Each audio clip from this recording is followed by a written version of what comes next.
that's an were ignorant statement. That's a restaurant, and yes, it's in China, but there are human beings too. That yellow is a person who is asymptomatic and infected, and all those other red circles are other diners who that one diner passed the virus to. All those other people became infected in a restaurant that had air conditioning, and they believe it was the air conditioning which helped the virus spread to all those other people. You remember the Legionnaire's disease in 1976 in Philadelphia came all through the air conditioning. You don't remember because you're younger. I do remember. Typhoid Mary, who I think passed away, well, anyway, during the late 30s, rode the buses, was a cook, and she was asymptomatic, and she spreaded a fear of getting typhoid, and she never showed a sign of it. And she lived most of her life quarantined. The reality was, I think 58 people passed away from typhoid. And so we're aware of this. We learned from history. Right. We've had Ebola. We've had the West Nile. We've had polio. We've had these horrific, none of those were as painful, infectious in Las Vegas. I mean, you didn't have people with Ebola on a casino floor. You know what? If you did, we don't know that. Well, yeah, you do, because if you had it, a neighbor of mine died from West Nile. Yeah, her neighbor died of West Nile. She has no idea what she's talking about. Listing other diseases isn't anything. It's not an argument. It's not a reason to do anything. It's not a reason not to do anything. Legionnaires in the 1970s? What is this woman talking about?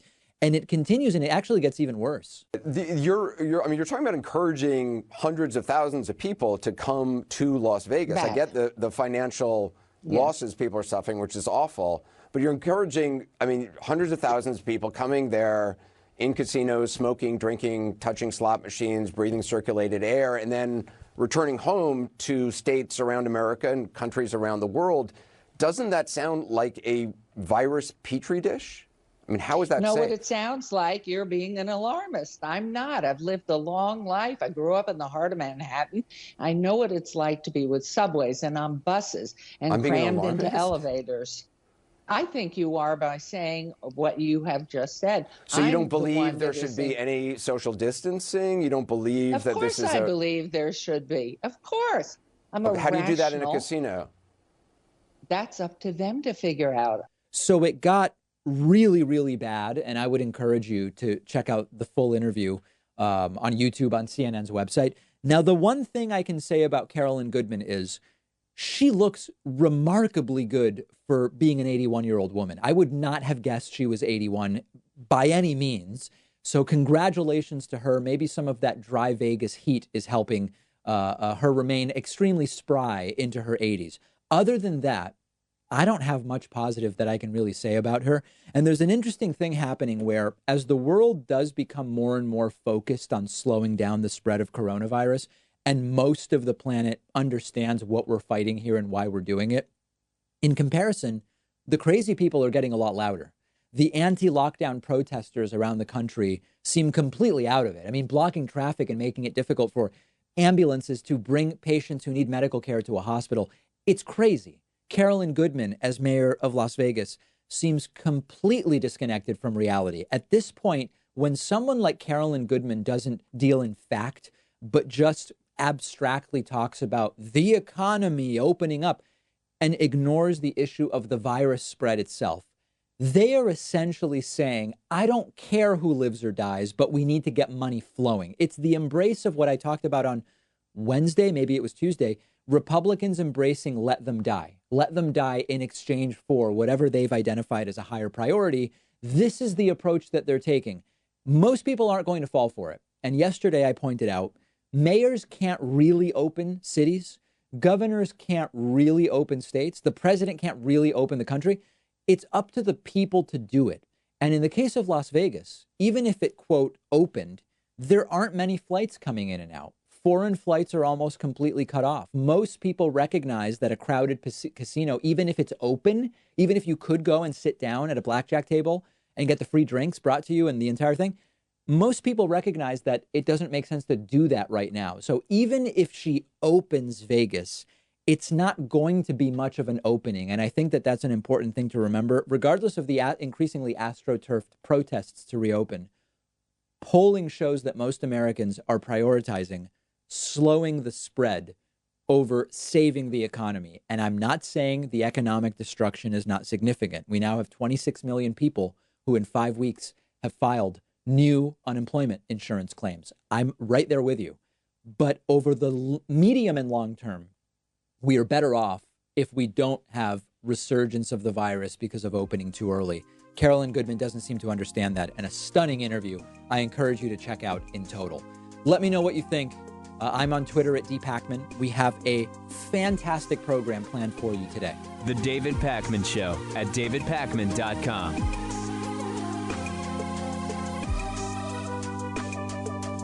The David Pakman Show isn't some corporate media show with huge advertisers and a media conglomerate supporting us. We actually depend on support from our viewers and listeners. The easiest way, the most rewarding way, the most exciting way to support the show is to get a membership at www.joinpakman.com. You'll receive the world-famous daily bonus show for supporters only, the commercial-free audio and video streams of the show every day, and you'll be part of the solution. Because of membership, we are independent and we're able to cover whatever stories we want, whatever stories our audience is interested in, without executives looking over our shoulder. And it's why we've grown from a weekly show to a daily show. Much to the dismay of the Hatriots, we can't be pulled off the air unless all of you cancel your memberships. Please don't do that, but please do sign up today at www.joinpakman.com. Support independent progressive media.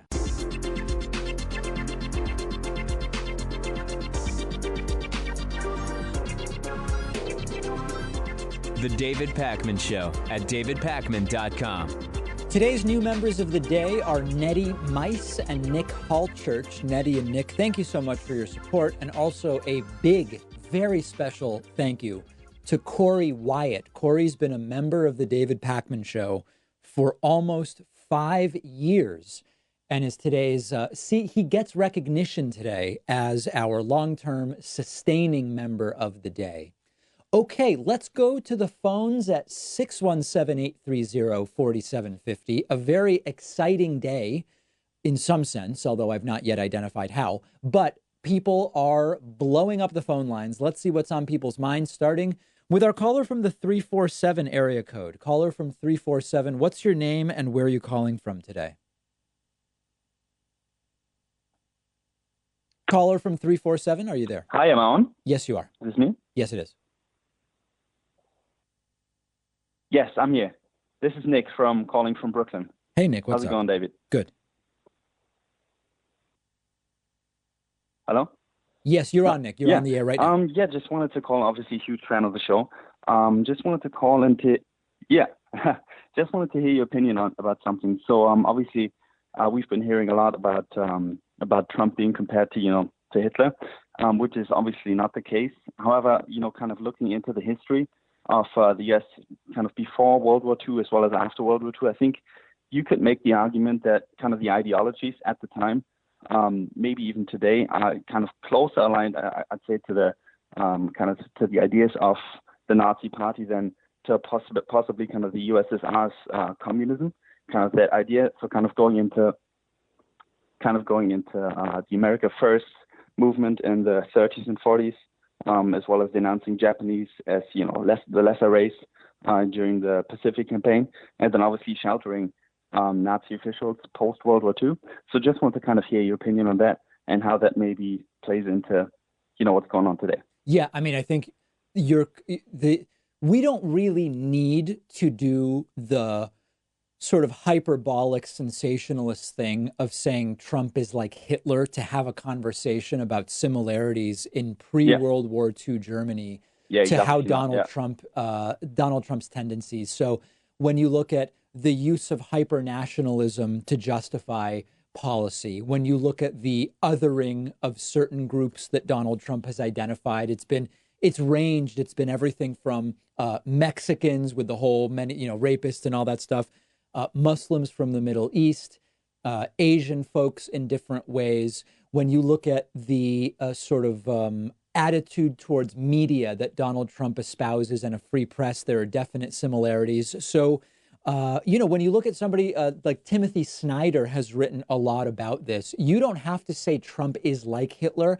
I have no reason to think right now that Trump is, looking to exterminate Jews or any other particular group in the way that Hitler wanted to. But there are many similarities between what we see now and pre-World War II Germany, and it's perfectly reasonable to talk about them. Signs of totalitarianism, authoritarianism.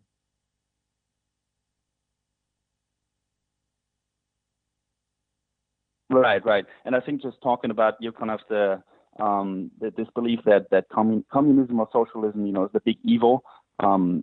Going back to the 40s, where it was the big evil compared to, kind of cozying up to kind of the Nazi beliefs, especially in America, I think is kind of a dangerous train of thought. And I can definitely see that still happening today in terms of the way that the right portrays kind of communism as well as socialism, not really knowing the difference between them. Yes. So that's basically what I wanted to call in. Also, all right, maybe Nick. for context, I'm German, so I'm U.S. born but raised in Germany. So I guess I have kind of an interesting viewpoint on that. But yeah, thanks for taking my call, and all the best.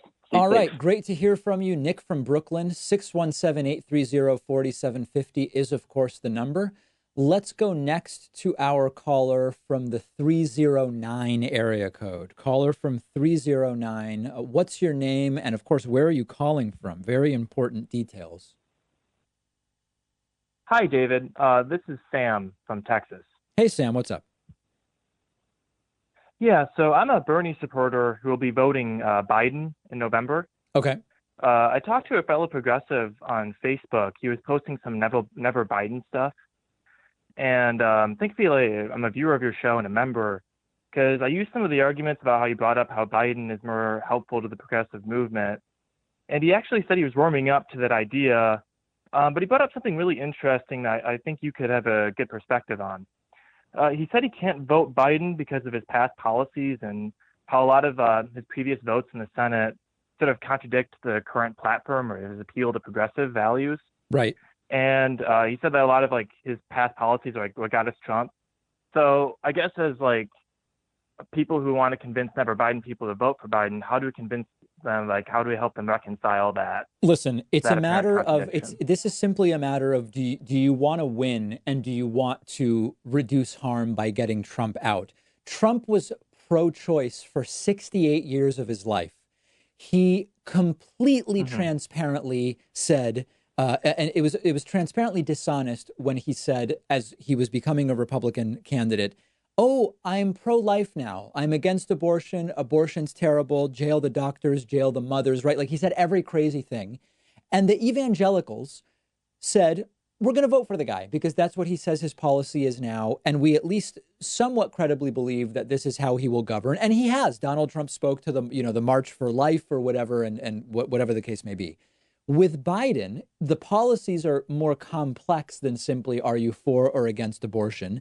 There is no question that Joe Biden in the 80s and 90s was running a more conservative platform as senator than he is espousing for 2020. But this is just this is how things work. People don't have, there's this idea that has become popularized with Bernie Sanders that if you have the same idea for 40 years, the same position for 40 years, it's objectively better. 40 years is a long time, and things changed during those 40 years. Many of the people who in the last 5 years have become large advocates, strong advocates of LGBT rights, 20 years ago were probably pretty homophobic by today's standards. And if that's going to be the standard, we'll just lose. I mean, it's like we're just going to lose if that's the case. Is Biden going to do everything he claims he's going to do? Of course not. Just like Bernie wouldn't be able to, just like Trump hasn't been able to. But that seems like a very poor reason that Biden's policies have changed. Therefore, we want Trump to win. It seems crazy to me. Yeah, no, I 100% agree. And I also tried bringing up to him that I think Biden will keep people around him that'll kind of like, I think the people that Biden will keep around him are going to have be pushing for those progressive values. And I also try explaining how, AOC or someone like that or progressive has a better chance of meeting with Biden to discuss policy than they do with meeting with Trump to discuss policy. Course. You know what I mean? Of course. In a Biden presidency, the AOC wing at least will get a voice and a hearing. They might be ignored 98% of the time, but with Trump in the White House, they don't even get a hearing. They have zero voice. You're absolutely right, Sam. And in fact, Trump campaigns on actively hating those values. That's right. So it's just such a ridiculous position, in my opinion. Sam, you're not falling for it, which I think is good. Yes, absolutely. Good. All right, Sam, excellent to hear from you. Very much appreciate the phone call. Let's go, just because a lot of people are interested in this arc, let's go to our friend Pedro from Colombia. Of course, none of us believe that that's the case, but what's new? What do you have for me this week, Pedro? Hola, Mr. Pacman. Thank you for taking my call. Por supuesto. I just really wanted to tell you, thank you for the show, and I appreciate, all the people on all the viewers who tell me, nice things. All I of your fans, yeah. it.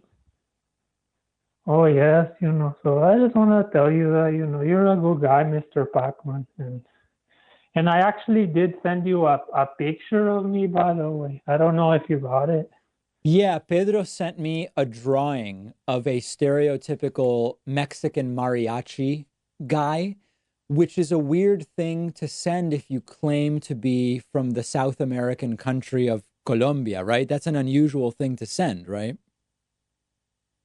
Oh, well, I wanted to send an actual picture of me, but my wife, she doesn't like that I call the show at all, I see. And, she got mad when I told her, and she's like, oh, Pedro, you can't do that. Now, that's interesting. So Pedro, as you and your wife, of course, immigrated to the U.S. from Colombia, right? Oh, yes, you know. And do you speak to her in English? That sounds unusual. Oh, no. Well, so we talk in between Spanish and English, I'm just doing a little impression of her. So how did she actually say, how does your wife tell you in Spanish that she doesn't like you calling the show? What does she say? Ay, está llamando ese Pacman otra vez. She talks like that, Interesting. It's kind of, so I didn't want to get on her bad side, So yeah. I just got my friend from Argentina. He drew that little picture, but it looks just like me. It's not a stereotype. It's just what I look like. Yeah, because Colombia doesn't really have the Mexican mariachi stuff. It's not part of the culture there. Oh yes, there's a little bit, but it's more Mexican. But I love Mexicans. I love Mexico, and I love Argentina and Ecuador. Pedro, where are you really from? Can you just tell me, where are you actually from? Well, I'm in Texas now, but where were you born? Where were you born? I'm from Colombia, Yeah. I forget the city. I know there's some confusion about where I'm from. There is confusion. Yeah. You can just. All right, Pedro. Listen, how long is this going to go on for? Oh, I'll call you and just say hi sometime, but I don't want to bother you. I like your show. I like your good answers and good guests, so I don't want to bother you guys. So if you don't want to talk to me anymore, that's okay. I just would love to know where you're really from. That's what I would love to know. Okay, well, someday I'll remember. Someday. All right. Okay, Pedro, thank you for the call. Very much appreciate hearing from Pedro. A lot of people in the audience all wrapped up in the entire Pedro arc, as it may be. Let's go to Dante from Florida. We haven't heard from Dante for something like 5 or 6 weeks. Dante's calls are sometimes interesting. What do you have for me today, Dante? So there's been a lot of criticism of Trump and how he's handled the response to the coronavirus, and I think that's merited because his response has been terrible every step of the way. Sorry, But Dante. I hate to I've also interrupt, noticed Dante. that Do you have us on speaker or Bluetooth or something? Because your connection is not what it usually is today. no, I don't. Okay. All right. Go ahead, Dante. We'll keep going.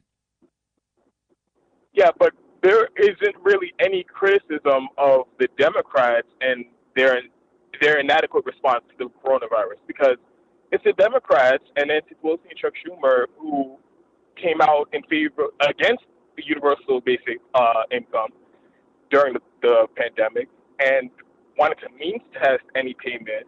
They also came out against any recurring payment to the people who qualified for the original payment. Yes. And they've also, even though Nancy Pelosi controls the House, she hasn't proposed anything to deal with the like rent freezes or even subsidizing people's rent. Right.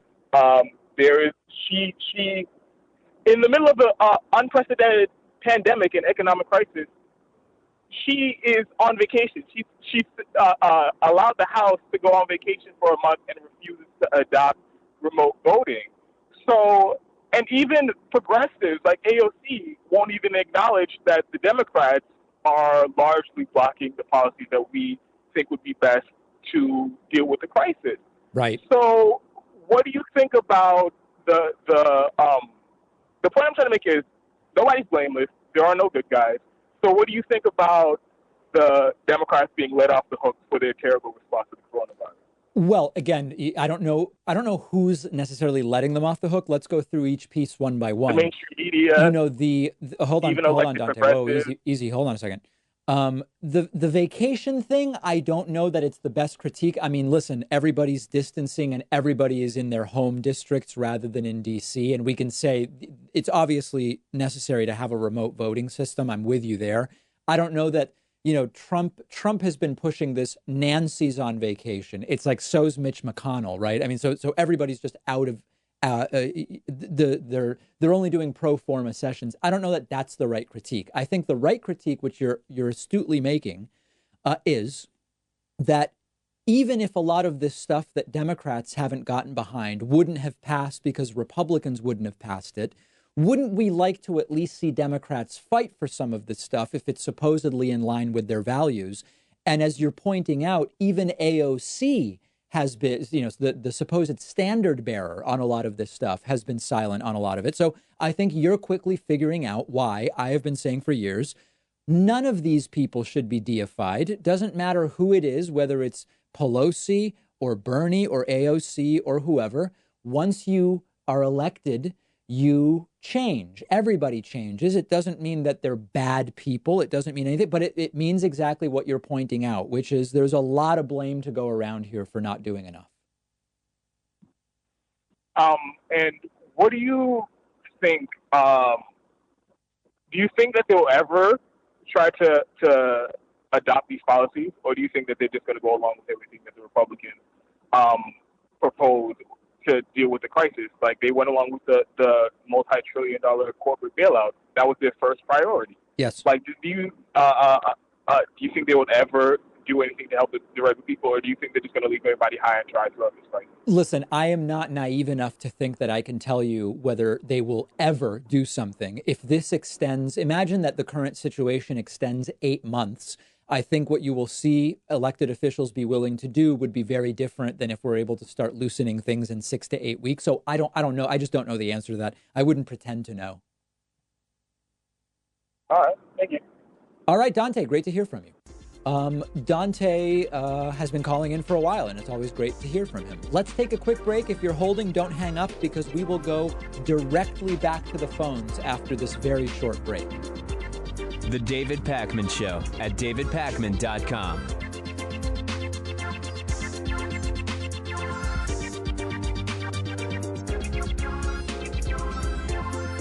The David Pakman Show is audience-supported media. I really mean that, not just a catchphrase. And much of that support is small contributions on Patreon, contributions as small as $1 per month, meaning just cents for each hour-long episode of the show. Plus, patrons can also get the daily bonus show and the daily commercial-free TV show by pledging at patreon.com/David Pakman Show. We've rolled out great new perks on Patreon, including free bumper stickers, t-shirts, coffee mugs, and more at different giving levels, as well as exclusive content. And it all comes with the pleasure of knowing you're supporting independent progressive media, an alternative to the corporate stuff that is as much a part of the problem as our political system. If you value the show and have as little as $1 to put towards independent media, check out patreon.com/David Pakman Show and make a pledge today. It'll feel good, and I'd really appreciate it. Patreon.com/David Pakman Show.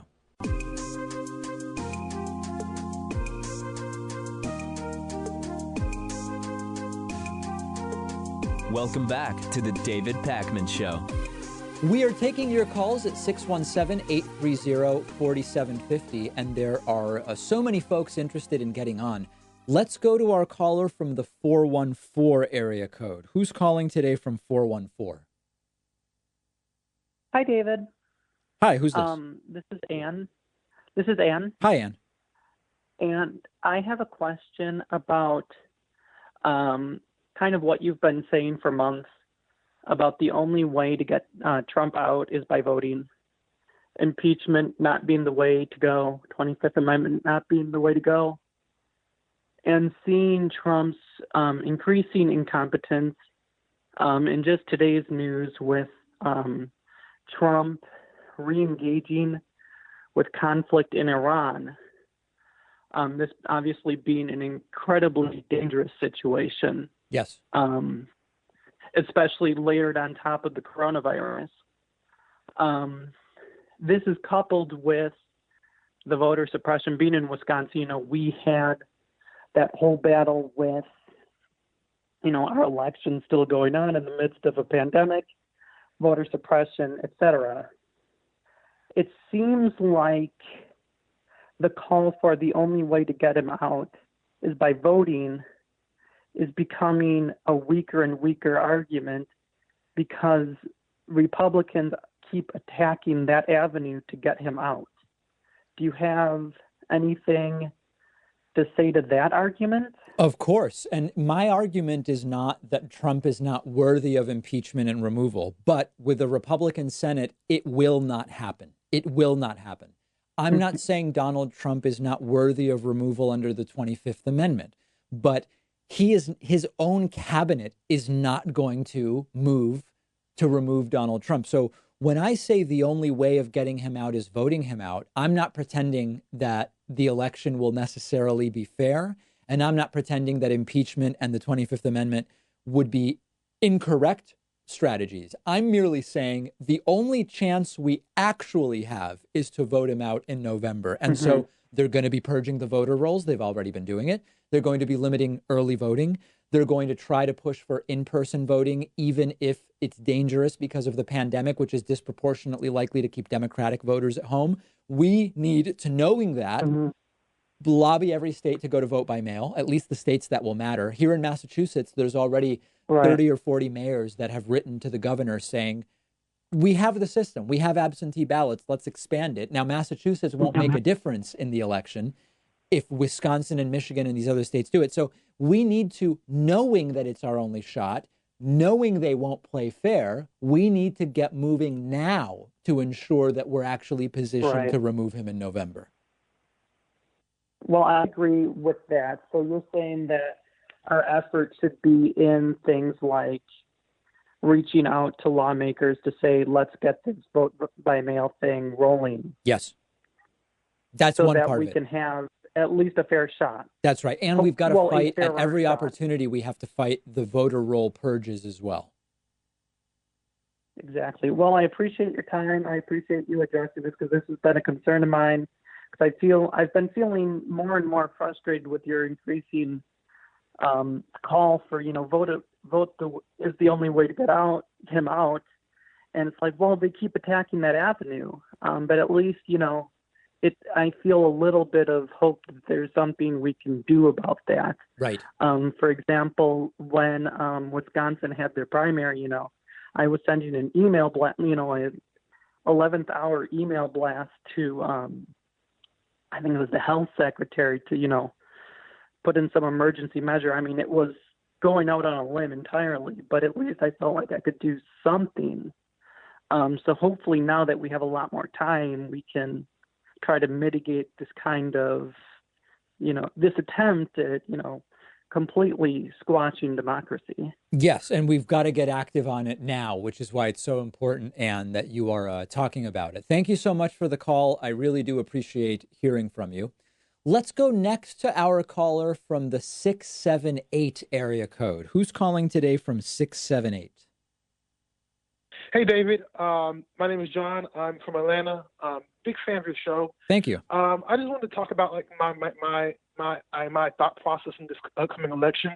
I was a Bernie Sanders supporter, and I'm having kind of a hard time switching over to giving my support to Biden for multiple reasons. Okay. And one of the reasons that I've been thinking about that a lot of people don't talk about is I'm trying to see, like, the biggest thing that I've heard throughout this election, the most important thing that we must do is to get rid of Donald Trump. And I agree with that. But my problem is that Joe Biden has made it no secret that if he were to be elected, he's going to bring back kind of like that Obama era kind of third wave centrism as a template for governance in the White House.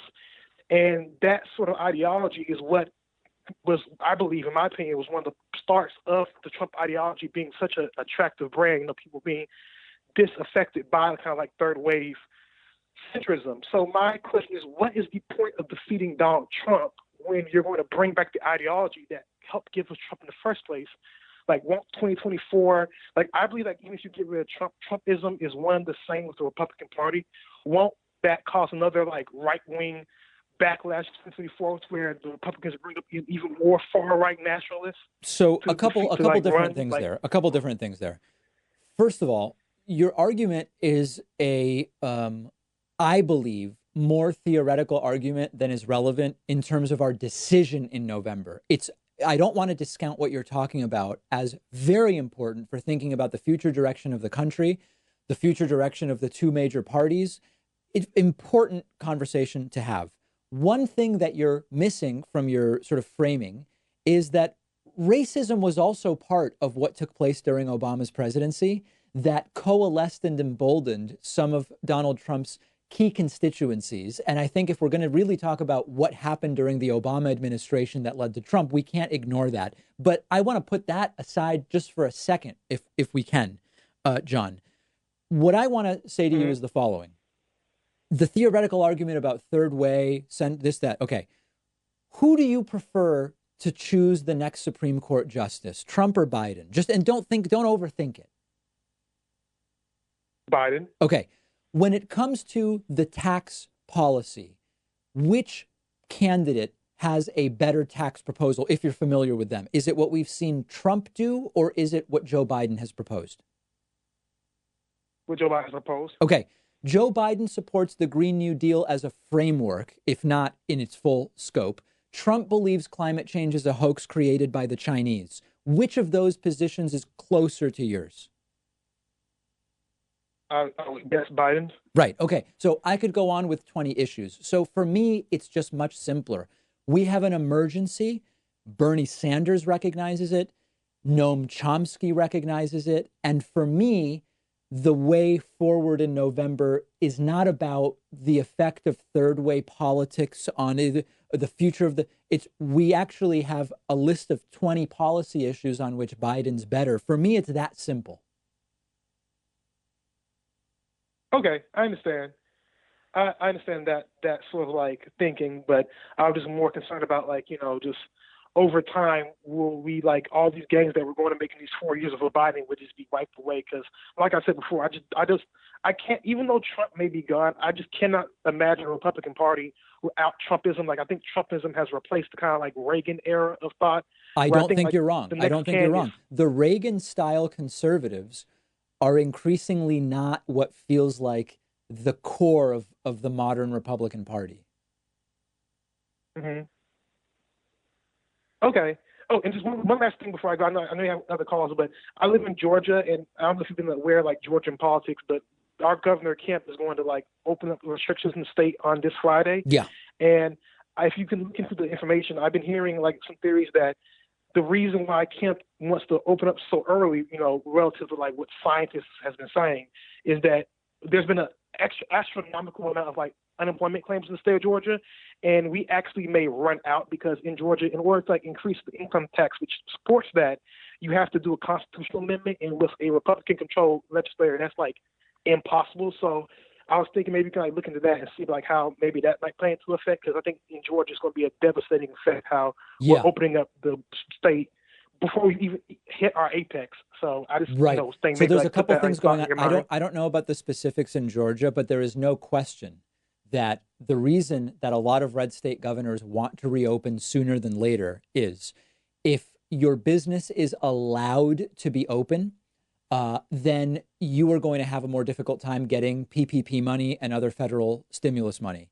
If your business is open, you are going to be taken off of the unemployment rolls. And there's no doubt that that is playing a role in red state governors wanting to open sooner than later. Absolutely.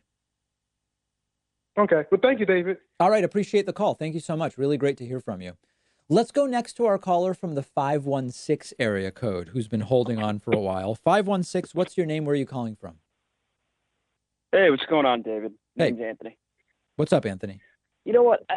Not much. I've been going back and forth with my friend in regards to a theory that I had because, I've been wanting to get on the show for a while. And at this point, and when it comes to Trump, there's really no good answer for it, regardless if you try to get him out or just his supporters. There doesn't seem to be any good answer. So while I can, I'll ask you this question. My buddy always has a problem with leftists. He says they're moving too fast. And my question to him is, you know what, I agree with you. I don't really follow politics too much, but do you think the left is moving so quickly because the right has held them back for so long? Like things on just, basic like gay marriage and global warming. They've held them back for so long. So now they have a footing. They're trying to go too fast. What has the left done that's been super fast? Like what's an example? Well, that's his argument. And I'm just trying to get, like, no matter what I throw at him, like I always try to bring up Trump and like his press briefings, right? And I just show them an example. But one thing they've done very well is just, what about this person? And they never seem to answer the question that's being asked about one particular person. Yeah, they go, but the Democratic Party. I wouldn't. If your friend says the left is moving too fast, I don't know that I'd talk about Trump's press briefings. I'd say, what is the left move too fast on? Because listen, Obamacare. The idea of Obamacare was first proposed in like the early 90s. By the Heritage Foundation, and it was passed in 2010. So in 17 years, we got healthcare.gov and a rule about pre-existing conditions and 26-year-olds. That's too fast. Gay marriage. The first state to legalize gay marriage was Massachusetts in, I think it was 2003. In 2015, the Supreme Court, that's 12 years. Like, I would just say, where is the left moving so fast? I don't see anywhere that the left is moving fast. Yeah. You know what, thanks, Dave, because I, more or less, whenever I try to bring something up, he'll say something like, oh, they're doing this, the Green New Deal. And I look, I don't know the details of it. I just know that it's a guideline. Like, look, it's an idea. What's the problem with just having an idea? It's like, oh, they're just doing that. So, I see. So really what your friend is saying, here's what your friend is actually saying. Your friend is not pointing to things that have been done. Your friend is saying Democrats are thinking too big. Democrats' ideas are too forward looking. But I would point out, if I were you, none of that stuff has been done. None of it has been done. If you actually listen, Republicans want to ban all or almost all abortions. That's whacked. Now, they've done smaller things at the state level. But if I say Republicans are moving too fast by trying to ban all abortion, I'm wrong, because they haven't actually moved. They've been equally radical for a long time. So tell your friend there's a difference between an idea and actually doing stuff, and that in fact it's Republicans that have been preventing any progress. Oh, man. You know what, David, I appreciate you taking my call. I know you got other callers. Great job doing everything you do. Thank you so much, man. All right, Anthony, great to hear from you. Let's quickly pick up on our caller from the 708, because 708 has been just holding on for so long. 708, what's your name and where are you calling from? Hey, David, I'm John from Chicago. Hey, John, what's up? Not too much. John, by the way. Yes, I think you John. said John. Sean. I It might be misspoke, the but I did hear you. Hey, no, it's no problem. It's probably the New Yorker in me, even though I'm in Chicago. I have a question about your your opinions on the response that people have been given relative to everything lately in America. Now, I know there have been good stories, and it seems that there have been people that have been almost, taking care of their fellow man and brother and sister, excuse me. But at the same point in time, it seems like there are a lot of people that have been vitriolic and very dark. And I was wondering if you think this is more or less a morality or an education thing, or possibly both. Because I've been a fan of yours for a while, and I highly respect your intellectual take on certain sociological things. I wish I had a strong answer for you. Here's the thing. I have thought for a long time, and I think it's probably a naive thought, that if there's really a global calamity or a global an incident of global importance, I sometimes will say, imagine if we found intelligent alien life, that this would so quickly make all of our day-to-day conflicts obviously irrelevant and not worth fighting over. And we would unite against or with or whatever. Like, we would realize we're not alone in the universe. This is a major step forward for mankind. We would fix or instantly resolve a lot of the minor conflicts. Or we've got a global pandemic. This risks killing millions and millions of people if we don't actually deal with it. Everybody's coming together. And you've got, people with ridiculous signs wearing no masks, all masked together in all these different states, people calling for the firing of Dr. Anthony Fauci. Like, it would almost be insane. If aliens did show up and we sat them down and we said, listen, we've got this global pandemic, we've got no real treatment, the vaccine's a year off, and here's what these protesters are doing, and here's what people are demanding about Dr. Fauci. The aliens would say, what the hell is wrong with Homo sapiens? They would get back on that spaceship and fly away, right? Because it's insane behavior. So I don't know if it's political polarization that's causing this. I don't know if it's ignorance that's causing this. I don't know if it's bad people or a combination of all of it. But if we can't come together around this, I don't know that we can ever really come together as a human race.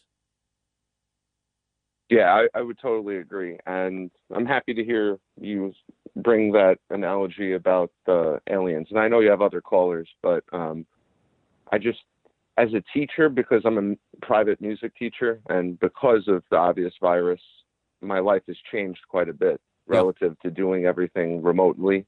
And teaching guitar, bass, and violin remotely is kind of annoying. But the thing that I've noticed the most is that some of the students that I have around here that I could still kind of safely go to their house and teach them, because I'm obviously fine myself, there's always this philosophical argument that tends to be posed to me, because I think people don't realize that a lot of people are affected. Like, I just lost my uncle last week ago in New York to the virus and stuff like that. And I mentioned it to one of my students' parents, and they were basically going off on how it's not just Trump's fault and stuff like that, in which I could arguably do the mental gymnastics honestly to see that argument. But there's also a point in time where I'm like, shouldn't you just kind of be a little bit more compassionate relative to wanting to be right?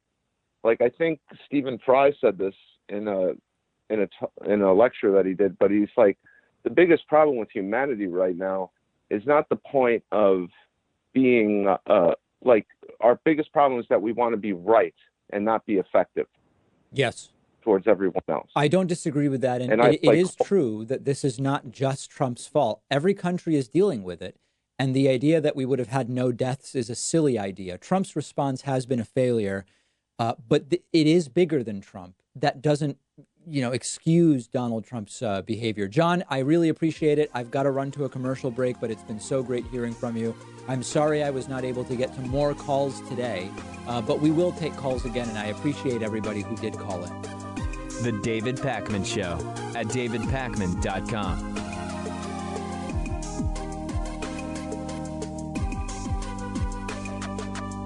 Did you know you can get David Pakman Show stuff, whether you're looking for David Pakman Show coffee for your Chemex, French press, or espresso machine, or a t-shirt? It's all available on our website, shipping to anywhere in the world at davidpakman.com/gear. The Very Stable Genius t-shirt is popular. The If Ivanka Weren't My Daughter t-shirt is actually popular with kids of all ages. We've got sweatshirts and hoodies with Hatriot Mail designs, more than a dozen available colors. And did I also mention that there's coffee? Oh, and bumper stickers too, plus no bogus supplements. If you're looking for something to give you the strength to lift a school bus over your head or make you live to 200 years of age, you're not going to find it on our store. Check it all out, shipping anywhere in the world at davidpakman.com/gear. If you want a 15% discount, all members and patrons get a 15% discount code. Check out the store at davidpakman.com/gear. Subscribe to our YouTube channel at youtube.com/The David Pakman Show. The David Pakman Show at davidpakman.com. Okay, let's get right into audience questions for the week. First one is, hey, David, we've seen all sorts of different takes and plans from Donald Trump to governors about how and when states should start to reopen after the virus. What should a reasonable reopening America plan look like? So a couple things on this. Number one, I don't have any independent knowledge in the sense that I believe we should trust medical experts and public health experts on this. And so I'm going by what those individuals are saying, not by what politicians are saying. I think there's one other element to this that's important. In an ideal world, we would have done sort of like a full shutdown, probably around February 20. It could have gone 2 full months and it would have been over this week, and we would be in much better shape right now. Hindsight is 2020, but the point is there's a limited political willingness to continue expending political capital as the protests mount and the demands mount, as crazy as the demands of the protesters are, as irrelevant as those demands are to public health issues. The reality is the pressure is going to grow, and it's not going to be possible to open nothing. So I'm starting from the point of not what is or would have been the safest, but what makes sense given that the pressure to reopen at least parts of society will only continue to grow. Number one is testing. Now, I'm not going to get into the full back and forth about how Donald Trump initially took credit for testing, even though the testing was terrible. He would insist that it's all him. Now that it's clear the testing is not up to par to reopen, Trump is saying governors have to figure out this testing thing. Let's ignore the shirking of responsibility for a moment. We don't have enough testing. We need, at a bare minimum, 500,000 tests a day. Most roadmaps say we need more, including like 1 million tests a day. Remember that with 1 million tests a day, it still takes you almost a year to test everybody. One roadmap says we need 22 million tests a day, so you can test everybody on a rolling 14-day, roughly, basis. Certainly, 500 or 600,000 tests a day must be in place. But not only that, you need proper contact tracing infrastructure. In Massachusetts here, they've been hiring work-from-home contact tracers. Different health systems have been doing it. I think it pays around $25 an hour, work from home. All states need to be hiring proper contact tracers so that you increase testing, as you test a lot of people. As soon as you get a positive test, contact tracer comes in and lets individuals that may have been in contact with that infected person know so that they can quarantine. Then, all the stuff about phases, I'm not going to go piece by piece through Donald Trump's proposal because I've already done it, but a few thoughts on that. Number one, there won't be a light switch that's flipped and we are back on. Some of the earlier things that should happen include what retail elements can start to be opened up somewhat so that they can recover some of their revenue. Remember, we've got the Paycheck Protection Plan, but the money ran out. So there's a ton of restaurants and other retail-facing businesses that risk going completely out of business. What can be done in restaurants in terms of, can people sit at tables out back, very much spaced out, so that they feel like they've had a dining experience, but the bag of food is placed on the table as if it were takeout. There's no interaction with the wait staff. Would that make people feel as though we're moving in the right direction, even though in practice it wouldn't change that much about the risk exposure? I don't know. I'm just sort of thinking out loud here. Schools this semester should not reopen. It just doesn't make any sense. We should focus on shooting for the fall, but being prepared to do the fall online. People who can work from home and who work office jobs where a lot of the work is email and phones should not go back to work anytime soon. We should keep as many people home as is possible to lower the risk of loosening up some of the public elements. Gyms probably can't open right away. I know that that was included in phase one of Trump's plan. Does not seem reasonable. Seems like just an absolute cesspool of germs. And even if you maintain social distancing in gyms, I don't see how you avoid gyms becoming a center of spread while we have cases. And we probably can't really loosen travel anytime soon either. So for me, the immediate loosenings would be we start to let people get back to being a little bit social. Ideally, what we're talking about is, a couple that's been self-isolating and another couple that's been self-isolating get together in a house, and everybody, you don't shake hands, but you can hang out a couple of hours. That probably would be like a next step as cases go down. Again, some of these things of, maybe restaurants could figure out a way, if they're large enough, you reduce the capacity by 80% and you let people without table service just sit and have their takeout in the restaurant. These are the types of things that need to happen. And then we want to start opening up some other retail type businesses that may have been closed. But again, remember, many of those have been open. A lot of stuff hasn't actually been closed. It's just been diminished. And people are having to, wear masks when they are inside. But so those are some of the first steps I see. But really, the steps that need to happen before anything is actually opened is testing that needs to increase dramatically, and contact tracing needs to increase dramatically. Until we have that, opening is a real risk. David, what do you think will happen when Donald Trump is no longer president, whenever that is, and he loses presidential immunity from prosecution? So I'll answer the question. Remember, this whole idea of immunity, it's not been tested. It really is more of a memo that the Justice Department has put out saying, we as a policy don't believe in indicting or prosecuting a sitting president. But here's the way that I imagine it will go. If you were waiting around imagining that Donald Trump is going to be criminally charged and perp walked and tried and potentially face time in prison, forget it. Forget it. I mean, it just doesn't happen to presidents. Trump has violated the emoluments clause, all sorts of different financial crimes. I get it. But if you're waiting for the perp walk, I would not hold my breath. Let's just remove Trump in November. The country and the world will be much better for it. Now, that being said, there are active pending criminal investigations in the Southern District of New York, the New York Attorney General. There is almost no doubt whatsoever that whenever Trump's national nightmare is over and the mango menace is gone, could be in a few months, could be in 4 months and a year, 4 years and a few months rather, his businesses are very likely to be charged with all sorts of criminal violations for financial improprieties. I don't imagine that Donald Trump is actually going to take the fall or be the one who gets charged, and certainly not convicted. There are likely going to be underlings that will get plea deals. Who knows? Trump is not going to be convicted. I would be shocked if he is even charged in those financial crimes. It's going to be financial irregularities. Could be anything from money laundering, misappropriation of funds, all sorts of stuff like that. Now, once Trump is gone, he can be charged with whatever a prosecutor wants to charge him with. But there's another element to this. It's not just the general reality that presidents don't get criminally charged once they leave office. How do you get a jury that any legal system would say is a fair one? You can't ask for a change of venue because it was the president of the United States.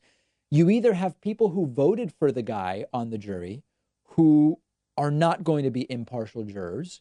You have people who actively disliked the guy who are not going to be impartial jurors. And even if you and I can imagine a sort of apolitical person that says, listen, I didn't vote either way, and I don't really pay attention to politics. How do you actually get an impartial jury of Trump's peers in general as a president, but particularly when he is as polarizing as Donald Trump has been? So I don't mean to say that this suggests Trump has not committed crimes. I don't mean to say that Donald Trump should not be prosecuted when he's gone. But what I am telling you is the perp walk's not happening. The best we can hope for is that there are some financial crimes with which Trump's businesses are charged, and maybe somebody will take a hit. We don't really know.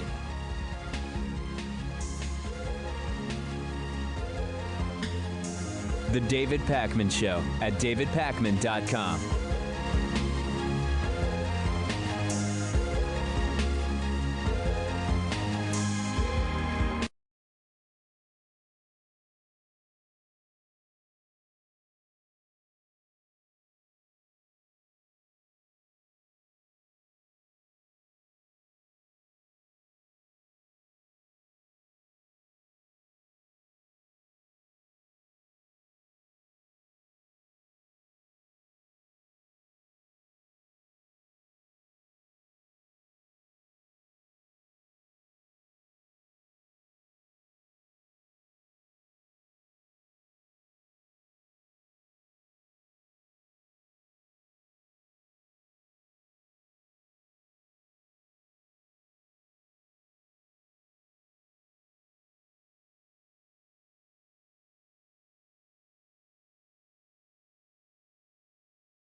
Good evening, everyone.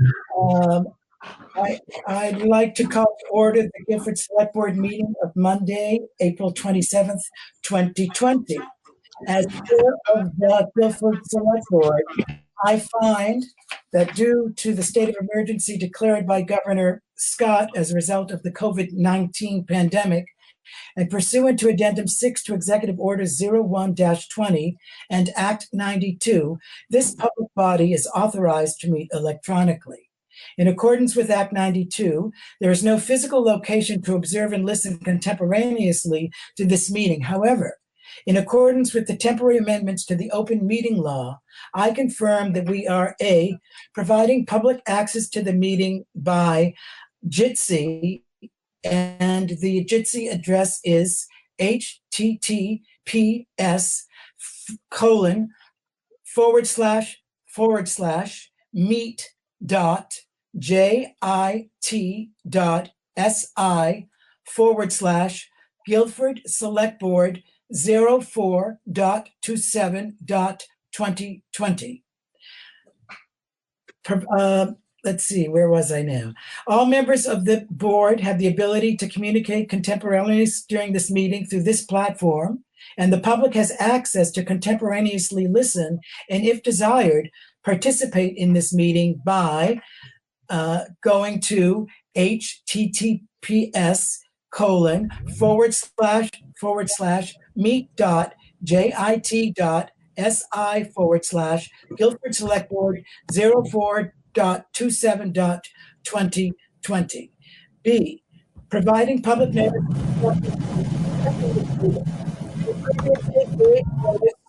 to the public of the necessary information for assessing this meeting, including how to access the meeting using Jitsi in our posted meeting agenda. Instructions have also been provided on the town website at guilfordvermont.net. Providing a mechanism for the public to alert the public body during the meeting if there are problems with access. If anyone has a problem, please call 254-4117. And D, continuing the meeting if necessary. In the event the public is unable to access this meeting, it will be continued to a time and place certain. Please note that all votes taken during this meeting are not unanimous, will be done by roll call vote in accordance with the law. Let's start this meeting by taking a roll call of attendance of all members participating in the meeting. I will call out your names. Zon Eastis. Miranda Port. Is Miranda here? We can't hear you, Miranda. Hello, I was just unmuting. Okay. Michael Becker. Here. Rusty Marine. I'm here. Okay. Richard Wazansky here. And we are also joined by Peter Rude, the town administrator. Recognition of the public. Ellie, I see you there. Yes, I am here. Welcome. Thank you. And the rules of procedure, which usually on our desk in our select board meeting room, are not here, but they are accessible. And those rules govern the way that the public, in this case, Ellie for the moment, interact with the select board in regard to questions and answers. Are there any, the additions to the agenda are, we have two additions to the agenda, but there are more. The A is the Guilford Country Store liquor and tobacco license.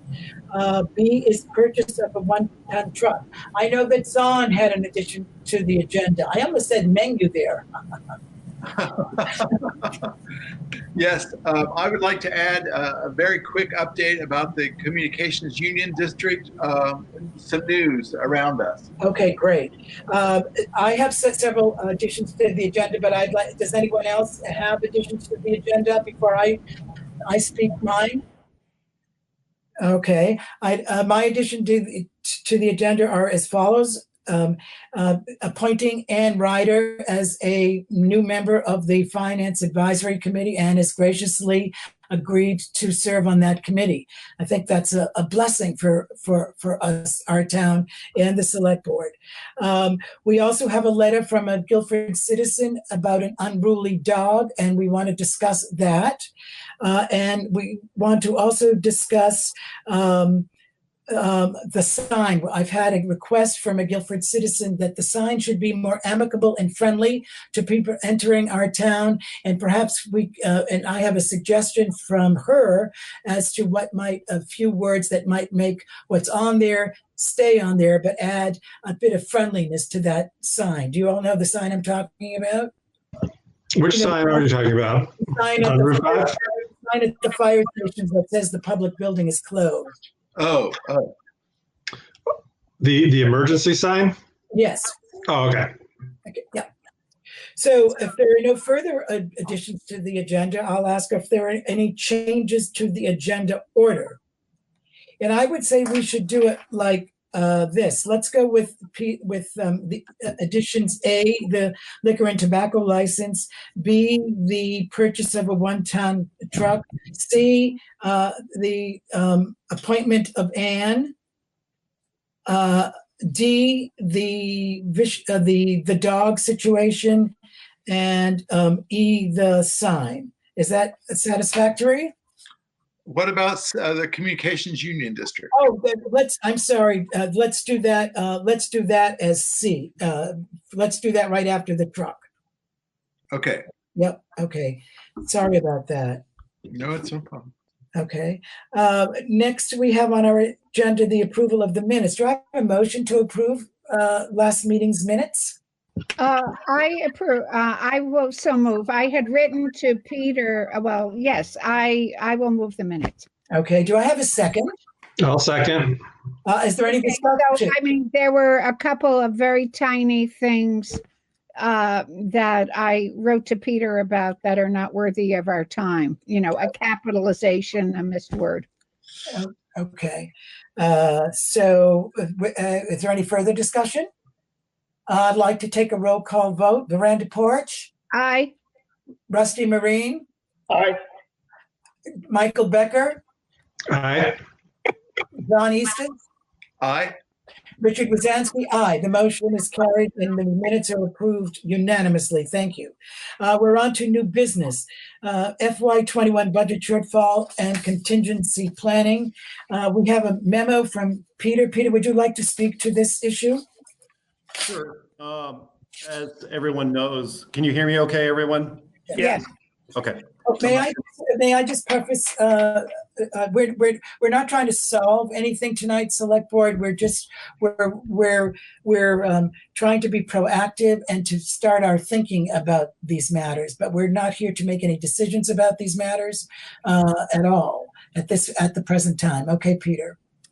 So as everyone is aware, we are in the midst of the COVID-19 situation. And with that, many people have been laid off from work or have had their hours reduced or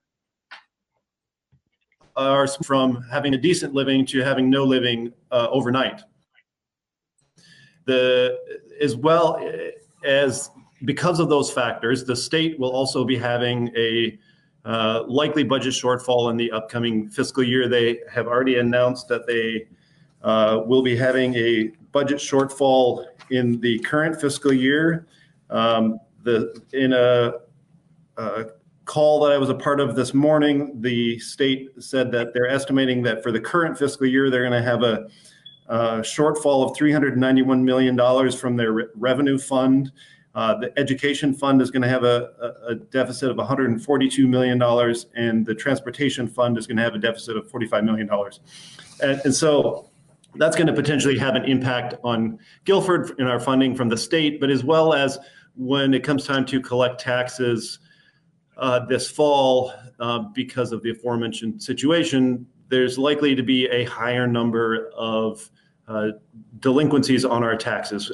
Every year we do have a small budget deficit, but because of the good work of everyone who works for the town, as well as for the oversight of the select board, we are able to overcome that deficit every year. I am personally concerned that it's going to be quite substantial this year due to the situation.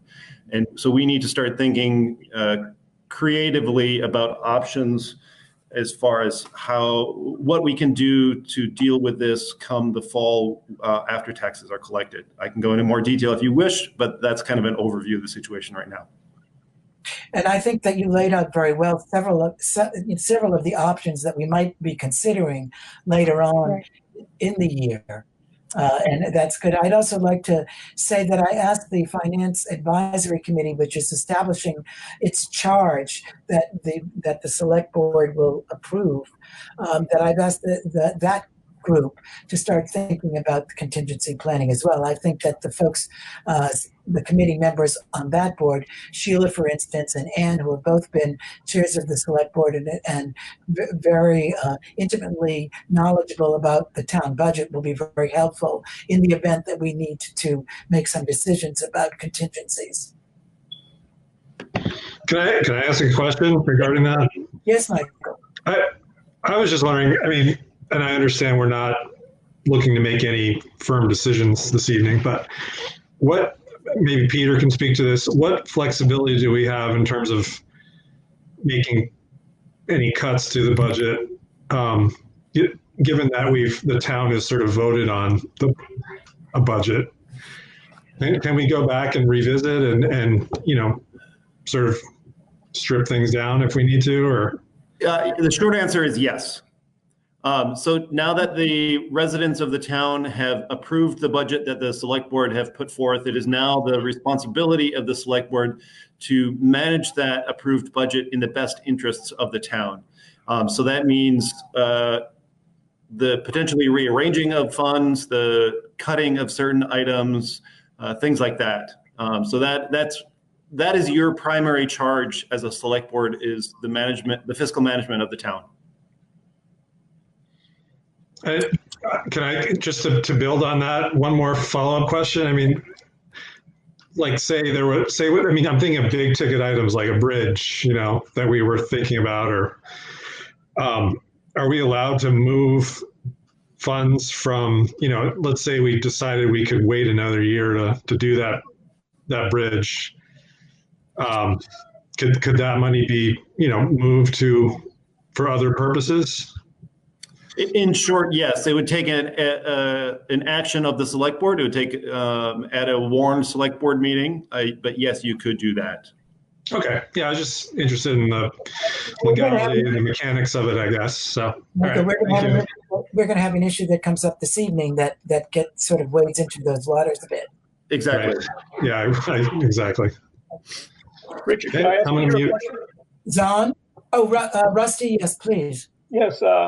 Since the school is a big part of our budget and we really have no control over that, would Peter or anybody on this committee know if the school is planning on any cuts with their budget? The short answer to that is no.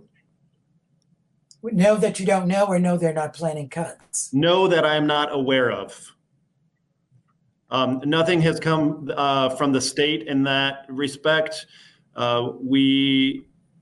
There has been some discussion, particularly with Vermont League of Cities and Towns, from a number of towns that are deeply concerned about this issue, in that when it comes time for us to make our education payments to the local school as well as to the state, the town is responsible to pay those fees regardless, similar to how each of us pay taxes. If we are delinquent on our taxes, we face an 8% penalty and 1% interest charge. The town faces the same thing if we don't pay our education taxes. And so even if we are 1 day late at the moment, we would have to pay that 8% penalty on through approximately, speaking with Penny, it's approximately $3.5 million. We'd pay an 8% penalty on that plus 1% interest per month.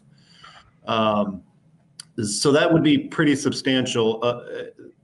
Unfortunately, the situation can only be addressed by the legislature and the Agency of Education. This is out of the governor's control, for better or for worse. And so for example, if the town does face a substantial budget shortfall, we're still responsible for paying our education taxes, even if we don't have those funds. Unless the state does something to ameliorate that situation. Unless they do. And at the moment that we have, it's something I've been following closely, and it's something that is of huge importance to VLCT. And as of yet, I have not heard of anything that has happened. Well, there are so many unknowns. I think it's wonderful that we're having this conversation now, just for us to begin preparing for it. Mm-hmm. But, the school I'm sure that the people who are involved with Vermont schools are having their own critical conversations, especially considering that school will be based from each family's home until the end of the school year. And what will the implications of that be? That's beyond our scope, but there must be a lot of turmoil. Mm-hmm. Are there any further discussions on? Yes, I'm just interested to know if we should begin now to, shall we depend on Peter to just keep us advised, or shall we perhaps develop, I know I would learn a lot from knowing like what are three possible scenarios, worst case, ranging down to best case, and begin to develop some sets of actions that we could be framing our thinking around. This is great. I agree with Brandon to have this conversation, but I don't want to just continually be in a situation where I need to be reactive because of the latest news that we just found out about that forces us into a way of thinking without having more context. Does that sound reasonable? I mean, what I'm suggesting? It sounds reasonable to me, but we're lacking quite a bit of the context because we don't know. I mean, there are so many unknowns at this point. But I suppose we could conceptually plan scenarios that if in this case, then we would do this. Yeah, that would be helpful to me. I mean, it would help me limber up the possibilities of how to think about our way through this, rather than just reacting to a scenario when it's presented to us at one moment. If that makes sense. That does make sense to me. So, Richard. Yeah. So this was something that I was thinking quite a lot about during my workday today. And so one of the things I was going to start working on to present to the select board is a series of various scenarios looking at estimated, at this point, it's only going to be an estimated guess, but estimating, say, for example, if we had a 1% budget shortfall, if we had a 5%, and if we had a 15%, and maybe say 30% at the worst case scenario, what that would look like for our overall budget and how that would impact us being able to, as a town, being able to provide the services that we do for the residents who live here. Right. And then present that. Obviously, as you stated, we don't know what's going to happen, and we're not going to know until October. Right. But I think that, Peter, I'd like you to take that on. I'm sure the select board agrees with me to take that on as a task, to start thinking about it and preparing some scenarios, just as you said. Does the select board agree that would be a good, productive? Absolutely. I'm just going to ask, are you serious about the 1% scenario? Or, I mean. No, that was just hypothetical. That was hypothetical? Okay. I was thinking like 10, 20, 40, or something like that. Or yeah, I think 10, 20, and 40, I think is likely what I'm going to start with. Okay. That was just a hypothetical. I get it. Yeah. No, but those are actually the numbers I was thinking about today was 10, 20, and 40. Based on the numbers that the state has put forth to us, I think somewhere in the 20 plus range is going to likely be realistic. It also seems to me that if we have information about the school situation, about if there's any changes in the works, that might give us some flexibility for thinking about when actions need to be taken or when changes in drastic budget changes need to be made. And that might move us to some sorts of advocacy that we might want to join forces at the state level or something in some way. And again, not just leave that all to Peter, but maybe there are things that we as the select board could begin to do to move some of this. One thing, if I can suggest, I think we need to start. I think those are great ideas, Dawn, and I think that we need to start the advocacy now. We still have 2 months until the end of our fiscal year. This current fiscal year, we're fine, but I think that, for example, my personal recommendation would be for the select board to draft a letter to send to VLCT and express your concerns and what your concerns are, and VLCT is already aware of it and they're already working with the legislature, but just to add our names to the already growing list of towns, who are expressing concern, because on average, most towns pay between 60 and 70% of their annual taxes towards education. Yeah. Do I have a volunteer who would work with Peter on a letter like that? Zon, you're on. Yeah, I'd be happy to, just because I think it's very important. So. Yes, and let's make that. Let's make that an addition step, please. I have an additional question. So are we going to be involving our financial advisory committee at this point in time in our deliberations about this? As I said earlier, it's one of their tasks, and if we call upon them for their advice, I'm sure they would give it. But they're in the middle of right now forming themselves and establishing their mission and task. But I think that they will be sooner rather than later very helpful in this process. Okay. Okay, so we have an action step that's on, and Peter will work on an advocacy letter. I'm sure that Sarah, our representative, is very well aware of these issues and working on our behalf. Yeah. Yes, she is. I've had some communication from her, and I know that she's doing as much as possible at the state level. Okay. Any further discussion? Excellent. I know that Sarah is also working to attend to the needs of our residents who have been trying to get, I mean, this is relevant because they've been trying to get their unemployment in place. And so she's been very active in that, and that will have an effect on our taxes, people being able to pay. Yep. Okay, now we're on to item number 8, Select Board Revised Annual Goals. I hope you all had a chance to look at the revision. Well, Richard, we should take on the new additions first. Oh, okay. That's the order that we should go in? Yes. All right. For those that are new business. Excuse me just a moment. Yeah. How does the audience get recognized for a question? Oh, you just raised your hand, but I didn't see you in my gallery here. Are you in the gallery? Can anybody else? I'm here. I'm here. Okay. And if I don't see you, please just say I'd like to, Richard, may I say something? Well, may I say something regarding the last item? I couldn't get unmuted in order to do it in time. Please. I would just like to ask that somehow, I know it's, at least I think, I haven't been in the office a lot, except maybe twice since the middle of March. I know Peter is obviously involved in this discussion. I believe Penny is going to be a member of this finance committee. Is that correct? Yep.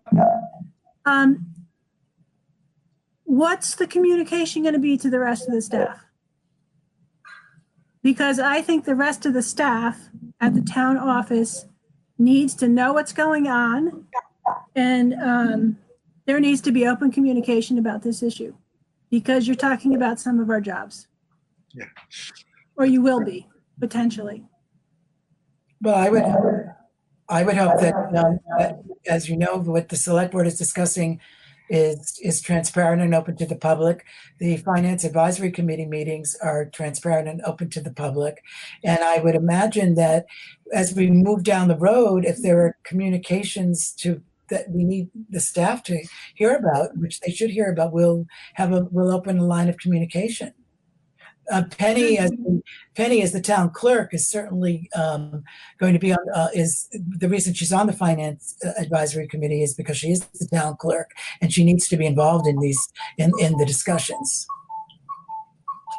But I think, just to underline, thank you for bringing that to our attention, and it's something that we will remember.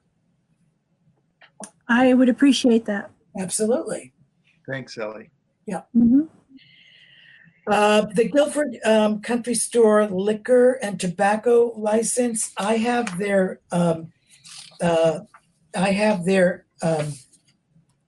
application in my hand that Penny sent me, and Penny signed this, and I've signed it, and we need to have an approval. So I would like to make a motion that the Guilford Country Store's liquor license, which expires on April 30th, 2020, be renewed by the state of Vermont. And I'll second that. Thank you. Is there any discussion? Okay, let me take the roll, please. Michael? Aye. And Don? Aye. Rusty? Aye. Michael? I again. Wait, Michael? Michael, did you already say aye?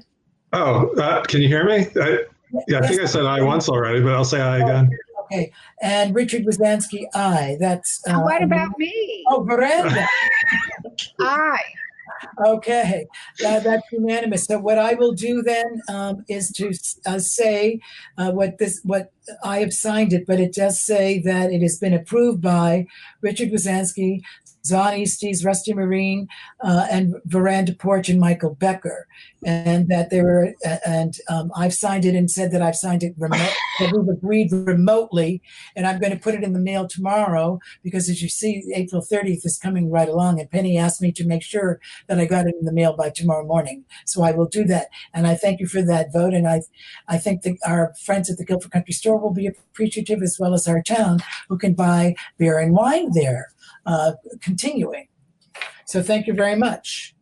One question. Yes. Richard, are you mailing that to the town office or are you? No, I'm mailing it to the Division of Liquor Control. Okay. Thank you. Yep. Yep. Okay. Thanks for keeping on that. So next is on the purchase of a 1-ton truck. And Peter, would you like to speak to that? Yes, I'd be happy to. So as part of our ongoing capital plan, the town had planned for this spring of 2020 in our current fiscal year of replacing one of our 1-ton trucks. Just very briefly, we are on a schedule of replacing the small trucks every 7 years. Due to the use and abuse that they see, and our large major equipment is purchased on a 10-year rolling cycle. So this truck had been planned. This particular one that we are needing to replace is one that Danny has been having many issues with over the past year and a half or so. I don't have the specific numbers in front of me. But he's spent a good deal of money doing repairs on it, having to send it up to the dealer several times to do work that they couldn't do down here at the shop. And so when we purchased our 1-ton truck last year, we indicated to the dealer, or Danny indicated to the dealer, that we would likely be doing the same. He didn't make any guarantees or any promises, but just that we would likely be doing the same this year. They have... So all of these trucks are called spec trucks, which means that they are built to municipal specifications. They build only a certain number per year. So they did put, quote unquote, our name on this truck, and contacted Danny at the end of last week, letting him know that the truck is completed. And I did, and he shared with me the quote from the dealer, which I shared with all of you earlier today. This is the same price that we paid for the truck last year, which would be a total of $94,316, which includes all of the equipment as well as a municipal discount of $4,200. Dan did ask me earlier today to communicate to all of you that his personal opinion is that we should go ahead with the purchase due to the aforementioned reasons of the expense of repairing the existing one, as well as that he feels that it was already planned for. It's in the budget, and I shared with the select board 2 different fund balances showing that we do have the funds to purchase the truck. The one item I would like to put forth for all of you to discuss and consider is we don't know what's going to happen this coming fall, and we don't know, with whatever shortfall we have, where those funds are going to come from.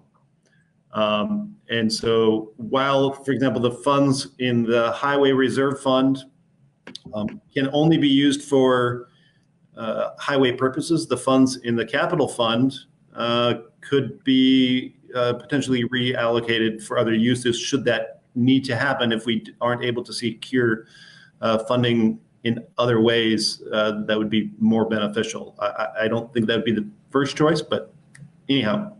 that's the brief background. Any comments? So our decision, and I think that you told me, Peter, that the Ford dealership wanted to know right away about this offer. Yes, correct. So that's why this was added on tonight, is because the dealership is asking for an answer from us whether we would like to purchase it, because if we do not, they have another municipality who is interested in purchasing the truck, is my understanding. Right. So this is our case in point, ladies and gentlemen, about, do we go on and as our budget was developed to purchase this truck with the funds that we have to purchase it, or do we hold back and consider this action to not be particularly or to be impactful if we have a budget shortfall, is what I'm saying. That seems to be the two sides of the coins that I see. And so how did Dan feel about this? Did he say that this truck is essential for the functioning of the department, or just that this was the plan, so let's go ahead with it? That's an excellent question, Brenda. And my personal interpretation of what he said today, as well as when he and I chatted on Thursday afternoon, is I think it's a combination of both of those factors. That this truck is definitely essential for the work that they do. And this is one of the most used trucks that they have, which is one thing. But he also feels that since it was planned for, it is in the budget, and we do have the funds for it. He was concerned that if the purchase was delayed until next year, if we do have difficulties next year, then that means that this truck is going to be, the purchase would potentially be delayed for 2 fiscal years, and that could then impact other areas in the future. So it's kind of a double-edged sword here. Any further, John? Yeah, I'll just jump in and say that I'm not comfortable making a decision to stop moving forward without some more clarified thinking, because it becomes sort of a one-off following another one-off that might come down the road, and then another one-off, and we'd have to develop a sense of consistency and care in all this planning. I believe I wouldn't want to not purchase this and then, yes, let's purchase the next thing that comes down the road because the information's changed a little bit. It doesn't make any sense to me. I think we need to go ahead. My view would be to go ahead with the purchase of this as we had planned, because we don't know anything else at this point, except we have this looming thing out there that we just don't know about. But it's not strong enough for me to be able to make a decision about or act. I agree with you, Zahn. I agree too. I mean, I'm sorry. Did I interrupt you, Richard? No, I just wanted to add my affirmation to what Zahn said, that I think we should go forward with the purchase of the truck. I would like to hear it from Danny's mouth about what the need is, but he's not here. And the significant factors of the present truck being lousy and breaking down and costing us money to repair makes it all the more, I think, a value proposition to buy the new truck. I would also add too, I believe, at least from a communication with Danny, I believe his intent is to sell this truck. He won't be getting a lot of money for it, but his intent is to sell the existing truck. So that would help for part of the purchase price as well. And as we know, the care of the roads affects every resident in the town. And in my thinking, we need to be careful about having people be able to go places should we ever be able to go anywhere again. Thank you, Miranda. Is there any further? Does anyone else have comment? I just wish that we did have the town in here to explain, because that's a lot of money, and yes, we're forced to make cuts. and we're going ahead without making cuts. I don't know. Yeah. It's a hard decision. Yeah, I hear you, Rusty. I wouldn't say yet that we're forced to make cuts at this point. I think we may, but we don't. I don't even know how to think about it, I guess. Well, to me, because now they're saying that there's going to be a second wave of this in the fall. I mean, there's going to be some big decisions made that aren't going to be popular. Yeah. So. Yep. Any further comments? I mean, is there any way? I mean, it seems like with the economy and the state it's in, it's not going to be too hard to order up a truck, 2, 3, 4 months down the road. I mean, I get this is a spec truck and it takes time to outfit it, but wait, just to let you know, this is not to sway your decision, but just so you know, these trucks take approximately 6 months to build. 6 months? Yep. That's the wait time on the trucks.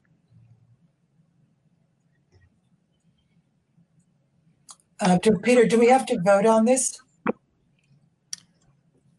I mean, yeah, they're looking for whether or not the town is going to purchase the truck. So the only way you can decide that is for you to vote on it. Okay. Are we ready to vote? Yeah. I mean, okay. I'll take the roll. John? First, somebody needs to make a motion. We need a motion. I'm sorry. Can I have a motion? I move that we move ahead to purchase the truck as outlined. Do I have a second? I will second it. Okay. Is there any further discussion? Okay, I shall now take a roll call. Miranda? Aye. Michael? Aye. Rusty? Aye. Zahn? Aye. Richard? Aye. The motion carries unanimously. And okay.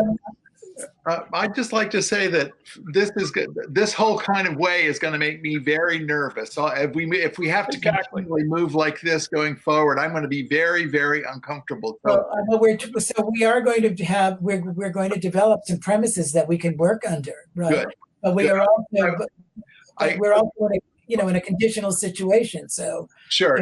I say that mostly in support of Rusty. Well, I'm having a hard time with just mentioned today, and we're talking about budget cuts, and then all of a sudden, $93,000. That's not chump change, Yeah. Yeah. But I mean, we're talking about potential budget cuts, not budget cuts. Yes, that's the key point, Richard. Yeah. So, very good. I think that we have advanced the care of our roads significantly by replacing the truck and having a new truck. Okay, Richard, I will communicate with Danny tomorrow to finalize the details of that. Okay, thank you. Miranda, were you saying something? Richard, I just wanted to make a very brief comment to reassure Rusty that when the time comes that we really need to deliberate and make cuts, this isn't a board that's just going to avoid our responsibility. I just wanted to try to provide a little reassurance. Yeah. Thank you for that. And we're all in it together, to use a popular cliche. Current phrase. Okay. So our next item on the agenda is the CUD, the CUD. Zahn, you're up. Thank you. I just wanted to alert everyone to the fact that although Guilford has chosen, at least for the next while, to move in accordance with the Wyndham Regional Planning Commission's motion and actions with regard to the development of broadband in this area, there is, as you know, a CUD that's forming, probably you know this, around the Deerfield River Valley. Right now, there are 7 towns that have joined together to form a CUD, and they meet on a very regular basis as a CUD. They're not moving against the Wyndham Regional Commission; they're just moving ahead. And so it's not that they're moving it counter to or anything. Their hopes are probably in the same vein as ours. But I was contacted because I'm, personal friends with the person in Marlborough who's leading the effort there. So he just wanted us to know that they have monthly meetings. This new CUD has monthly meetings that we would be invited to go to if we wanted to. And part of their agenda is to bring in 8 utilities, potential utilities that would offer services in this part of the state. And they're just going to interview these 8 utilities. That's happening on a different schedule, but they're also willing to invite us to. So there's a way that Guilford could be gaining information about what's actually going on with the CUD. I'm imagining down the road that we will be joining that CUD. That CUD will eventually become the Windham County Regional CUD. It's just not there yet. So it's just all I want to say is that we've been invited to attend meetings, even though we're not actively engaged. We don't need to join the CUD at this point. Oh, that's good. We could take part. And so they were asking us, Stephen John, if any of you know who he is, he asked me if we wanted to appoint a person, and I said that Peter is our current person with relationship to the Windham Regional Commission, and would we want Peter to be informed about all these other meetings, or would you all be comfortable if I were informed or if Michael were informed? And between the 3 of us, we would just build up the information system here is what we're trying to do. Well, I would be very happy with that myself. What about the rest of us? I would certainly be happy with it. I was approached by a couple of residents about why we weren't already applying to be part of the CUD, and I really didn't have a good answer. I think the answer is that we had agreed as a select board that we would work in tandem with Windham Regional Commission, and they're going on a certain schedule and a certain time frame, and we're just moving with that. We are free if we want to move with a different time schedule to join this other CUD, but I don't recommend that right for us yet. I don't think we're quite ready. I don't think we have enough information yet. Mm-hmm. So would the 3 of you work, Michael, you and Peter, work out how you will gather the information and then let us have that information? I'm willing to be involved. I can attend meetings when other people can't, but I don't know if we want this round robin approach or just Peter, what are you thinking? I'm willing to Well, I mean, I know. Go ahead. I'm sorry, I thought you were done, Michael. Go ahead. Oh, I guess I'm sort of wondering, given your recent additional duties, is that something we can assist with? I mean, at the moment, there's not a lot for us to do. I think that when it comes to that point, then yes, I think it would be very helpful if, say you and Zahn could provide some assistance on that. At the moment, I don't have any communication with anyone on the side, from any of the various towns. I've heard, just because of where I live, I've heard some information about the Deerfield Valley, but that's, the CUD there. From a couple other conversations, I think that what they're doing is great, but I think I agree with Zahn. I think it's better for us to kind of wait and see what happens and to support Windham Regional in their pursuit of this, and kind of do it as a unified whole, because of the fact that we don't have a county government and they kind of act as an intermediary for us. Because I think that they would have bigger sway than a smaller group, in my personal opinion. So could we leave it at this? That Peter, you're the point person, and that you would inform Zahn and Michael of upcoming meetings where And this would be purely informational, as Zahn put it, that we, the more information we have about how CUDs are organizing and advancing their cause, the better off for us that we can bring to the Wyndham Regional. Does that sound like that is good for resolution? Yes? Sure. Yeah. Okay. Moving on. We're fortunate that Ann Ryder has agreed to serve on the Finance Advisory Committee. As you remember, at our last meeting, we appointed the members of that committee. So here is one more addition. And would someone like to make a motion to appoint Ann as a member of that committee? I so move. Do I have a second? I'll second. Is there any discussion? Okay, I'll take the roll. Zahn? Aye. Miranda? Aye. Michael? Aye. Rusty? Aye. Richard? Aye. The motion carries unanimously. Thank you very much. I think that Ann is going to be a great addition to that committee and its work. The next item on the agenda is the dog. So, as you all know, the select board received a letter about an incident with a dog bite, and we've asked Peter to get as much information as he can about what the responsibilities. We want to get back to Sarah, who wrote the letter, and I told Sarah that we would be discussing this issue tonight, but we wanted to make sure that we are knowing what our responsibilities are vis-a-vis dogs and dog bites as a select board, because there are ordinances and state regulations that govern what a select board can and cannot do in this matter. So, Peter, what have you found out?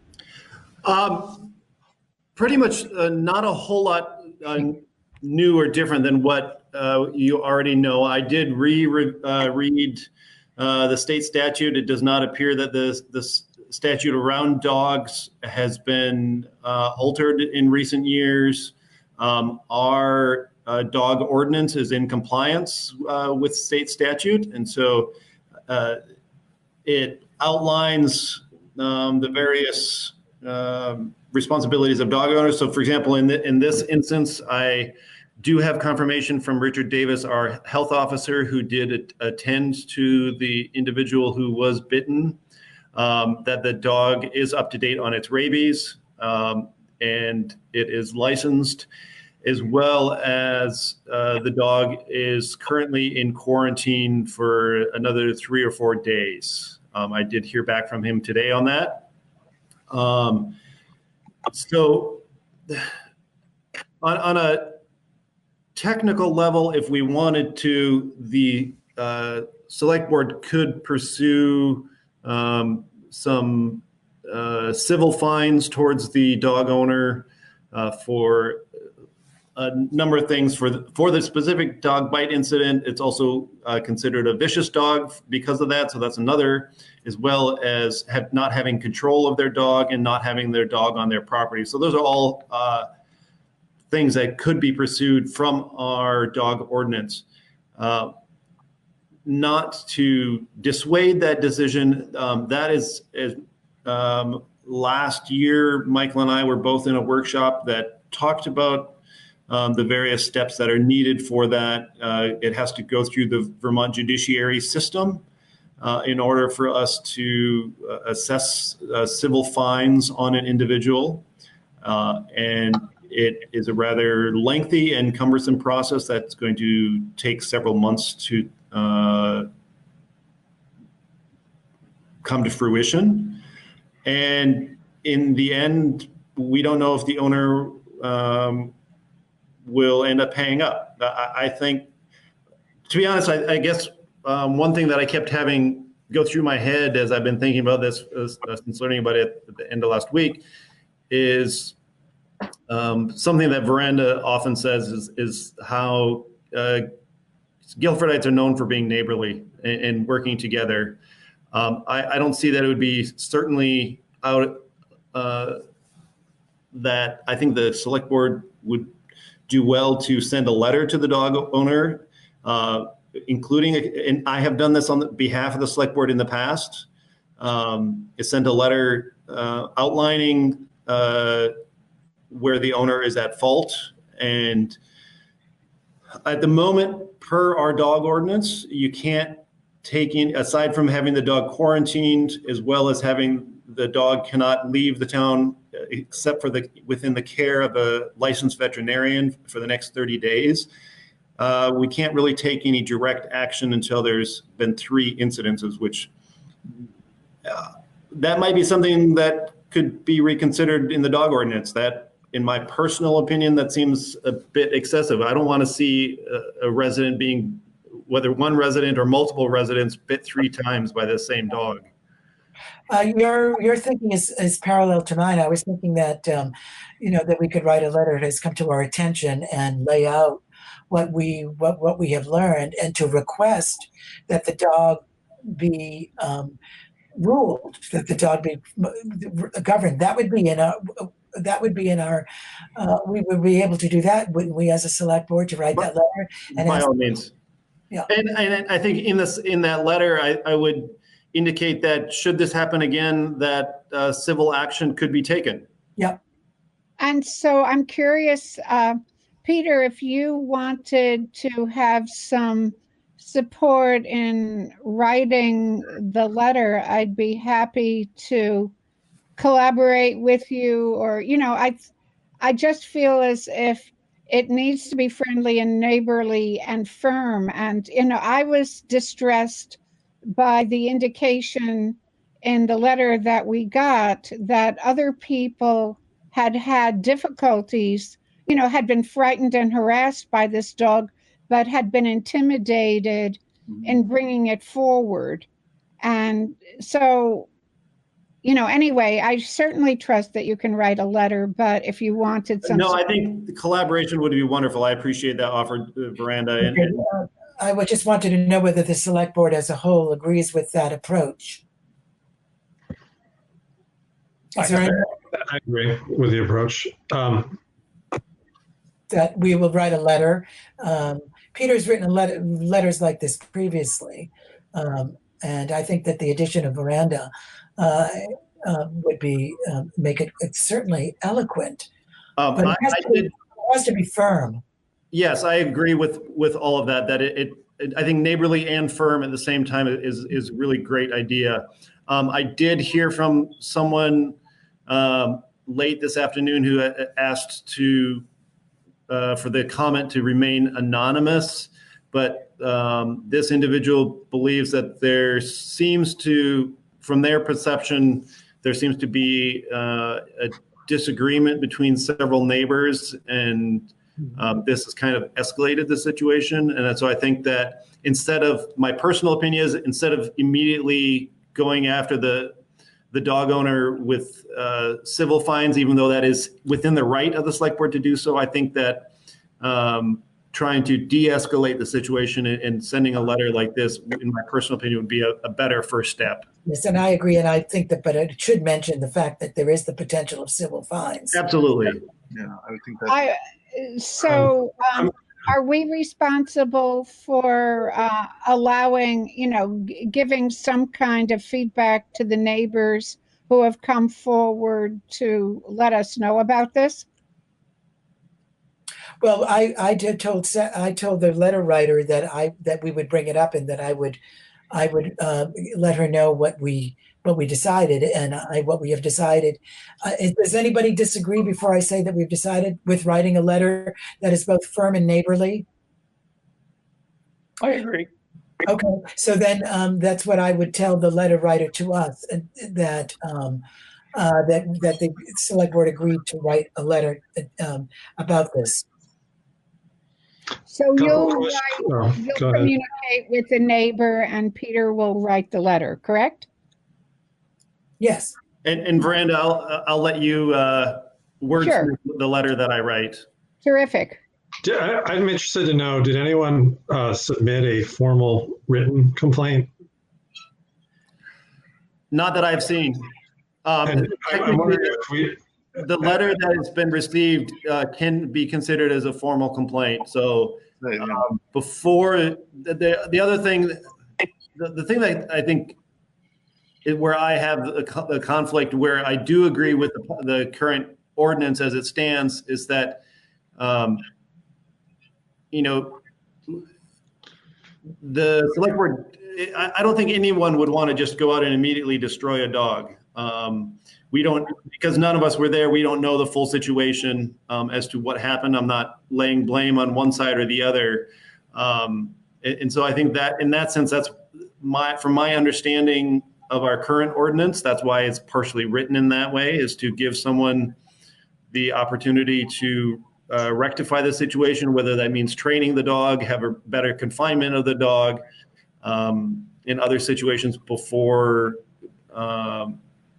you know, the dog is taken from that person. I think that's a very drastic step, and should it be necessary, it's an option that's there for the select board. But okay, well, let's wrap this discussion up. I think we've talked enough about it. And the dog ordinance is on the website, is it not? Oh, by definition, certainly, yes. So I would ask, if you're not familiar with the dog ordinance, it would be a good idea to take a look at it. And if you think, select board members, that there need to be amendments or changes to it, we should put that on the agenda for a future meeting. All right, moving along. I had a suggestion from a town citizen who thought that our emergency sign was very correct and very important, but that could it be sweetened with a phrase that would be more welcoming, because it is right at the entrance to our town. She suggested that it might be something like, "We miss you." You know, the building is closed, but we miss you. Would anybody be opposed to something like that? No. Would anybody be in favor of it? Sure. I'm in favor of it. Sure. Okay. What do you like? We miss you? Well, Richard, I had a question of the building is closed, but we're still working. I mean, I don't want it to be real long, but we're still working on your behalf is the thing. Oh, you know. Oh, that's right. So maybe we're still at work for Guilford. I'm not sure "we miss you" is exactly nailing it. Stay safe. I mean, and I don't know. I'm with Veranda. We want to express where, you know. Okay, so how about we're still here? We're at work for Guilford. We're still at work for Guilford. How about that? Sure. Anybody disagree? No. I just have to say that I've driven by that sign a few times, and I've been able to read. You know, usually I get to one of the elements. You have to sit there and not move for you to get the whole picture. You know, so I think whatever we say is going to be missed. But let's say it anyway, right? Let's say it anyway. Yeah, that's good. We're still at work for Guilford. Okay, Peter? Okay. How about we're here for Guilford? Sure. It's shorter, and then it would probably fit on one screen. Or we're here for you. Work here for you. Yes. We're at work for you. We're at work for you. That's a good one, Zon. Yeah, I like that one the best. Okay. All right, very good. Okay, and then, all right, now on to old business. I think we've done all of our additions. Thank you very much. And we're moving right along. The revised annual goals that were revised by Veranda and Zon, and we all had a draft version. Does anyone have any comments about the goals or suggestions about how they might be further changed? Well, I wondered whether, I mean, I think these goals are great. And I didn't know, I didn't know whether there was a way we wanted to acknowledge the pandemic somewhere in our goals, maybe in a brief introductory statement, and then do these goals. Yeah. Okay. Yeah. I mean, these are extraordinary times. Mm-hmm. I think that any context that we have, if we wanted to put it out there, we should have a statement about That's what I mean. all of these goals are placed in the context of our current situation. Okay, and there is the goal of resident safety that the select board looks up for. But I think, and these are on the website, and I think that it would be good to have a preface that contextualizes it in terms of what's happening to us at the present time. By the way, Richard, we've actually never had the select board goals on the website. Oh, I think it would be a good idea to have them there. We could, by all means. I'm just saying we've never done that. Yep. Well, if you approve them tonight, then I will work with Veranda and Zahn to clean them up a little bit and make them presentable, and I'll add them to the website. Okay, and then create a preface. Okay. John and Veranda would like to work at that. Yeah, that's great. Okay. I want to note that there are a couple of action steps where there's no action. There's nothing stated about what's going to happen, and that's simply because Vernon and I didn't work it through. So if the select board's comfortable, we could adjust that a bit. I think what we need to approve, if we're going to approve anything at all, is the general idea of these, and they need to be freely editable. Well, I just want to remind you that this is a living document. Yeah. So even if you do approve them today, next month we can revise them, and you don't necessarily need a select board full approval in motion to edit them because the situation may change. Right. I've also added a couple of things since we talked based on information I got since we last looked at them or last talked about them. The construction of the new finance advisory committee and the construction of the town meeting advisory committee. We need to make sure we get that up and running. Yes, that's right. The town meeting advisory committee. So that's on there as well. Great. I've added those to it, so it's sitting there now. So that information is there. Terrific. Yeah. So do we want to vote on this now, approve these now, or do we want to further review a revision? What's your pleasure? I think that because it's a living document, if people are comfortable with them as they stand, then I think we ought to vote on them now with the understanding that Zana and I will work on a preface and will continue to respond to changing circumstances. I agree that that's a good approach. Okay. Is there any further discussion about that? Do I have a motion then, Zahn? I'd like to move these goals as they are currently stated. Do I have a second? I'll second. Thank you. Is there any further discussion? Michael? I thought that they were great. I'm taking a roll call. Aye. Okay. Miranda? Aye. Rusty? Aye. Zahn? Aye. Richard? Aye. The motion carries unanimously. Thank you very much. And we're advancing here. Okay, on to the subject of the administrative assistant. When Peter and I were discussing the agenda for tonight's meeting, this was put on this agenda from last select board's meeting, and Peter and I the administrative assistant would impact Peter significantly, but we thought that it would be in our best interest to hold off on that position at this present time, given the context that we don't know what's going to happen in terms of budget, the impact on the budget.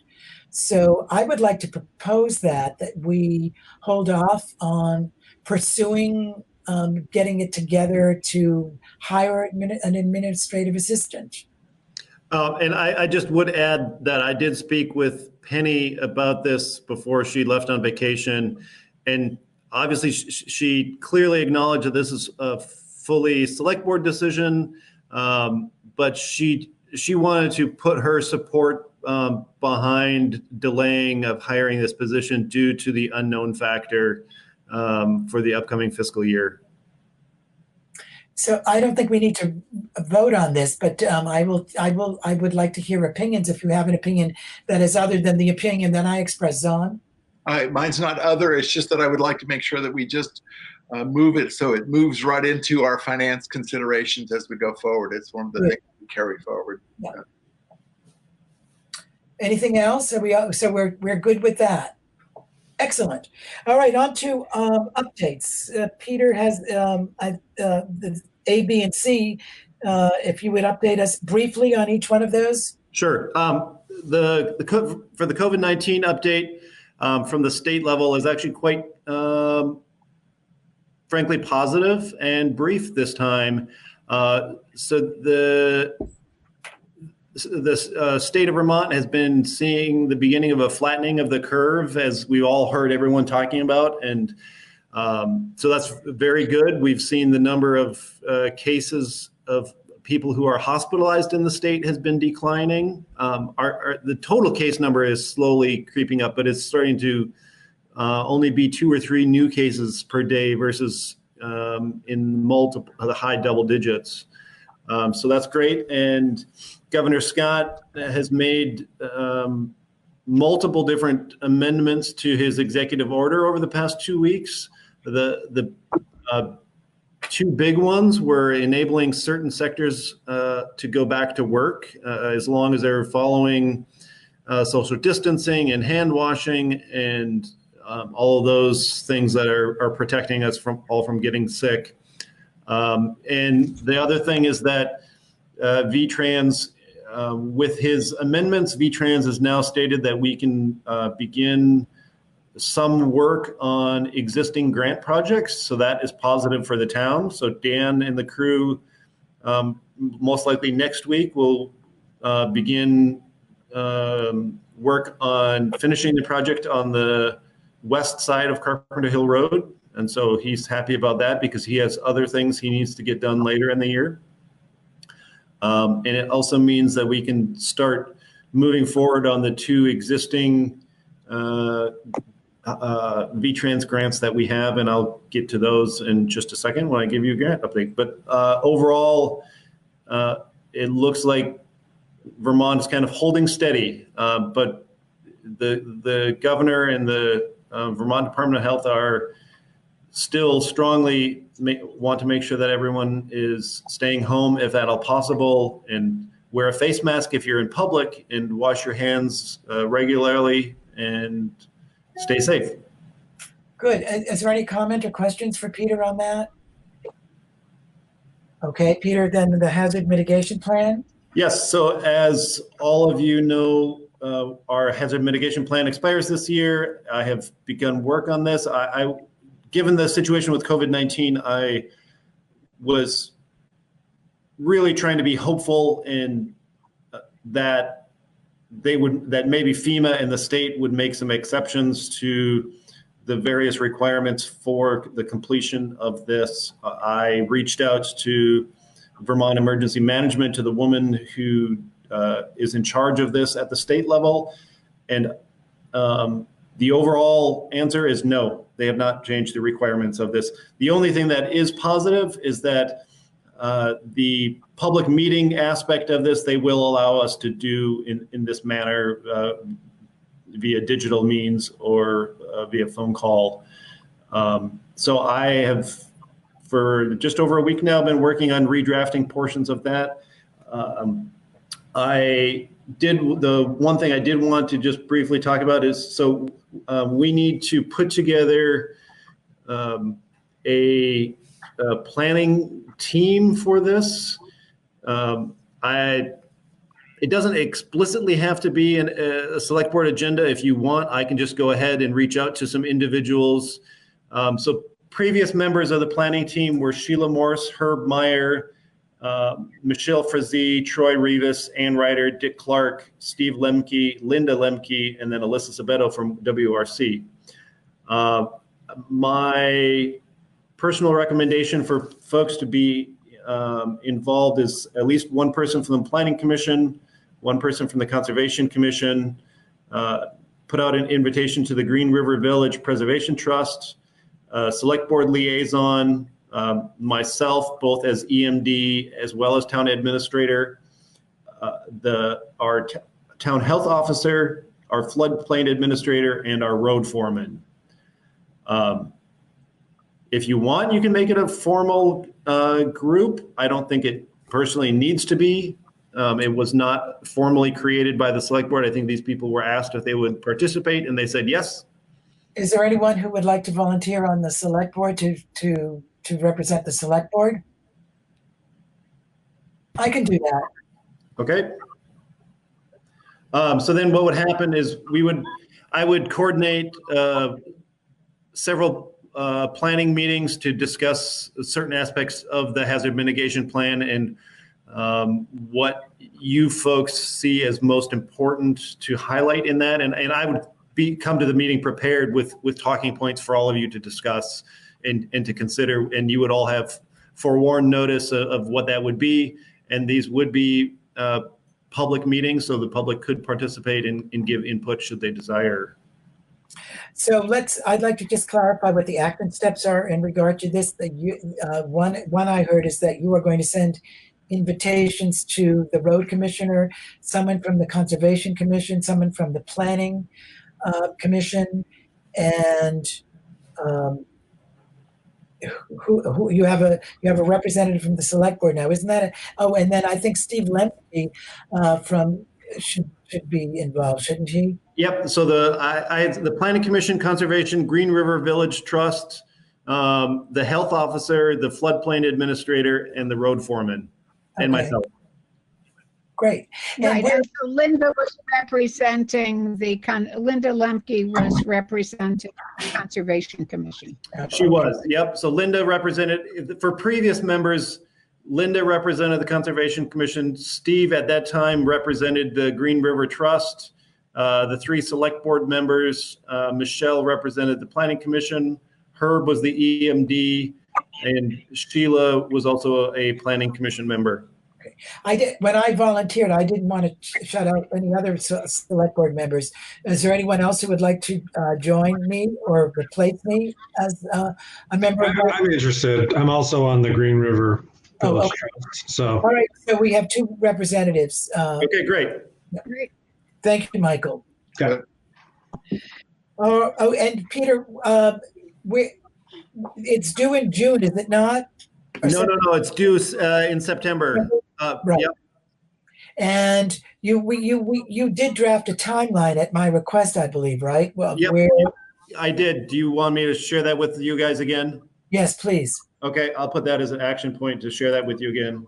So Peter's working on a timeline to get this done, and he's going to share that with us.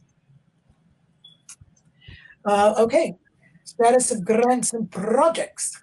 Yep. So as far as an active grant, the primary active, we have two active grants at the moment. One is for the highway department, as I stated a few moments ago, for the project over on the west side of Carpenter Hill Road that they began last year.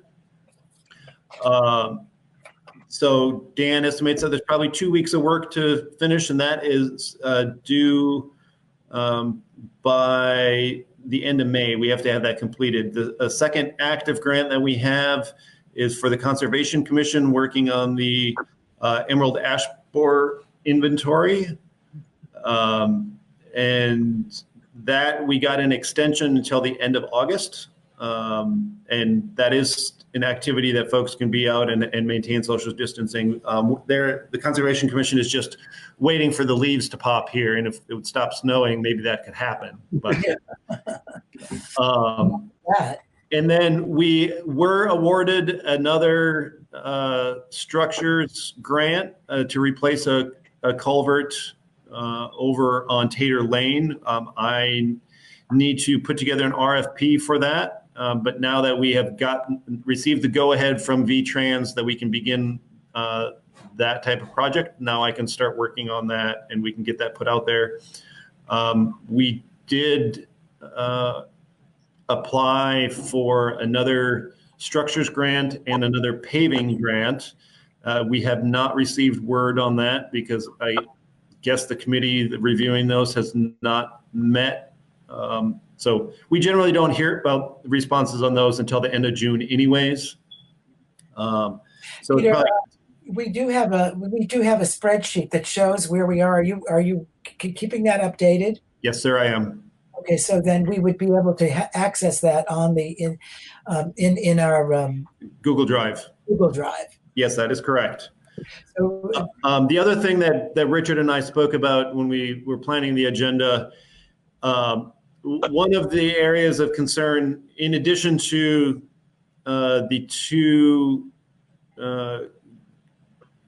grant, so in addition to, for example, the grant for the project on Tater Lane, as well as the two grants that we applied for, with this approximately $45 million deficit in the transportation budget for this year due to COVID-19, we do need to consider the fact that one area we haven't been told explicitly yet, so I'm just trying to plan for the future. We may potentially lose grant funding due to COVID-19 because of shortfalls within the state. Mm-hmm. And so Danny is aware of that. He and I spoke about that both last Thursday and this morning. And while it would be frustrating to lose those funds, he feels that we could get by at least for another fiscal year without them. The bigger concern would be the town receives grant funding from VTrans for road maintenance every year, and that is part of our annual fiscal year budget. And that is potentially something that the state could theoretically cut if they do have that big of a shortfall. And so for us, for this upcoming fiscal year, that grant is just over $153,000 for our highway maintenance. And we would have to find some other source to make up those funds. So it's just something to think about as far as grant revenue that we're anticipating forthcoming. Any questions or discussion for Peter on the update on grants and projects? And remember that there is a spreadsheet on Google Drive where you can find what the current status of grants is. Sorry. Okay, warrants. Who's doing the warrants? Well, I didn't. I usually do the warrants, but I didn't get They're there, Veranda. Pardon me? If you open up the document, they're there now. Oh, okay. Well, let me. I also see that Juan is looking at the document currently, so he could do them as well, and then. Oh, you could... okay. Okay, who's looking at the document? Okay, well, why don't we just have Zahn go ahead with it since he has it in front of him? I have it open.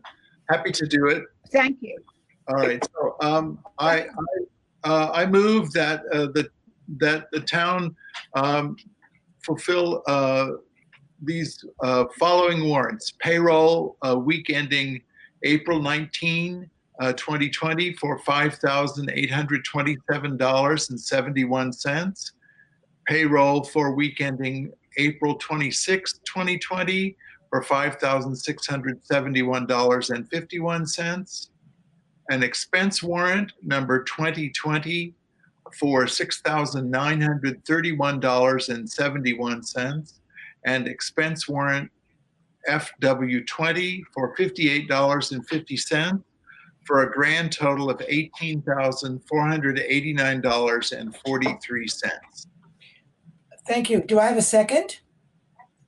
I will second it. I'll second it. Okay, Rusty was before you, Veranda. Thank you, Rusty.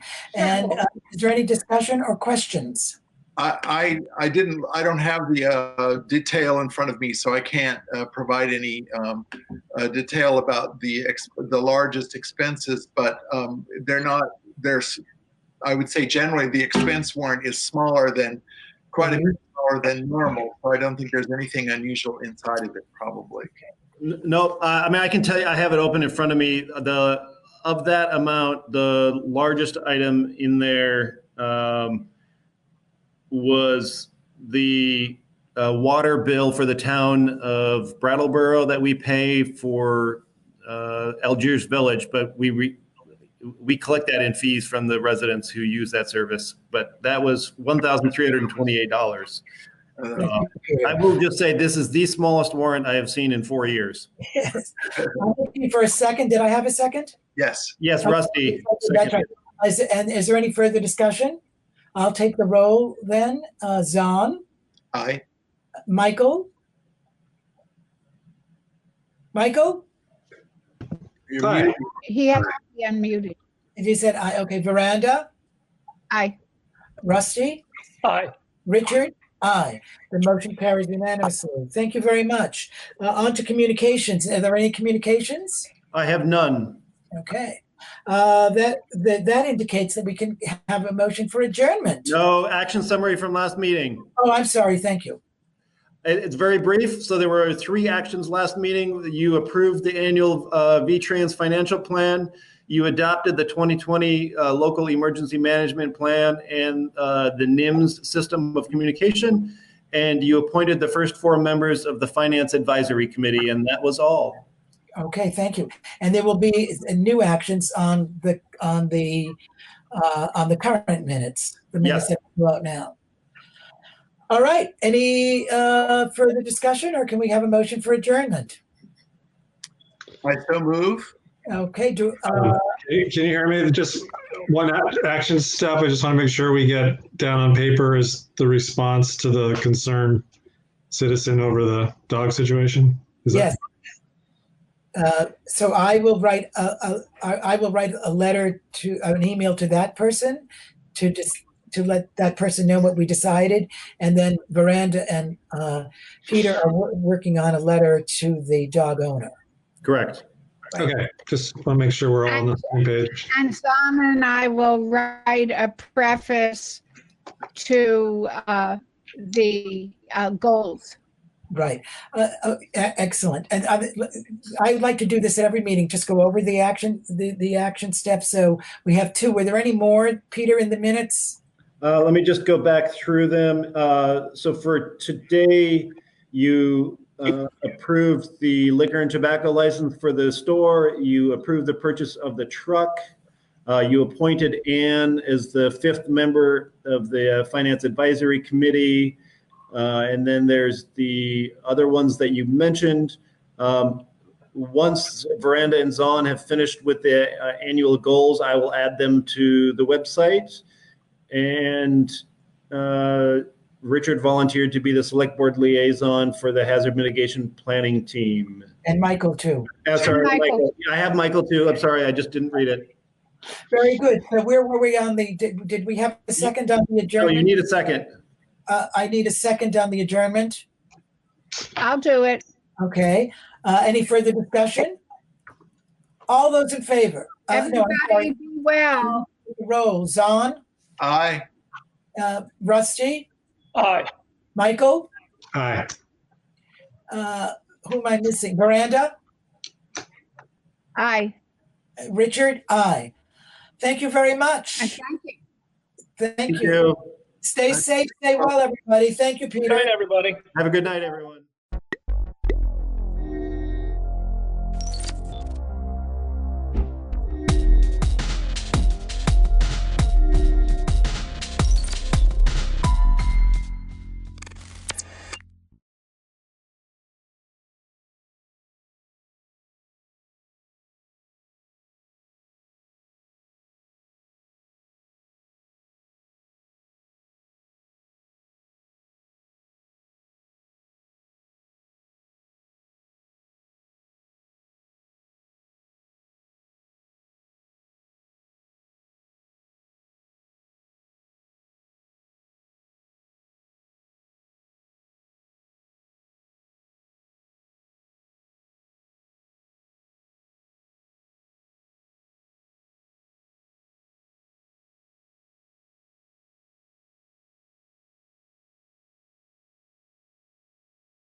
I'd like to call the meeting back to order. We did call the meeting a little earlier to enter into executive session, so it's now 6:15. This is the Tuesday, April 21st meeting of the Brattleboro Select Board, and I will just reconfirm with Peter that the meeting has been properly warned. Yes, it has. Thank you. And at this time, I would like to take a motion to approve the minutes of both April 2nd and April 7th.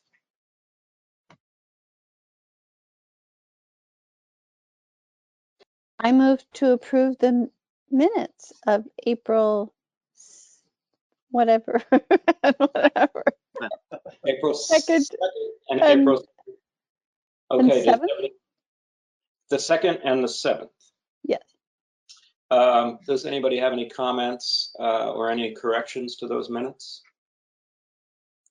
Seeing none, I will ask all those in favor to say aye. Aye. Aye. That's 5-0 for the approval of the minutes. Next on our agenda tonight is the chair's remarks. We're still getting on our feet here with how to run things, and I feel the same way. I'm still feeling a little disoriented as to how things are going. There were a couple things I wanted to say as chair, which I felt like just to say a couple things to kick things off as chair now.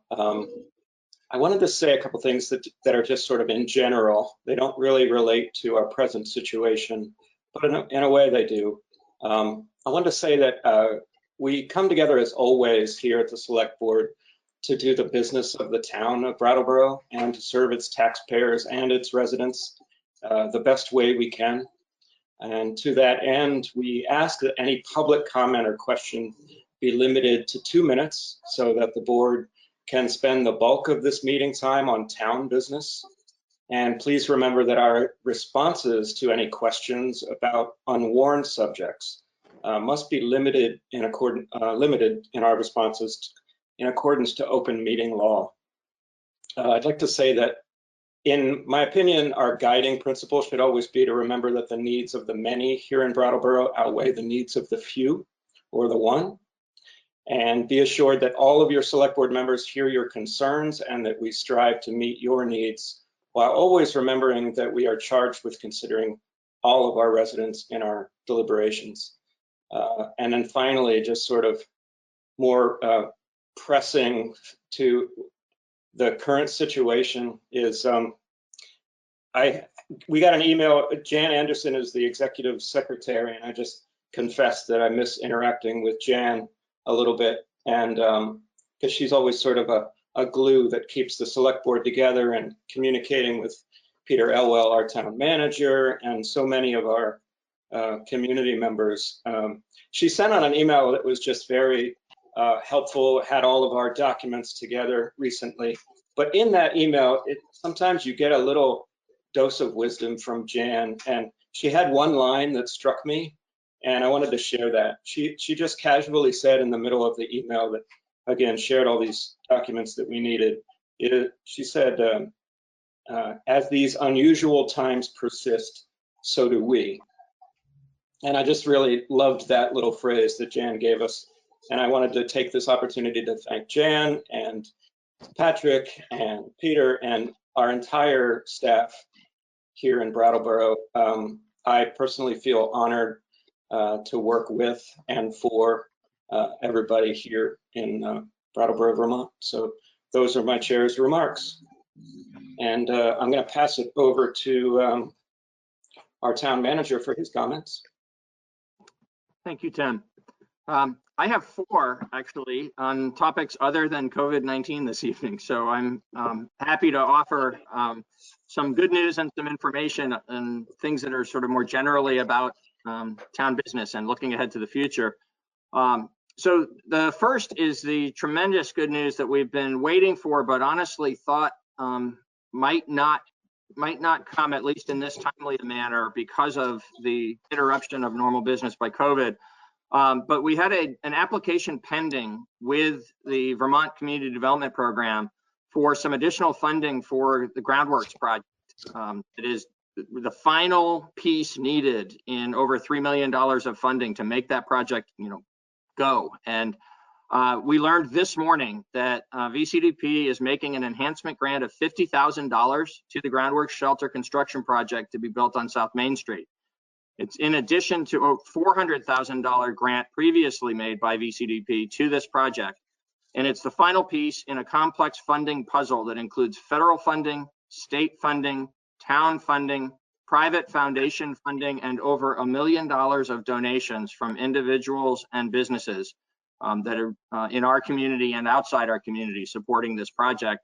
Groundworks leadership has assured me that the construction now is able to begin just as soon as the COVID-19 restrictions allow that kind of construction activity to resume in the community. So that project will move ahead. We've also been advised that Dan Adams, who is our tree warden here in Brattleboro, has been chosen for a prestigious award. The Vermont Urban and Community Forestry Program will recognize him as this year's Hamilton Award winner. That Hamilton Award is named after a long-standing tree warden and a leader in maintenance of urban forestry in Vermont. This award is presented to a tree warden who has significantly advanced the goals of urban and community forestry through successful practices, effective conservation planning, increased citizen engagement, and active public education. Dan graduated from the University of Maine with a degree in forestry and has been the tree warden here in Brattleboro for over 20 years. He helped establish our tree advisory board, which actively promotes our urban and community forestry programs in Brattleboro. And under his leadership, the tree board meets once a month, promotes public education, tree planting, tree maintenance, grant writing, tree inventories, and the review of town projects. We thank Dan for his long and dedicated service, and we thank Steve Barrett for nominating Dan to receive this well-deserved honor. And two announcements to just remind folks of things we have already announced to the public, but these are big seasonal matters that we want to make sure people are remaining aware of. So the semi-annual flushing of the water mains will start on Thursday evening this week and continue until May 11th. It's essential maintenance to keep the water supply safe, and so we're proceeding with this. We can do it in a manner that the crews go out at a time of night when they're not interacting with other folks in the community, and they can stay safe with each other and perform this really essential maintenance for the safety of our water system. So thanks to DPW for keeping that moving forward as usual.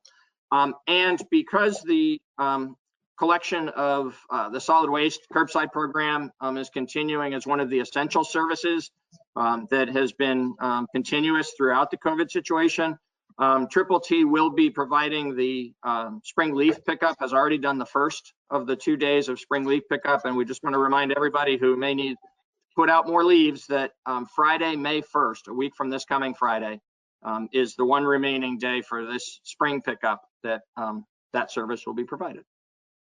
Thank you. Wonderful. Thank you, Peter. Congratulations, Dan. And really great to hear about the Vermont Community Development Program grant. The Groundworks is certainly deserving. So the next item on our agenda is select board comments and committee reports. So I'm going to open it up, and I have a hand up already from Brandy. Hi. So I want to just remind us about something that's not Brattleboro specific. It's statewide, but we are in the state. And that is, I want to make a reference to the governor's executive order from Friday, April 17th, and to guidance issued under that from the Agency of Commerce and Community Development. This is all really easily found online with a simple Google search. And it reminds employees and employers that as of Monday, which is yesterday, employees must wear non-medical cloth face coverings or bandanas over their mouths and noses. And so this is no longer just a recommendation, it's now a requirement. And I want to make sure to clear that up because I know that when executive orders come out, We often read them just through the news. We don't always read the actual guidance or the actual addendums to the orders. And so I want to make it clear to anybody who might be confused that if you're operating a retail business, you need to be wearing something over your face and mouth. Thank you. Thanks, Brandy. Thank you, Liz, for complying. I appreciate that. Does anybody else have comments or committee reports? No? All right. Seeing none, I'd like to move into public participation. Now, I have a little bit of, last time I sort of forgot to speak to this a little bit, so let me kind of go over how to participate in our meetings. We are asking that all members of the public and any presenting guests to turn off their cameras and mute their microphones upon entering the meeting room.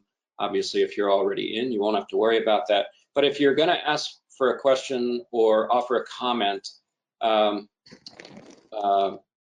please type your name into the chat box, or at least just say your name will appear anyway to me, but I'm keeping my eye on the chat box. But please don't actually ask the question if you can hold off on that.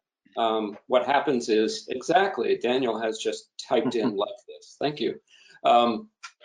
It puts me in a weird position if last meeting some people were private messaging me a question, and so it was unclear to me whether they wanted to ask me the question and sort of stay private or not. But according to open meeting laws, we really want you to be on camera if possible, or at least on audio to ask your question.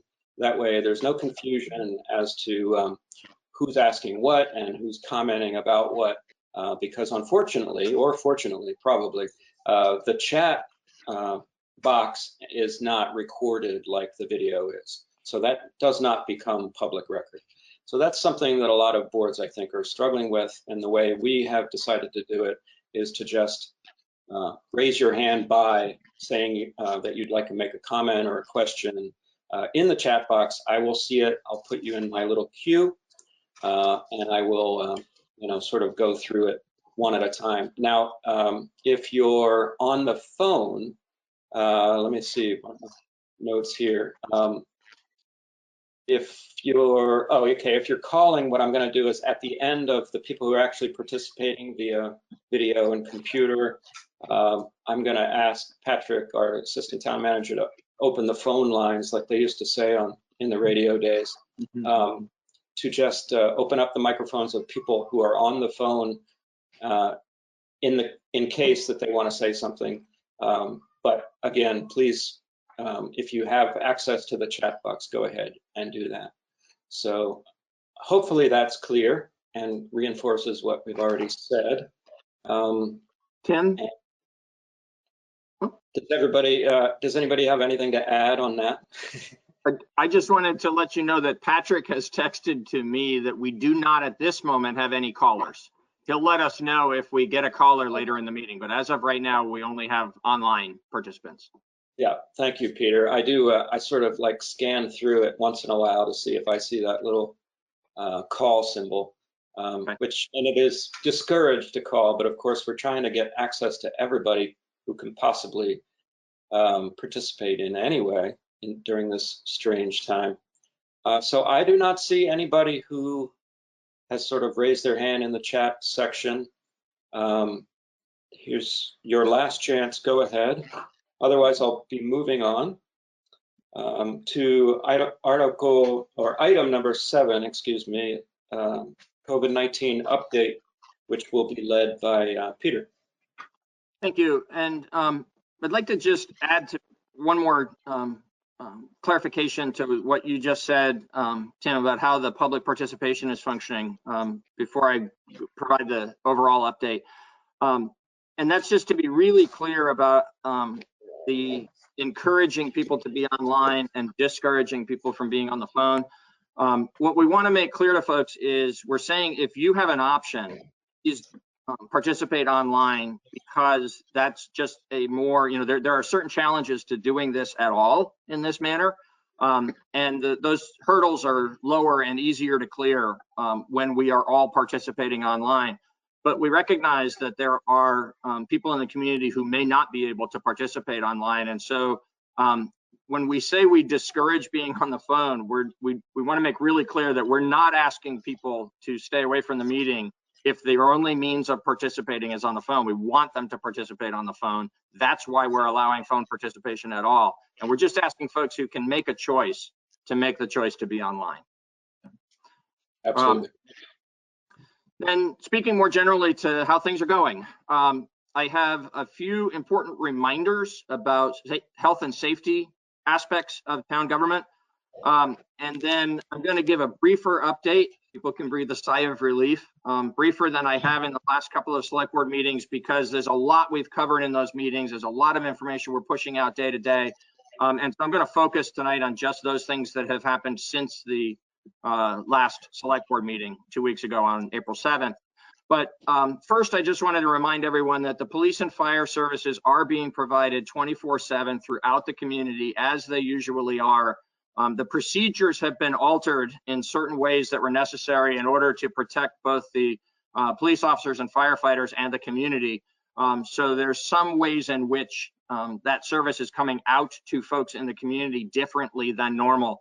But we want to provide the overall reassurance that police and fire are available 24/7, and the dispatchers are taking emergency calls 24/7, just as usual. The water and sewer utilities are functioning from the consumer's point of view just exactly as they usually do. If anybody experiences anything unusual, we want to hear about that right away, because at our homes and our businesses, people ought to be receiving water and sewer services just exactly as normal. Again, there are certain procedures that are in place for the safety of the staff, primarily in this case, because they, particularly at the two treatment plants, they don't interact with the public a lot, but the precautions they take to keep each other healthy, keep the system protected, is really important.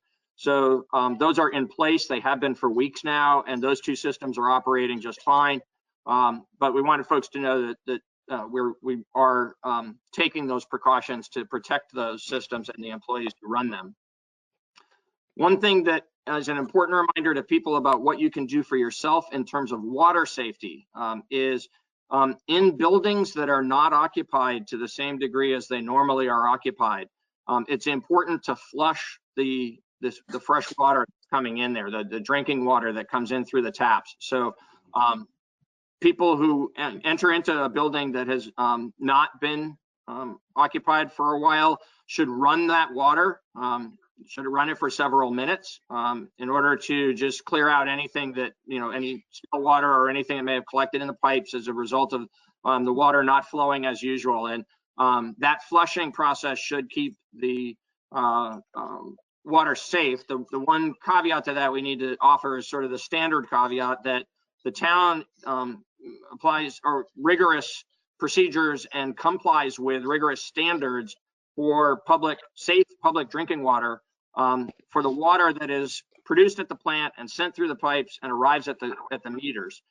On the private side of the meters, where it goes through private piping, whether that's in residences or in commercial settings, those are privately owned systems and the town doesn't maintain them. And so from time to time, we get a question about somebody who's concerned about water in a building. And we can provide lots of information about the safe drinking water that's coming to every building in town. If people are concerned about the quality of water inside a building, then they need to have that privately tested in order to be certain that it's safe for them in that particular setting. And one way to help keep it safe is to do this flushing of the water that's coming into the building. And finally, again, as a matter of making sure that folks have access to communication, there is so much in the way of communication that we're relying more than ever now on digital communications, online communications, and not everybody has that ability to connect to the internet at home. And so we want to make sure that everyone knows that if you need a public Wi-Fi connection, there is one at Brooks Memorial Library. And during this time, when the library is closed, you can access that public Wi-Fi connection by going to the front, to the Main Street entrance of the library. You can access it if you're sitting in a car at the curb at that location, or as long as you're practicing social distancing and staying far enough away from others, there's the planters that you can sit on there, or you can otherwise access that that way into the internet. As far as updates go, I'll try to move quickly through this. Some of this is more important, some of it is more sort of routine, but it's the degree to which circumstances have changed in town during these past 2 weeks. Starting with right after the last select board meeting on Thursday the 9th, we opened Morningside Cemetery for the season.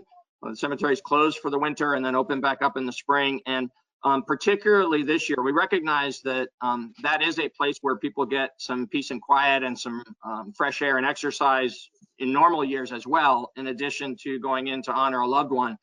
And so we wanted to encourage that activity just as we are with the parks, but remind everybody that it's important to adhere to all the advice from the public health experts about how to wear the mask and otherwise stay far enough away and practice the social distancing for everybody's sake.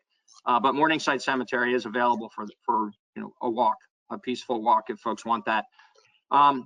We did, as we discussed last time, the town proceeded with the furlough of 3 employees.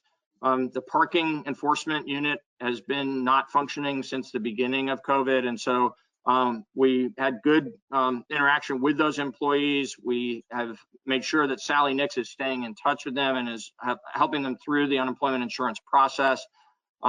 And so those 3 employees are on furlough at this point, and they're the 4th employee in the parking fund whose compensation is paid for by the parking fund, is the fellow who provides maintenance through the general facilities maintenance team, usually, who is right now working and for the foreseeable future working on the parks maintenance team instead. So he's able to move back into a position he had previously fulfilled for the town as part of that parks maintenance team while parking is closed. We also didn't talk about this last time. The board's aware of it, but the public isn't. And I just want to make sure that folks know that we did look at certain other positions, particularly at part-time positions that aren't able to really perform their normal functions during this time, to see if it was appropriate to furlough any additional employees. And what we found was that the employees who might have been appropriate for a furlough, beyond those 3 in parking, each one of them works few enough hours for the town that the cost to the town to have them stay in their regular wage compensation status with us is actually less cost to the taxpayers than the town's share of the unemployment insurance benefit would have been. So we have several employees in a few different departments who might otherwise have been furloughed, but it's actually better for them and better for the taxpayers to just keep them in paid status, and that's what we're doing. And the status of all other employees is essentially the same as we've discussed now several times, where some are busier than ever, some are doing mostly the normal things they would be doing in the office, but they're not much in the office. Some are going in just occasionally for tasks that have to be performed there, but are doing most of their work remotely. And others are not able to be fully doing all the different things that they do in their normal work, but are doing many or most of the things they do normally, and are people we wouldn't be able to furlough because we wouldn't be able to do without the work that they're performing. And so we've been really careful going position by position to make sure that we're both giving consideration to the impact to the employees as well as to the overall town operation. And we feel like that's calibrated. That set of decisions has been made, and has been made in a way that is both, we believe, fair to the employees, and certainly also the best that we could do in terms of containing town costs in this situation. Now, the town cost is something we'll talk about under the financial report later. It's actually pretty interesting and different in this emergency versus many types of emergencies, because there's many normal types of town expenditures that we're simply not making, right now while things are shut down. And then there's some other costs that we are incurring, but because we're not, for instance, standing up a surge site for hospital overflow or doing something else that's really, sort of a significant expense with lots of extra labor involved in it, but are rather just maintaining continuity of government through this time, we're not really incurring any significant COVID-related expenses, and we're incurring, less than our normal operating expenses. So from that point of view, that's a little odd. It's a silver lining, but we're keeping a close eye on it. But right now, there's no reason for concern financially in terms of COVID impact to town finances. The Brooks Memorial Library staff is providing assistance to folks who need assistance with completing their census forms. So that information is available on the town's website, or you can call Brooks Memorial Library and ask for that assistance. We're happy to help. And it's really important that we get a complete count of everyone who lives in Brattleboro. The Recreation and Parks Department had to cancel their spring youth sports season for obvious reasons, but both Recreation and Parks and the library are finding lots of new and expanded ways to support people with enrichment activities, a variety of enrichment activities for kids and for adults, online primarily, and also in other communications. And so there's a lot of information. Both of them operate a Facebook page in addition to the information that's on the town's website. We'd encourage people to be in touch with them and make sure that they're accessing the services that are available. The police department made the decision this past week to waive any alarm fees until further notice. So that's another one of those items where we recognize, hey, we can do this. We can make things just a little less burdensome to the broader public during this time. And so we've taken that step to waive the alarm fees. And that is the state of the town operations actions. There's a few things that we're doing that are sort of a step outside of basic town operations. But before I go to those, I want to just pause and see if you have any questions or any comments any of you want to offer about what I've said so far. Okay. I don't. Anyone else? No. So, so just 4 other points I wanted to make. These again are things that the board is well aware of. In fact, the board is involved in some of these, and in other cases, staff is handling them. But the board is aware. But I want to make sure that the community knows that the town and other communities who administer program income funds are collaborating with the state of Vermont's Agency of Commerce and Community Development to create a statewide small business relief program. ACCD asked the local agencies to collaborate on this so that there would be a simple and consistent process for Vermont's small businesses, and to make it more likely for the program to receive additional state and federal funding in the future. One of the things that's unique to the work we do in Vermont compared to the rest of the country when we're involved in a situation like this one is, where there's national impact or national programs that are applying, is we operate at such a human scale. It's one of the wonderful things about living where we live and being in the community we're in, that our program income fund having a bit over $300,000 available for this effort is an amount of money that federal employees can't really understand in terms of realizing that there's real meaningful impact that comes from the expense of those kinds of funds. They tend to deal with millions, tens of millions, even greater in the programs that they administer. And so sometimes it is better for Vermont communities to be pooled when we're dealing with demonstrating to the federal government the effectiveness of our work and being able to draw additional federal funding, because it comes to a scale where it's serving 650,000 people instead of 12,000, and where the money involved is, in this case, approximately $10 million statewide instead of $300,000. Those are, that's a scale that the federal government can relate better to. And it's one of the reasons why this approach is deemed in everybody's collective better interests instead of each of us doing our own thing. The details of this are not clear yet. We're working on developing that. It'll take a few weeks to put it in place. I expect there'll be at least an update and possibly an action item related to this for the May 5th select board meeting.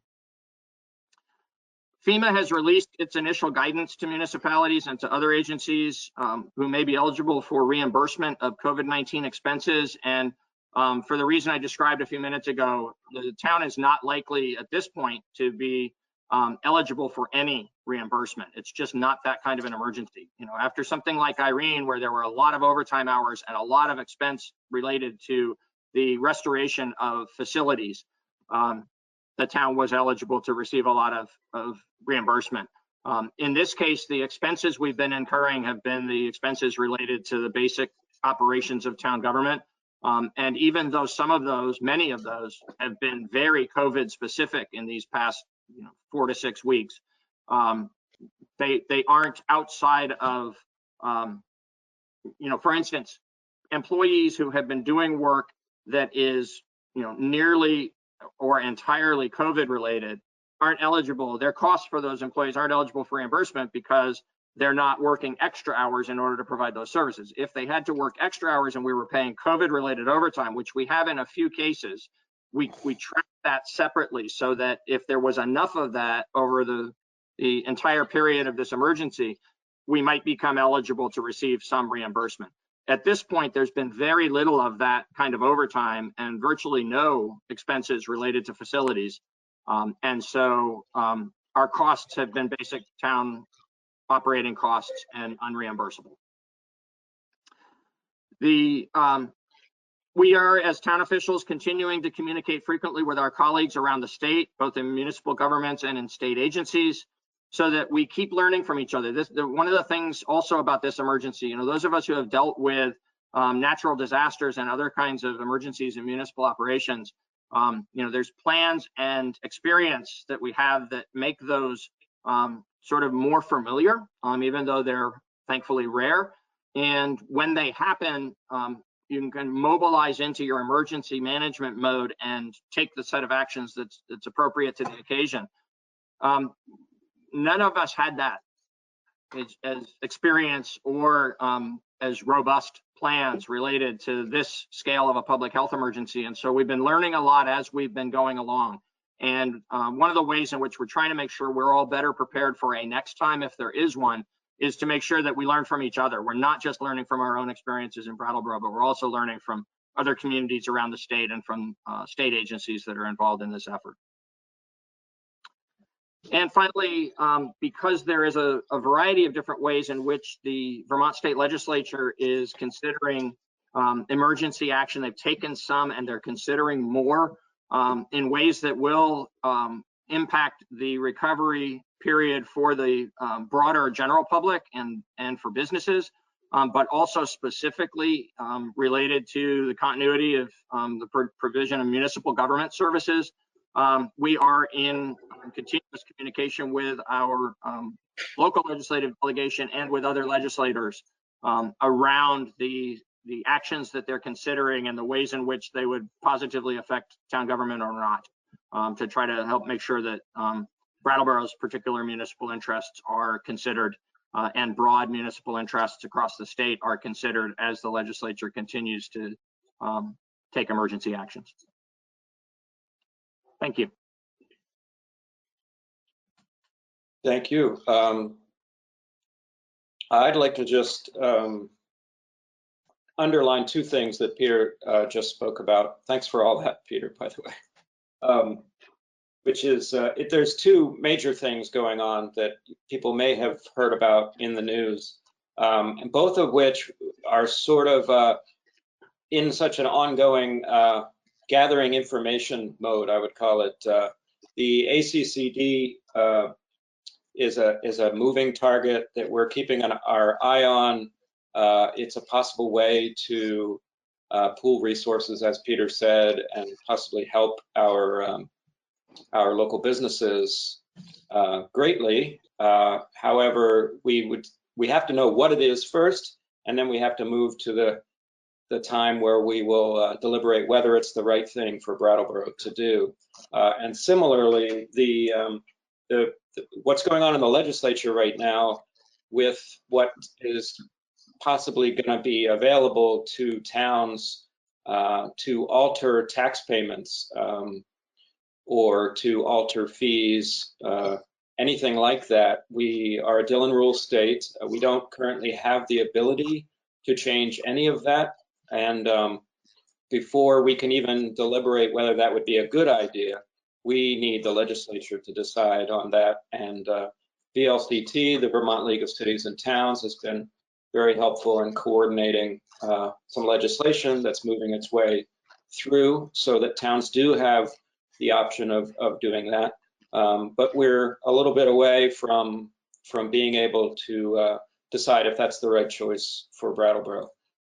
Anybody keeping their eye on that, I want to make very clear, and I'll be pushing this out however else we can. I think we should be doing this to be clear that we have a very solid and useful abatement appeal process for taxes.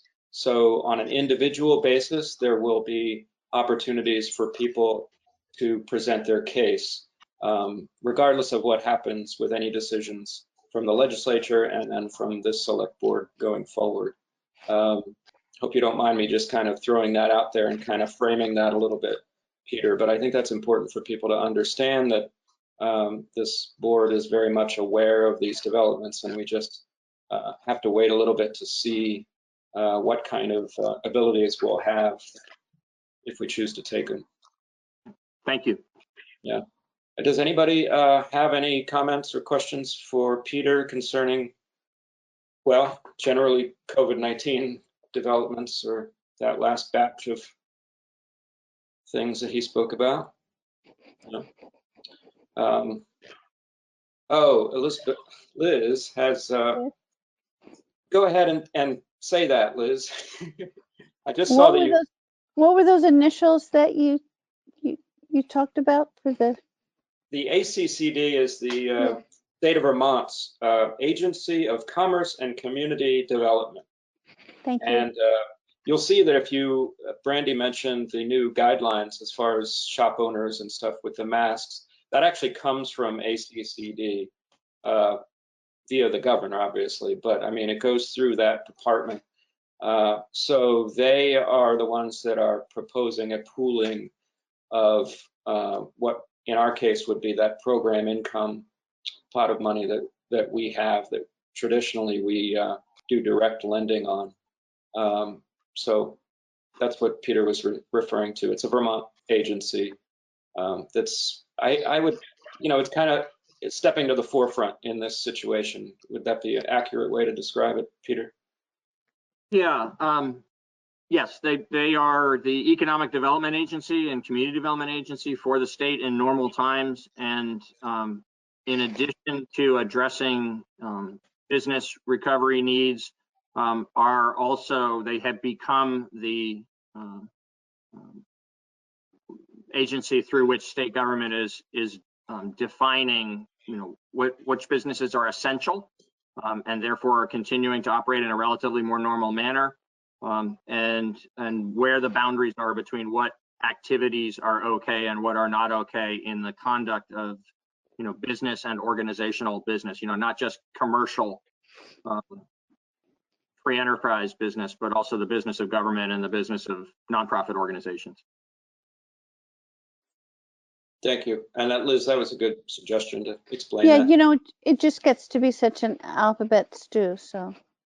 Absolutely. Daniel. I just wanted to kind of talk about unemployment, unemployment insurance a little bit. And I guess in some ways, I would imagine if you were somebody that was seeking unemployment insurance, you would have sought some of this information out. But I also know that there's been a great deal of angst in the community, especially from folks who have been waiting on the rollout of the unemployment insurance for self-employed people. And I share that angst as well, because the way in which the Department of Labor has rolled it out and rolled out the information has been kind of haphazard at times, and there has been several false starts with this. On the Vermont Department of Labor's Facebook page, there is a frequently asked questions link that is like updated daily.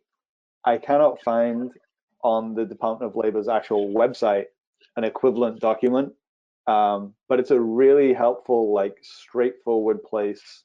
So if you are a Facebook user or have a family member who is, and you're seeking information about unemployment, particularly like the kind of what to do when you get this thing that went wrong and how to fix that, it's a good place for folks to go. I definitely talked with a number of people in town over the last few days, and gave some pointers on where to look for that information. And I know that they've also been doing little kind of town halls where you can watch a video of somebody explaining how it all is supposed to work. And I believe, like, fingers crossed, touch wood, that tomorrow will be the first day that the I forget the name of the program, the pandemic unemployment will be available. Well, we'll be rolling out officially tomorrow, and claims will be able to be made this week. So For self-employed people. for self-employed people, contractors, sole proprietors, and people not traditionally, able to claim unemployment insurance. And so I applaud the workers at the Department of Labor, and I actually applaud the governor a little bit for what he did this weekend. And there's a lot of room for progress, but hopefully people will start to get some relief.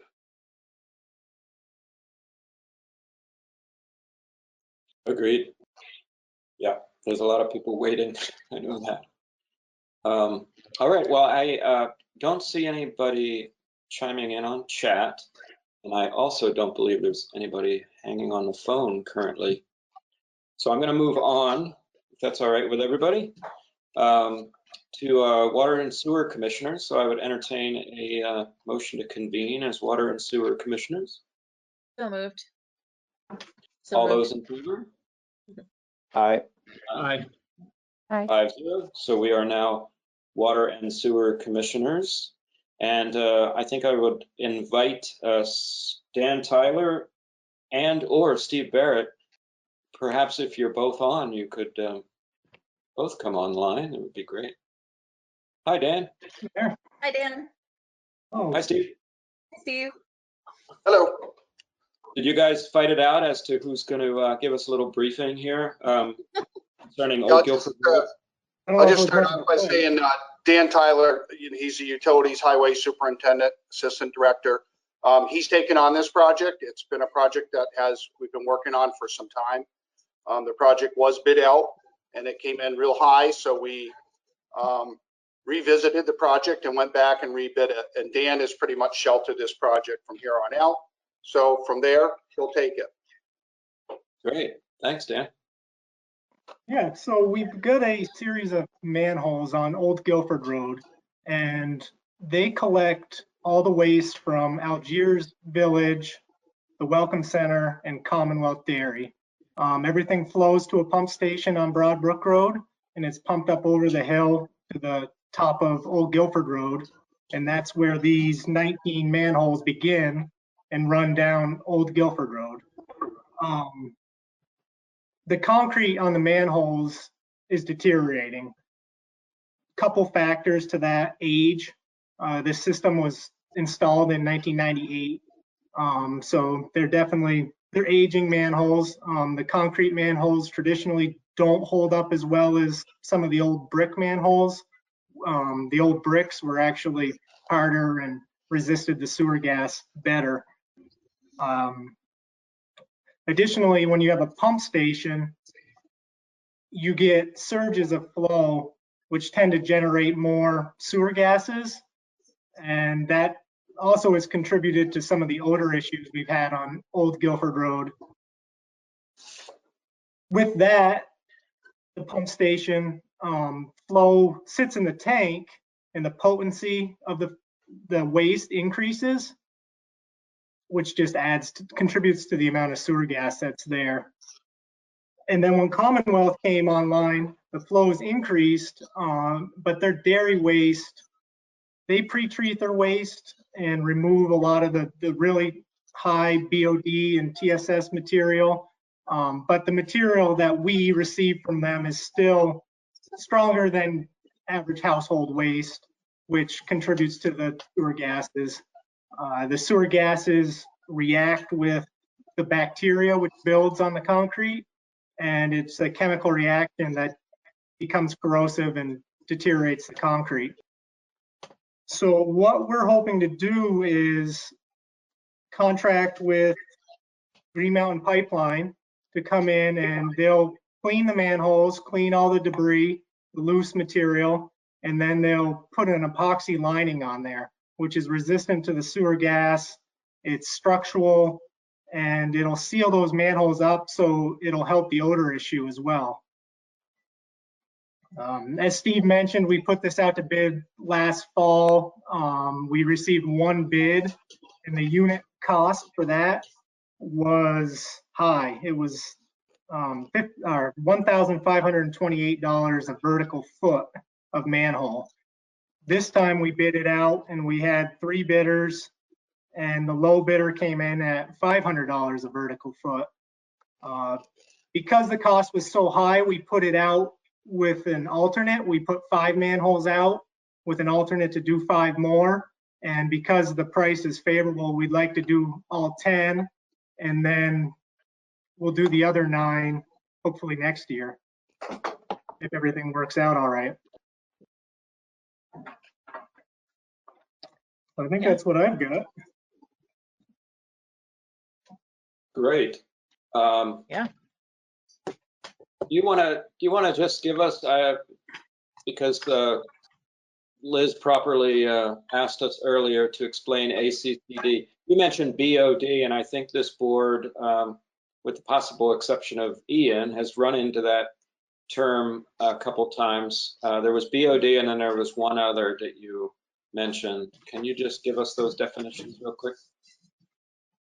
Basically, what they account for is the strength of the waste. The BOD is the biological oxygen demand. So it's basically how much oxygen is necessary to break down that waste. And the TSS is the total suspended solids in the waste. And when there's when that's high, it's a stronger waste, essentially. Great, okay. TSS was the one I was less familiar with. Anybody have any other questions? No, I think that makes sense. Makes Yeah, I've sense got to do one. them. I got a question as well. Oh, good. I think I saw Liz's hand up actually first, but. Oh, no, I was thumbs up. Okay. And then it's Ian, and then Daniel. So. Daniel, quick question. How are you determining which of the manholes are being repaired or upgraded first? Is it just location or by level of degradation or degradation? They're all pretty similar, so we're more or less starting at one end and working down through. We did evaluate all of them when we put it out to bid, and there wasn't any reason to jump around. We're just going to work right down through the line. Okay. Daniel? So it seemed in the memo that the reason for this is increased load from Commonwealth. Have we talked with Commonwealth about that? Like, is there any possibility that they could partner with us in this project? I mean, I think we're well aware of what Commonwealth is producing for waste. They pre-treat their waste and take the worst of it out of it, which they haul to the plant and we accept from them. They pay a premium for that. The waste that we accept, they pay normal rates for, but we know what it is, and it's, I mean, in all, they pay a lot of money for their utilities. Their sewer bill for the year is about $250,000. And then additionally, that higher strength waste that they bring to us, they spend about $5,000 a month on average to bring that to us. So, and I kind of pinned it on Commonwealth, I think, in the memo, but it's kind of the nature of the system too, with the pump station, and it's not all their fault. May I add something? Yeah, please. Thanks. So we actually have had some communication. First of all, Dan's right to put this in a broader perspective, that this isn't Commonwealth's fault, but the waste that comes from Commonwealth does contribute to this condition. And we've had some communication with Commonwealth, and they actually have made a voluntary contribution towards some additional costs for maintenance at the pump station that we've incurred as a result that is more directly linkable to the higher strength waste. So, we have an ongoing communication with them specific to their situation. And more broadly, when we have a variety of different issues related to the utility system, both water and sewer, that we're going to be discussing at future select board meetings over the next few months. One of the things that we look forward to addressing with the board is research that we've been doing and some thoughts we have about town's rate ordinance and some choices that ultimately you will make regarding ways in which that might be modified to address this and other issues about how different users benefit differently and affect the system differently than each other. Thank you, Peter. Did that do it for the board's questions? If so, yes. I would entertain a motion. I think we do need one. I'll make a motion. I move to award the Old Guilford Road Manhole Rehabilitation Project to Green Mountain Pipeline LLC in the amount of $22,500 for the base bid and $25,000 for the alternative bid, totaling $47,500 for the entire project. Thanks, Brandy. Brandy's made a motion to award the Old Guilford Road Manhole Project to Green Mountain Pipeline LLC for the total project price of $47,500. All those in favor? Aye. And that looks to be 5-0. Thank you to Daniel and Steve for the work. Thank you. Thank you. Thank you. Thank you. And I would entertain a motion to adjourn as Water and Sewer Commissioners. So moved. So moved. So moved by, it was either Ian or Daniel, I'm not sure. Daniel. Daniel. All those in favor? Aye. Aye. Aye. 5-0 on adjourning as Water and Sewer Commissioners. So next up, we have some unfinished business, and we have an ordinance amendment, and I think I would invite Len Howard to come before us, unless Peter would like to frame it for us while we wait for Len to come up. While Lenny's coming on, I'll just say he wrote a really good, clear, complete memo in response to a variety of good questions that came up last time. So here's Len now to speak to those details. But you did review this 2 weeks ago. You allowed it to move forward to this evening when it will be a public hearing. In fact, it's appropriate for Lenny speaks, Tim, for you to open the public hearing, so that his remarks are part of that as well. But tonight is the second reading of the ordinance and the public hearing on the ordinance. And if you are satisfied with the answers and the further discussion you're going to have this evening and are ready to adopt this ordinance, then it would be appropriate for you to do that tonight. Then there's the 60-day period of the publication of it and the opportunity for the public to speak up about it. And after that 60 days, it would become effective. Thank you. And thank you for that gentle reminder that I should open a public hearing. Does that require a vote? Please remind me. No, it does not. Okay. So we will now open a public hearing for this ordinance amendment. And Len, hi, Len. Oh, you're on mute. Len, you're muted. Oh, there you go. Good evening. Go ahead. I'll answer the questions. I'm not sure how much of the public saw the memo, but some of your questions were how many 1 and 2 family rent units are in Brattleboro, and there are 432 2 units and 55 single units. You inquired about what other towns have the same requirement, and Burlington, South Burlington, and Berry City have what is exactly like we're putting before you. St. Albans, Putney, and Hartford, they require it, but they only, St. Albans requires an electrician must sign off on the work, as well as pull an electrical permit with the state. Putney's very similar, and Hartford requires a permit, which requires a state electrical inspector to improve the work.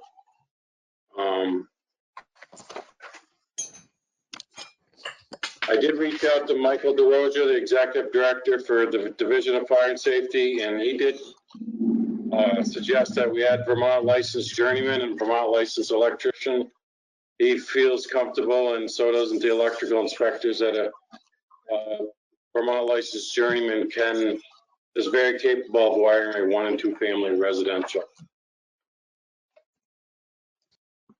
And I also did include a photo of the most recent electrical fire in a 1 and 2 family residence that we had in 2018. That's all I have, unless you have further questions. No. Tim? Yeah. Before we go to questions, may I just make clear for the public that the subject of the ordinance is the modification of Chapter 8, Article 3, Section 8-32 of the town's Code of Ordinances, which specifically to the requirements for performance of electrical maintenance work or repairs at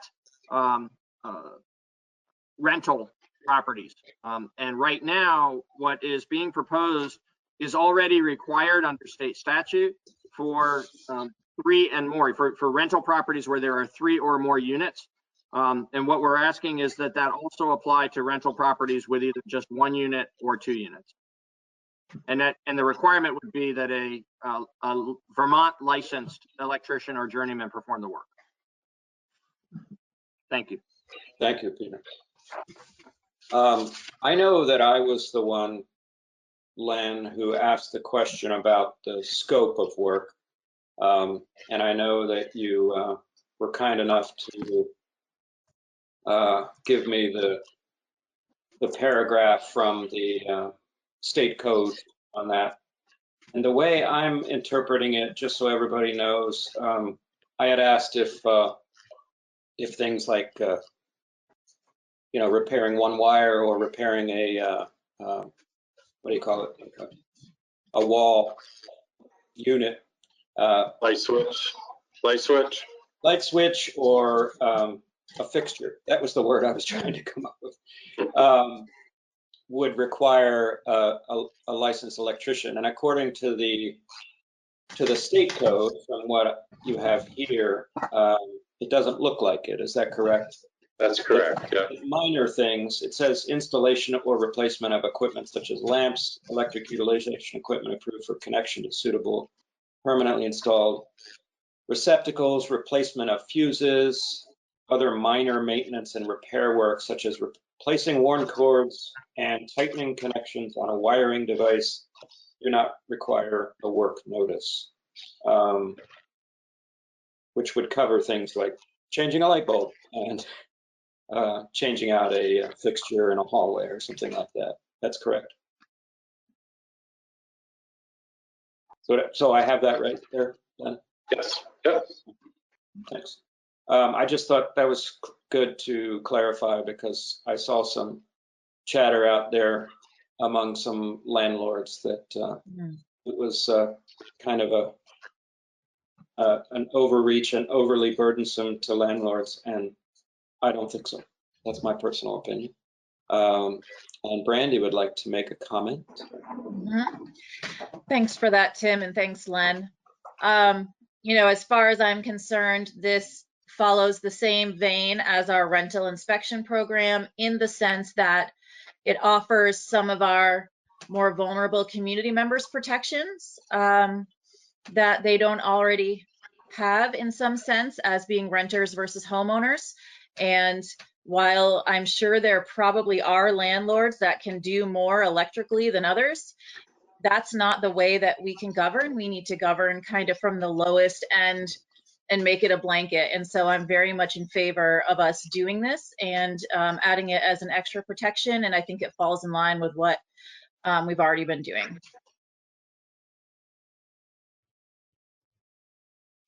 Thank you, Brandy. Anyone else want to chime in? Ian?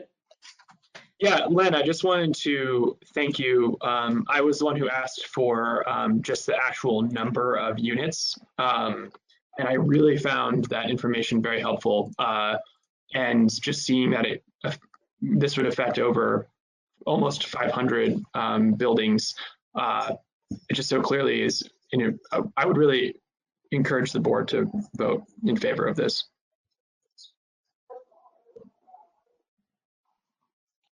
Yeah, Liz? Well, as I said in the last reading, I think our most important duty is health, safety, and welfare. And if you haven't seen that picture, that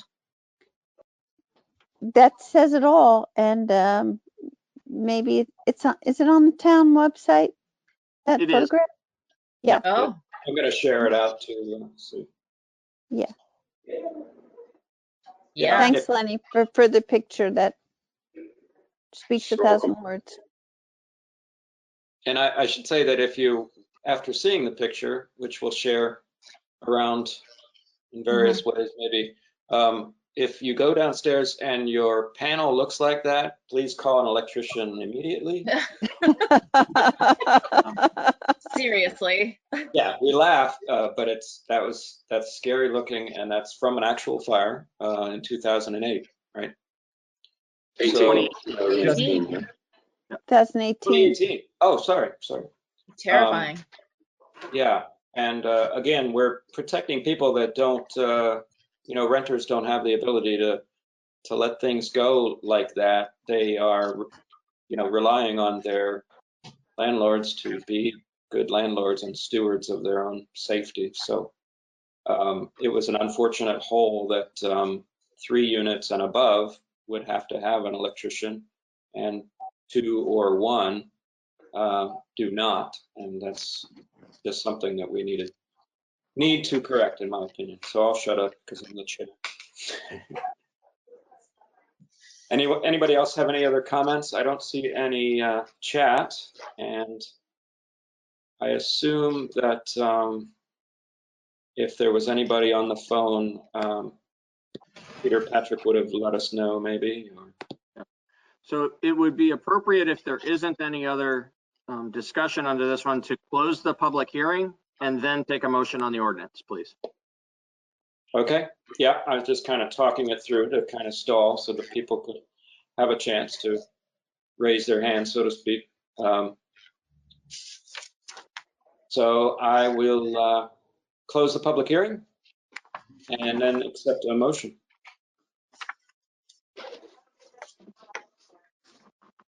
I can make a motion. I move to approve the amendment to Chapter 8 of the Brattleboro Code of Ordinances as presented. Thank you, Daniel. Daniel has moved to approve the amendment to Chapter 8 of the Brattleboro Code of Ordinances as presented. All those in favor signify by saying aye. Aye. And none opposed. That is 5-0. Thank you, Len, for all the work and your team. And thanks, everybody. Thanks, Len. All right, so that does it for unfinished business at this time. So we move into new business, and we have a few things that we're going to let Peter talk again on. Thank you. So the first is the monthly financial report. I alluded to this during the COVID discussion that the expenditure numbers are good. So after 3 quarters of the year, 75% of the year has been completed. Our prorated rate of expenditure in the general fund is at 71.6%, and that rate has reduced since last monthly report. And the reason for that is, again, because our altered operations have actually reduced the cost of daily operations in the general fund. The same is true in the utility fund, not for all the same reasons, but it is true that the rate of expenditure is slightly lower than it was last month, and that 75% of the way through the year, our prorated rate of expenditure is at 70.8% there. So we're in good, solid condition. Of course, over in the parking fund, it's an entirely different circumstance. The revenue there has gone to zero, and so we will, when we in May are dealing with the utility fund budget and the parking fund budget, give a good full report about the status of the parking fund and how that affects decisions you might make about the FY21 budget for the parking fund. But the numbers in the parking fund are not especially relevant for this evening because of the fact that we've closed that operation down for now. In the utilities fund, on the other hand, with the continuing operation, this is good, solid position that we're in from the expenditure side, and the utility payments that are due on May 15th have already begun to arrive, and so we'll see how that comes in. Obviously, in these times, there may be some reduced level of collection compared to usual, and we'll have more to say about that as we get into the middle of May. But on the general fund side as well, there are, of course, a variety of different revenues. We are largely dependent on the property tax, but there are a variety of other revenues that the general fund receives. And staff is in the process of doing a very thorough and careful analysis of both the revenue streams and the expenditure line items so that we can provide to you, most likely actually at the next meeting, rather than waiting until May 19th, when there'll be a monthly financial report again on the agenda, as always. Likely on May 5th, we'll have some additional information that we're going to want to share with you and with the community about the analysis, both for the budget impacts and the cash flow of the town related to COVID-19 impacts and just, looking out into the future. Because even though our expenditures are, really stable and nothing abnormal at this time, the revenue streams may be low enough that there's some things there that are worth calling out and some adjustments that we may need to make. So we want you to know that we're in the midst of working on that, and we will have good detailed information at future meetings. Thank you. Great. Anybody have any questions? I have to say that I'm still trying to get used to the PDF thing, and some of them are sideways. So, but you can turn it. I know that you can turn it. I'm old. So I saw a hand up, but I think it was Daniel. Yeah, I want to thank Peter for what you just said about the analysis of our situation, because at least in my experience on the board thus far, the financial report is something that we go, yes, very good, everything seems fine, and then we move on, or I ask an annoying question about a line item. And looking at the financial report this time, I had a lot of questions about what ifs, and I know that we don't really know the answer to those questions right now. I noticed some of the expenditures were significantly reduced, in particular, facilities where we're not really operating in the same way. It looks like the electric expenditure is down significantly. Mm-hmm. And so I guess in the analysis, I would love to see where we're seeing, significant drops and what that saves us, and then how that's offset by, losses of revenue and whatnot. And I mean, I guess that's what you'll do. I just wanted to acknowledge that this is a financial report that gives me pause right now. So fingers crossed. It should. So first of all, there are no annoying questions about line items. Questions are good. Flash out sometimes things that we didn't see and should have seen, and then we talk them through and we go and we do more work around that. Other times there's a good, easy, quick explanation to something, but it's important for you and for others to know it. So, so don't ever stop asking questions. And as it relates to this situation that we're in, we've been fortunate that town finances have been, well managed, and our experience has been stable now for such a long time It hasn't always been true in Brattleboro. It isn't always true everywhere. So, we've been really on a nice, stable run. And this has thrown all of that out of kilter. We're still in solid shape. We're going to have more specific things to say about the ways in which that's true and the ways in which it's less true and what we should be, doing around all that in the May meetings. But the greatest difference for us at this moment is the uncertainty related to COVID. How long will it last, and will some impacts that we see so far as not being significant start showing up as more significant over time, and for reasons that we maybe can predict when we think it through, or maybe can't even predict right now, because so much of this we couldn't possibly have predicted a couple of months ago.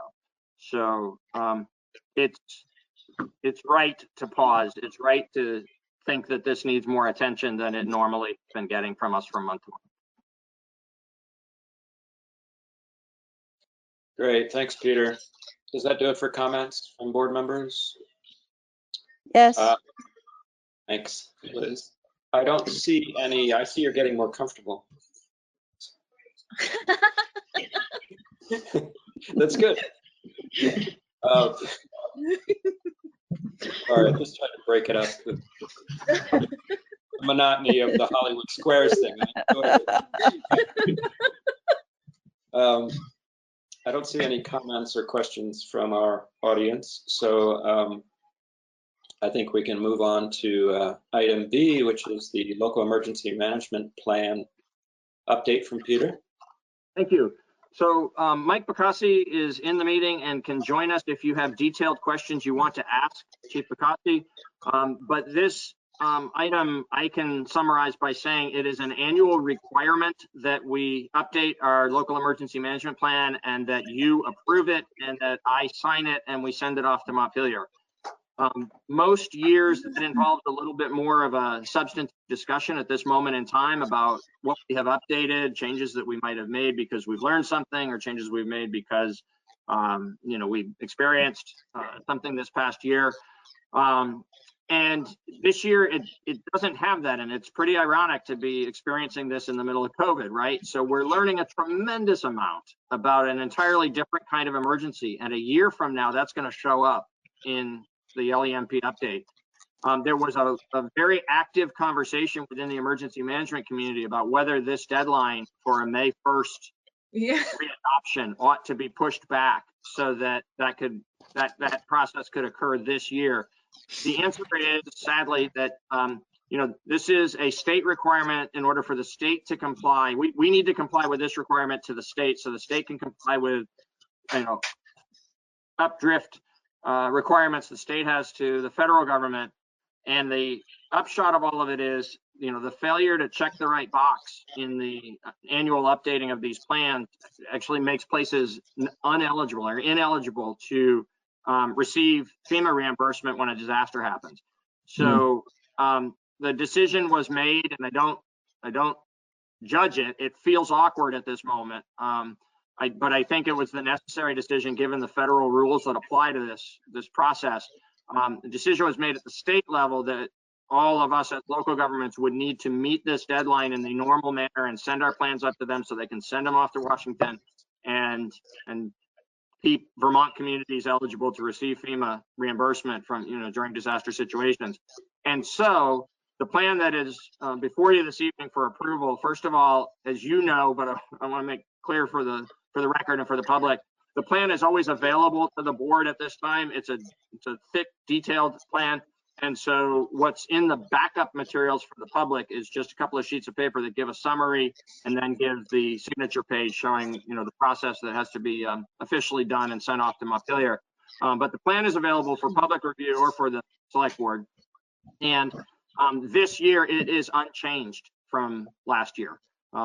There's just too much going on in the world of emergency management right now to have made any changes to it that would be appropriate and reasonable under the circumstances. What everyone is doing, virtually everyone is doing, is taking last year's plan and approving it again this year so that we can comply with the requirements for the federal government and know that we're going to do a pretty thorough update, much more even than usual. And this is a plan that actually gets every page gets attention each year in a normal circumstance to see what might need updating. This year, we know it's going to be substantially updated. There'll be a whole new section added for public health emergencies and other aspects of it like change as well. So that's the overview. If you need to take a deeper dive into some particular aspect of the plan, it would be appropriate to ask that of Chief Bukowski. Thank you, Peter. I'm sorry, I was looking away. Liz, did you raise your hand or? No, but I'll be happy to make a motion when you're ready. Anybody have any comments or questions? I think my comment would be philosophical. I mean, I did sit through a LEMP day with you a couple years ago, if I recall, Peter, and I got a nice certificate and everything. But those are all sort of like punctuated emergency, or yeah, just punchy, I guess.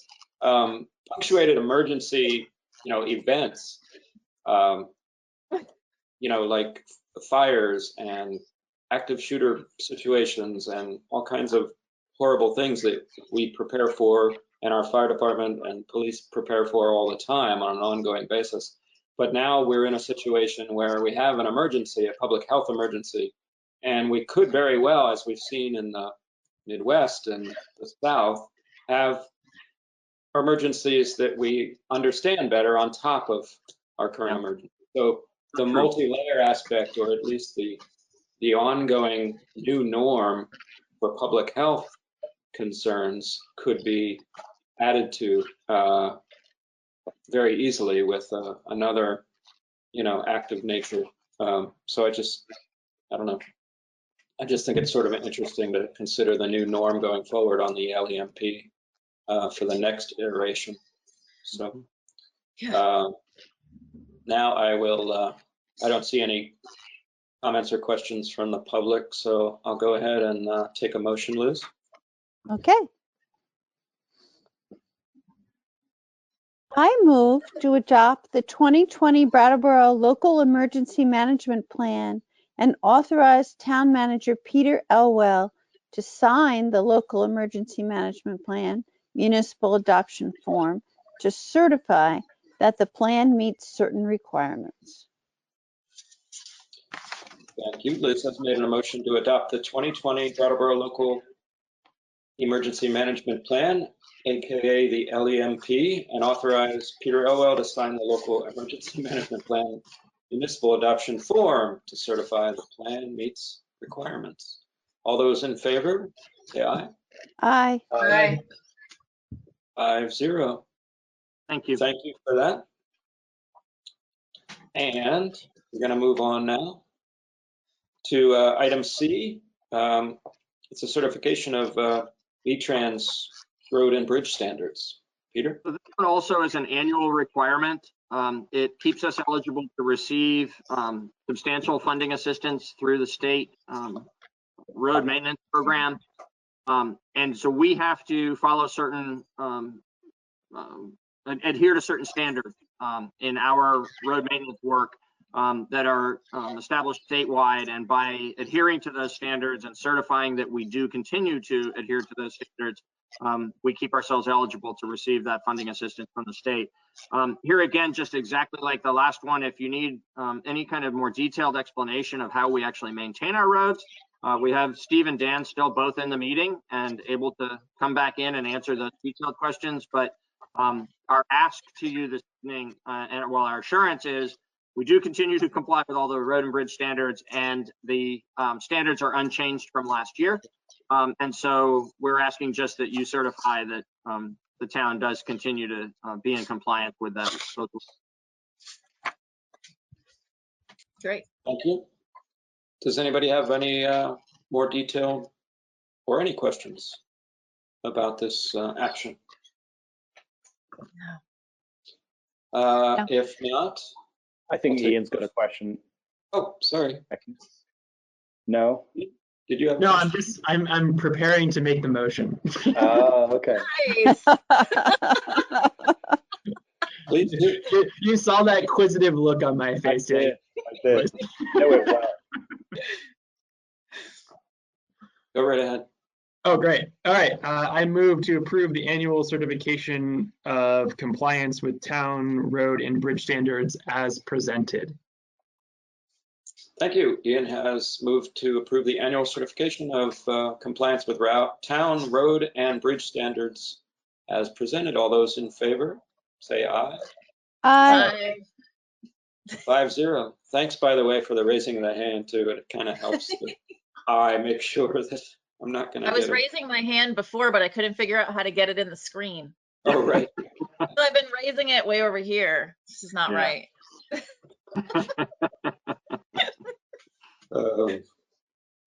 Okay, so moving through it. That's funny, Daniel. Nice. I didn't see that. Did you do the hand?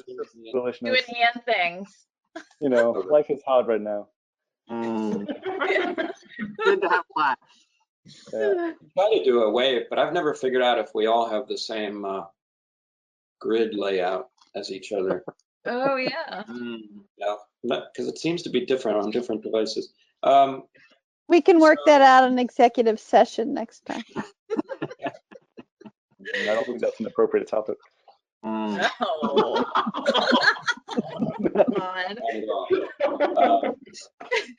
Our last, I believe, item in new business tonight is appointments for Brooks Memorial Library Board of Trustees. Woo! Yeah. So you have a memorandum from Star, and Star is on the line if you'd like to hear from her. The short summary of this is that there are 2 seats vacant on the board, the Brooks Memorial Library Board of Trustees. And just as the select board was able to go through a relatively normal, timely transition, where some of the details were different because of our unusual circumstances this year, but through Dave Skoll's resignation and Ian being sworn in, you were able to move on into the sort of the new select board year, even though an official transition will occur after town meeting. Likewise, the Library Board of Trustees would like to have the opportunity to fill these seats and move forward with its work with a full complement of members. And so has asked that the select board follow the procedure, even though at this time of year, normally what would have happened is the town meeting would have elected the new members of the Library Board of Trustees, and they would have been seated in the reorganization for the year. Instead, we're following the procedure for the filling of vacancies, which is a straightforward appointment by the select board without any confirmation at this time. And then when town meeting can be held, this question will be put before town meeting for the formal election of library trustee members or trustees. So the particular proposals from the library trustees, the request is that you appoint Karen Tyler, serve a 3-year term that is vacant, and Gabriel Sestar to complete the final year of an incomplete term. And if someone knows Gabriel, I'm sorry I don't. If I've just butchered Gabriel's last name, I apologize. Yeah, actually, I was going to exercise our select board power and ask Star to come on just so we didn't mispronounce that last name. I should have deferred. I just always like talking to Star anyway. Yeah, really. Are you able to magically make she is now. I think so. Aha. Hi, Star. Hey. Thank you so much for inviting me in, because it gives me the chance to say Happy National Library Week. Thank you. Thanks, Star. Yay. Woo! And also today is National Library Workers Day. So it couldn't be more appropriate, because our trustees worked so hard for the library and they don't get paid. So this is a great way to honor them. So I thank you. And it's Gabriel Sestare. All right. Yeah. Sestare? Yeah. A book from the library, relevant to read our it. work. Is it back to front? Anyway, I'm sorry. I got excited about books. I was like, oh, this book's important. Where did you get a book? The books in the background of Blizzard.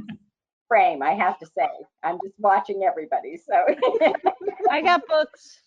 I know you all have books. Also, Star, that's not a pipe, just so you know. Thank you. But can you say it in French?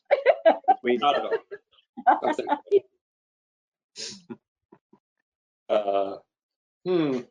So where were we? Are we ready to vote? Yes. Liz is all business tonight. I know. I haven't had dinner yet. Oh, okay. I don't like that either, so I'm just enjoying myself. Liz, please make a motion if you'd like. I would be happy to. I move to appoint 2 interim trustees for the Brooks Memorial Library Board of Trustees as follows. Karen Tyler for a 3-year term and Gabriel Sestare, did I say it right? For the final year of an unexpired term. Great, thank you. Liz has made a motion to appoint 2 interim trustees for the Brooks Memorial Library Board of Trustees. Karen Tyler for a 3-year term and Gabriel Sestare for the final year of an unexpired term. All those in favor? Aye. Aye. And none opposed. That's 5-0 for Jan, who's keeping track. Thank you, Jan. Thank you. Bye, Thank you, Star. Bye, Star. I like how Star is just one name, you know. Like Prince. That's right. Or Cher. Or Brandy. Madonna. Or Brandy, yeah. Oh, Brandy, yeah. I thought about adding my last name and then I didn't. So we can see. Well, know by now. I think we're getting this down. How does everybody else feel? Yes. Yeah. We don't have an agenda item for personal feelings, but I think we're done with. Thanks for everybody for watching. And I would entertain a motion to adjourn. So moved. Brandy has made a motion to adjourn the meeting. All those in favor? Aye. 5-0. Thank Good you, night. Peter, Patrick, Bye, friends. Dan, everybody, BCTV. Bye, Brattleboro. Brattleboro.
Okay, we are officially starting the new Fane Select Board meeting. It is Monday, April 6th, 2020. This is the very first time that we're doing some virtual meetings, including Zoom and somebody on the phone. So Chris Williams is on the telephone, Shelley Hubert is on Zoom, Angela Sanborn is on Zoom, Mike Fitzpatrick, Jay Wilson, Lynetta, and myself, Marion Gallen, are here at Town Hall meeting. And in the future, if the public would like to join in our meetings, and this is probably the way it's going to be for a while. It's going to be virtual meetings. The town hall will be open to the public to come in and sit and participate. Tonight, we don't have any people as of yet. So I'm calling the meeting to order. The first item is additions or amendments to the agenda. Is there anybody who has an addition or an amendment to the agenda, please? Okay. So we're moving to approval of minutes. And we have the minutes of, Marion? we have no minutes. Two things I wanted to bring up to talk about was the emergency management plans, if it's been updated with the forms. It's kind of important that we all kind of know who is on that and what the document says. And also the town finance discussion that came through the Vermont League of Cities and Towns recommendations on how to handle certain things. I had asked Juanetta to make a copy of the town finance FAQs related to the COVID-19. Okay, the first item that you mentioned, repeat that. Excuse me? Oh, the first one, where are we on the emergency management plan update? Do we have the forms filled out? Jay Wilson was here at our last meeting. Okay.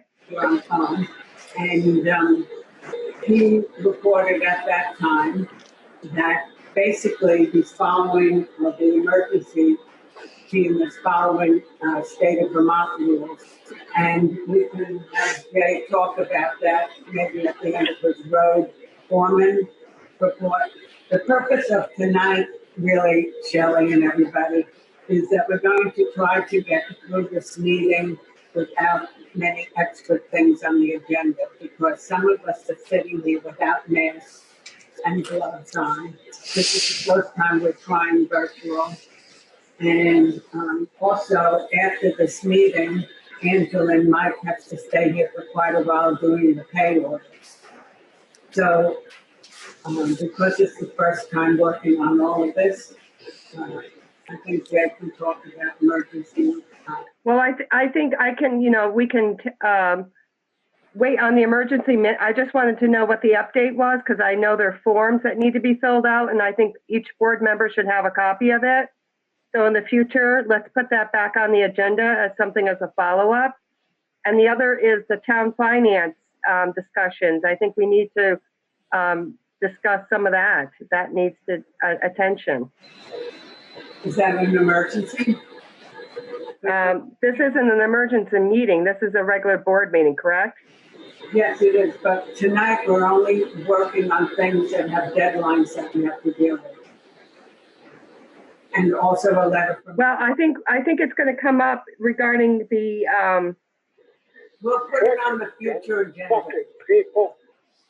Chris? No, excuse me. Oh. Never mind. I made my table and I'm saying what I think. Well, I think it's really inappropriate, Chris. You think it's inappropriate? When I sit at my table, I can say any goddamn thing I want to. Well, just realize that. Okay, Chris, can I just remind you that this is going to be on public TV? I don't care. Well, I'm asking you to please be respectful to everybody the way we will be with you. Yes, okay. Thank you very much, dear. Okay, thank you, Chris. Okay, so we don't have minutes to make. Oh, I guess somebody off already. So can we just table the minutes for the next one? It's not a big rush. And keep moving right along, please. Make a motion to table. I make a motion to table the meeting approval of minutes till the next meeting that we have, date uncertain. Okay, Mike second. Any discussion? All those in favor say aye. Aye. Okay. I'll have it, and we'll postpone that for next meeting. Okay, the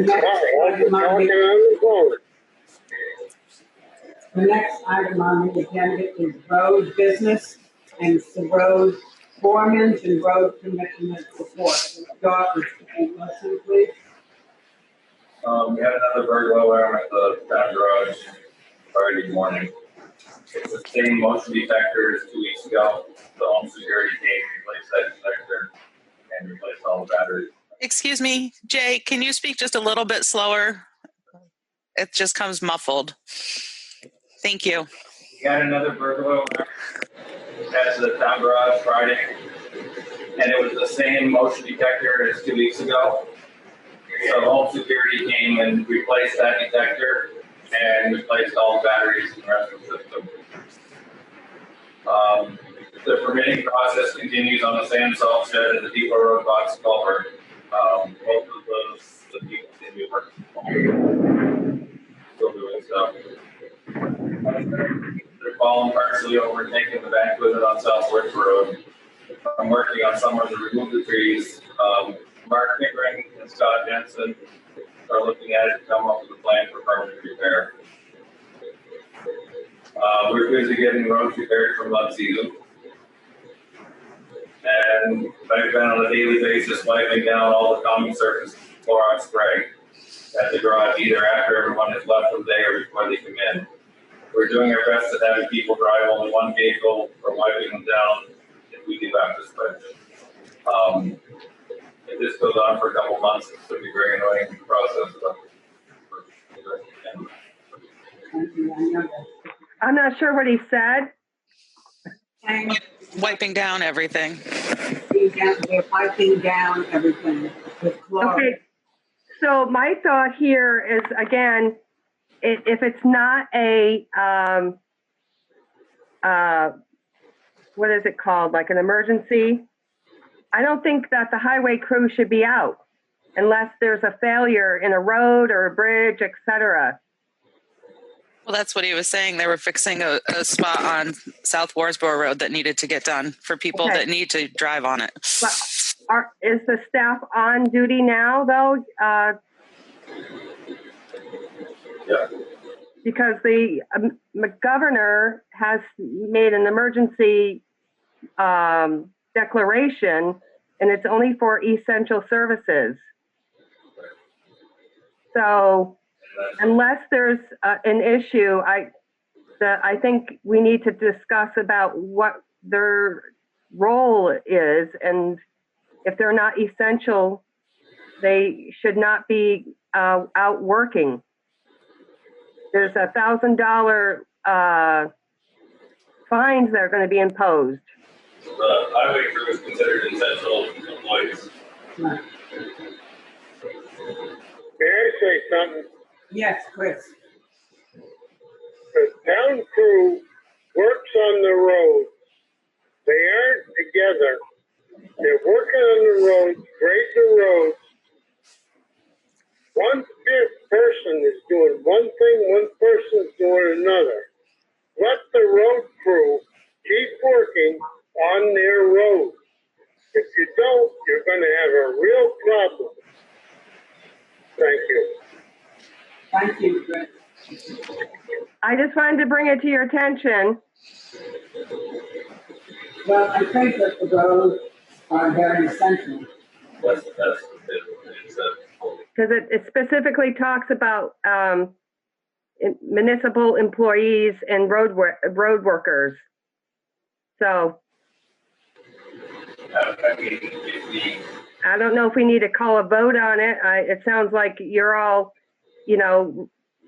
allowing this to happen. So, I mean, I'm just worried about people getting sick. Okay. May I say something about that? Yes. These gentlemen work apart. Jay has separated them. Each truck has a driver. The loader has a driver. Everybody has a driver. They're not doing anything that makes everybody sick. Now let the road crew do their job if you don't know what the hell you're talking about. Thank you very much. Okay, my suggestion. Chris, it's really inappropriate the way you're talking. Really inappropriate. Okay, Shelley, I would like to say that probably, but my guess is that Jay Wilson and Chris, who are the people who oversee the roads and the road crews, would not be working if it was detrimental to anybody. I think right now what Jay and Chris are saying is it would be detrimental not to work on the roads because it's a very difficult time of year with mud season coming, trees falling down on the road. It would be terrible if they didn't work. So in my opinion, and I think in others, it is considered an essential job. Mary, can I say one more thing? Yes. The road crew is working on the roads. They're working, just like I said, separated. They're doing what has to be done. And if the town would leave them alone and let them do their job as it needs to be done, everything will get straightened out. Everything will be all right. Well, I think as a select board members, we have the right to have questions, to make questions about what's going on and to follow the law. Shelley, it's fine to have questions, and that's not the problem. The problem is that I think that right now the road crew.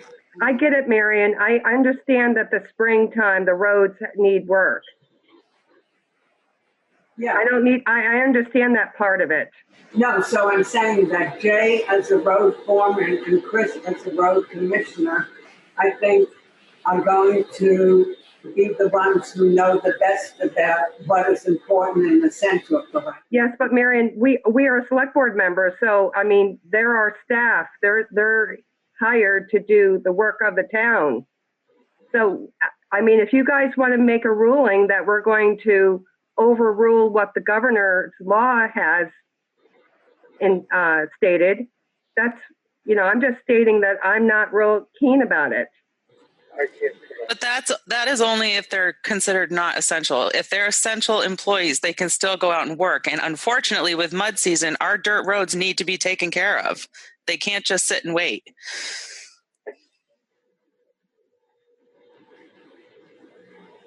Hello? Well, I'm just saying that if they're not out, if they're out there doing an emergency thing, that's one thing.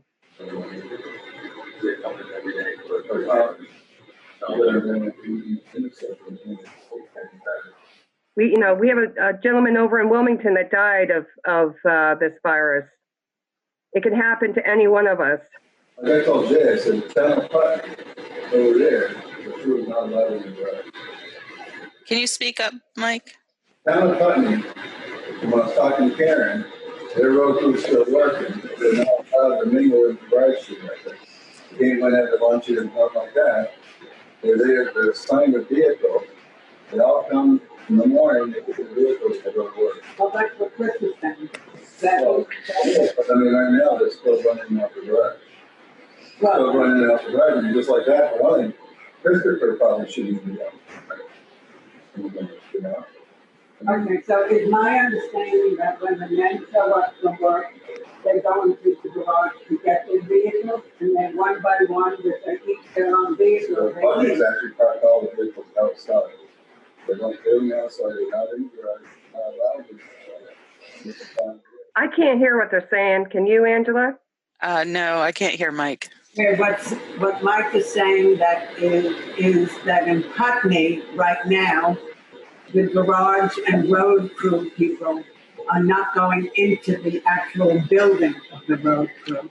They are picking up their trucks which are parked outside. And I think right now without the snow anymore, you could probably do the same. Right? And then the gentlemen just come in the morning and pick up their vehicle, and then they go off on their own with the business.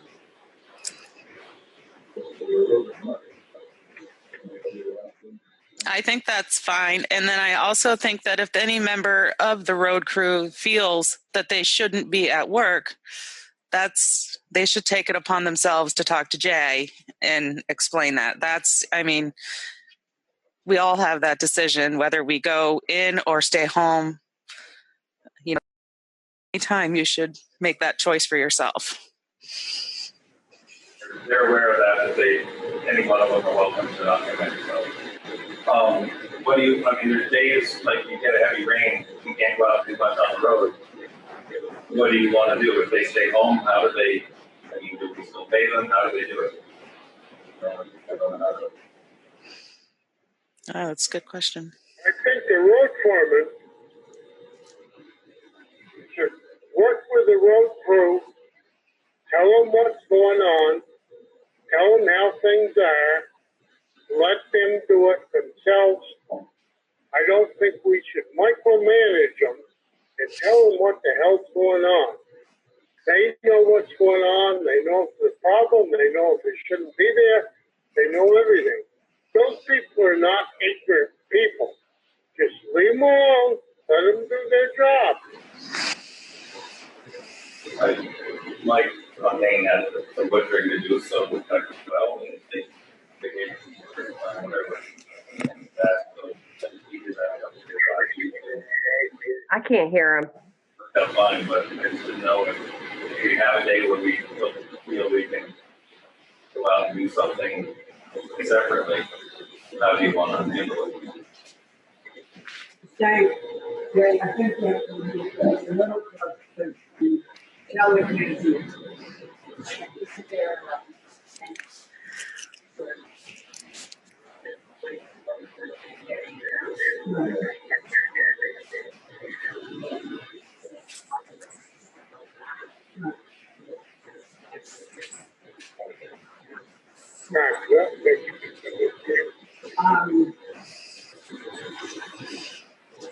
I don't like this whole thing no matter what either, you know, honestly, like I said, I'm no different than work.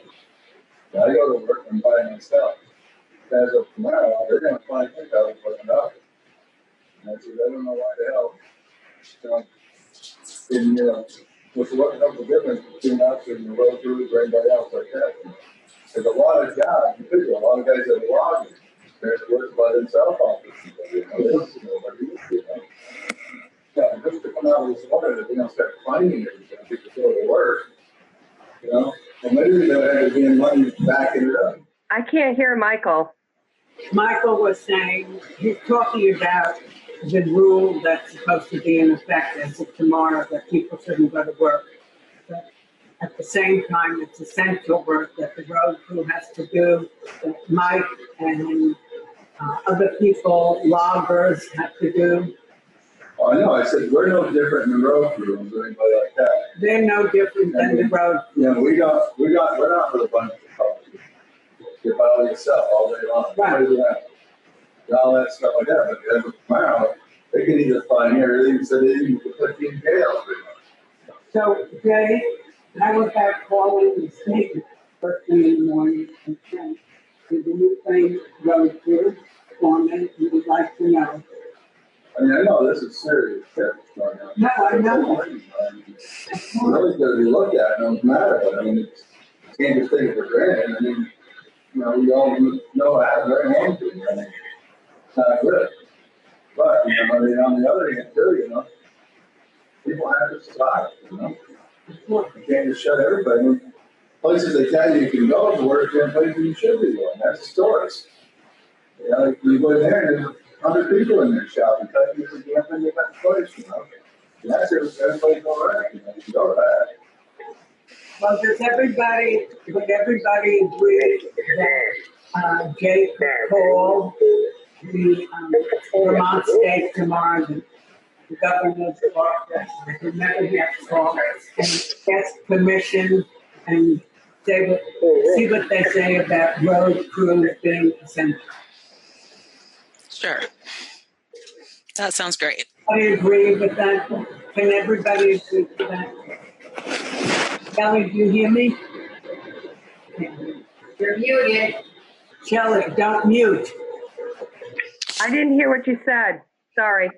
What I'm saying is I would like to have a vote, so to speak, in terms of having Jay call State of Vermont tomorrow morning when he gets to work and ask, is the road crew considered essential for the people to work on the roads where their trees have fallen, where there's mud, or do they want those people to stay at home also?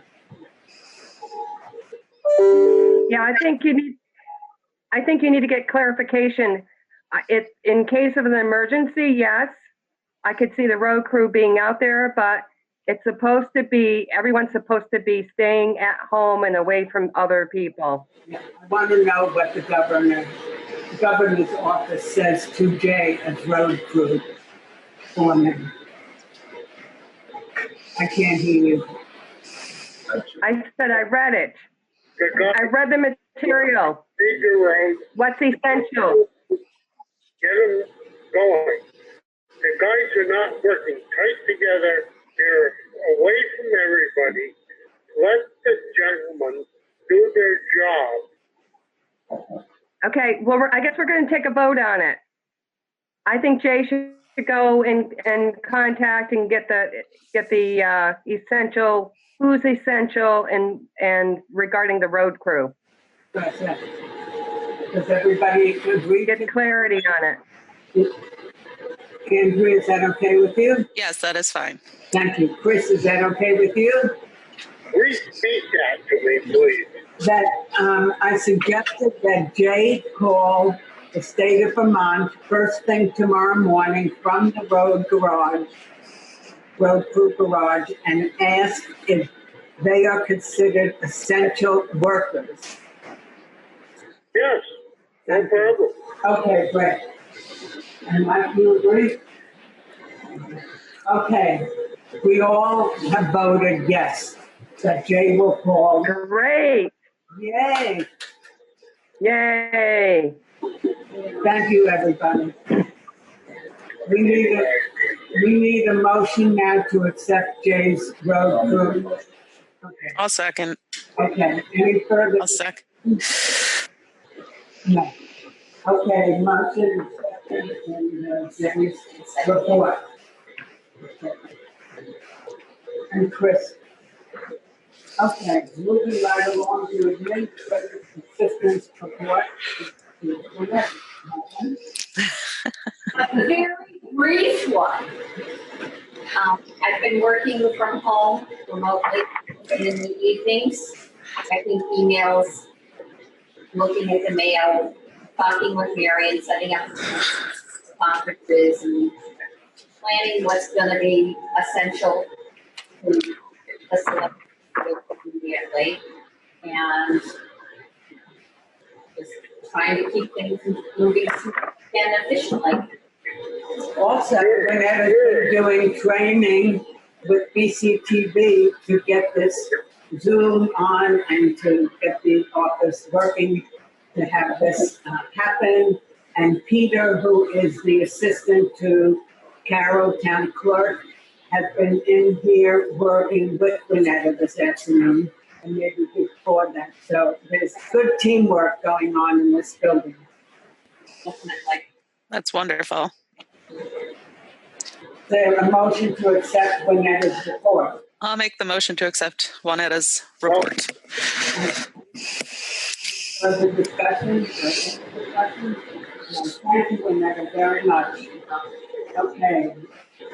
Now, we don't have any unscheduled matters to cover.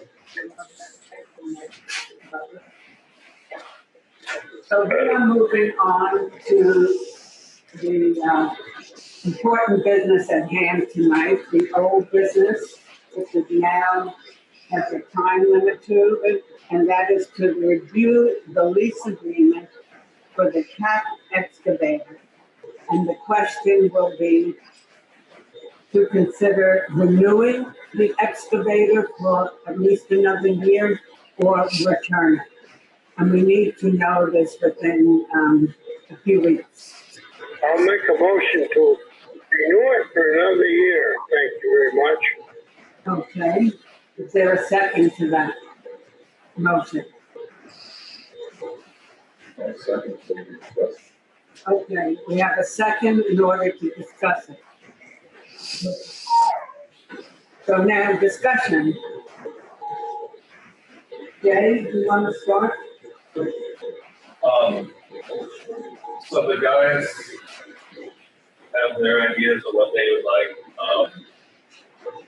They feel the tracked one that's a little smaller would be handier. Logistically, I think that could be a nightmare moving it around all the time. It has to be trailer.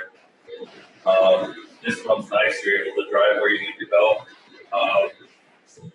So it's very hard to find one machine that will do everything we want to do.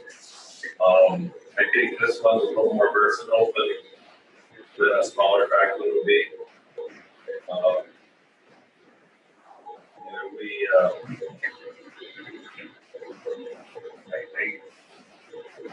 I just can see that we are able to go through the covered bridge with this one because we're able to sneak through, whereas for the one we have to go over the.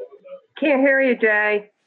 We're able to go through the covered bridge with this one, and if we had a tracked one, we'd have to go over to the piece work, which if it's slippery at all isn't always good. I don't know. I think we've been able to do quite a bit of stuff with it. How often is it used? We put about 340 hours of move on this summer. 40 hours in the summer? So we've had it for a year. And so what are the projects that have been done up with it? Delaying two spots. We did ditching on New Fane Hill. We did ditching on Hillsville.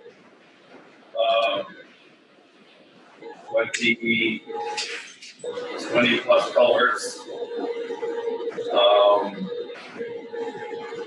We did the work for the Hunterbrook bridges, moving of the old ones and the. Can't hear you. What was that? Can't hear you. We did the Hunterbrook bridges with it. Pulled a number of stumps and rocks that were, hitting lanes, plows. Quite a bit of stuff that we haven't been able to do with this tobacco before. We had a rock that was thrown inside of a small car. We got out of one of the roads. So, Have you been able to use the brush cutter? we used it some. We ran into a lot of problems with neighbors. The power company had come through and everybody was still a little raw from all the cutting they did. And so it was a lot of people were coming out and questioning why we had to cut the road back and so forth. Why you were cutting it back? Yes. Really? Did you say 340 or 500? 340. I think the normal usage for town, last time I saw it was like 3. I can't hear you. Looked up what they usually figure the hours. They base our warranty on how many hours the towns usually use them. Yep. The range was 350 to 500 hours was the average for a town per year.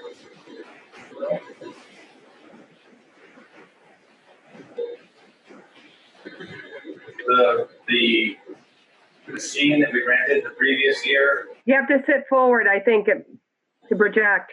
The machine we rented the previous year, the wheeled excavator, was $5,900 a month, which comes out if you rent it for the summer, like $29,000 or something. If you rent a smaller one, I think it comes out to $20.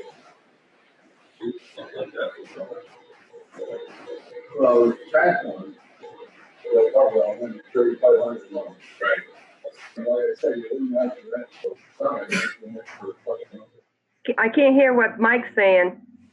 No, the thing is, if you only putting 300 hours a year on it, that figures up to like $100 an hour. Right? Yeah, it's cost-wise. Losing it, and then you got the guys running it, you got fuel, you got carry insurance. Almost to the point where it's a lot cheaper to hire someone just to do the work. So you're saying the cost of using it versus the cost of renting something or buying something, it kind of is the best situation. Kelly, wait, let him finish and then you can talk. I couldn't hear him. Yeah. Oh. Like I said, if you put on roughly 300 hours or so a year, that's $100 an hour.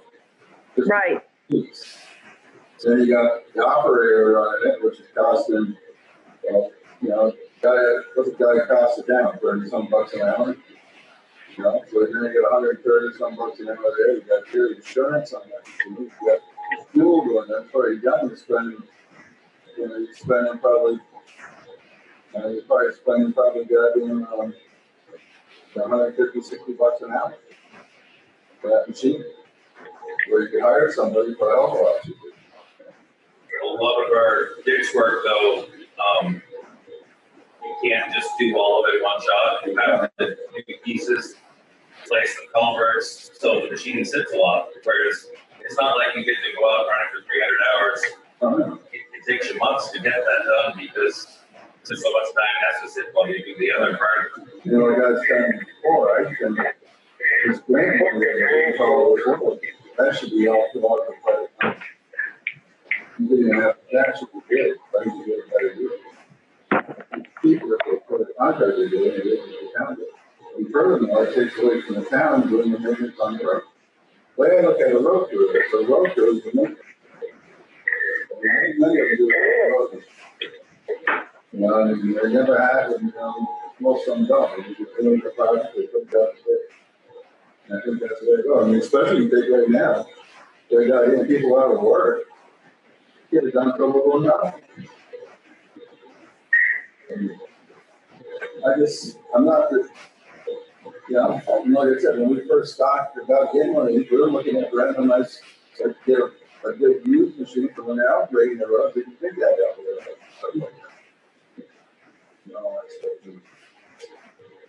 Everybody I talk to just think this thing's way too big for our road. I don't really give a shit one way or the other.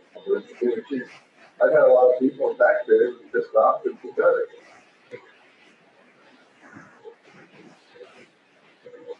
The grant money paid for $16,000 worth of it this year.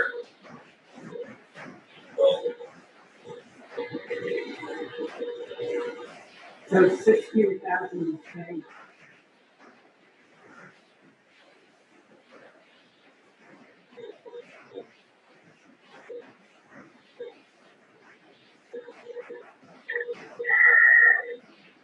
About 13,000 is paid, but people got the county.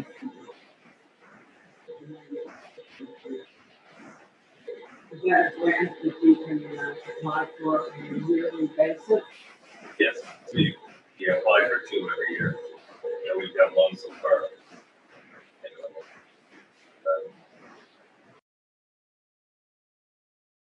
That's the good work. That ain't for doing what he's saying is by what they get by hours on it, you figure so much an hour, but they get that. not. No, you don't, they're not just gonna give you a grant for that. They give you a grant to do the work, all your equipment, so our backhoe gets reimbursed, our dump trucks, guys, based on how much use you use. So the grant is also for salary? So let's say we didn't use, what would the alternative be? Anybody? Use one for you, use it for the gym, send it back. And how much is that? That's the one that set up grocery shop is out there. Can you hear? No. The one they thought they wanted is $3,500 a month. For the rubber trash, for the buckets and all that stuff. So that's more than, but it's. Marion, Yes. I make a motion to renew the lease. The taxpayers have paid it. They have already offered it. Renew the lease for another year. That's what I got to say. They've already come back. Nice set. Now we're discussing. Yeah, you made that motion, Chris, and Michael seconded, and we're in the discussion period right now. Okay. So we're considering it. I think what we should do right now is go over it for the next 2 weeks. There's no way to get out of it.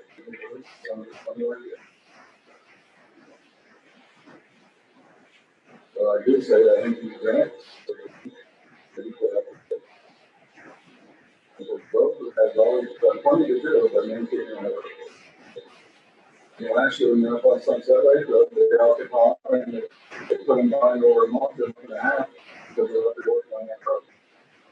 They're working on the town road. We can't hear Michael. I'm just saying, I think what we ought to do tonight, we'll look this thing over a little bit more, take it the rest of the next, between now and our next meeting, look this contract over, go through it. And if you can't get out of it, so you gotta rent it one more year, we'll rent it one more damn year. But like I said, I still think all this grant money that we get for different things can be put out to bid. And the guys, they only use that to work on the road as maintenance. Use it for that. I heard that the head got that too, and that one, cutting brush. And you got first use it. Now that's so much, they said that that's a vibration to it now too. That's what they said, they done. Be like a balanced shack with it.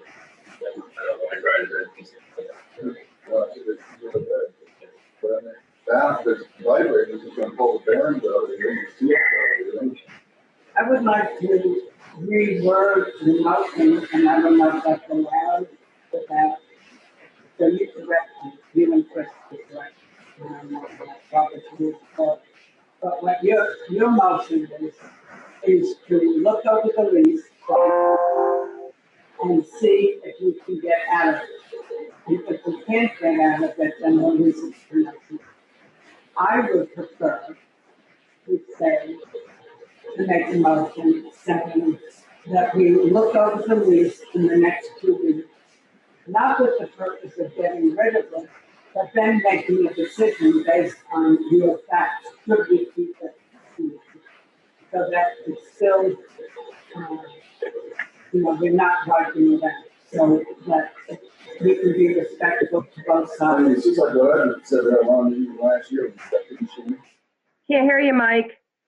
I said what I said last year, even when we got it, I didn't like the idea of just putting it as a lease payment or rental equipment, And the thing, I'd rather have it go as a damn article in the town vote if they want to buy it. But like I said, right now, you're hearing a bunch of this in the morning. I think that should have been put into an article as in the warning. For us to vote to spend $30,000 a year to purchase. Just that's right. Yes. Right now, we're going right now, every year, we're putting in rental equipment money that we pay for rent. Doesn't say that we're buying it. Well, no, I remember talking that whether we would buy it or rent it. Mary, we can't hear you. Chris would like to say something. What would you like to say, Chris? I got one thing to say. That loader we bought, it's the same type of purchase. And that was perfectly all right. Nobody complained about that.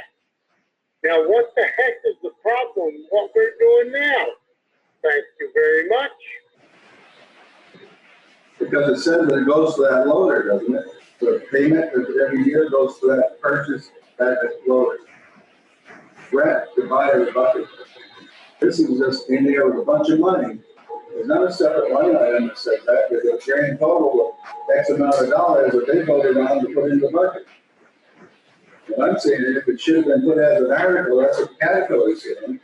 We should have an article in our town report saying that we were going to allocate $30,000 to rent and purchase the rubber tire excavator. Are you talking about this year's town report? That's what the Caterpillar thing says. That's what the lease actually says that we should have brought into the town. So I think what we should do is take this thing and read the copy, let's look it over, talk back and forth with the Caterpillar guy. And if there's no other alternative, we're gonna have to pay $30,000 this year.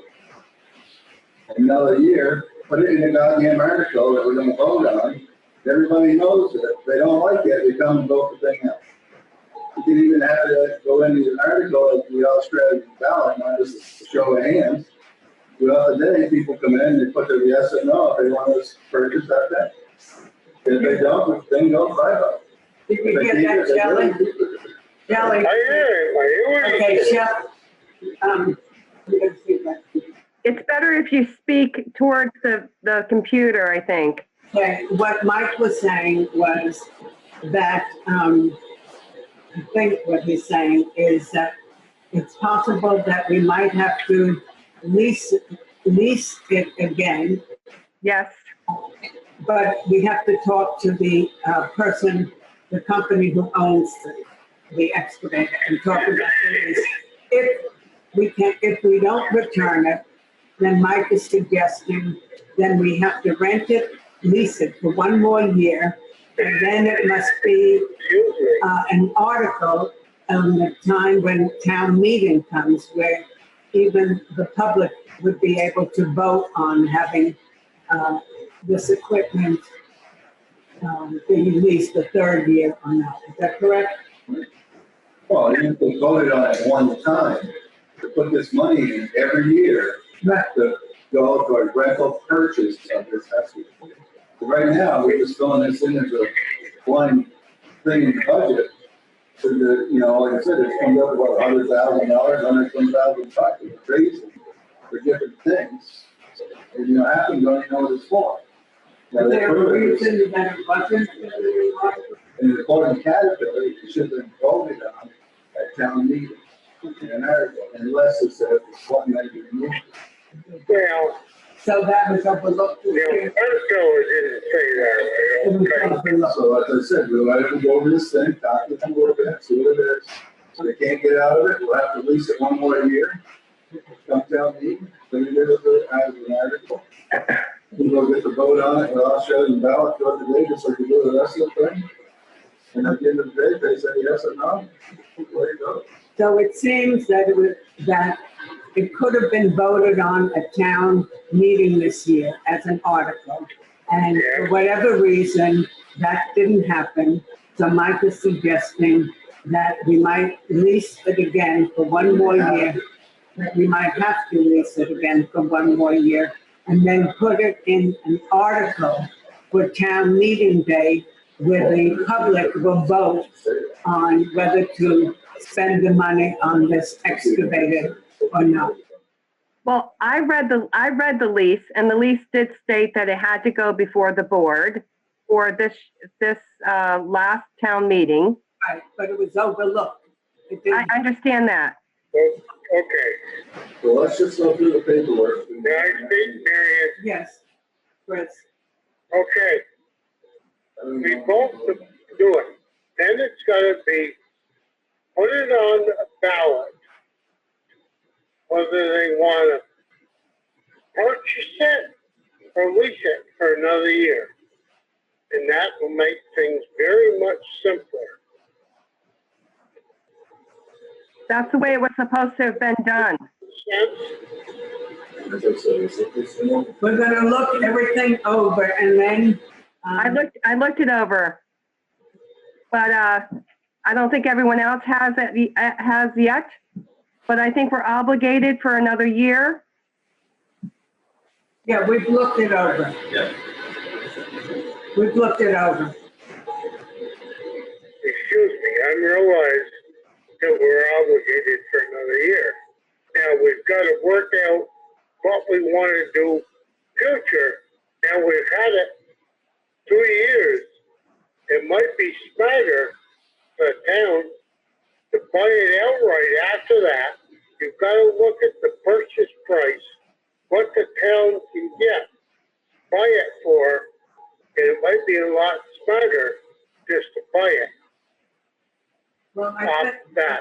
I don't know how I'm not making any sense. But no, I understand. I think we understand what you're saying. And I think since this is an issue that we want to have come up on next town meeting day. Correct. In 1 year, a little less than a year, we have quite a bit of time to make sure that we will put an article out, we will discuss it, we will go over the leases, we'll make sure that it'll be done correctly. Does the rest of the board agree with me or not? Do you agree, Mike? Well, that's like I said, I want everybody to copy of the story. Yeah, we're gonna go, everybody. Well, I just like to say that we can get out of the lease, but we would have to pay a penalty, and it would be, if we wanted to push it on the lease, so that we could break the lease. But at this point, if he feels that he's going to be using the machine and it's worthwhile, we're into it for another year. And when it comes back up for next year before a town meeting, we need to get it in as an article, and we can discuss it prior to town meeting day. That's what I just said, that we have almost a full year to discuss this now. Right. We reviewed the contract, and we will make sure that before town meeting, that everything is in place to put an article into the town meeting day and be voted on. Now, the article should be put in, what to redo it, what to purchase it. Well, that's something that I think we need to decide as a select board at the time. Oh, all right, I'm just telling you like I feel. Right. We're gonna go. Right. We're going to go through the lease next meeting. Everybody has a copy of the lease, is that correct? Yes, and I think we should also ask the dealer to give us a summary of what the lease requires us to do.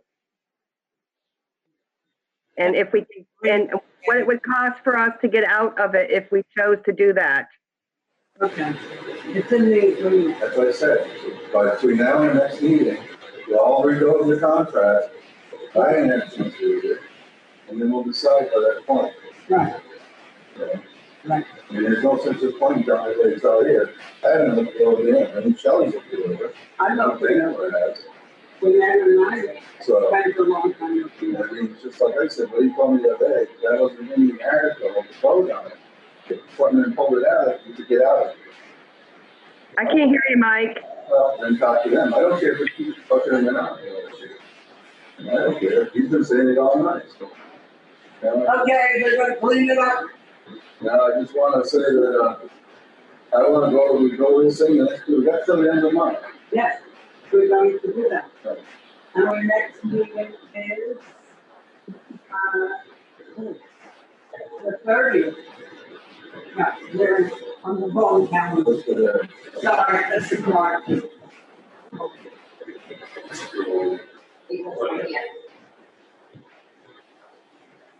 20th is our next meeting. April 20th. April 20th is our next meeting, God willing, we're all here and alive and well. Okay? Is that good for everybody? Angela? I can't hear you. Can't hear you.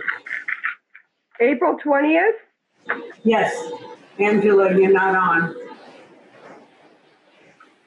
Angela? Nobody can hear you. Are you muted? Muted? You say yes? Yes. Yes, okay. Okay. So, do we need to vote again? Okay, so can I make a motion that we contact the dealer? No, we have the motion already on the floor. Motion on the table was. So you can vote on that, but then I wanted to make a motion to contact the dealer if we're not going to do that.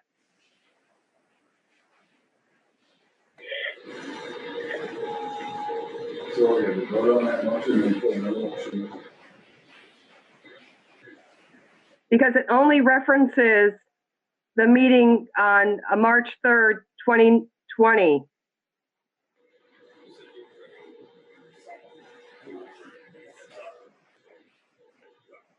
Hello? I think it's including, Mike has offered to go and talk to the lease person. Yeah, but I think we need it in writing. We need a statement in writing from the dealer so that we all have it in black and white. I will have that done. Who's going to go with you? You and Jay? Jay and Mike are going to go and talk to the dealer and have it in writing, whatever the decision is. And we will discuss, we will vote on it. Regarding how we can go forward as far as another year. That's what we're talking about. The motion on the table was Chris made a motion. Yeah, I know, Marion. I just wanted to clarify because it's kind of hard to understand what's going on. Mary, the motion on the table is Chris made the motion to renew the lease. Mike seconded in order to discuss. So we need to have a vote on that motion or amend. Can't hear it, Juanita.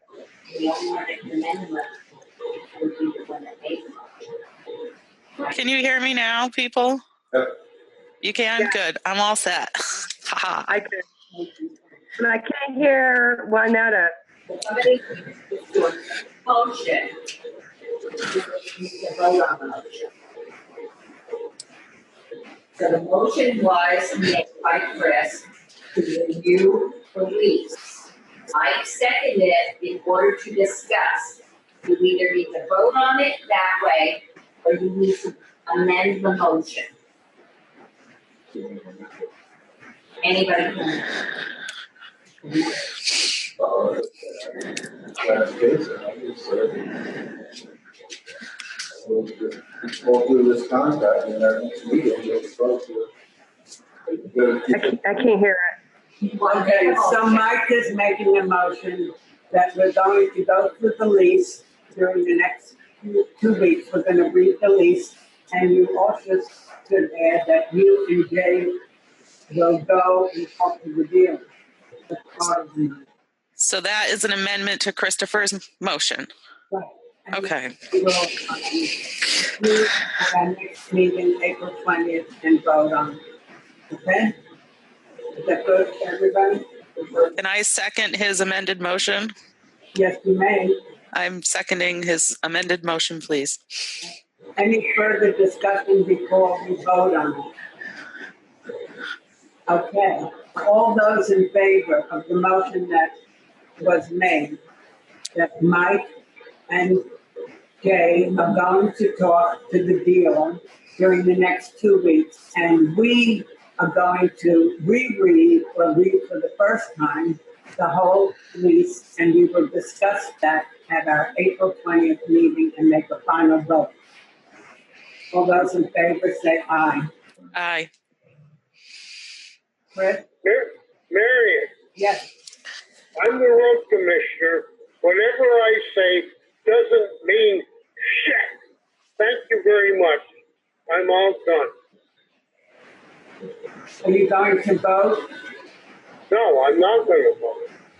Well, Chris, we had your motion and we added to it that we were going to read over the lease during the next 2 weeks. And Jay, okay, and Jay and Mike will go and speak to the dealer, and then we will come back and discuss everything that was found out and what we read, and then we'll vote on it next time. Are you willing to vote on that, yes or no? Yes. Thank you. So the ayes have it, and the motion passes. Okay? Thank you, everybody. Okay.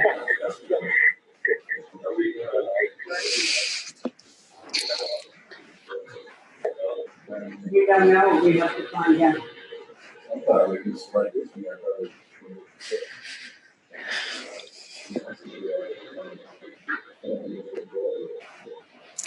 We can't hear you out here in Zoom land, folks. Just saying.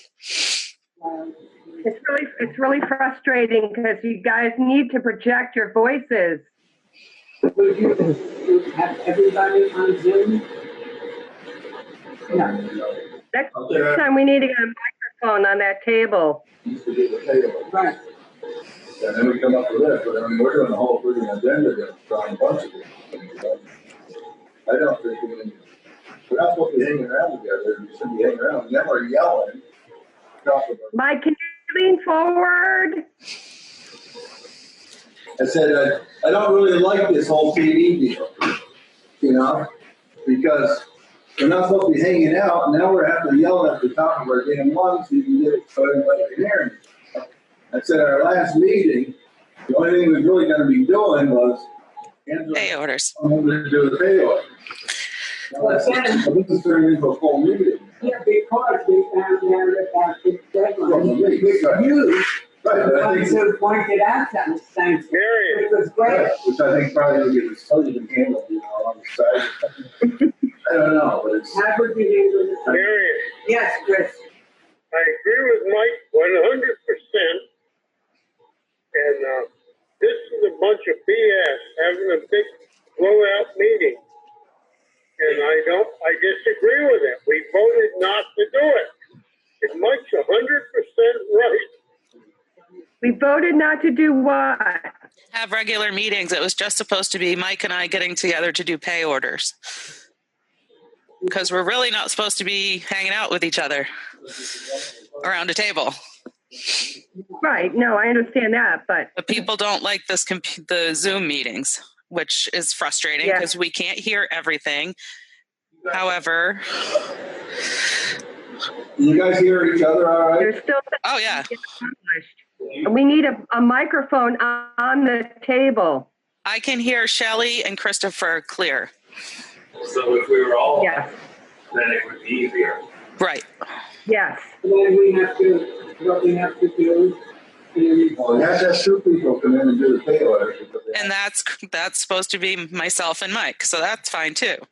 I could also do a Zoom meeting in another room at the town office with my laptop, so that's fine too. It's all good, but I think we need to start wrapping this up and moving along so that we can get all of our business done. And Fine with me. All right. Everybody got a letter, I think, by an email from the letter that Bob Fisher wrote a letter regarding the select board to follow the oath of office, particularly about when to do that we cannot change things. Please read that letter. We can go into correspondence. have we all read that letter? Do we need to make a motion or anything to accept his guidance? And I haven't read it because I got it late this afternoon. You didn't get it on Wednesday last week when I sent the agenda? Yeah, I was here when she sent it out. Oh, I didn't get it. Sorry. I just saw it this afternoon. Yeah, I was sitting with Winetta when she mailed those out last week. I personally do not think that this is an emergency that we need to deal with this evening. Okay. Personally. Okay. I have an executive session.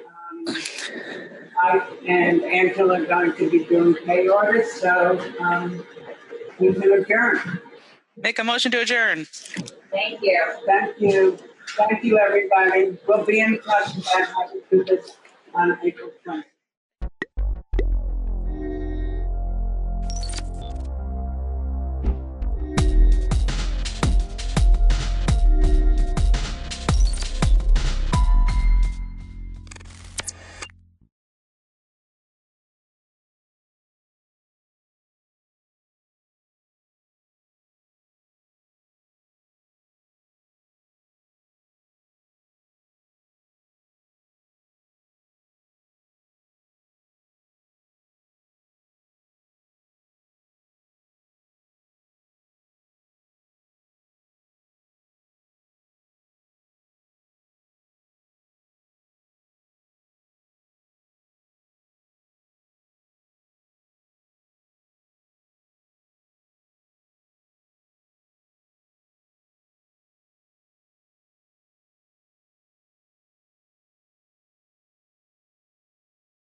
committee to day 2 this week, Thursday, of our afternoon meetings. We have until about 4 o'clock.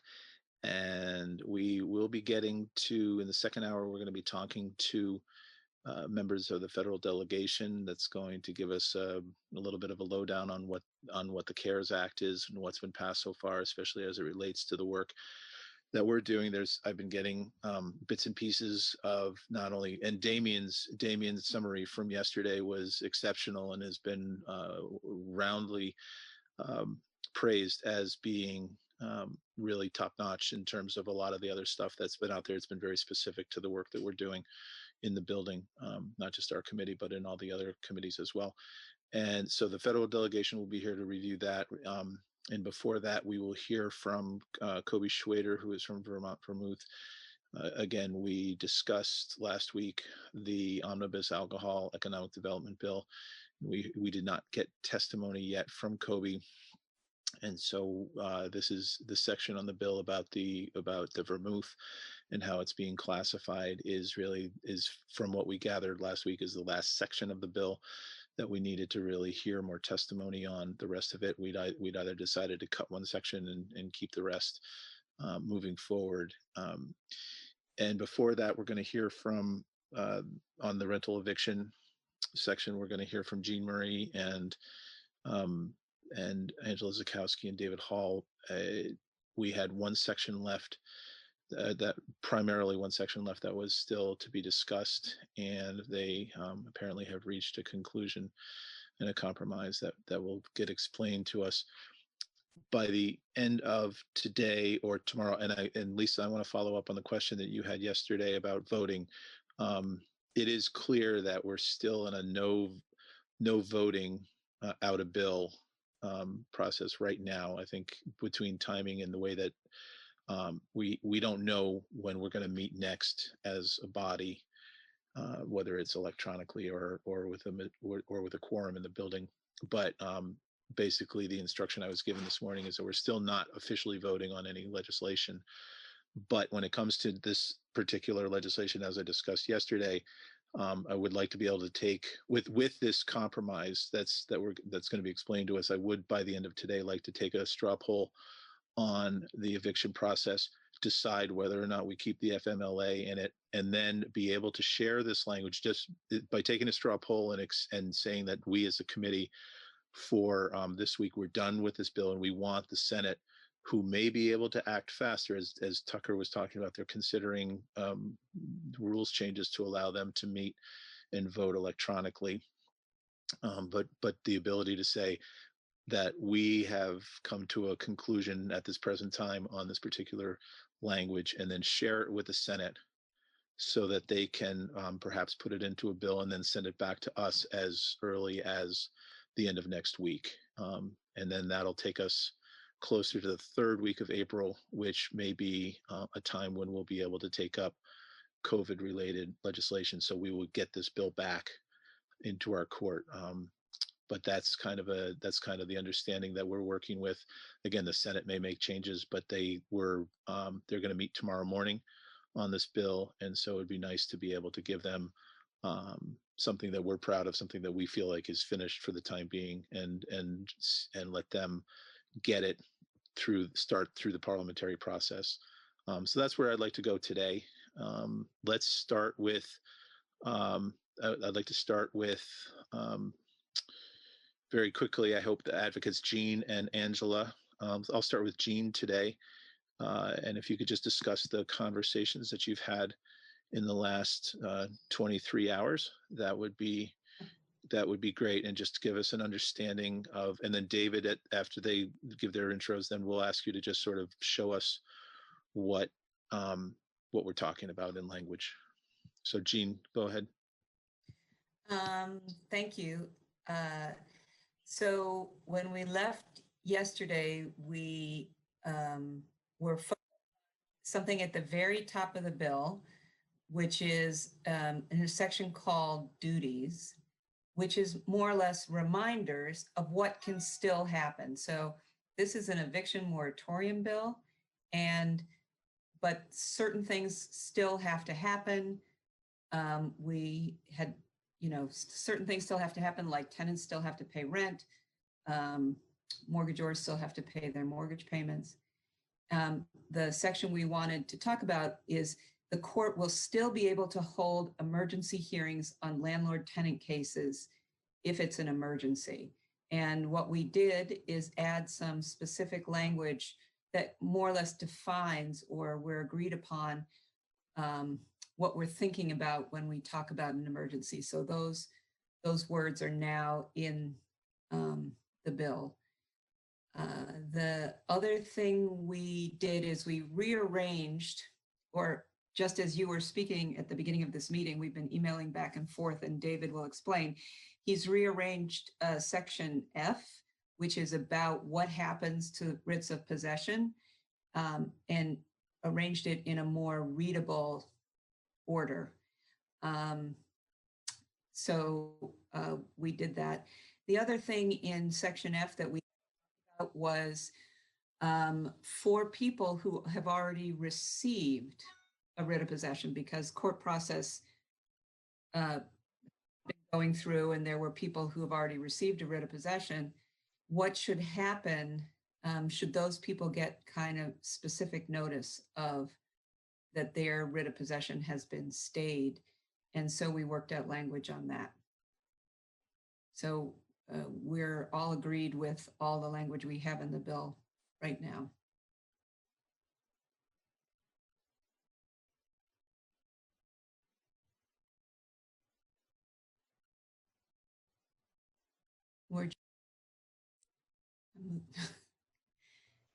Representative Stevens, you're muted. It's a tough one. I'm sorry, everybody. I keep muting because of ambient noise. But Angela, please feel free to chime in. Sure. Thank you for letting me talk. I would echo what Jean said. We've been working diligently, and this morning we came to consensus on the remaining 2 points as Jean described, and I think she did a great job describing it. So I'd again like to thank everybody for their hard work. We were all commenting this morning that we cannot remember another time when we have brought a consensus bill to the committee. Yeah, it's a long road, but thank you for your work. And we have 2 questions before we get to David. John, you unmute. There you go. All right. Well, maybe it's when David.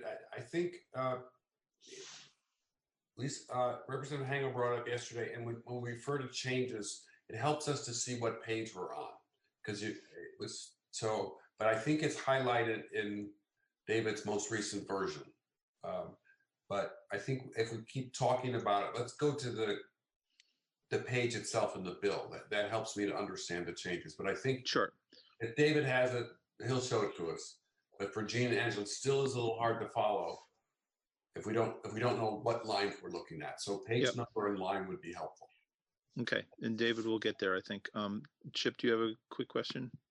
Or do you want to wait till after David goes through? No, it was pretty similar. Sections are numbered, not lettered, and it was a little confusing, Gene, as to what you were. Yeah, let's let David walk through it. I think that's probably the best bet, and then we'll go from there. Thank you, David. You're on. So we have a bit of a change. I have to start the screen share now, and I can then assign it to David.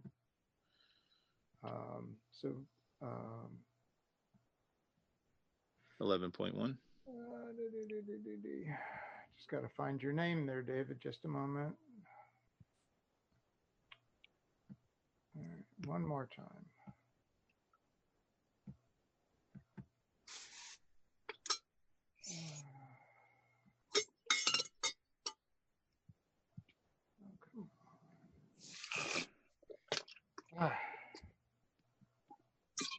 I'm having trouble finding David's name. There it is. Okay. So David, you now have control of the screen.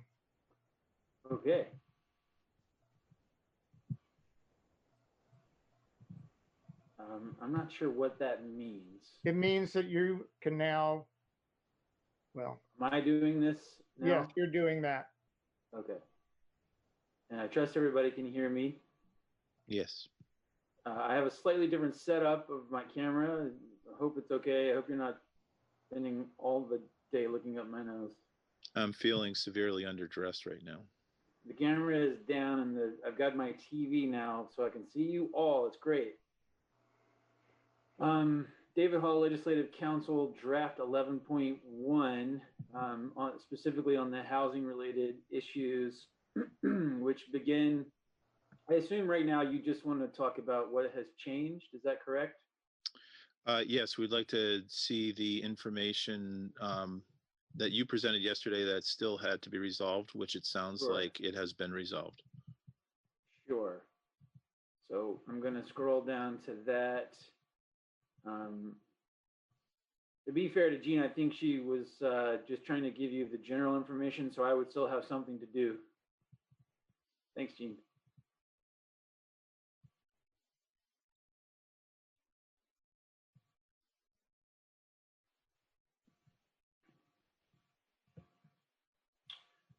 Okay, so we are in section 9 again, and I'm on page 10 of the bill.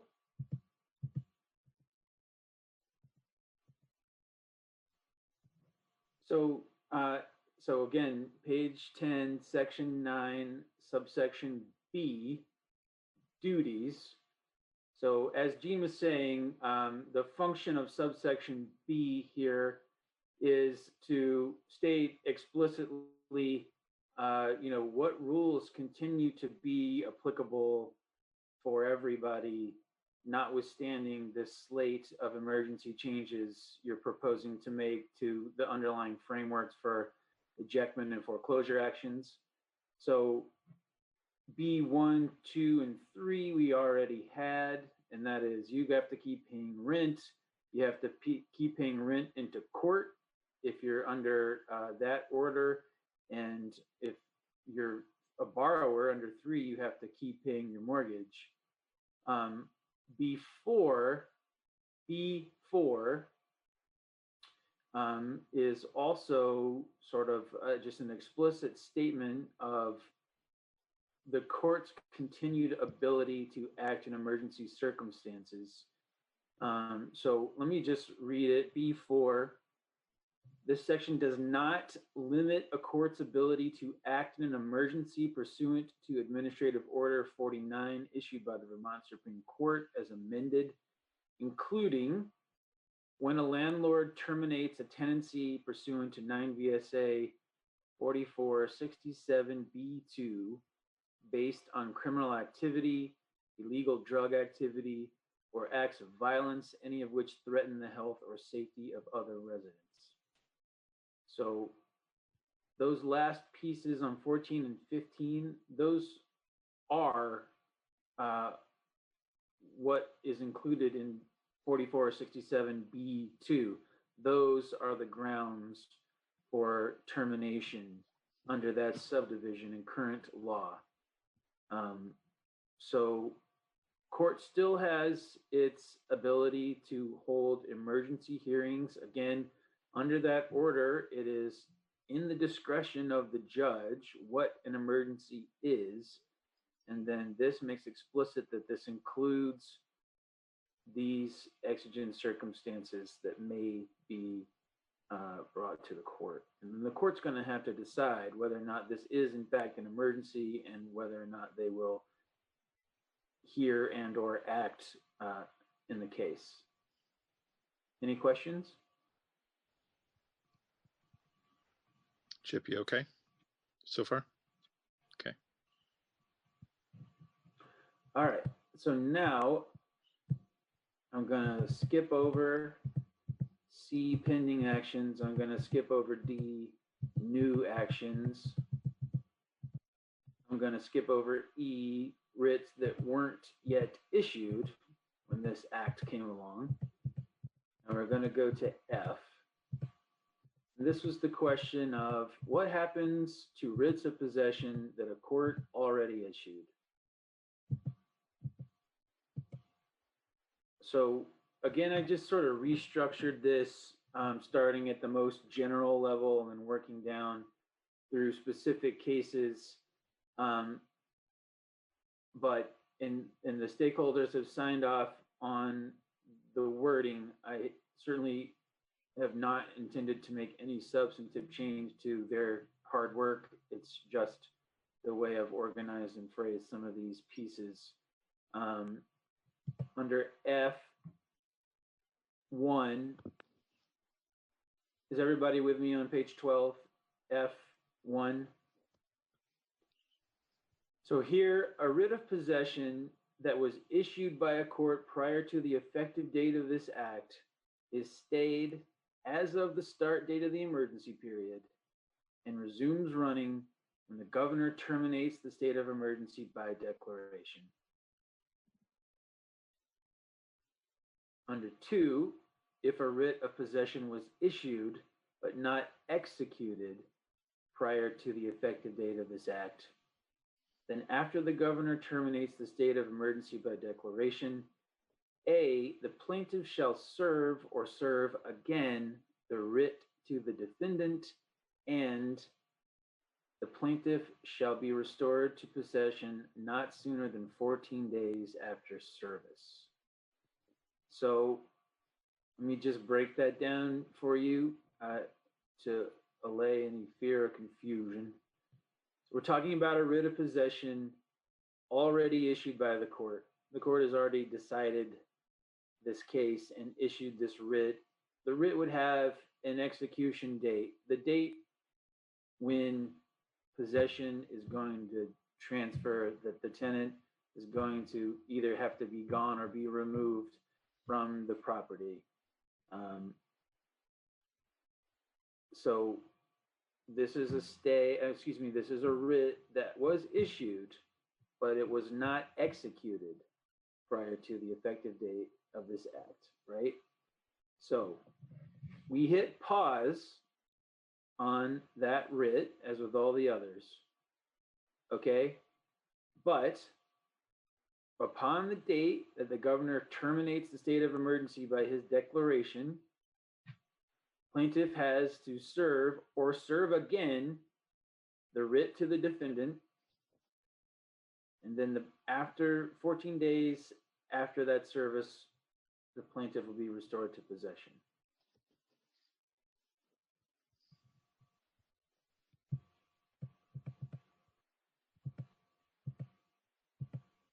The last piece, subdivision 3, I'm on page 13 of 15 at the top.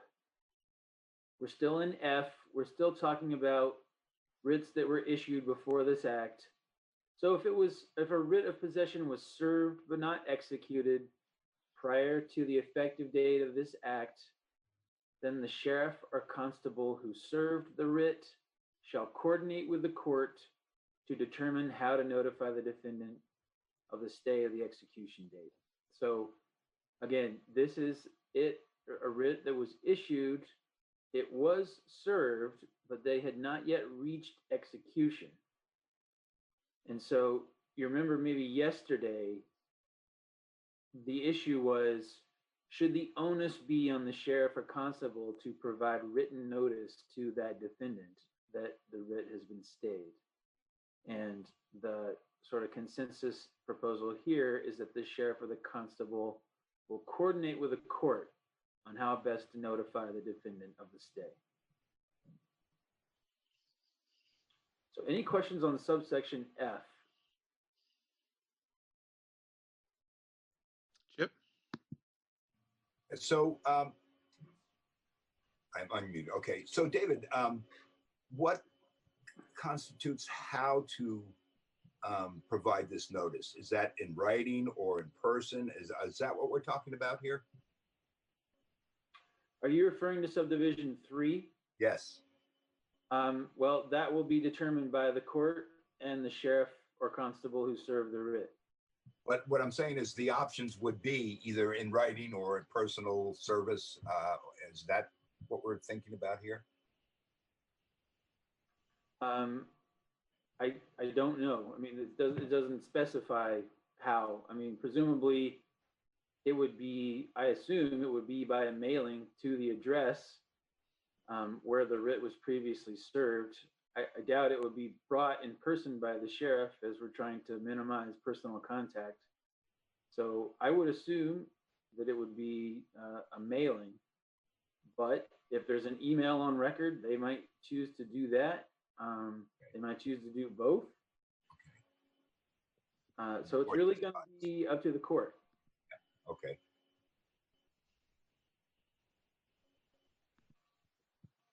Okay, further questions right now?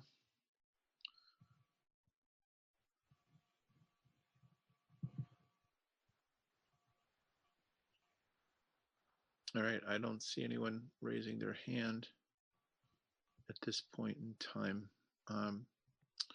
So again, I will say, well, what's this next point, David? Is that? I highlighted this because I just changed a couple of words here. I did same thing, and it's a much smaller change. I didn't actually send this around. I don't think anybody will be upset, but I also didn't want anybody to be surprised that there are a couple of words changed here, just to be consistent with the phrasing and the rest of the bill.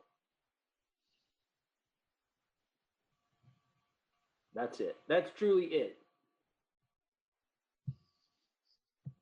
Oh, I changed the section number here because it was 11 and now it's 10. And David, so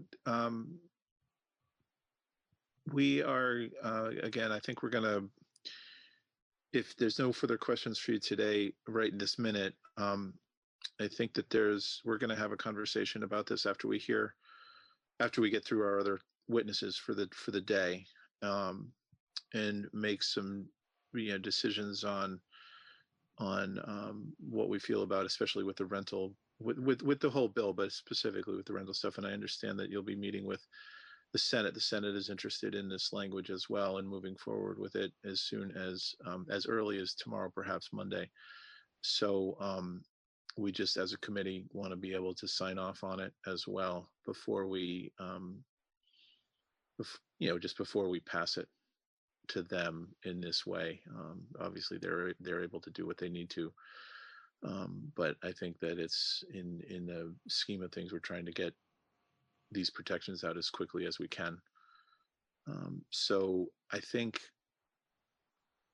we'll set you free and then be in touch with you via email to let you know what happened for later on today. I mean, you're obviously welcome to be here, but if you have work to do, please feel free to duck out. Sure, and I'm happy to sign back in as well if you need me to. All right, if we do, then we'll have Ron get in contact with you. Okay. All right, thank you, everybody, and thank you. And I guess I'll say the same thing to Jean and Angela, because I appreciate, again, all of the efforts that the two of you have put into this over the last several weeks to get to this point. And the committee will have like I said, we'll have a conversation later on this afternoon about this, but you're free to stay on, or you can just sign off and we'll be in touch. And I'm sure you're going to be working tomorrow. So thank you. All right. I see them waving goodbye. All right. So next up is, so Tucker has left, as he said he would. So committee, do we have questions about, and Ron, maybe, well, I don't know. Do we need to see the language in the bill that we're looking at? I think the question in the section on the vermouth was that there is a, as written, the bill would say that we would be allowing a vermouth that has less than 16% to be sold as a vinous beverage, and that there would be, and then vermouth above 16% would remain essentially fortified wine. And the testimony we heard last week was from the commissioner who did send us an email saying that he did he took back some of the testimony that he gave regarding some of the conversations that he'd had with the board. The board had not yet made the decisions that he had testified that they were making. But also we received an email from Kobe Schwader. Did I get that right? Kobe. And Kobe wanted the opportunity to testify in response to what he heard last week. And I think, again, given this, the multiple sections in this bill, this was the last section. We had all pretty much signed off on all of the other sections of the bill, or made decisions. I believe we said that we did not want to move forward with the giving the department the ability to charge for their services at this time when it came to festivals. And then there was a question over this section of the bill. So with that, Kobe, I'm going to unmute you if you can just introduce yourself to the committee and give us your 2 cents on what we're contemplating here and why it's important to you. Great, thanks. Can you all hear me? Yes. Okay, great. So I'm Kobe Schwader. I just started a new company in Brattleboro, Vermont, vermouth, focusing on making aperitif wines, vermouths, and other vermouth-related beverages. And some of this came about because of some of the miscommunication between me and the Department of Liquor, some of which the commissioner talked about last time, although I disagree with him on some of the points he said, but that I'll leave a moment. My main points for the bill are two. One is that I don't think the system is clear as it is, and I have a couple. And two, addressing is this language just for one business? So to start, I'd like to say that I don't think the system is very clear at all in the area where I'm working. For one, the commissioner mentioned that the classifications are based on the use of spirits and not the alcohol, but that's not actually entirely true. For example, a non-fortified wine that happened to get over 16% alcohol would be classified as a fortified wine despite not containing spirits. So it seems that the definitions are around the alcohol level and not necessarily how much spirits are added. Application for fortified wines under 16%, at least fortified wines that are not vermouths. So for example, if a producer made something like a light port, that 50% alcohol, it's not, the fortified wine definition doesn't include that. It says anything above 16%, but that wouldn't necessarily fit well into the vinous beverage definition or the spirits definition necessarily. I bring this point up specifically because I have one product that's a fortified apple wine that federally is not considered a vermouth. And currently the Department of Liquor seems to be considering it a vermouth, but if they change their mind, I don't know where this would fall. That's not necessarily, so this is partially in reference to the earlier wording of the bill where it included more than just vermouths in the vinous beverage, which I'm still in favor of. And my last point in the definitions are not clear part is I think just my interaction with the department shows that the system is not clear, given that initially the licensing department told me that it would be a vinous beverage, and then the enforcement department came in and told me it was going to be spirits. And then when we met with the board seems to be leaning towards classifying my products as fortified wines. But they have not given an official ruling yet, but at least from what the commissioner said last week, that seemed to be where they're leaning towards anyway. So it seems like there could be some help in rewording these to make sure that everybody knows where all of the any potential product could fall. Okay, so my second major point is addressing whether this proposed legislative change is just for a single manufacturer, i.e., are we making this change just for me, or do other people benefit from it? And yes, obviously the wording would benefit my business quite a bit. It was part of my business plan was creating things that I would consider vinous beverages. But in my talks with other wine producers, bars, and restaurants, as I was promoting my product, I found that lots of people would be interested in vermouths and, frankly, other low alcohol fortified wines also. if they were to get them.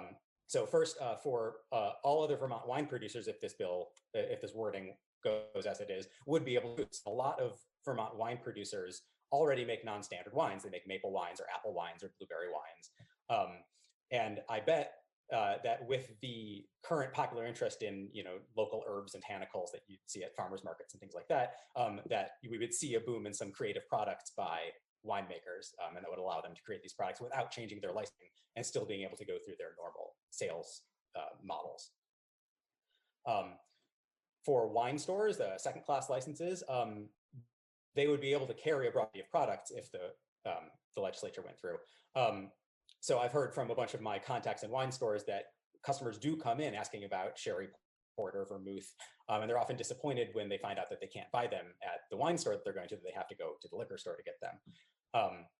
And I think the fact that a bunch of my local stores carried and sold my product when I was operating as a Venus beverage for the 1 week that I was operating as a Venus beverage shows that they would be interested in carrying these products and would sell them to the public. And finally, the bars and restaurants would be able to order these specialty vermouths and, if broader wording, potentially other fortified wines from their wine distributors. I've heard from bar managers that they have great wine distributors who go all around the world and find these really cool small craft products from Italy and Spain and bring them over. And the bar managers are able to buy wines from these people, but they're not able to buy, say, craft vermouths. And there's been a big boom in craft vermouths in Europe recently. So there's lots of little manufacturers, especially in Spain and Italy, some in Germany too. And that trend of the interest in vermouths is slowly coming over to the US. That's part of why I wanted to start my business the way I think there's going to be an increase in production and interest in the US too, among especially cocktail drinking crowd on more interesting vermouths. And so this change in legislature would allow the bars and restaurants to be able to buy specialty vermouths from all around the world through their wine distributors, and not have to rely on some small manufacturer in Italy getting into the Vermont state store through the state agency and then waiting for it to be listed and then ordering it specially, which isn't feasible and wouldn't happen from a small producer that's not necessarily in Vermont. So to summarize, I think that the alcohol definitions are not clear the way they are, and I think that they need some changes. And I think that the change that is proposed at the moment would, in fact, benefit not just me, but also all the other wine producers, the wine sellers, and the bars and restaurants throughout the state.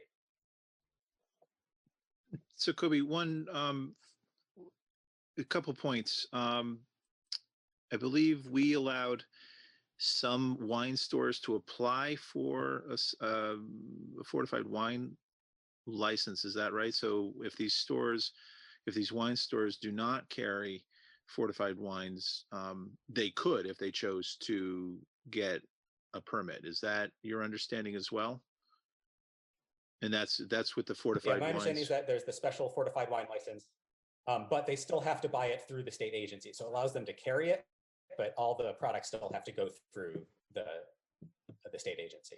Right. And then to your first point, you were talking about alcohol beverages, whether vinous, that you were saying that there are beverages that are fortified that are under 16% already that are considered vinous beverages.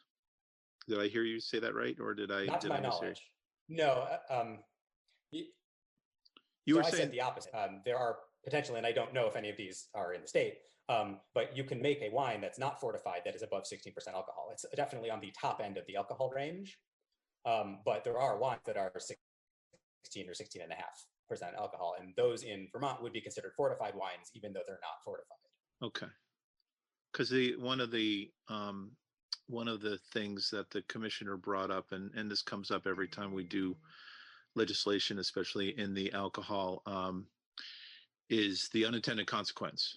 And that was made clear in the commissioner's, one of the commissioner's responses was, you don't know, I mean, what's going to happen. And while you're focused on your product, do you foresee any kind of unintended consequence of allowing alcohol into what's considered vinous beverages now? I mean, I know it's your product, but I mean, I'm trying to figure out like yeah. what you see in your world, and I know you're going to argue for your piece, but what do you see of course. as potential unintended consequences of this? I'm just, it's kind of a question to see how your worldview is. I mean, I think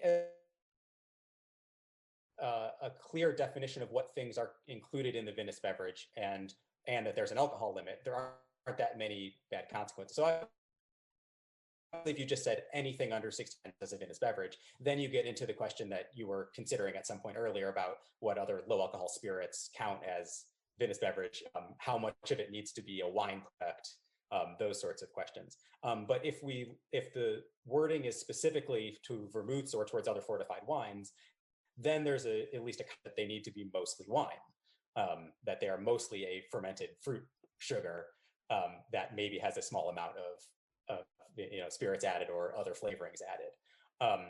I would be all for more specific guidelines for that also. Currently, with what we're considering now under vermouth is a very specific definition, and that involves what alcohol levels and what the base product is and what other things are adding to it.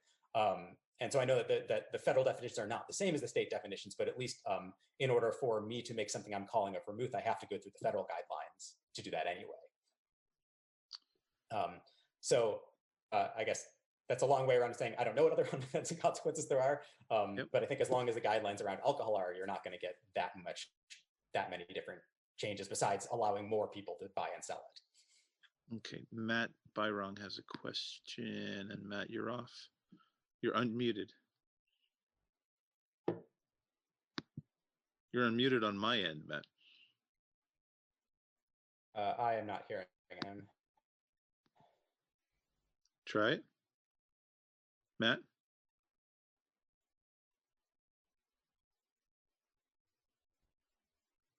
Do you want to send a text and I'll read it? Okay. So share with us a little bit, if you can, you said you got licensed to do this, to build your business in a certain way, and then the department came and told you differently once you had made your investments and once you had made your product. Can you just share with us a little bit of that history while I'm waiting for Matt to send me a note? Sure. So when I started exploring the possibility of making my business, obviously one of the important things to do is to figure out what the alcohol laws were around what I was doing. And so one of the first things I did, this was in August of 2018, I contacted the Department of Liquor, and they directed me to Mr. Prevo, the director of licensing. And I had several conversations with him about what I was thinking about doing and what I was planning to do. And my understanding from those conversations was that if I made my products under 16%, they would count as Venice beverage. So I took that and made my business plan around that, especially around the ability. So in Vermont, you're allowed to get a license to sell directly to retail stores as a Venice beverage manufacturer. You can't do that for spirits or for beer or anything else it's specifically for Venice beverage. And so I had planned to do that, and I talked with Mr. Prevo about getting that, and so that had been my plan, was that I wouldn't need to go through a middleman. I'd be able to sell and have larger profit margin, get into the right stores and bars that I wanted to be in by selling them myself. I went through all the licensing process. I got the licenses that I expected from those conversations, and then went on to start making my product. What happened then was when I basically, in early February, my products were done. I started selling them, and so I was contacting various stores, various wine stores around the state, and asking if I could, come talk to them and show them my product and see if they were interested. And one of them questioned. They said, "Well, hey, this is vermouth. Vermouth should be a fortified wine, which means you should have to sell it through." And I said, "Well, I'm pretty sure that I have this right because it's not like I did this without talking to the Department of Liquor. I talking with them. But I halted everything and set up a meeting with the enforcement agents just to make sure that everything was okay, so that I wasn't doing anything illegal. And when they came down and talked with me, I told them the same things I told Mr. Prevo. And they actually decided to classify my stuff as spirits, not even fortified wine. They said, no, you're not making wine, you're making spirits. And I said, well, that's weird because I was pretty sure I was making wine or something that counted as Venus beverage. And so that's when for the declaratory ruling from the board of the Department of Liquor, just because I thought that was a weird answer. Like if they had come and said, no, we think this falls more under the fortified wine definition, I don't know, that would have seemed more reasonable to me. But so that's when I went to the board and asked about it. And so it's not that I necessarily think that they were wrong about calling fortified wines, is that I was very confused by sort of the change of tack by them telling me one thing all through my development and talking with them, and then coming down for the site visit to make sure that the place where I was making alcohol actually existed. And then all of a sudden that was the licensing department, and all of a sudden the enforcement department came down and said something different. That's obviously from my point of view, the department says that I misinterpreted what they said on the licensing end, and that it's all my fault for basically making something and calling it something else. I can see their point of view on that, but it was very confusing, especially I'm new to the business. So I assumed that what the licensing department had told me was what I could go by. Okay. Representative Byron's question was just, he was asking for clarification. He just wanted you to walk him through the infused vinous beverage regulations pertaining to products with herbs, maple, et cetera. Do these fall under the fortified definition? He just didn't hear it correctly because you were breaking up at some point. So if you... Sure. The fortified definition is only spirits added to them. Now, one of the ways that you can add flavor, and one of the ways that I do in my products, is that I steep herbs in spirits to make a tincture, basically, a concentrated flavor, and then add that to the wine. If someone were to make just a wine that had herbs steeped in it, which I also do to get different flavors out of the herbs, that wouldn't necessarily be a fortified wine. So it is possible to make something that is like a vermouth, but not fortified, that if it's under 16%, would, I think, be considered Venus beverage. But it's not exactly sure, because if you were to do that and then the department were to say that's a vermouth, it would suddenly get pumped up in the fortified wine category, even though it wasn't fortified, just because the current wording is all vermouths under 23% count as fortified wines. So it would depend on whether the department would determine that what you made counted as a vermouth or not, regardless of whether it had spirits in it. Okay. Okay, Matt. All right. I've got John, Representative Kalaki. Thank you. So, Kobe, the commissioner said that he thought this had been resolved with you, with his board, and then we got an email saying, no, they haven't met yet. But is it your understanding that the board is going to understand your dilemma and that there will be a favorable ruling from the board, or you don't know where that's going yet? I don't know where that's going yet. As far as I know at the moment, my products are still classified as spirits because that was the last ruling given by the enforcement department. At our meeting, we were talking about what defines the difference between a fortified wine and a spirit. I'm pretty sure they won't rule that it's Venus beverage. I hope that they'll at least rule that it's fortified wine, but I don't know where they're falling. From what the commissioner said, I guess I think that they're leaning towards fortified wine, and that's what I asked them to of that decision. But so if they go towards fortified wine, will that solve your dilemma about your distribution mechanism in the state, or not? No. No, because fortified wines are basically handled as if they were spirits. The only difference is that, as we mentioned before, that wine stores like to sell them. Okay. Your connection stops almost every sentence, so there's a little stuttering that's going on. I'm sorry if I hadn't heard it correctly. That's why I was asking you. But thank you. I appreciate it. Good. No problem.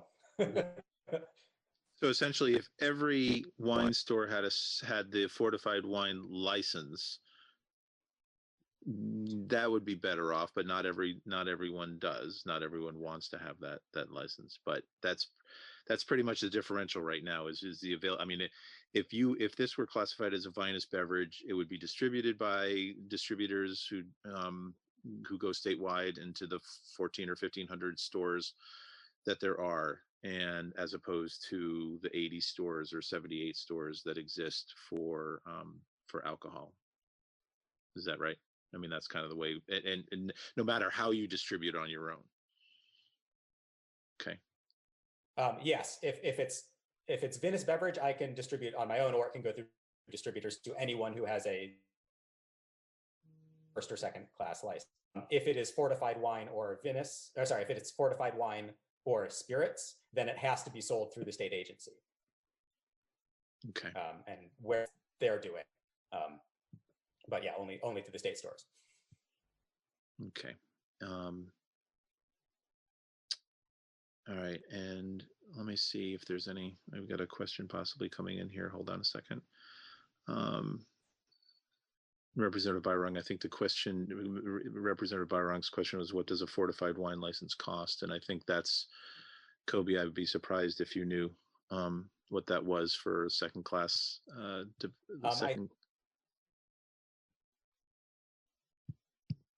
I think it's not much, but I don't think it was, well, that's not true. At least the local wine stores to Brattleboro, none of them have it, because we were talking about what would happen. I don't remember the exact amount. I don't think it's that much either, but it's still, again, it's a choice. I mean, I know that we allowed this to happen several years ago. There was a wine store in the Mad River Valley who wanted to sell fortified wines, and so this was kind of a I perceived at the time as a big change for the department to allow that to happen, but but it is. I think you're right. It still has to be invoiced through the state in order to get to the store, in order to get the second class, as opposed to allowing it to be a vinous beverage, in your case, a vinous beverage, and have it the ability to distribute it statewide into 1,500 stores. So, all right, any further questions for Kobe? Kobe, I really appreciate you taking the time to testify on this and fill us in on some of the gaps that we had. We will, because this is a non-COVID related bill, I mean, we're going to continue working on it, and we'll have a deeper conversation about this issue when we get back to it next time. So thank you so much for taking the time. Do you have any? Thank you very much. Yeah, no, and good. I mean, regardless of how this happens, good luck with your business. It's the craft distilleries that we've seen, or the craft. I don't know. Are you a brewer? Are you a vintner? Are you a distillery? Yeah, it's really exciting to see this industry grow, and a vermouthery. A vermouthery. Yeah, there you go. It's always our goal to see businesses like yours to be able to grow and find the right place in our statute. So I'm hoping we can find a place for you that works. So good luck. And you're free to hang out. You're free to hang out if you like. If not, enjoy the day. Hey, thank you. All right. So committee, we are heading into our second hour, 4 minutes early. I see that the representatives from the delegation have arrived, and I'm going to take us all off mute for a second, just so that I can ask whether or not they have a preferred order. So I'm going to unmute everybody, just so that Erica, hello. Chris Saunders, are you here? I am, yep. And Megan, you're here? I'm here. Megan Foster. Did you guys draw straws about who would like to talk first to us? I think you're all going to need have information for us. Yep.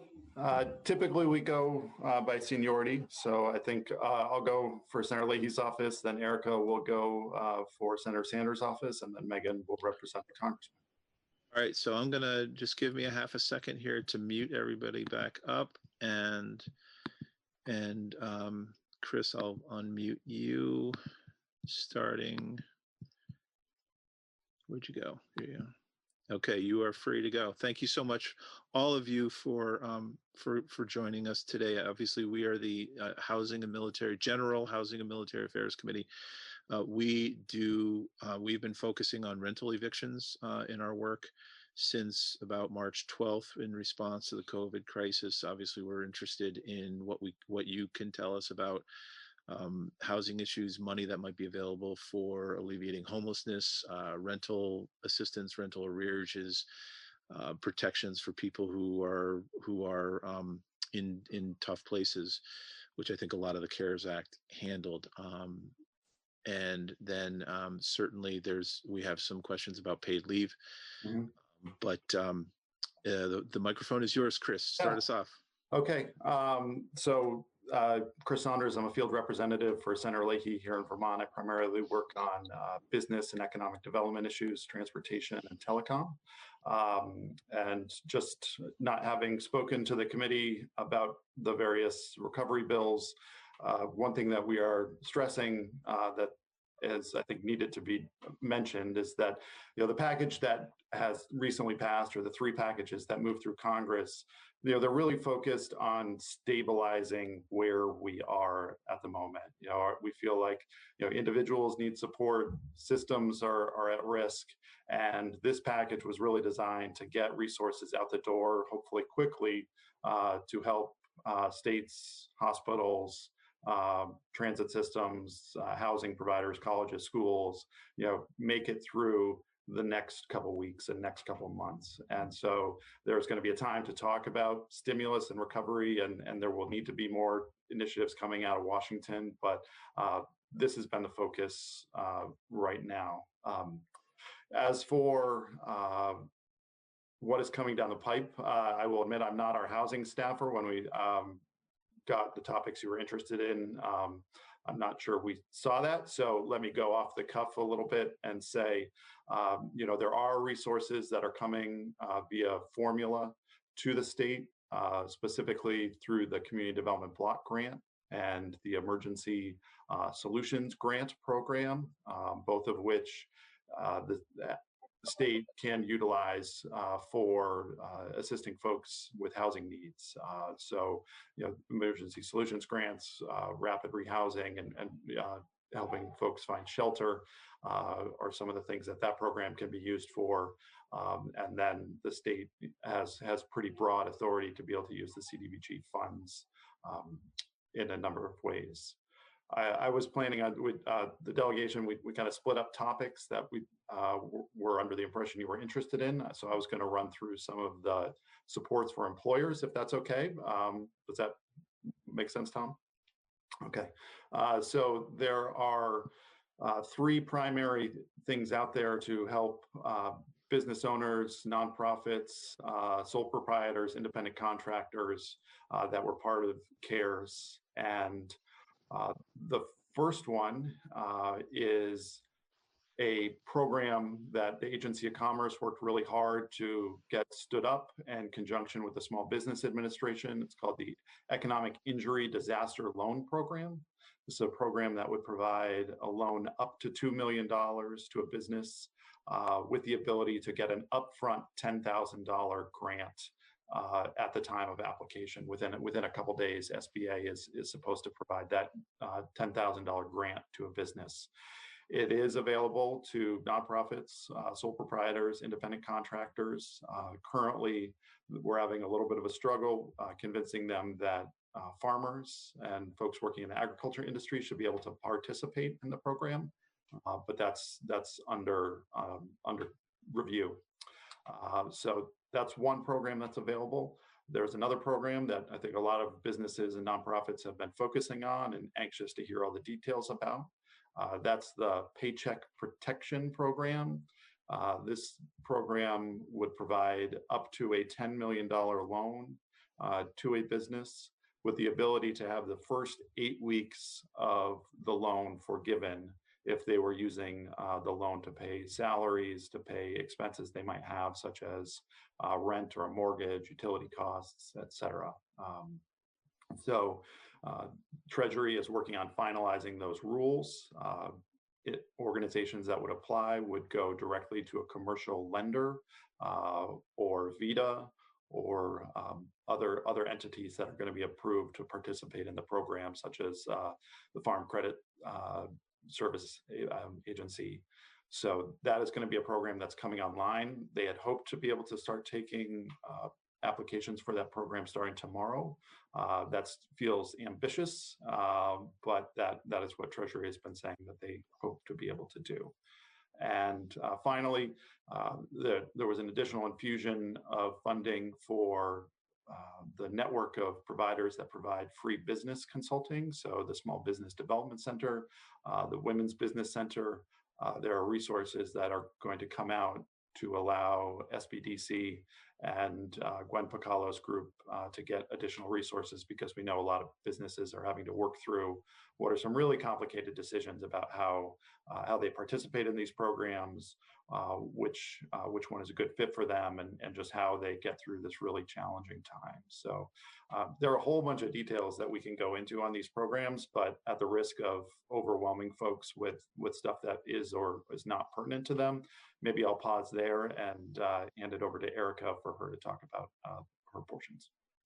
Yeah, I think that's a good idea. I think we'll go through Erica and then Megan, and then we can open up for questions too.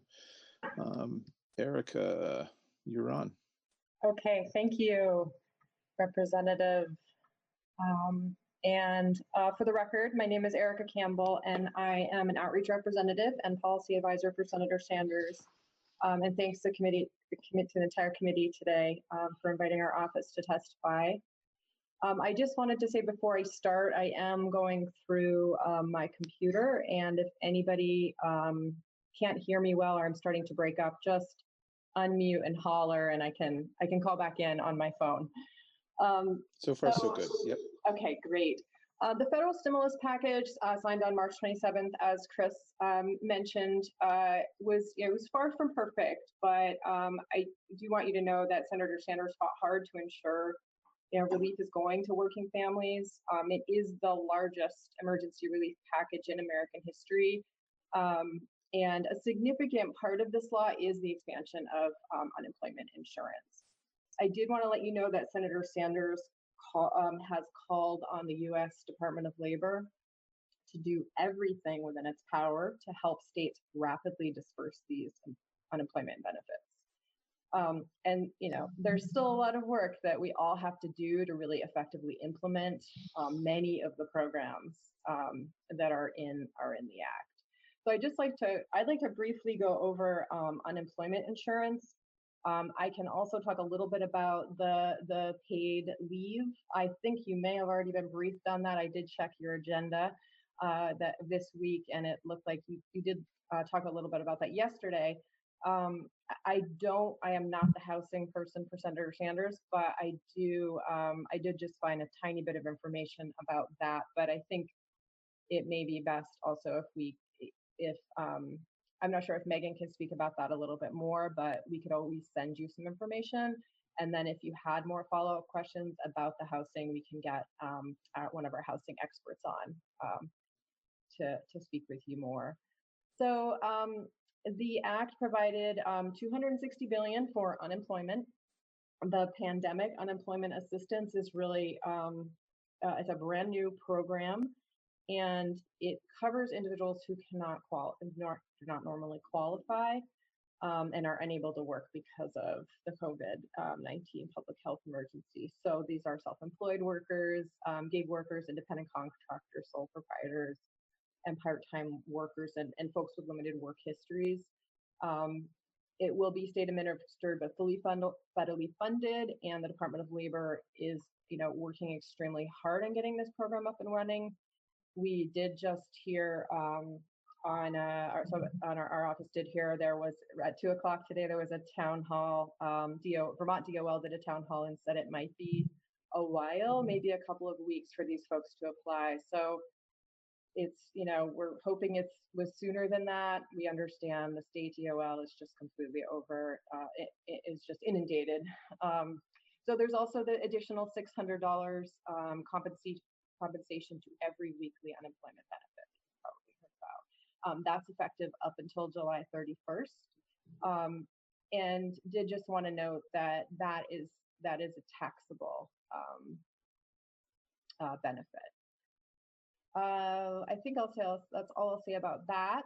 Also, there are expanded unemployment benefits are expanded. So it's to include part-time self-employed and gig economy. There's an additional 13 weeks of federally funded unemployment benefits for individuals who have already exhausted their state benefits. I think throughout the last year, but there will be that sort of expansion, and it does provide federal funding to the states that do not have a waiting week period, between applying and receiving the benefits through the 31st of December. I'm sure you have gotten calls, and our office has gotten many, many calls from all of our offices from Vermonters with questions about this. And as we know them, we are trying to get information out. A few questions that we have gotten pretty frequently is around this income piece. And it is treated, these benefits, like normal unemployment, they're treated as it's non-work income and it's taxable. So it may affect the eligibility for most government programs like food stamps or 3 Squares, Vermont, SNAP, supplemental security income, SSI, low income, energy assistance, LIHEAP, and subsidized housing. So that's kind of a big deal, and we want to certainly make sure that nobody ends up losing benefits or becomes worse off because of this. The bill did, though, include, it did say that UI and pandemic unemployment assistance will not count towards income for Medicaid and CHIP eligibility. So it's something for us to consider for the next bill, if there is one, and just really thinking about how to make sure we mitigate the effects of any negative effects that might cause. And also just wanted to mention tipped workers who normally would qualify for unemployment can get that additional $600 per week. If they don't have enough income to qualify for UI payments, they may be eligible for a smaller payment under $600. So most everybody is going to get this $600, but for tip workers that don't quite qualify, they may have to work out a smaller payment. I'm not really quite sure what that looks like, but and then also the workers who receive the unemployment are not eligible for paid leave. So Tom, did you want me to go over paid leave at all? I know that you had talked about this yesterday. Committee, if you want to nod your head, if you want to hear more about paid leave, or if it's if we want to hear from Megan first and then maybe come back to it. Let's do that, because the paid leave program, I mean, it is a spiral, and it gets more complicated as, how does an employer balance paid leave versus the unemployment, et cetera, and so on. So plus the 50 employee piece of it really affects, I think Damian Leonard testified yesterday, our legislative counsel testified yesterday, that by that definition alone, it doesn't affect, 92-point-some-odd% of Vermont businesses. So that's right. Yeah. So let's pass that on right now, and we'll go to Megan, and then we'll we got one question so far, but Megan, it's all you. You are unmuted. So great. Thank you, Chairman Stevens, members of the committee.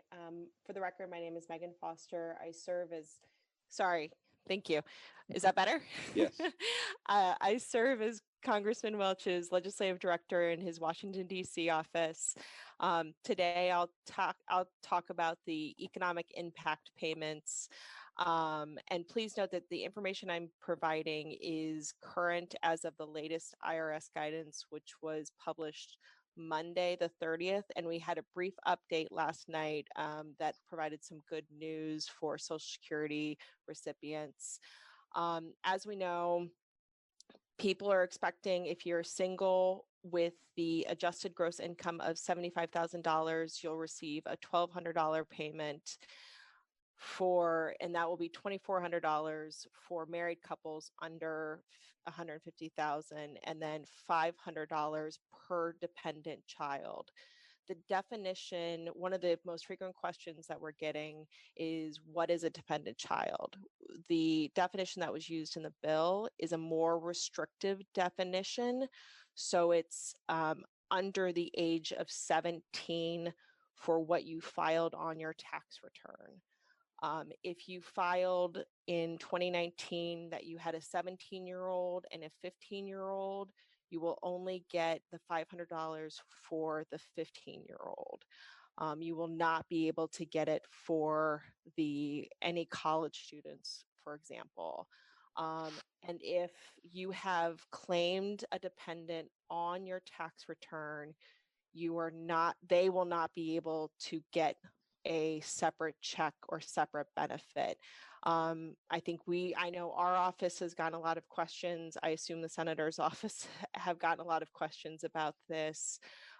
Congressman Welch has co-sponsored a bill led by a colleague to fix this problem for future packages if those come into play. But it's definitely something that I think we're all very concerned about. The other big question is for Social Security recipients. There had been guidance that if you receive Social Security and you don't normally file, that you would have to file a simple tax return. Luckily, the Treasury Department and IRS reversed themselves and said, if you receive Social Security and you meet the income thresholds, you will not have to file a separate form. This is very good news. We're very happy about that.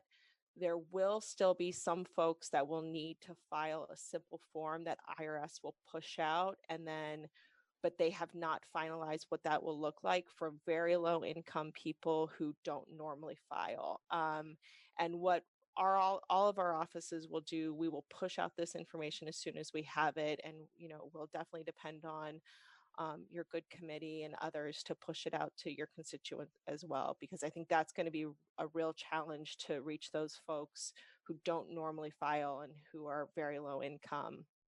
The other update that we received last night is we should expect the check or expect the direct deposit the week of April 13th. That's the goal that the Treasury Department has put out. We're really hopeful that the direct deposits will hit then. And then for paper checks, those will probably start being issued about 3 weeks after that. And the goal of the Treasury Department is to go from lowest income to higher income in getting the paper checks out. So we're hopeful that that process will go smoothly. We will definitely be in contact with everybody to answer questions as those go forward, because I think that's going to be a big important part of it. But I think it's always important to recognize that this will meet a very small part of the need that's in our community right now.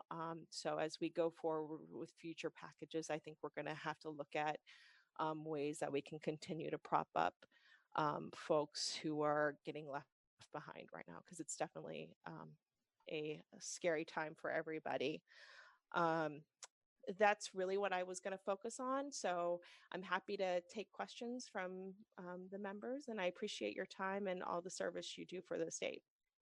Great, thank you, Megan. I'm going to unmute Matt Byrong, Representative Byrong. Are you back on with us?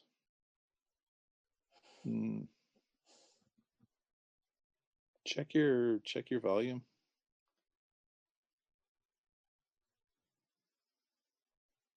No, do you want to just leave us again on the chat screen? Do you want to leave a question on the chat screen? We can't hear you at all. All right, I'll move over to Representative Gonzalez. I know some folks are having, well, firstly, thank you so much for being here today, all three of you. But specifically around the check from the taxes and filing taxes, that there's been some confusion on what taxes, or if people can file their taxes, how do I phrase this? what, because it's based on your latest tax that you filed, that I know some folks are trying to get their taxes done now, and the check timing seems very soon in a lot of ways, even though it'll feel very late for a lot of folks who are hurting right now. And so I'm wondering about that timing of if there's folks can file up until X date and would have that most recent tax return be counted, or what that, if you know.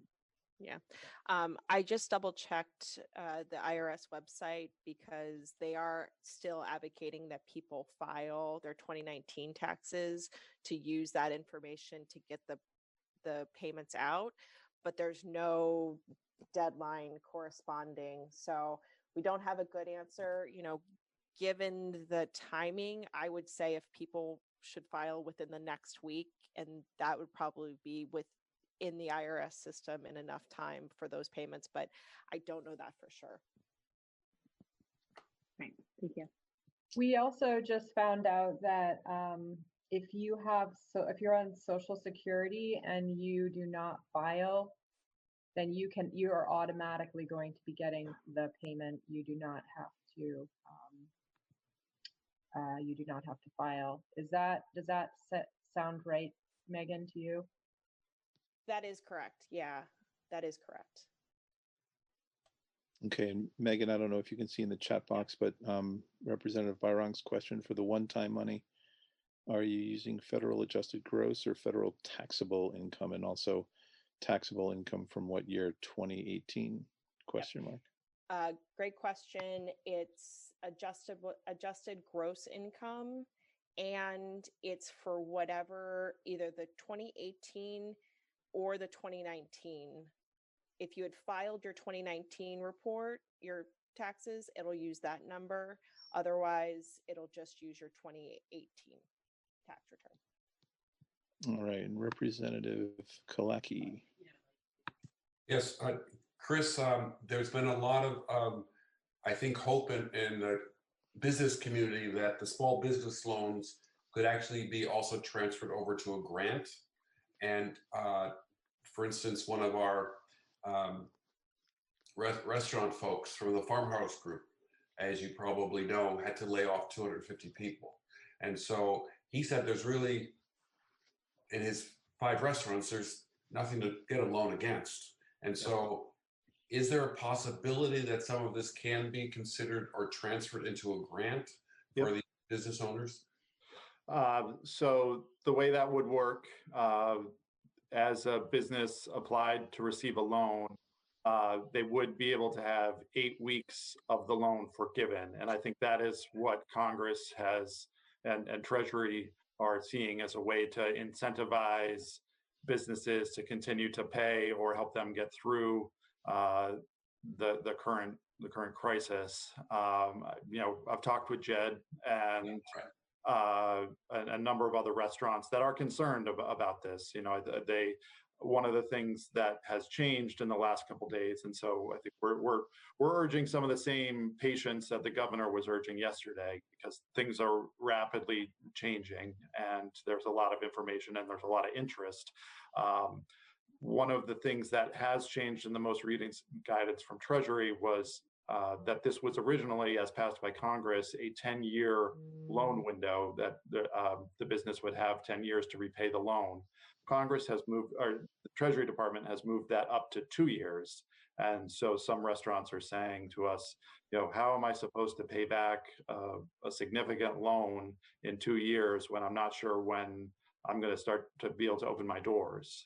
So that's a very valid question, and one that a lot of us are scratching our heads at why Treasury took that step, and are engaging with them today to see what kind of flexibility they'll put there for a lender to make a loan of a different term. So yes, for restaurants, they're in a very challenging spot, and there are a lot of folks working to try to see how we can make sure that the aid is as flexible and, as you suggested, becomes a grant and not just a pure loan. That we heard that loud and clear as a concern.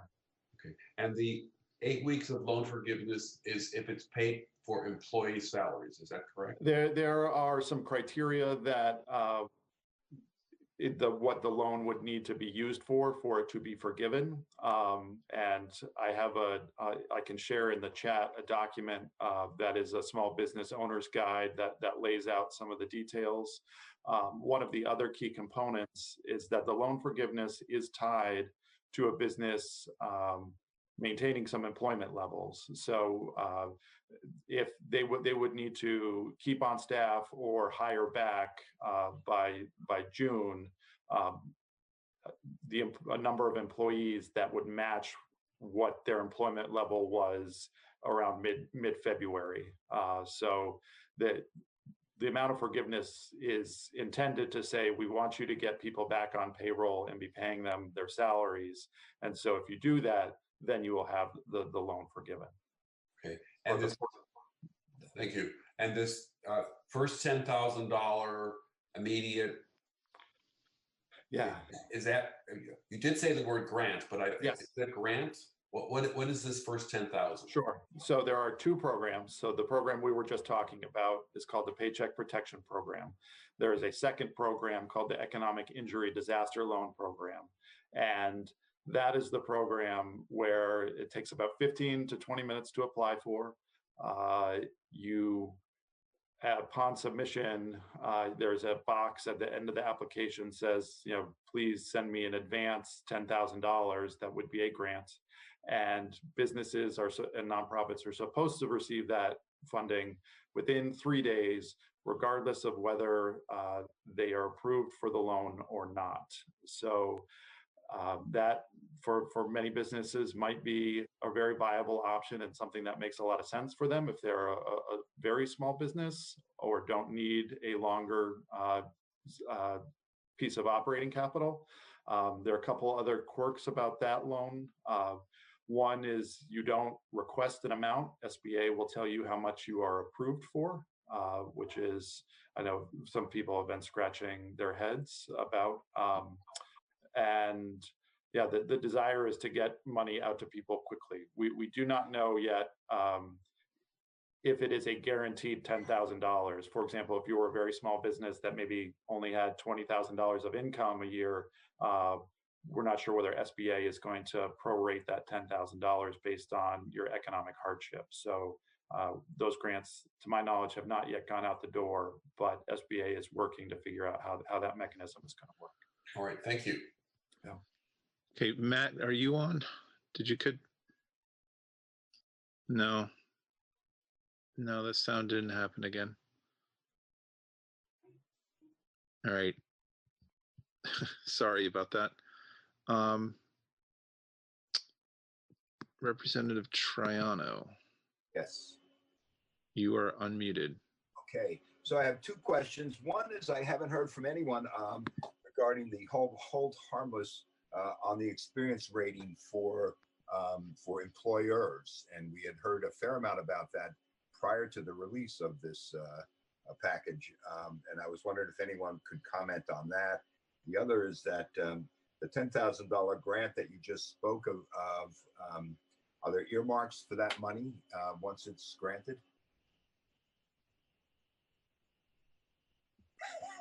Chris, do you want to talk about the hold? Do you mean the hold harmless for an employer when their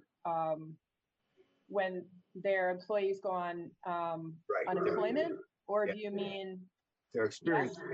Yes, their experience rating when they have all their employees go on unemployment. I understood that to be a state issue, but I could be wrong. And I think maybe it's both, but I thought I did see that in the Vermont legislation something around that.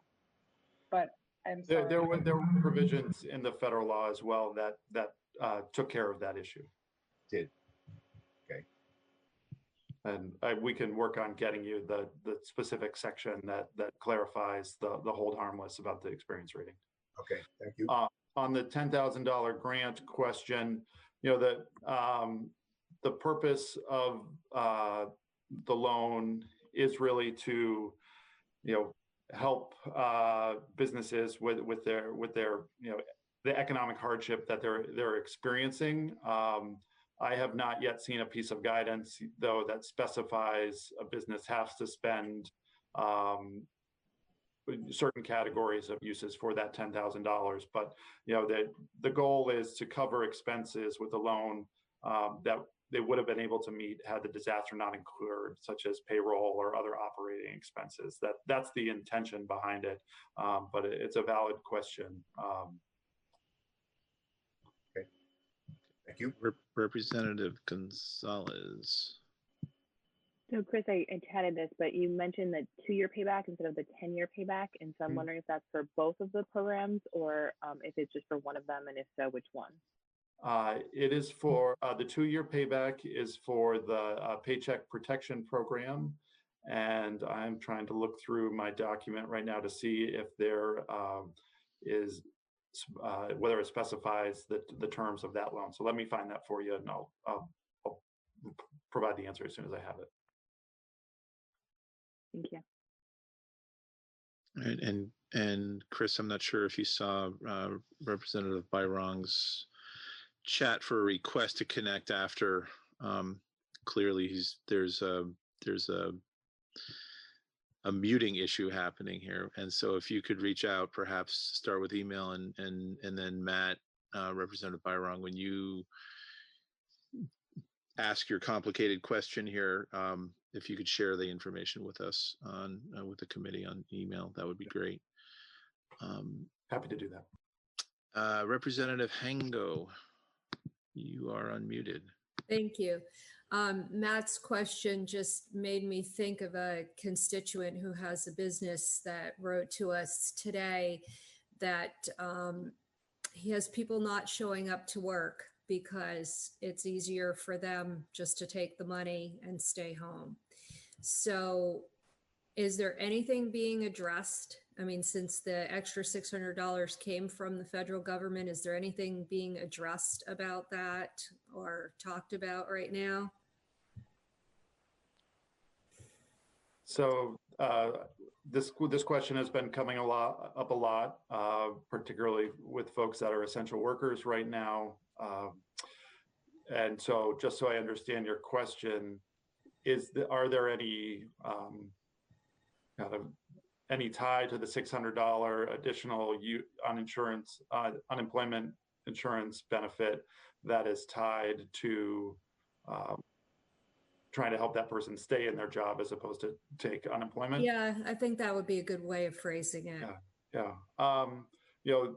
As I understand it, somebody who is leaving their position to claim unemployment voluntarily needs to be drawing a connection between COVID and why they are not working. So an at-risk person, for example, would be allowed to stay home and file for unemployment, which is a direct connection and a different situation than somebody saying, I'm just going to make the choice on my own. So the framing of it has been people are supposed to have whether they are caring for somebody that's sick or those kind of broad categories, and we can share those as well. I will admit I don't know how DOL is going to interpret those claims and verify information from people, but that's been a concern. One piece, some of the regional development corporations have suggested to us and wanted to clarify that there would be nothing that would prevent a business from taking the Paycheck Protection Program loan and paying workers more during this time. We've all seen a number of businesses either negotiate with unions or find other ways to increase pay right now to keep people in their jobs. But one solution that's been suggested by the regional development corporations is that a business may take the loan, have the loan forgiven because they're using 8 weeks of the 8-week forgiveness period and could be paying people a higher wage to keep them on the job. But we realize that's not going to work for everyone. And that's kind of a cumbersome balance to a problem that the business did not create. So the the business operator just really needs to make sure why his employees are not coming to work. If they have a valid reason, then it's a valid reason. And if not, then they have to address that with the employee who's not coming to work. That's my understanding. And I know there are, I think, some provisions. And did you guys just pass Bill 781? Is that the number of what was just cleared? There are some provisions that call out specifically why an individual can leave. Yep. So, yeah. Thank you. I'd like to just add really quickly that Congress is considering hazard pay right now and talking about that and for essential workers. And I know it's not completely related, but I think that having a bump in pay for the folks on the front line would also potentially also help retain some of those workers. Obviously, if they have to leave, they have to leave, and we need to have that protection as well. Thank you. Chris, you mentioned earlier in your opening comments and about where farmers have not been included in this yet, and I'm just curious to know what steps we're taking to, I mean, and if they do become, I mean, I don't recall anything except through their own farmers insurance or what have you, where they might be available for the same kind of income replacement that we're talking about for other independent contractors. Yeah. So the farmers are eligible to participate in the Paycheck Protection Program. It's the Economic Income Injury Disaster Loan Program that they're currently, we're trying to work on to make sure that they can participate. I guess we gave the Treasury and SBA a little bit too much leeway in writing the rules on this. And so the delegation, I think, is sending a letter today, Erica, correct me if I'm wrong, to the Treasury today. Saying, you need to fix this. And Erica's an ag specialist where I'm not, but additionally in this package, the senator included $9.5 billion to assist agriculture businesses. So there are other forms of assistance. Dairy was specifically called out in that package, and we're working with USDA on how they are going to implement those payments to help folks that we know are really hurting, particularly given the price of milk right now. But Erica, if you do want to speak to the ag component. No, that was well said. I don't think I need to add much. We really just need to ensure that that additional money for agriculture comes to our producers. It's really unclear what USDA is intending with this money, and then the other piece is pushing for small farmers to be able to apply for the IDA loan. So yes, we will be. Hopefully that letter will be going out by all three of our offices by later this afternoon. Great, thank you. Representative Bayrong had a question on the chat. What about bringing the employees back off unemployment for regular wages under the PPP? This can be less than that max UI plus 600. And then he throws in $15 by 40 is $600 by itself. I mean, you could do that. They can't be obviously on both unemployment and PPP, but you could have them go on unemployment. If they're on unemployment now, or if they're about to go on, I think that you just have to rehire those workers back by June. It's slightly unclear by the legislation, but the employees will see that as a bad financial decision. That's right. Right. Absolutely. It's like if it depends.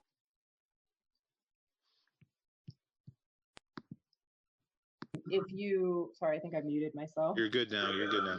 Okay.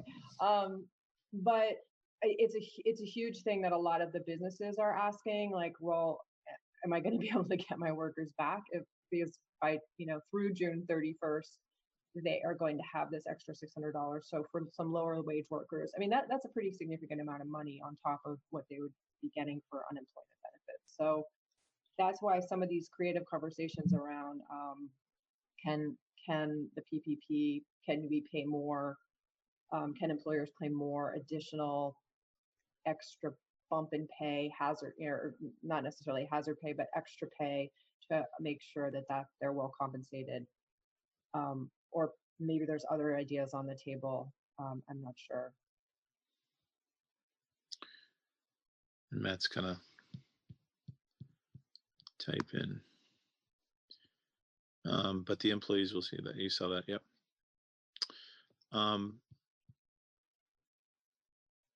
If they refuse to come back, is that a voluntary separation by the employee? And that would make them ineligible for UI. I mean, I don't know that question. That is a good question. I mean, they technically are able to receive it up until July 31st. The $600. This is with the UI with the $600. Right, with the 600, right. But then again, that's given the conditions that they would be allowed to get it in the first place, given meaning various impacts from COVID. So if somebody starts back up, Chris, do you know, or Megan, do you know that? And it's an interesting interplay too with the state. I mean, the state, we made it lenient enough so that if people felt that they were at risk at work, that they could be they could be self-unemployed. They can choose to go on unemployment if they felt like they were unsafe at work. So it plays right into Matt's questions too. Chris, did you have any further on this? I don't know the answer to that, but we'll work on finding it out. Okay, and if we're paying them to stay home, then right. Yep. Yeah. Matt, these are what are you, a business person or something? You just have these questions that are just I just like to take a minute now and just thank the three of you for coming in. Given how busy you all must be in answering these kinds of questions, for all of your constituents in all the different many sectors, I'm kind of pleasantly surprised that you didn't pull in interns from 2017 to help you answer all of the screen time that you need in order to help us out to understand this. And certainly when the rules start being written, that's kind of the next chapter. And I think we're going to need you again. And I'm sure we will be in touch with you as a whole body to find out what the rules are as they're being imposed. Because some of these programs sound great on paper right now, but our local experience after Irene with FEMA in particular and with the public-private insurance plans is that it's never that simple when it's dealing with this federal money. So if there's no further questions from committee, I would just I'll just thank the three of you for filling us in and get some rest and do good work. Thank you so much. Thanks, Tom. I appreciate it. I've added a couple documents to the chat. Our housing team did put together a housing summary. So rather than have us read it to you, I've put it there for your perusal, as well as a small business owner's guide. So we really appreciate the engagement and the work that you're doing. It's a good partnership between the federal government and the state. And I know our office will be happy to come back anytime. Mm-hmm. Great. And just, if you get a chance to download Damian Leonard's the summary that he wrote that was published yesterday, it's a really good breakdown from the state's perspective about what he sees, and if there's stuff that you can correct or make better, that would be great. Thank you. Thank you. All right, thank you. So committee, we have a few minutes left here. I wanted to get back to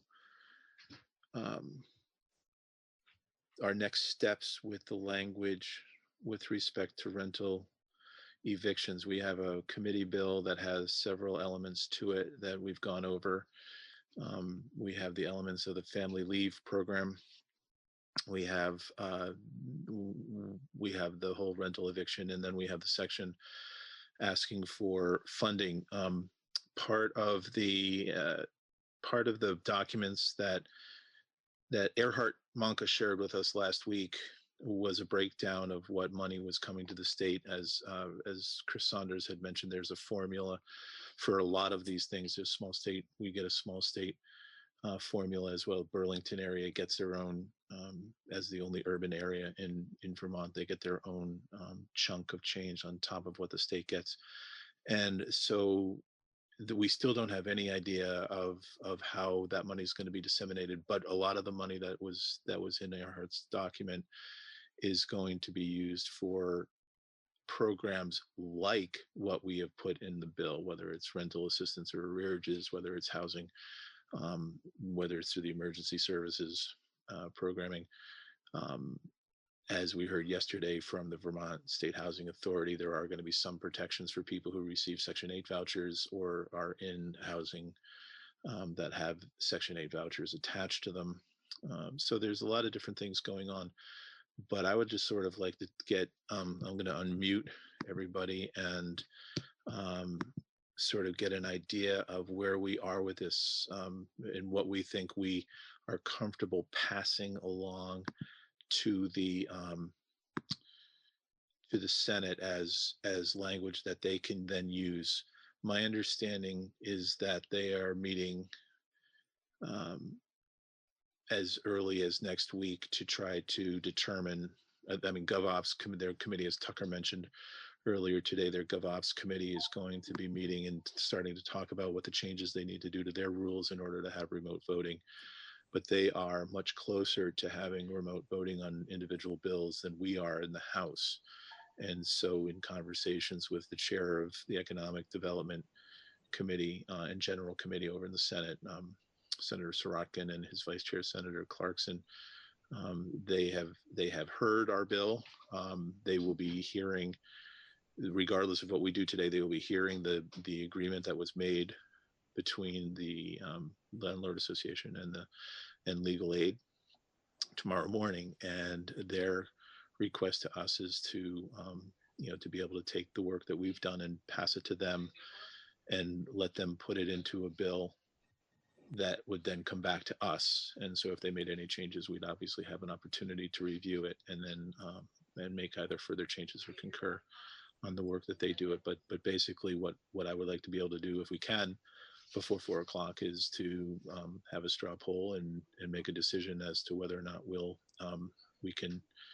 we feel comfortable passing on the work that we've been doing for the last, I don't know, almost 2.5 weeks to get to this point. So with that, I'll just leave it open to conversation. Everybody, I've unmuted everybody. If you choose to stay on mute, that's fine. But any thoughts? Should we? So I guess what's in front of us is, should we keep the family leave language in the bill as we see it, or just take it out for now and return to it at a later time when we see how more of these programs sugar off, or there? And so mics are open. Lisa. So, yeah.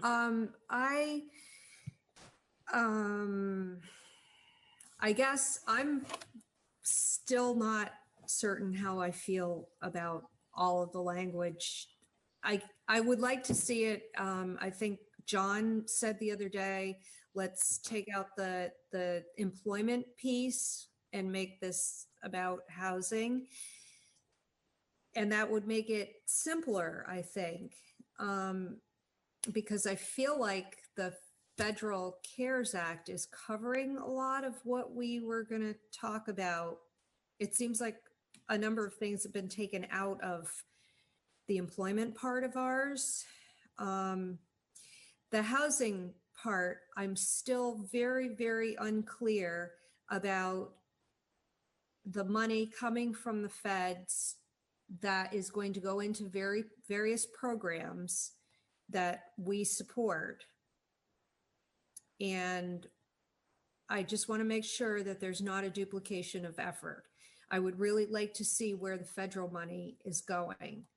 The part that we worked on with the advocates, David Hall was with us for. I think all sounds good, especially given that both sets of advocates on either side of the equation were in agreement. So that part I would have no problem with going to the Senate. I'm just really, Section 8, I just really don't know, because I don't know where that federal money is going to go. And the whole employment section, I'm not sure. I think that's Section 5 and 4. I'm not really sure if we still need it all. But I think we do need some of it, because some of it addresses very, very small businesses. So I guess I'm too confused to take a vote. Sorry about the stuff. If you can see it on my screen, I got to figure out how to get rid of it. But I'm done talking. Thank you. Okay. We just see you. Oh, okay.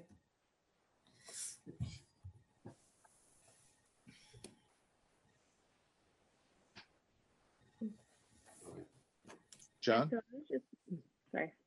Oh, I'm sorry. Go ahead. Deanna, you did have your hand up. Deanna, and then John.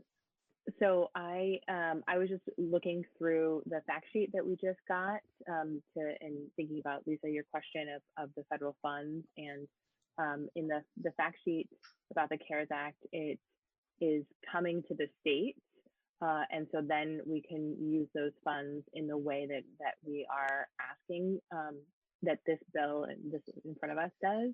And so in terms of duplication of efforts, it really from this fact sheet is not a duplication of efforts, but instead is getting an infusion of cash from the feds. And so what we have in front of us is a really great structure to bring in that money from the feds and use it.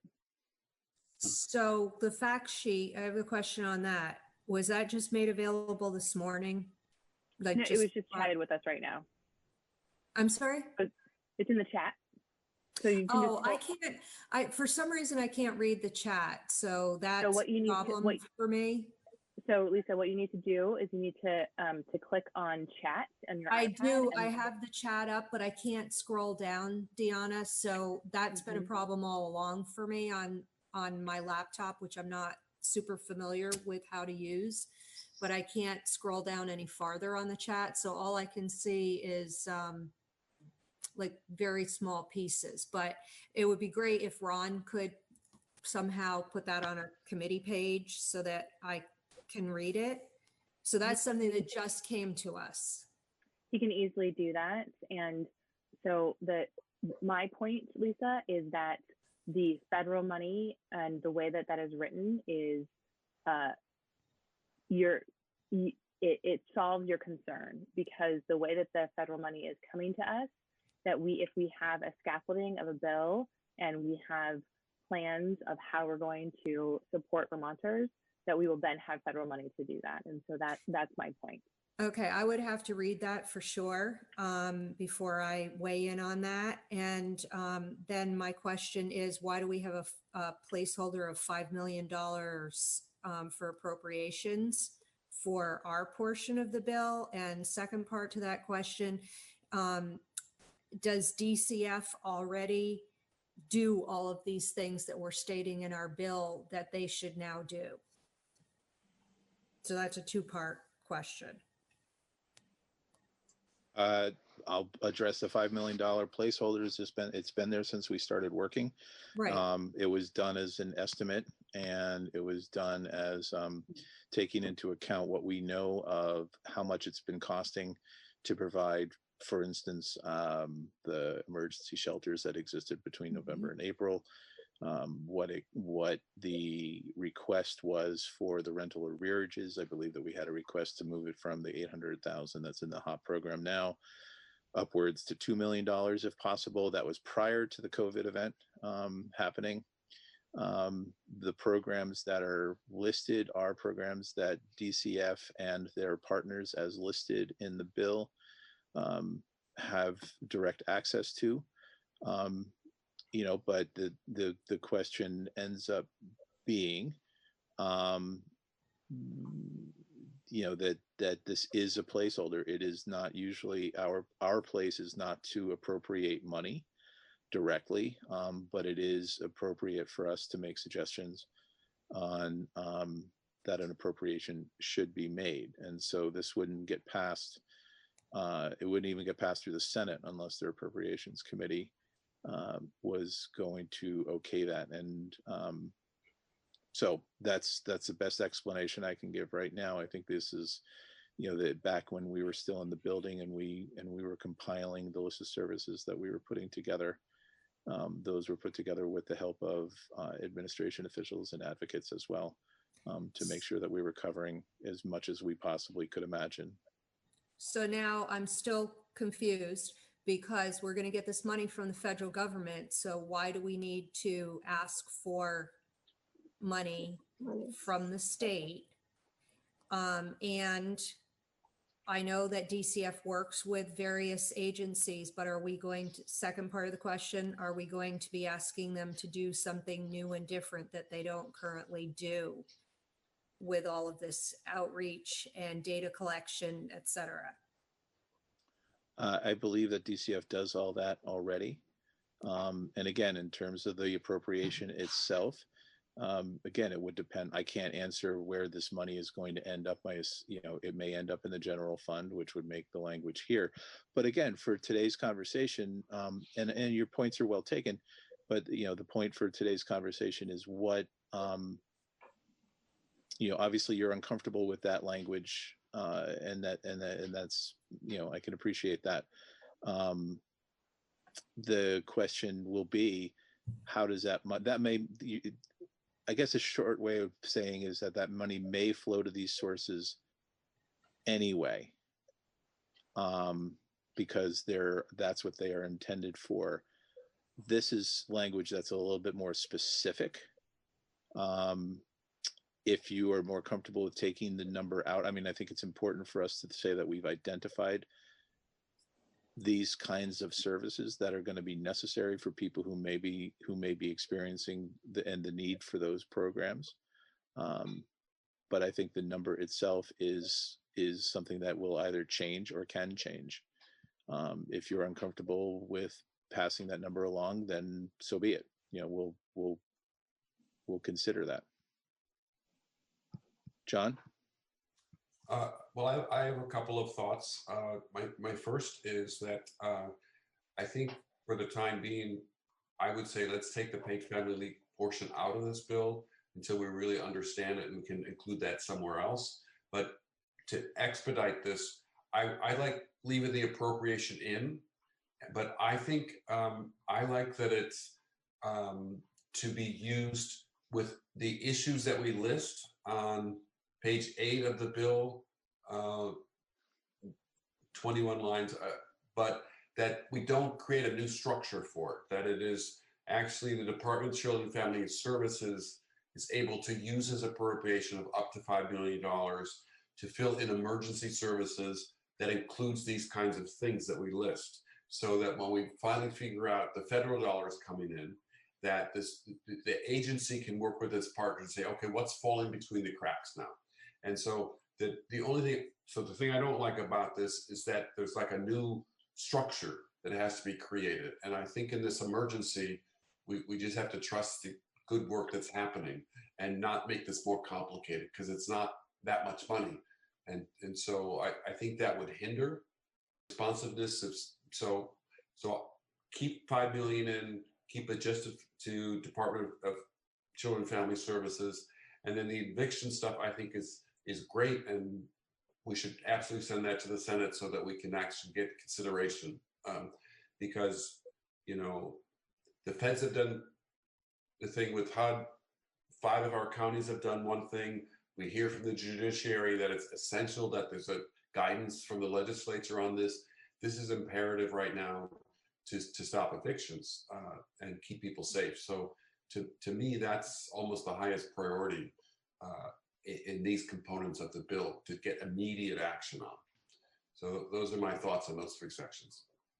It seems to me that the HUD money would be coming to Vermont in the form of a block grant.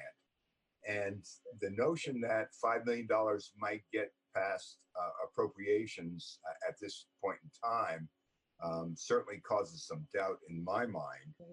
So that,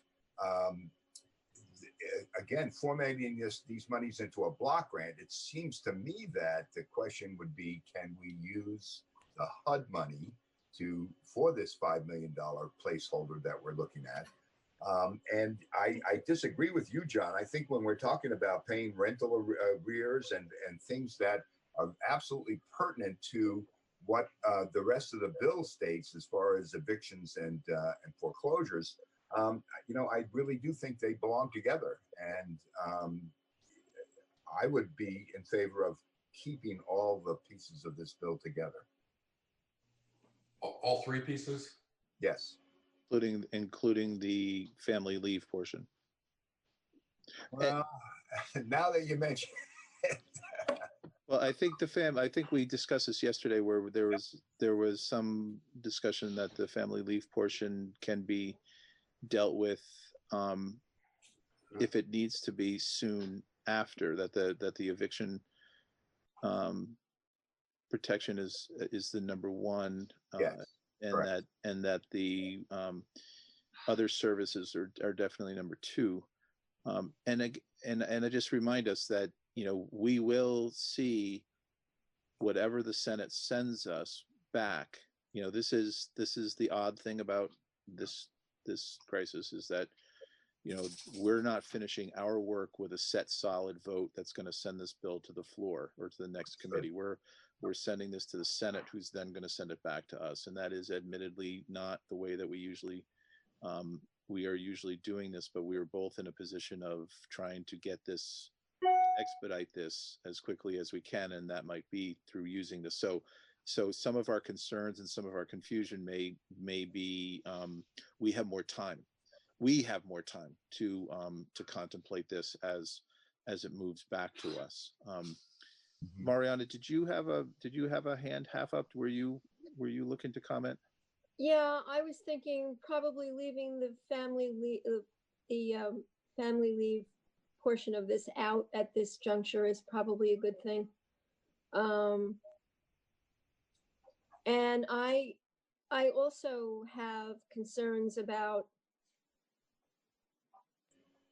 that earmarking money at this point, which is supposed to come from state funds, at least that, because this is, I think, I also am not so comfortable with that, because we are going to be getting an infusion of funds. So I don't know if we need to designate $5 million from state funds. So what if we used language when we transmit this to the Senate of something along the lines, to the extent that federal funding is available to cover the expenses incurred, comma, we think these are the things that we need to focus on, that the money should be spent on. Is that sufficient? Yeah. Yes. Okay. Good. It's a classic line. but it at least puts across the intent, which the reason I think having the money even to this point to have it be part of this conversation is to really illustrate how deep this problem may be.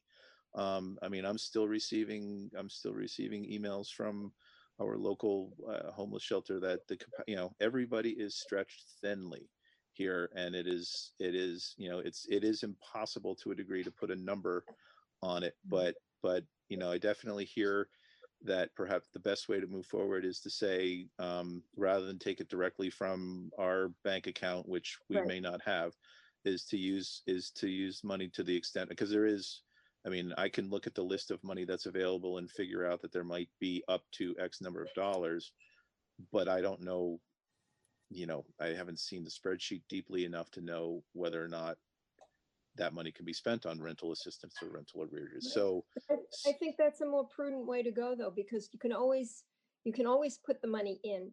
We can always go back and say, okay, we will earmark a certain amount of money.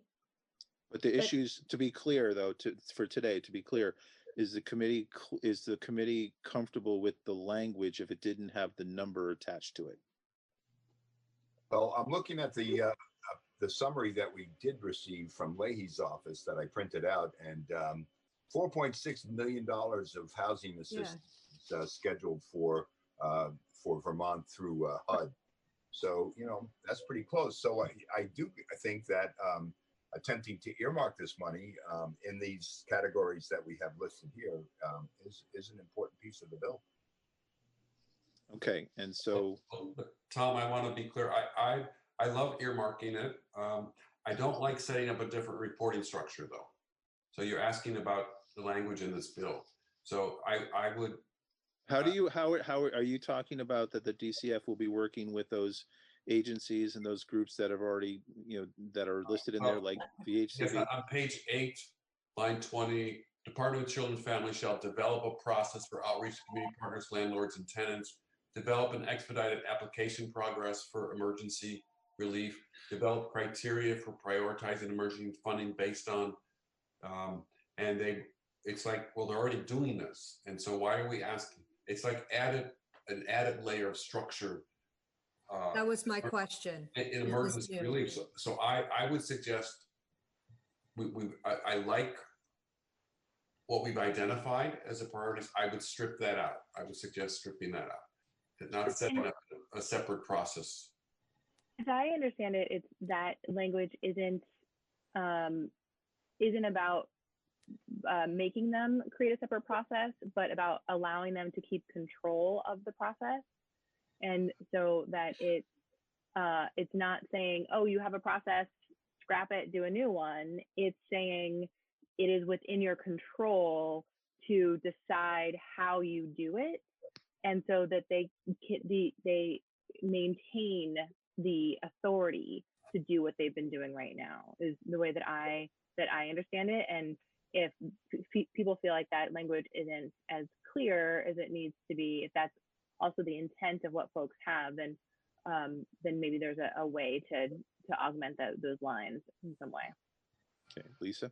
So the reason I thought that it was obligatory, and I think John's reading it the same way, is right in the beginning of section 8, which is on page 8. It says the Department of Children and Families, in coordination with blah, blah, blah, shall adopt policies and procedures to administer funding for housing-related emergency relief that is necessitated by the spread of COVID-19. However, this is a new situation, and I'm saying this to clarify for myself as well as for John, because Deanna just brought this up. This is a new emergency situation that nobody right now has jurisdiction over. So this is something DCF likely already does for other housing situations, but because this is a new emergency situation, I see Deanna nodding her head, they have to be directed to add this to their list of duties because of the emergency situation. Am I correct, Chair, in saying that? Because I think that's what the intent of this is. I think wow, I'm gonna have to like split some hairs here, because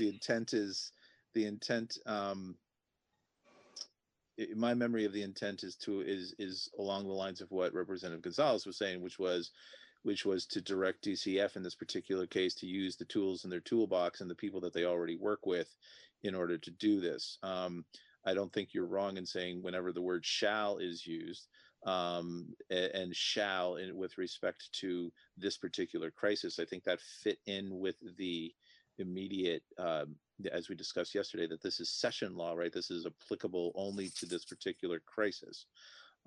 So there, you're both right. I'd say I'm not wrong either, if I could interrupt, because 8 follows 7, and 7 was 5 million to be appropriated from the general fund to DCF for housing related stuff as defined in section 8. If we take out the $5 million and we just are giving guidance that we want them to include the list of things here, you know, So let me The just, emergency is 3 weeks old. They're already doing this work. And well, let me just throw out different, again, I'm treating my next communication with the Senate as a, as an email or as a kind of like a memo of saying this is what this committee felt like. And I don't have a problem saying that we're solid on the eviction stuff. We don't need to talk about family leave. And when it comes to this portion, then, and what I'm hearing is, if you're going to include this in your work, to focus on, to the extent possible, to the extent that these funds may be available, that and then just say we want to make sure that there's not a new infrastructure being set up that works against that's already in place. And I will share that email with everybody when I do write it, if that's where we end up. And if I get, and with the invitation at the end of that email saying, hey, committee members, if I've misrepresented this, please feel free to chime in. But how is that sufficient to say that we don't want to see a whole new structure being created, but that we want to make sure that the existing structure is addressing this particular crisis for these and with these particular spotlighted issues that we've pinpointed. Is that? I see heads nodding. Yes, as long as this is what DCF typically does in any situation where emergency housing is needed. Then I think it is. I think, in all of their, this is when we talked to Sean Brown. This is when we've talked last year to Karen Vestine, and this year to Jeffrey Piffinger. People who are this is the category of the people. This is directed towards individuals and families that have the least, and these are the folks that they work with. These are the partners that they work with all the time. But I think what I'm hearing is that it's not about creating a special emergency process. They deal with general assistance. Everything is an emergency in general assistance. Yeah. But it's not creating a cubicle that says COVID-19 only, and that it's operating within their existing structure. And we're not going to have the appropriation in there because it does say they shall work to administer funding. That could be to the extent that funds are available from the federal government, is where we'll start with. How's that? That's fine.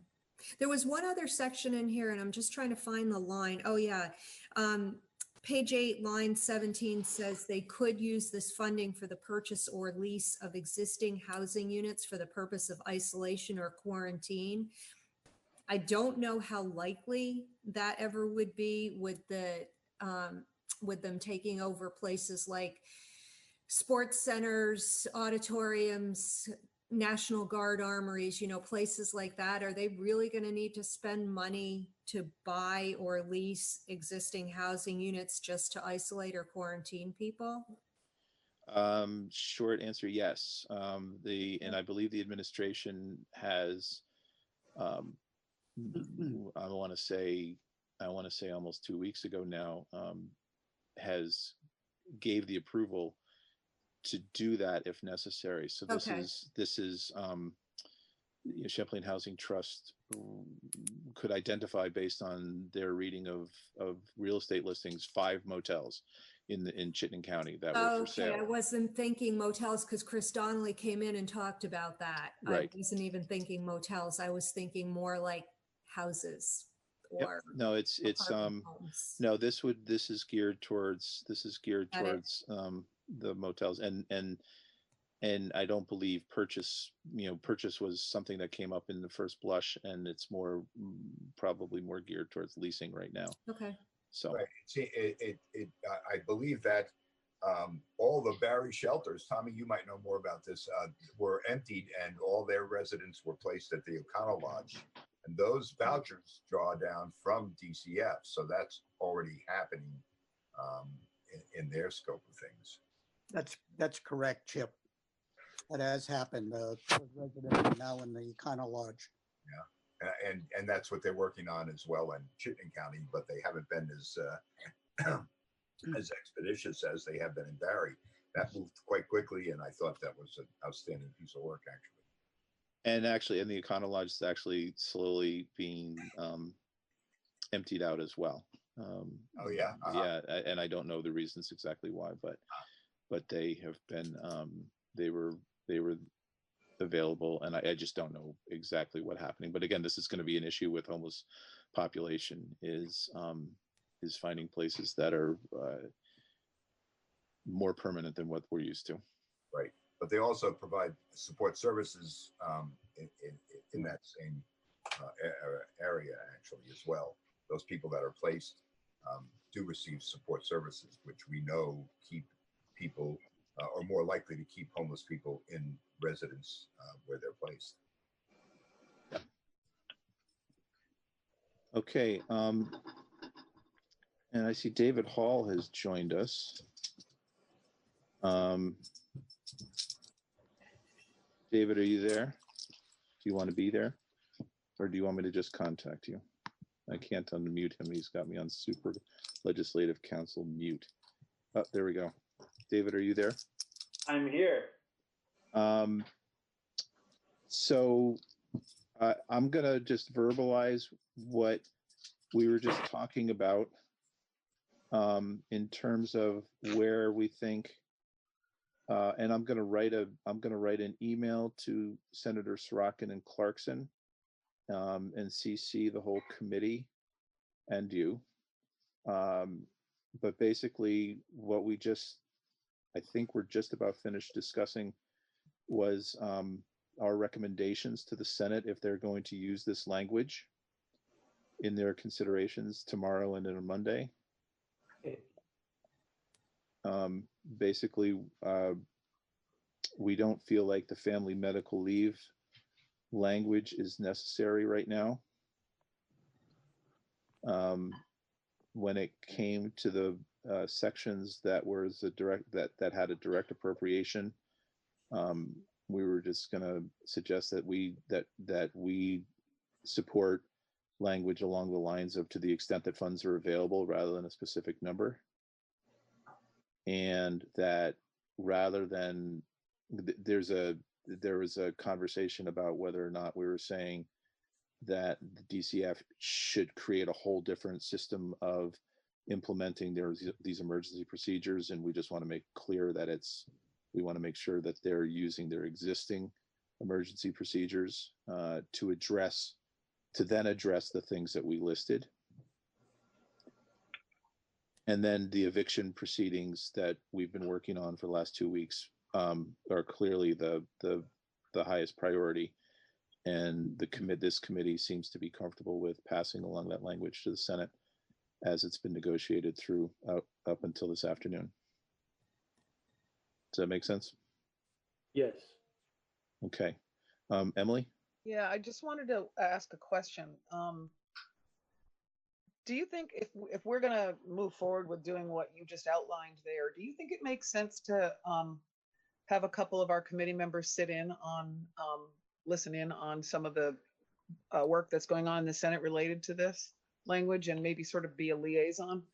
I'm thinking more along the lines of trying to expedite a process to get to the end game as soon as we can, as smoothly as we can. It's just a thought, and I think it has been employed by other committees, but it's just something I wanted to just throw out there. I think that that's a good idea. If we want to, is there anyone who has time tomorrow? They meet at 9:30. Is their first, I think they meet from 9:30 to 11:45 tomorrow. Someone wants to sit in on that. If anybody besides me wants to sit on.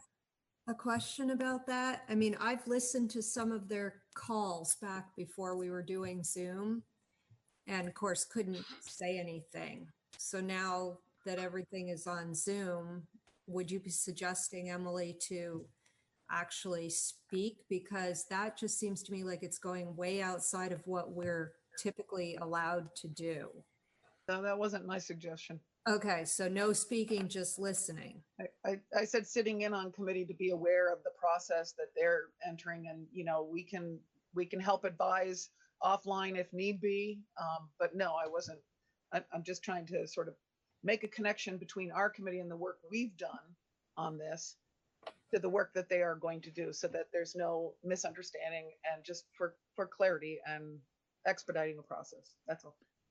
And we have always been called in as witnesses, at least as introductory witnesses, and so that we would not be, I would not want to be, a junior member of a Senate committee. In this process, I would rather be a Matt. I think they're meeting at 9 tomorrow morning. If you're available, I could certainly be available as well. But if there were, we can ask Ron if a couple people want to, if a couple people want to be invited in. I think we need to just work through Ron to make sure we get that invitation.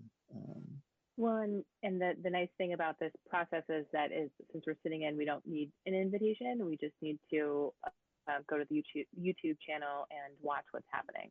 That was my suggestion. Yeah. So yep. So it's yeah. So what time is our training tomorrow, though? 11. 11. Okay, thank you. And that's expected to take upwards of an hour, is what I've heard from Ron. So, so David, I will send an email this afternoon or early this evening with a written explanation of what we've come down to, and it's just something, if you're working with the committee tomorrow, that you'll know in advance. But we're solid on the because we spent so much time on the eviction thing. I hope we're solid on that. And then again, this is a different process than what we're used to, and we're not going to get used to it, because eventually this crisis will be over and we will be back to our old rules, and we will be back to being in the building. But in response to what we're seeing that we need to get done, this is probably the quickest way to expedite it at this time. So thank you, Emily, for that suggestion. I think obviously YouTube meetings are available for everybody. John? Well, I think that this is a nice opportunity in this crisis that the House and the Senate can work more collaboratively like this. I think it's a really nice model for us to, rather than all do our separate bills. So I hope we learn from this and see how this plays out for us. And if we come together with, language that we're both starting with the same ground, it's kind of a great opportunity. So I hope this really works. I hope so too. Yeah. I mean, I really do. So last thing I have on my list is to just say that I'm not sure yet what our meeting schedule for next week is going to be. We still have to work on. I don't want to have a conversation now. I'm tired. But we still need to work out what we heard about the Vermouth situation a little bit. So just make sure your notes are fresh for when the next time we meet, and we'll talk about that. But I expect to hear more. I think we're all going to receive an email from the speaker this evening, perhaps this evening, hopefully as soon as this evening, perhaps tomorrow morning, on an update on when we're going to be able to get together next. And also, I think she's got to check with IT to make sure we're Zoom capable. And then we can, and then there's security issues that have to be developed as discussed in the beginning of the meeting, so that we will probably not know tomorrow what our schedule for next week is going to be. But as soon as I know, you'll know. Could I ask a question about that, just to know if we should be keeping Mondays free as well or not? Do you have any idea? I think we're adhering to, I would only, I think we're adhering to a Tuesday through Friday schedule.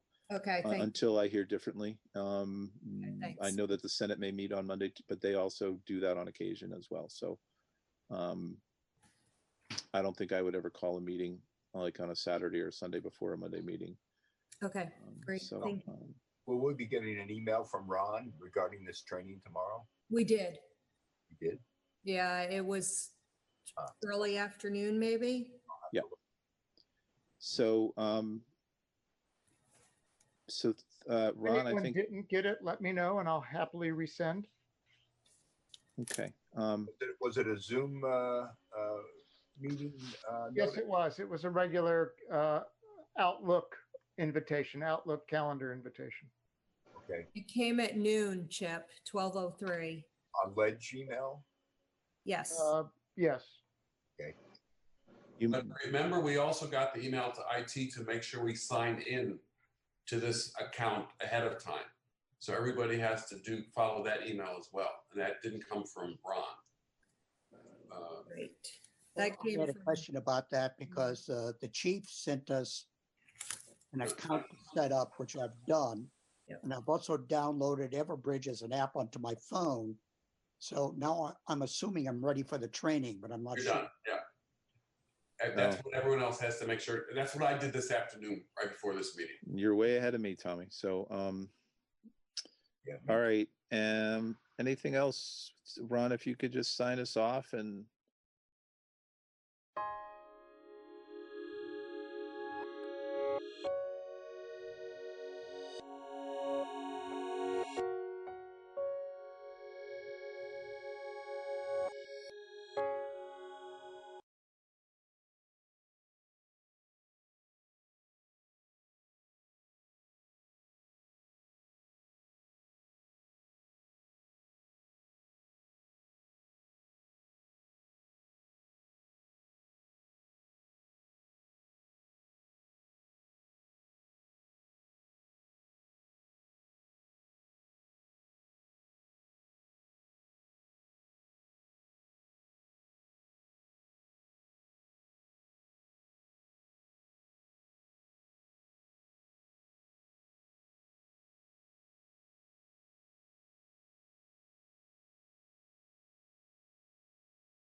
I think we will start shortly here. The speakers, I will introduce you as soon as I am finished with the beginning of this press conference. I want to thank folks for coming today. I know that everyone is extremely busy. There has been this breaking news just in the last couple days of the closing of the NVU Linden, NVU Johnson, and Randolph campus of Vermont Technical College. And it's brought up a lot of concern from folks all across the state. I know that legislators, probably trustee members of the state colleges, the governor and myself have been inundated with communications from concerned Vermonters across the spectrum, from students, faculty, staff, community members, businesses in the vicinity of the various facilities. Really the incredible importance of these institutions, particularly to the central and northeastern part of the state, but really to all Vermonters who attend our state college system and have access to the great programs of our state colleges throughout the state, and that the concern of these closing for the state is quite large. We are here today. It's very clear that the members of the legislative body, myself, the faculty, staff, and students are requesting that the Board of Trustees delay the vote to close the 3 facilities. The vote is scheduled for tomorrow, when everybody just learned about it on Friday. That is an extremely short window of time for the community to understand the reasons behind it, to come up with ideas and solutions to maintaining the facilities and continuing their operation. And it's obviously a very short window of time for people just to simply comprehend the radical change that would happen throughout the communities of Vermont that these facilities are located in and the general area that they're located in.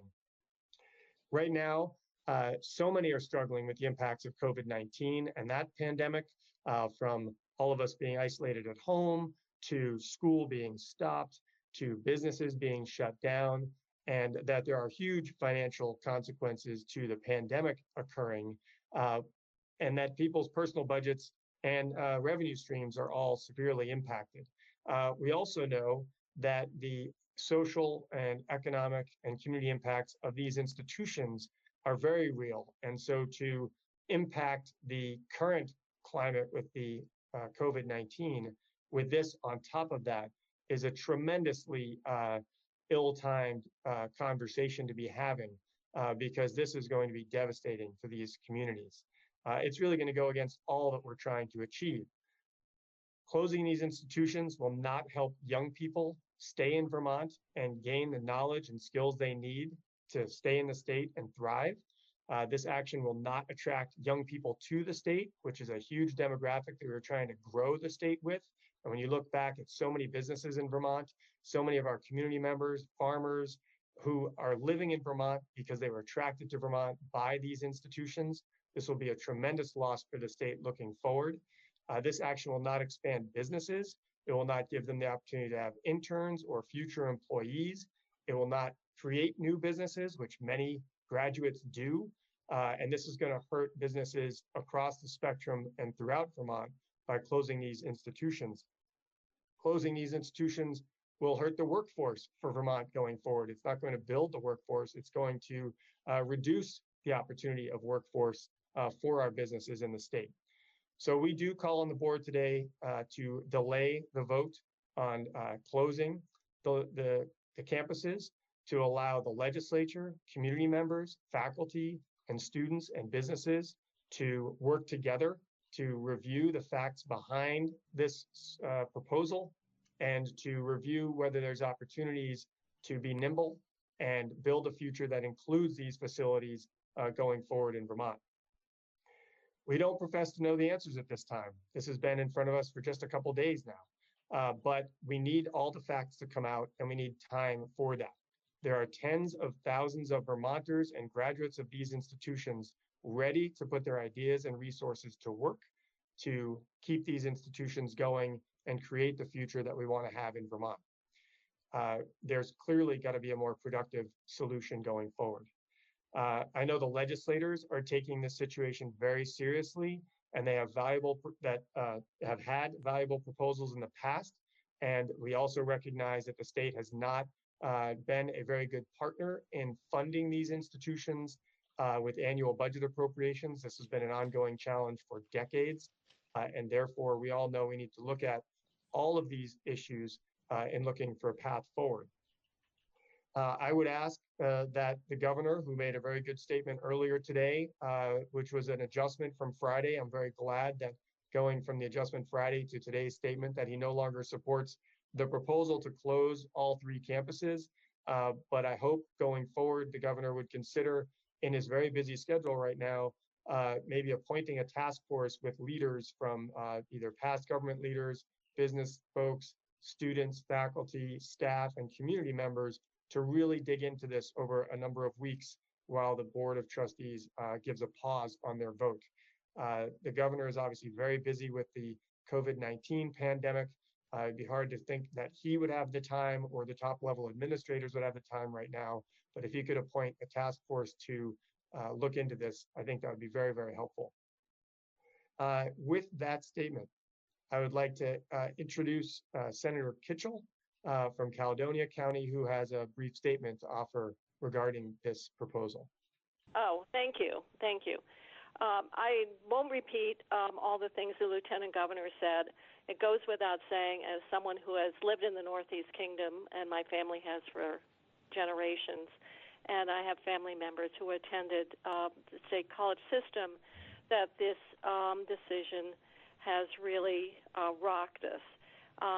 During the last few days, we all have received hundreds of emails from parents, faculty, businesses, residents, and they all convey a very passionate view around the critical role that our state college system does play in meeting higher education and providing higher education opportunities for our youth, but also meeting the workforce needs of our businesses. So as I heard the decision on Friday, it just struck me the impacts of the recommendations are so far-reaching, and that we all were taken back by just the magnitude of the proposal, and in the course of a weekend can't give the thoughtful response that people deserve and what people want. So time is needed, and the legislative leadership have asked for a delay, and I strongly agree. I think it just goes without saying that a lot of work has to be done. We can't be naive. The world of higher education has changed dramatically. We've got to do right sizing. We've got to do future planning. We've got to look at emerging needs.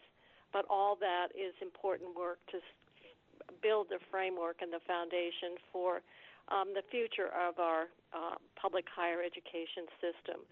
So I'm speaking as a legislator who will have a direct role in many of the discussions, but it needs to be done in a thoughtful way. I agree we need to have a work group with expertise to really help us figure out this path ahead, which is really so important to all Vermonters, but certainly the impact is experienced in the Northeast Kingdom and the central part of the state.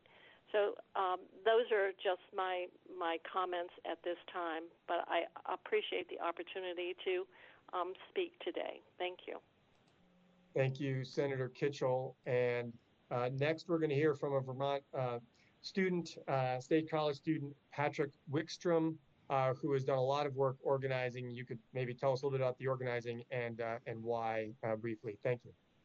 Thank you for having me, Lieutenant Governor. So I attend Northern Vermont University, Linden, and I can tell you, and I'm sure, you know, as you've said, all of your offices have been packed full with emails and phone calls, and that are from students and faculty, staff, community members, businesses from around the state with concerns about the Chancellor's plan to close all of Northern Vermont University and the VTC Randolph campus.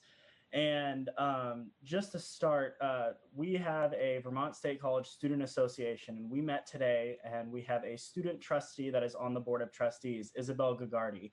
And we met with her to bring up student concerns And she told us that she will be standing in solidarity with the students, and she will be releasing a statement today. And the VSCSA will also be holding an emergency meeting tonight to draft up a letter and a statement coming from the Vermont State College Student Association, which is comprised by all the student government bodies that are in the state college system.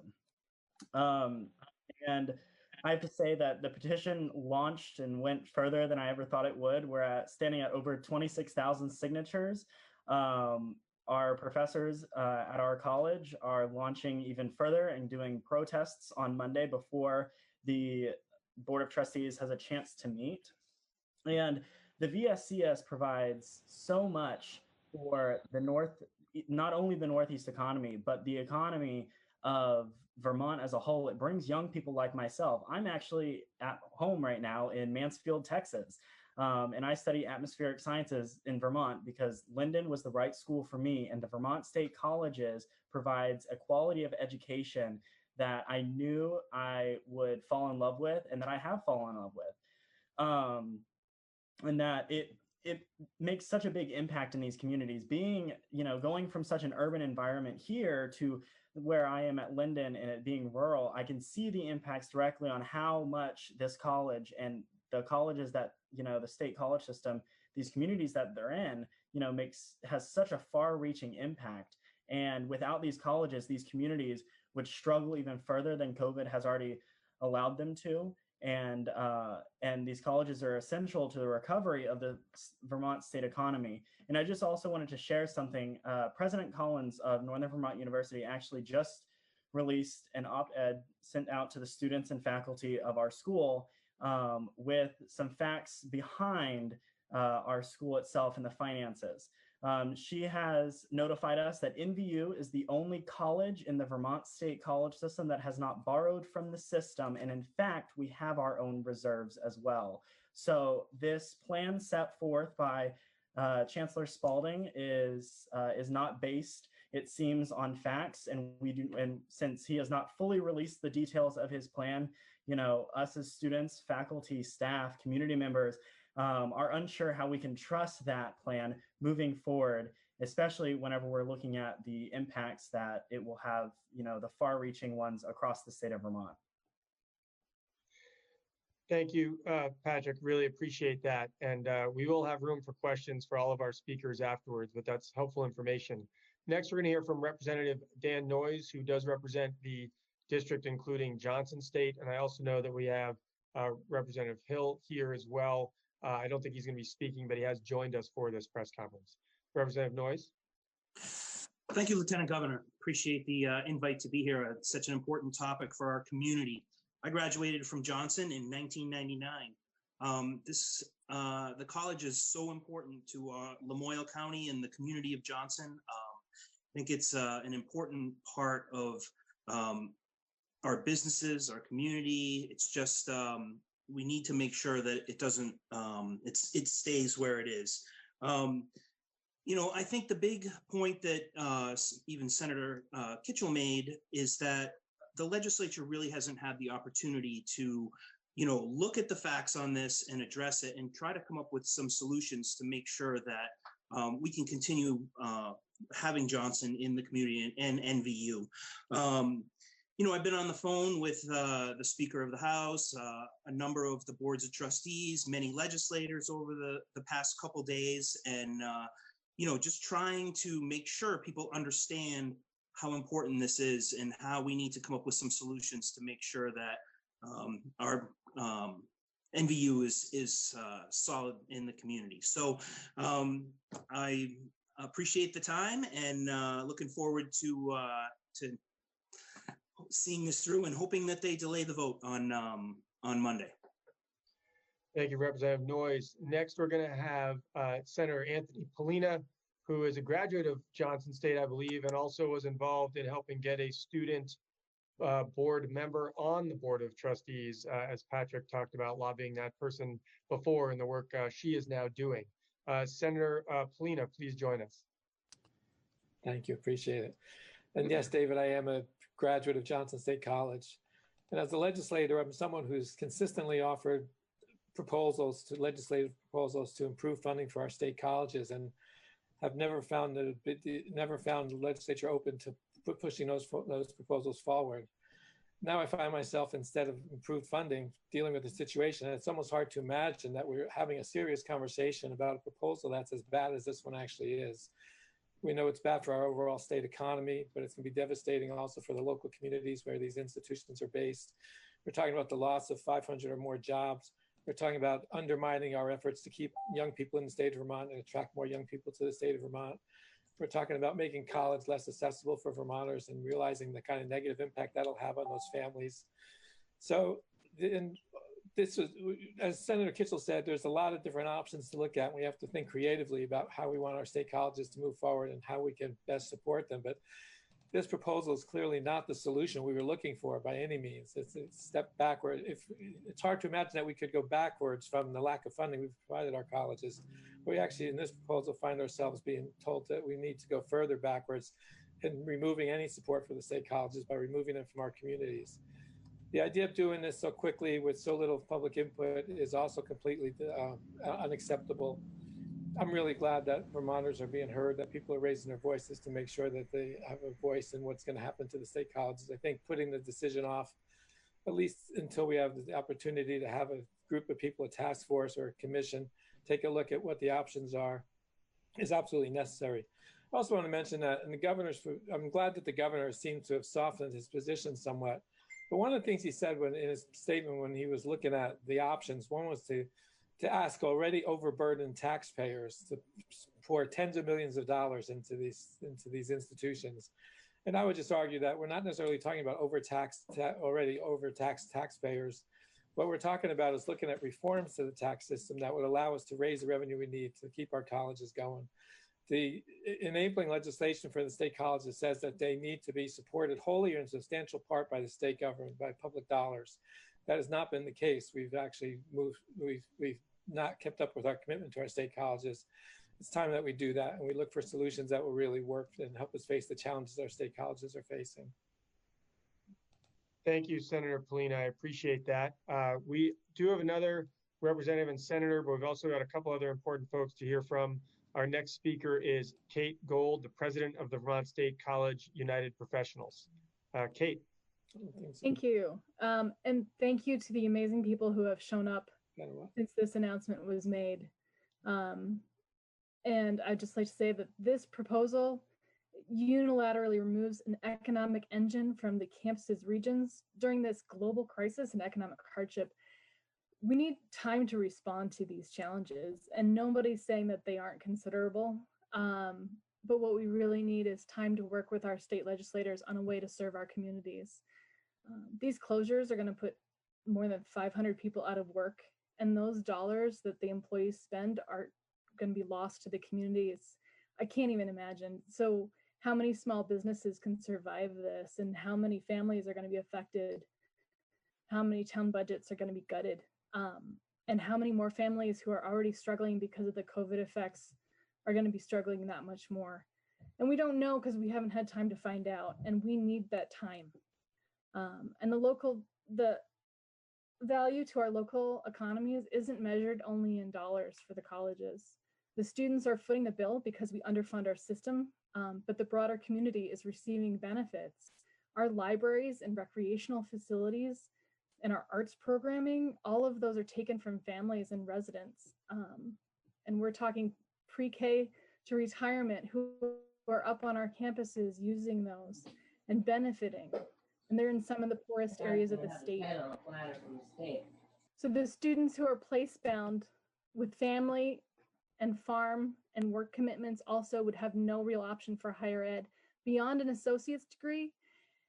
And those options that we have, I live in the Northeast Kingdom, those options are largely online, and we don't have reliable internet access. I'm very lucky that I do usually, but that's not the case for many of the students I work with and many of my neighbors.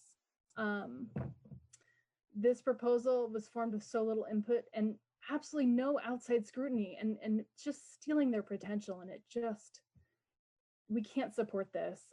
And please, we need time to do better than this. Thank you, Kate. I appreciate those remarks. And we have Representative Lucy Rogers from the Cambridge Waterville area also will be impacted by the Johnson State facility closing. Representative Rogers. Thank you, Lieutenant Governor, and thank you for your leadership in hosting this press conference. I hope that the Vermont State Colleges System Board of Trustees will hit the pause button and give all of us more time to think innovatively about how to transition to the next phase of the Vermont State Colleges system. Today, I attended the rally in Johnson and practiced my social distancing, of course. I was reminded while I was there of the incredible dedication, the boundless energy, and the creative minds that we are so fortunate to have in our rural communities. Any solution going forward must include local community leaders in the deliberation process and must ensure that there is a continuity of some form of higher education options throughout Lamoille County and the Northeast Kingdom, which I don't see in the Chancellor's current plan. For many of our local students, including those who live at home and commute, and those who access higher education as high school seniors, transferring to Castleton is simply not an option. The plan on the table would instead mean the end of higher education for so many of these students. I urge the Vermont State Colleges System Board of Trustees to delay their vote on closing the 3 Vermont State College campuses. I look forward to thinking creatively and innovatively about how to make sure our state college system is relevant into the 21st century. I'm heartened by the good news that came out today with the statements from the Speaker of the House, from the Pro Tem of the Senate, from the Governor, and with the Lieutenant Governor hosting this press conference.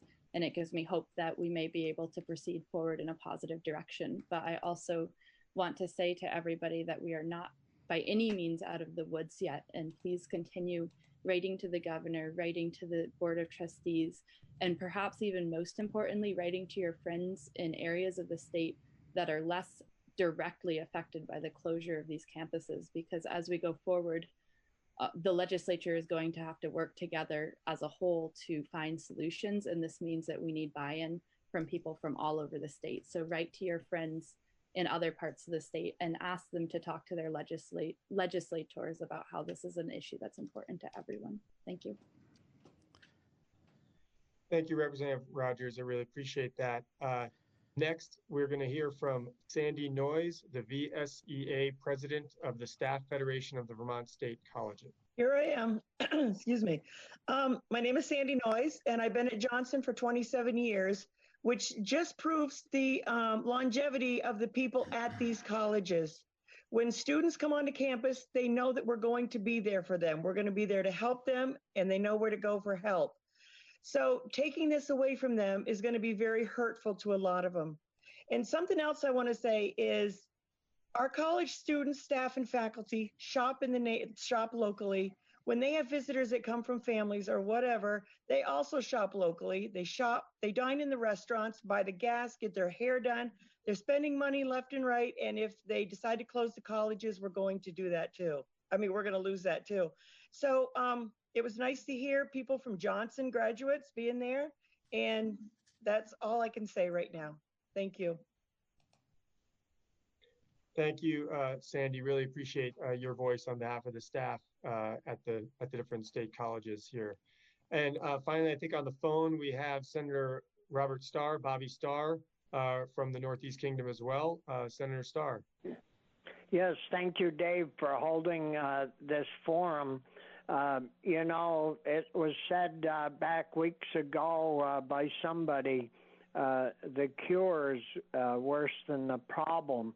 And I think what the trustees have brought and the chancellor's brought before us is the cure that they're offering to straighten out the college system is far worse than the problems that we have today with them. And you know, I've lived in the Northeast Kingdom my entire life, graduated from Vermont Tech College, have, you know, run a very successful business for 40 years. I've had many cousins, brothers, even my own son went to Johnson. You know, it's going to be a terrible loss to our students that commute back and forth because some of them, many of them, can't afford the board and room.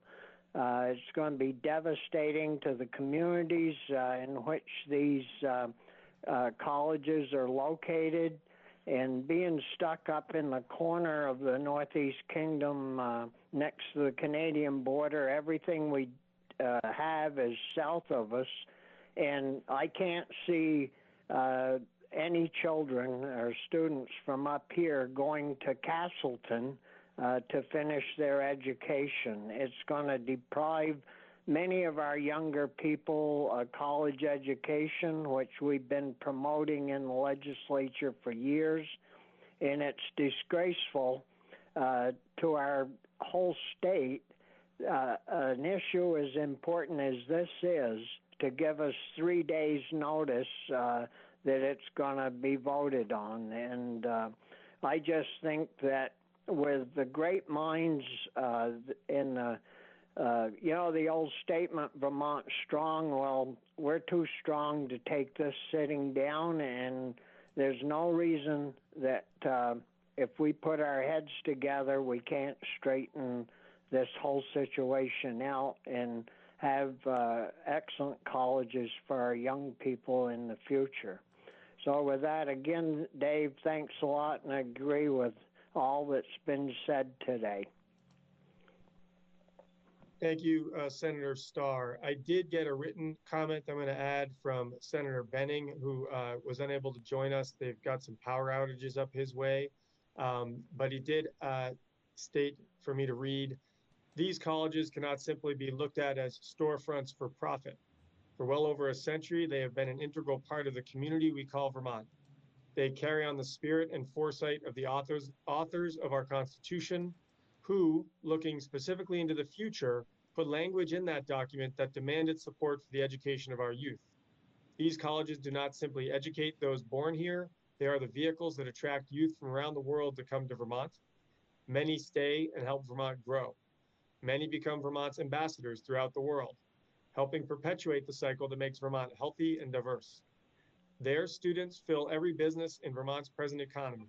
Their graduates create the very businesses keeping our economic engine running.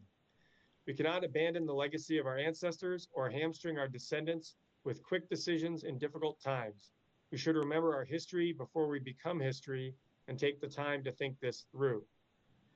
So in final closing, I want to just mention in the middle of the night when I was working in my barn with some pigs that were farrowing, I was thinking about dairy farmers throughout the northeast part of the state. And if some of them were able to work on their farms, but then attend daytime classes at these institutions, who now would have no possibility of doing so.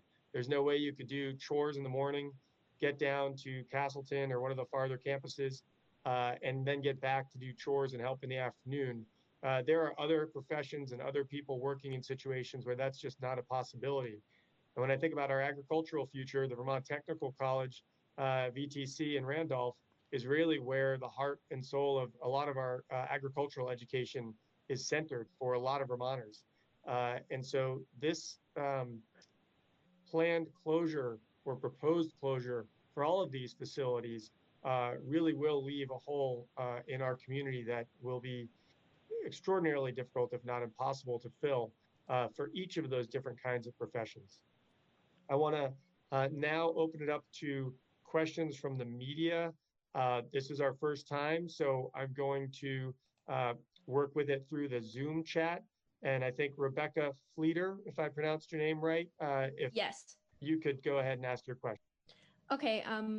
So if the board tomorrow refuses to delay the vote and instead chooses to go with Chancellor Spalding's initial plan, does the legislature or you, the lieutenant governor, or the governor have any power to help us? What are those next steps look like? Well, I will partly answer this. I know Senator Polina, Senator Kitchell, and Senator Starr were on a call just on Friday where they discussed this a little bit because it's actually unclear. It seems as though the Board of Trustees has this authority, but at the same time, the state owns the facilities and has say over how the facilities are used. So there is some question in that regard. I don't know if any of the three senators have more input to answer, or a representative. And then I'll go to, it looks like Dom Amato and Rai and Steve have questions in order after that, but I'll call you. So there is some confusion about who has the power to close the colleges. The legislative council lawyers tell us that one reading of the law is that the trustees do have the power to close the colleges, but on the other hand, as David said, the legislature is responsible for the physical sites. I think if they were to go ahead with a positive vote tomorrow, I think that it certainly would not be enacted immediately. There would be time for the legislature to meet, to convene, and to, if necessary, pass legislation that's needed to allow the legislature to continue to have oversight of this process. You know, it's been our responsibility to try to fund the state colleges over the years. We have not done a very good job of it, but we've had that responsibility. So we should certainly have responsibility when it comes to the decision whether or not to close the colleges. Thank you. And I think, Mr. Amato, you've got the, oh, sorry, Bobby, did you have something you wanted to say? Well, I didn't know if Jane was still on, but I know, you know, we do appropriate, I believe it's somewhere in the neighborhood of $20 million a year, along with other monies that we appropriate to the state colleges. And I would just say that I think it would be a very difficult vote to continue to appropriate that kind of money to the CCV and in Castleton State.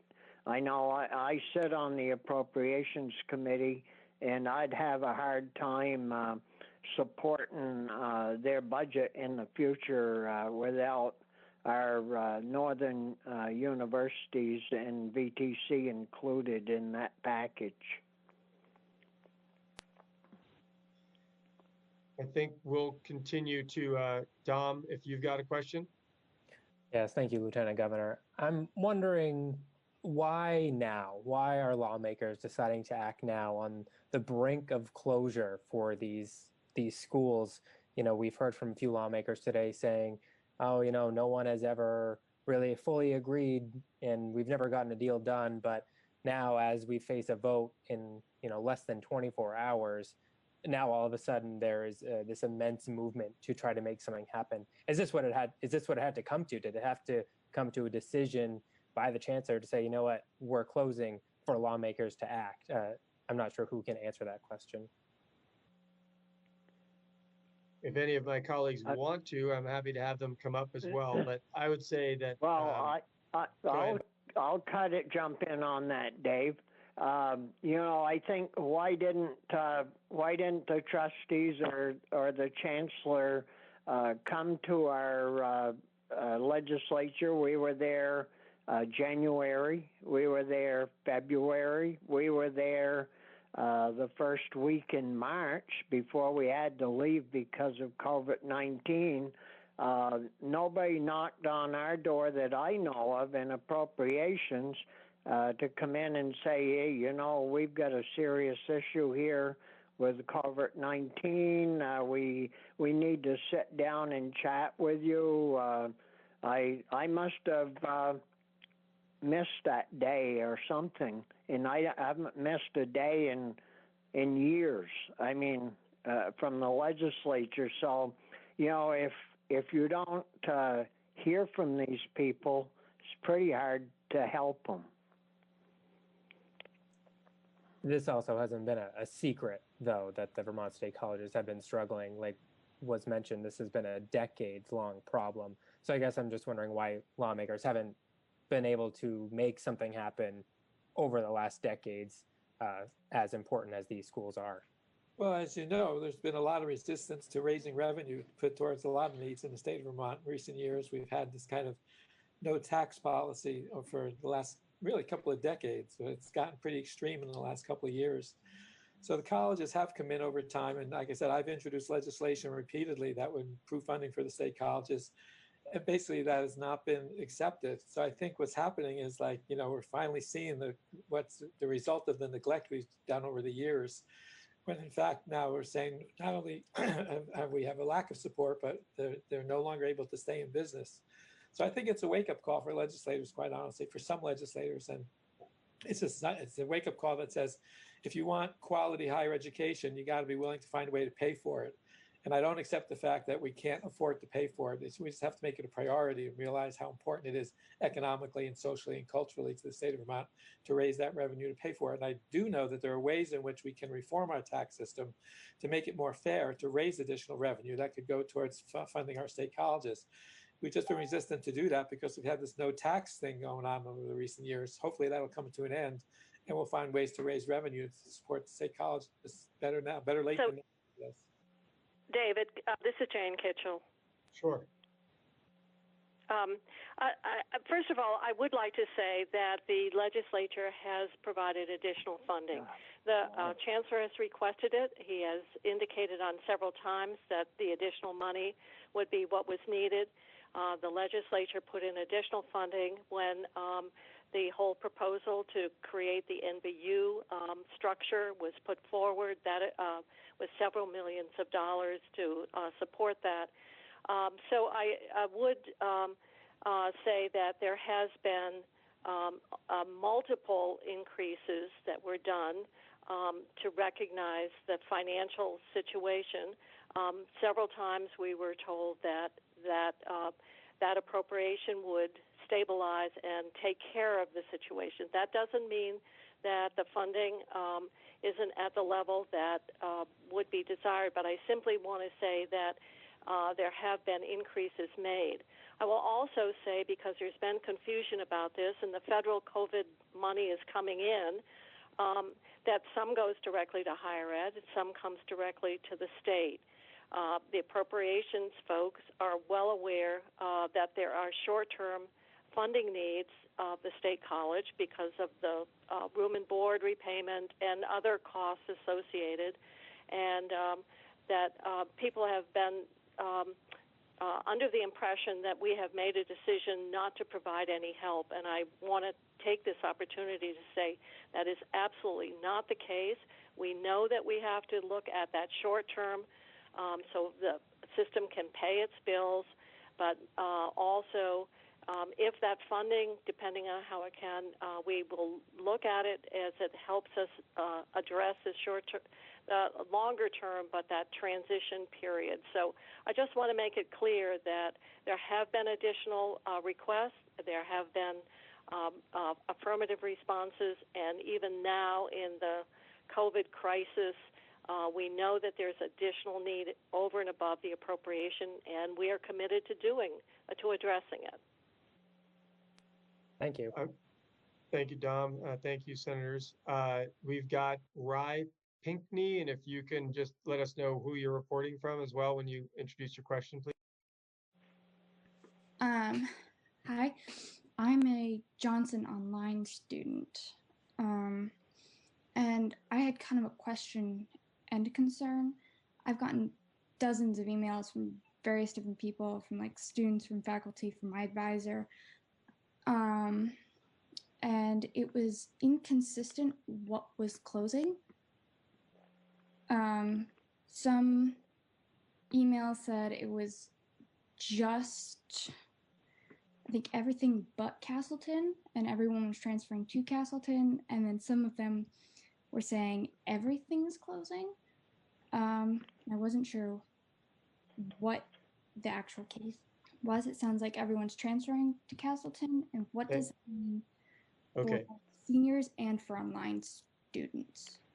Thank you, Rye. I appreciate that question, and we'll try to answer that. I also let people know that this is a press conference primarily, and a lot of other folks have got in because the link was put out there, and that's a good question for clarity for folks, so thank you. My understanding, it's the 3 campuses of NVU Johnson, NVU Linden, and Vermont Technical College. It is not the complete state college system that is being shut down other than Castleton. I think CCV campuses would stay open as well. But if anybody else, Jane, looks like you might have knowledge. on this? Or Yes, the Williston campus of VTC would remain open.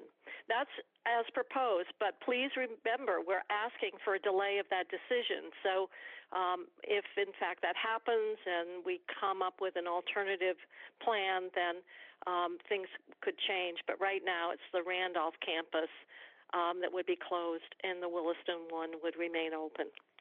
David, this is Mike Donahue. Can you hear me? I can. Mike, there were some other people in queue, but now I know you've. I just got an email saying they have postponed the vote tomorrow.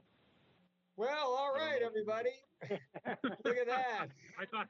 Well, it's good to have a little good news. I just got a press release from, it says the Vermont State College System Board of Trustees Chairman J. Churchill Hines announced today that Monday's meeting of the board will be informational in nature. The board does not plan to vote on recent transformational changes at that time.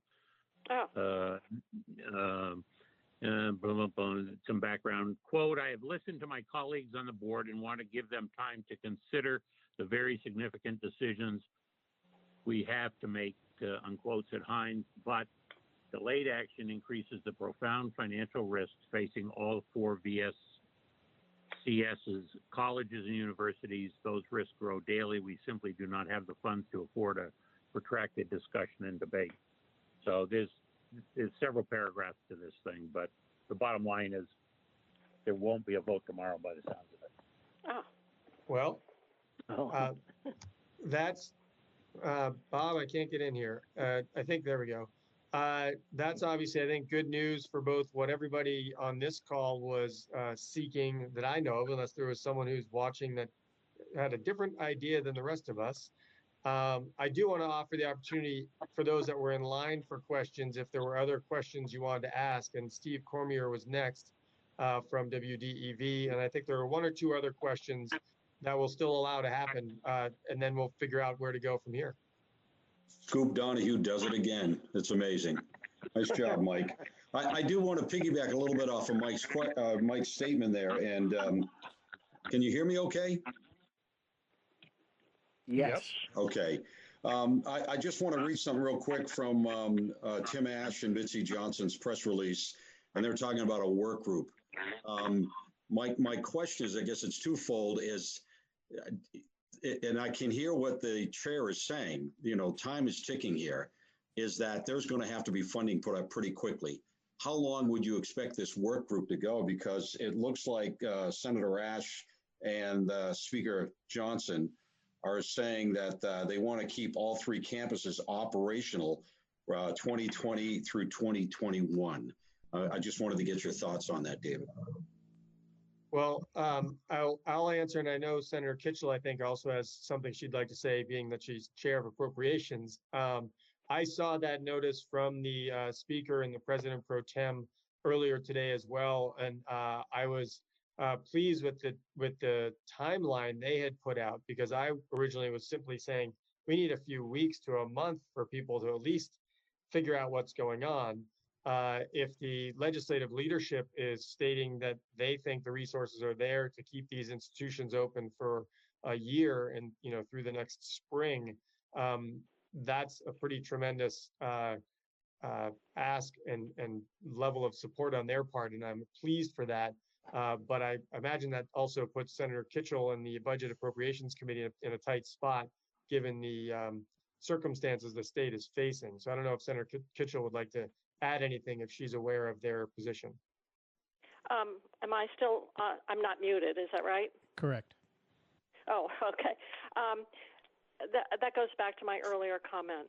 Our hope is that we can, with the COVID money coming in, the federal money, because this is just, hopefully we can say that the situation we're in has been created by the pandemic, is that we would provide the short-term funding that is needed just to finish this fiscal year, because that involves payments of room and board back to students and so forth, and look at allocating money, if at all permissible, which our thinking is that it would be, of money to support this transition year.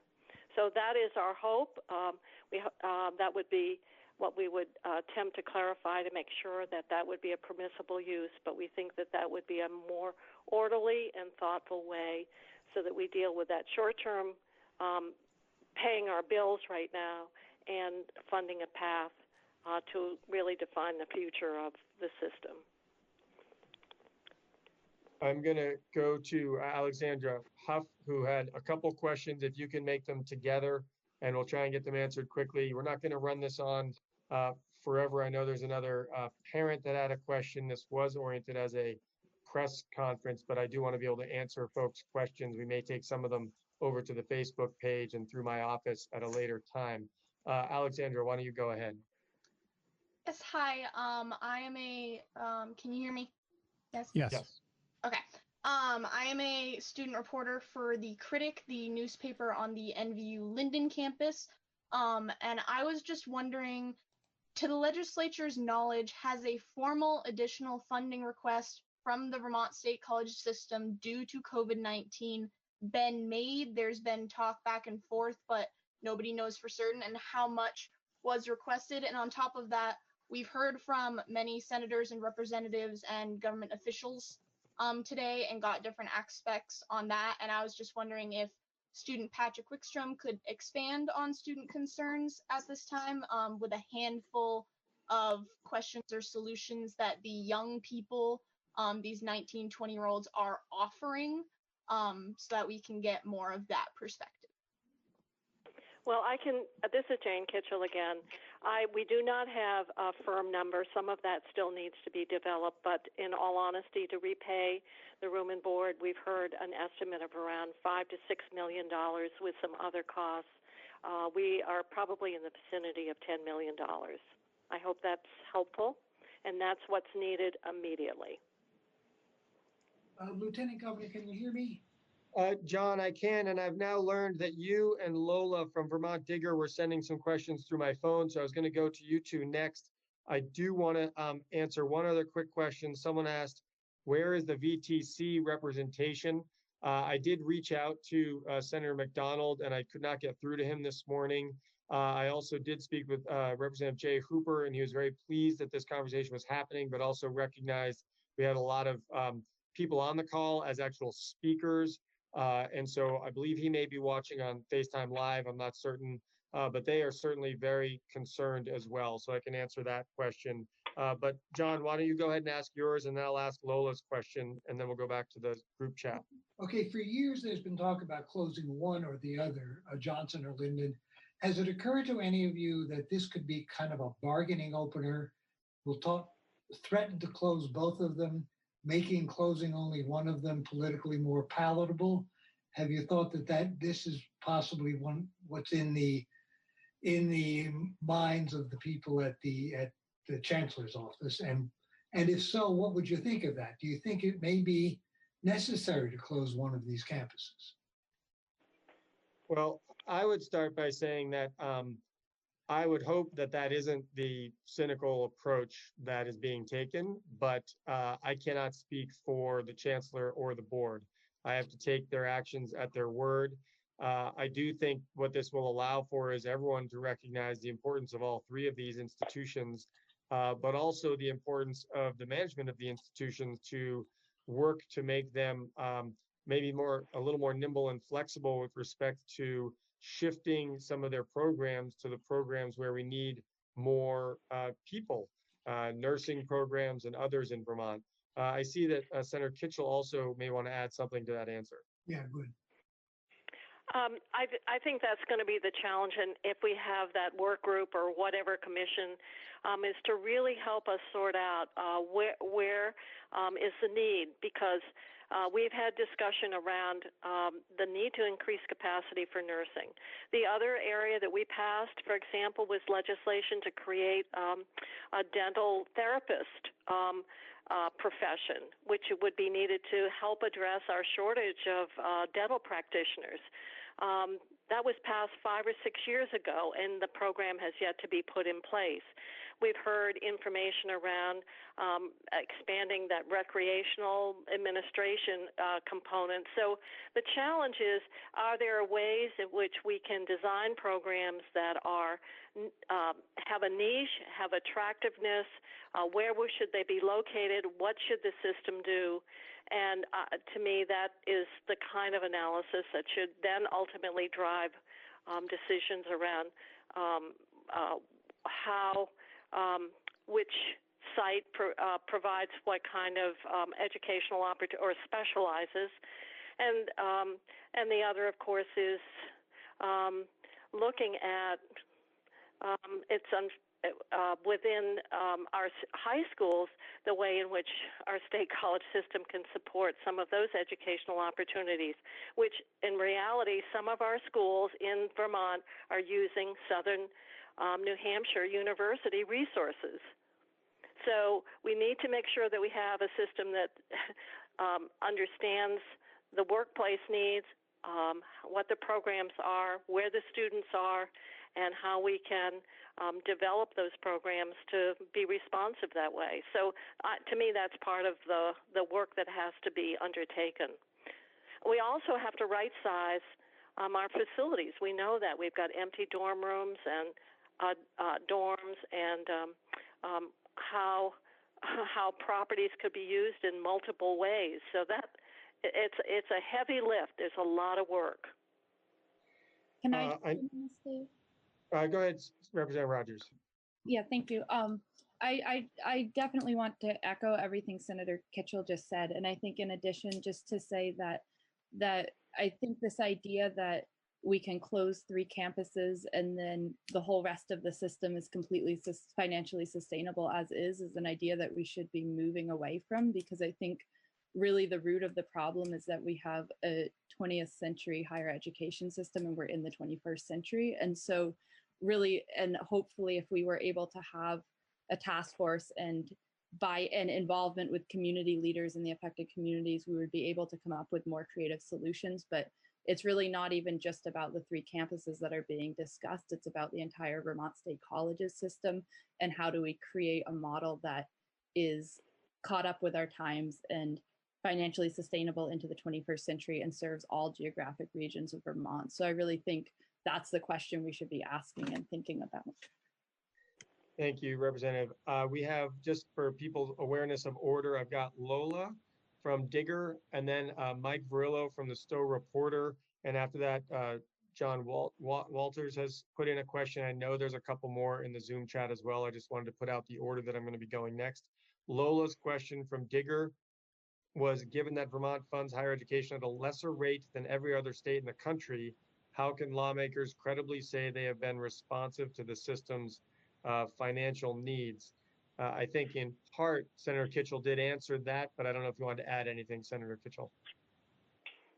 No, I don't. I've stated what we have done. I know that people would say it should be more, and therefore tuition would not be higher. It gets into, once again, you have finite revenues unless we want to go for taxes.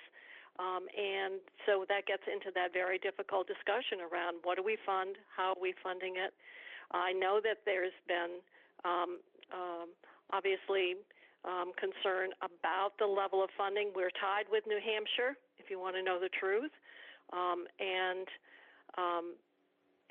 so this may force some discussion around the funding level in what is a very difficult fiscal reality. So it's a matter of, if you don't want to raise taxes, then how do you want to redistribute what you're spending that you have now? And I have to say, generally people come to me wanting more for their particular area. I don't hear people saying we should take money from here and take it away. So those are tough choices, to be honest. I mean, it's kind of a zero-sum game. Thank you, Senator Kitchell. And Patrick, did you have a talk? Lieutenant Governor, sorry, Tom Garris here from NBC5. I had tried to throw in a message in the chat there about a question, but it doesn't look it's going through. So could you just put me on the list? Yep, you got it. Okay, Patrick, go ahead. Thank you, Tom. Yeah. So back to something that Senator Kitchell mentioned is whenever it comes to us going to the legislator and asking for money, and that there's only a set amount that they can really pull from, it kind of, one of the student concerns that came up was the way that we distribute money from state revenue to us, UVM, and I believe it's VSAC. And seeing that the Vermont State Colleges serves more Vermonters in state than any other college system, and we're getting pretty much the same as UVM in terms of state support. That was one of the student concerns that was brought up, is that the Vermont State Colleges serves more Vermonters, therefore it should serve as getting more state appropriations than any of the other systems. Well, let me first state that the appropriation to the University of Vermont has to fund three different functions. One is the medical school, which is the only one in Vermont. The other is the extension service that provides services to and have services out around the state. And the third is to provide financial assistance for Vermont students. So their appropriation is somewhat unique in that there are two discrete activities that are undertaken by the university that are other than the traditional support. The other gets into a big discussion that's been, and that is our Vermont Student Assistance money to provide financial assistance to students. There have been suggestions that financial aid should be limited to institutions in Vermont. Other people who are very familiar with the origins of VSAC have said they view it as a form of social justice, that if a student wanted to go to a particular program or got accepted into the college of their choice or whatever, that portability was important to assure the same access to those educational opportunities as any other Vermont student whose family has more money. So you've touched on long policy discussions that are out there. They could be revisited, but that's why the university's appropriation is unique in that regard, and that is the policy basis for the VSAC funding. So that I hope is helpful. Thank you, Patrick and Senator Kitchell. Mike Varillo, and then John Walters, and then we'll be to you, Tom. And I think there's one or two others. I am sticking with this because we have over 600 people on the FaceTime watching this as well. So I think people are still interested in these questions and answers, but we will start to wrap up. But in any case, Mike? Yeah, it's Mike Varillo from the Star Reporter and News and Citizen. As Dom Amato kind of pointed out, this has been around, this kind of situation has been around for a while. People have known that this school system's been in a pretty tough situation. And since the news kind of surfaced Friday that there would be this recommendation to close these two schools, I've heard a lot about the devastating economic impact that this would have. I'm curious, in previous funding or previous allocation, how much that economic impact has been taken into consideration, and whether this working group is going to properly weigh that and try to figure out if it would actually cost more to close these schools down. I think that the joint statement from the speaker and the pro tem addressed that as a need to be examined. I know that there are probably colleagues in the legislature who have thoughts on that, because in fact down in southwestern Vermont there have been I think maybe 4 or 5 colleges that have closed, and so obviously there is some experience with the economic impact as well. And those are areas that, from an economic perspective, have really languished over the since the recession. But I think that is part of taking a comprehensive look in terms of what are the economic impacts, both associated with a closure, but also associated with the operation of the program. So I can't answer that right now. I think that is an area that is important in looking at decisions in a much more holistic way. Next, I think we have the John Walters question. And we've partly discussed this, but there may be further comment, but we'll keep it brief. Short-term funding is one thing, but this crisis will have long-lasting effects, and we have consistently been near the bottom in funding of higher education. The result is a fragile system that can't sustain during a crisis. Don't we need to commit adequate investment to create a system that's robust and affordable?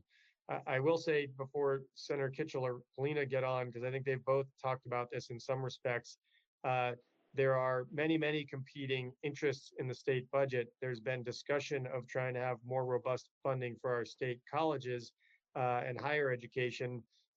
And as I was on a call earlier today, folks are saying, well, we found money for clean water. What about the state colleges? And I said, we shouldn't be pitting our important needs against each other, but that's what happens in the Appropriations Committee. There are often more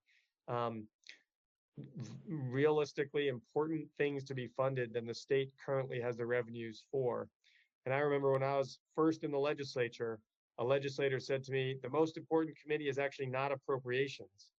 It's Ways and Means and Finance, because appropriations can only spend as much money as the state raises through its tax system.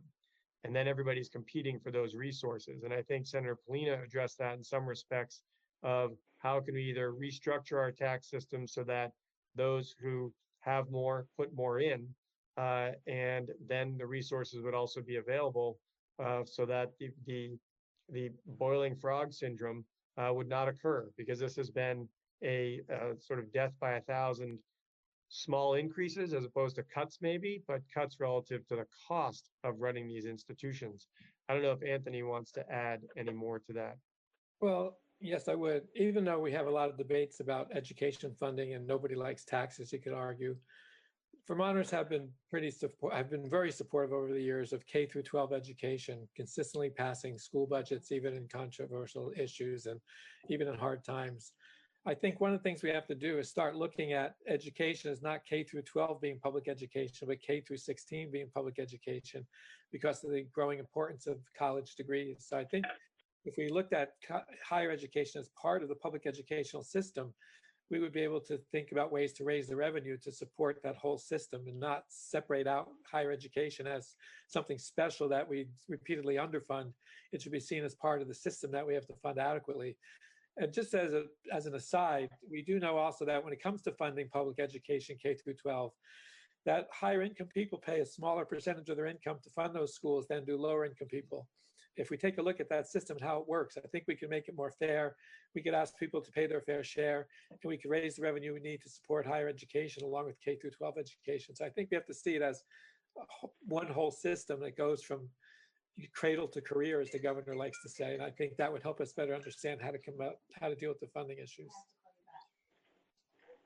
Jane, unless you have something else to add, we'll go to the next question. No, go to the next question. I think Tom had chimed in. You're up, Tom Garris. Yeah, Lieutenant Governor, thank you. We've gotten emails from a couple of different groups today. It looks like professors and alumni from NVU and calling, in a vote of no confidence. Do you think that the chancellor should step down over this proposal? Well, I would just say that I don't have enough information yet to make that determination. All of this is so new. I certainly think that putting out this level of change in the institution, I see you, Patrick, and putting out this level of change to what is so fundamentally important to the people of Vermont and the opportunities for Vermont without more notice and warning and information is not the way we would like to see things happen in Vermont. We typically are very transparent and talk about issues so that everybody can give involvement and come up with ideas and come up with solutions. And Vermonters typically will pitch in to make those solutions possible. So this was not the way that I would like to see things happen, but I'm not yet going to say that a vote for or against no confidence should be cast. I think Patrick, who's one of our speakers, would like to say something. Yeah, going along with that, I know this idea has floated around along with the vote of no confidence. Do you think it would be appropriate to have a potential investigation in the management of the Vermont State College system and how it has handled its funds, especially seeing that the faculty and staff at some of the colleges and universities have put in votes of no confidence and called for the chancellor to step down? Do you think that would be something to be explored or be appropriate? Well, Patrick, I thought you were a speaker, not a reporter, but you know, I think the legislature will be having a lot of these conversations. There are 4 legislators on the board. The legislature, which obviously appropriates a significant portion, even though it's still a very small portion, it's still a significant number of dollars. We'll have to dig into this and make that kind of decision. But again, just like I said before, I'd like to analyze a lot more of what happened over the last year before absolutely calling for an up or down vote, just as we right now are responding to this new information. I think it's, we have a tradition in Vermont of taking our time to really analyze things, and that's what I'm going to be going with. Senator Kitchell, did you indicate you wanted to speak, or was that just a noise in the background? Okay. I believe most of the reporters' questions, Lauren Cornell is got part of us. Are you part of the student paper? No, I'm actually, so Northern Vermont University Linden has its own student-run news station, News 7. So I'm here reporting for them today. Great. And I just have a question about how we were discussing potentially having a group of individuals working and trying to figure out you know, what we can do with the financial situation that we're currently in. So with this proposal to convene a working group to come up with recommendations, how would you suggest that working group be formed, and who do you think needs to be on it? Well, ultimately, such a group would be either determined by the governor in an independent action through executive order or through the legislature in legislation to do so. Those would be the 2 avenues to do such an action. And as far as who would be on it, I think we need a diverse group of both past political leaders. I was thinking about potentially having the governor ask former Governor Douglas or former Governor Shumlin or both, as well as some from the academic faculty union and the staff union and a student representative, some folks from the business community, just so that we have a diverse range of people, and even potentially some from the funding or philanthropic communities to really look at what all the possibilities might be. Again, I saw Senator Kitchell's light up, so I don't know if she had additional piece to that or if that was just a noise in the background. No, I didn't have a comment. I think that has to be determined, and you need to get the right blend of feedback and also expertise and diversity of knowledge. So I think that those decisions around selection need to be done with you know, consideration, and we are not in this environment, and we haven't reached that point by any stretch. And I'm just realizing there's a number of more down the line, but I do think we're going to wrap up. What I'd like to say is anybody who has a question that they either didn't get answered, particularly if it's just a factual question that we're looking for answers to, please feel free to email my office at deb.wolf@vermont.gov. That's DEB.WOLF @vermont.gov. It might take us a couple days. She's my chief of staff of 1, and she has been working all weekend as everybody else has. And I think everybody, if we've got this delay, maybe having a day to breathe, I think everybody could stand to use that right now. Although breathe safely and healthily and in distance from other people. I want to thank all of our participants who were the speakers on this conversation. Like I said, I think we had over 700 people also watching this, so I think the state interest was quite significant.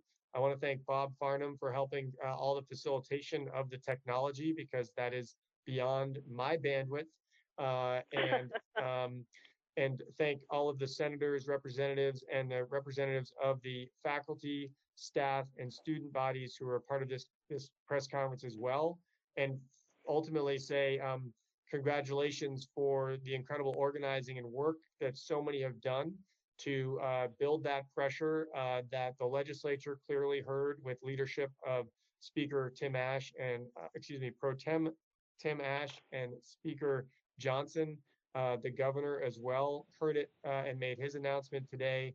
And so this does go to show that when folks get involved and speak out, action gets taken and it is heard. So I think that's also important to recognize today. So thank you for attending, and we will sign off.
we as a committee have been, we asked Mike O'Grady to write a letter to the administration in particular regarding the farmers market situation. And we went through a number of options and we all agreed on a third option that I think struck a really good tone and everyone on the committee agreed to. Linda, is that online? Did we Yes. It is online. Under the Can you tell me committee where today. to find it? Because I'm having a, okay, yes. Okay. It's under today's documents. Okay.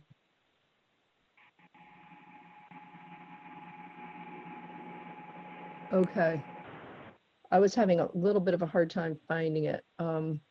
Anyway, so momentarily, the governor is going to be giving, yeah, Linda, could you put that on screen? Linda just chatted with me and offered to put it on screen. But I will say that in just in a matter of minutes, the governor is going to be doing a press conference.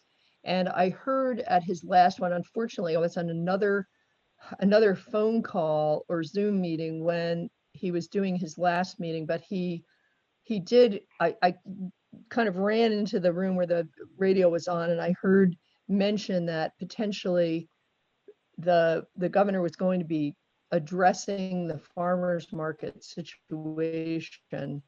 I know I've gotten a lot of, I haven't gotten a lot, I've gotten a number of emails from people outraged about farmers markets not being open. And I share that sentiment to a degree, but I also know that it's really important for people to maintain social distance, and the administration wants to move carefully, and I really appreciate that.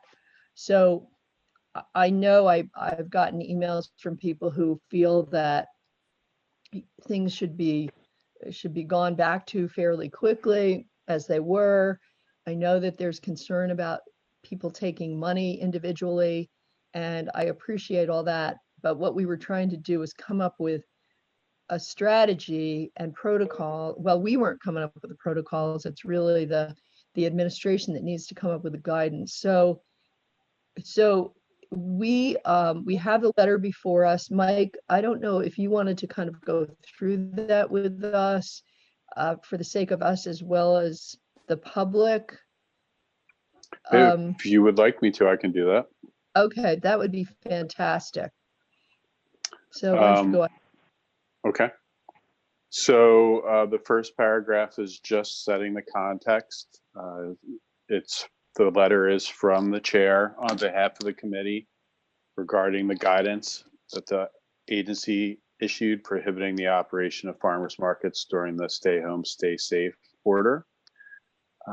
The committee understands the difficulty that all of the entities, the governor, Secretary Tebbetts, Commissioner Levine, and Commissioner Sherling face in responding to the virus in a manner that maximizes protection of Vermonters. However, the committee believes the guidance prohibiting operation of farmers markets is overly broad and could be revised to allow operation in a manner that protects public health.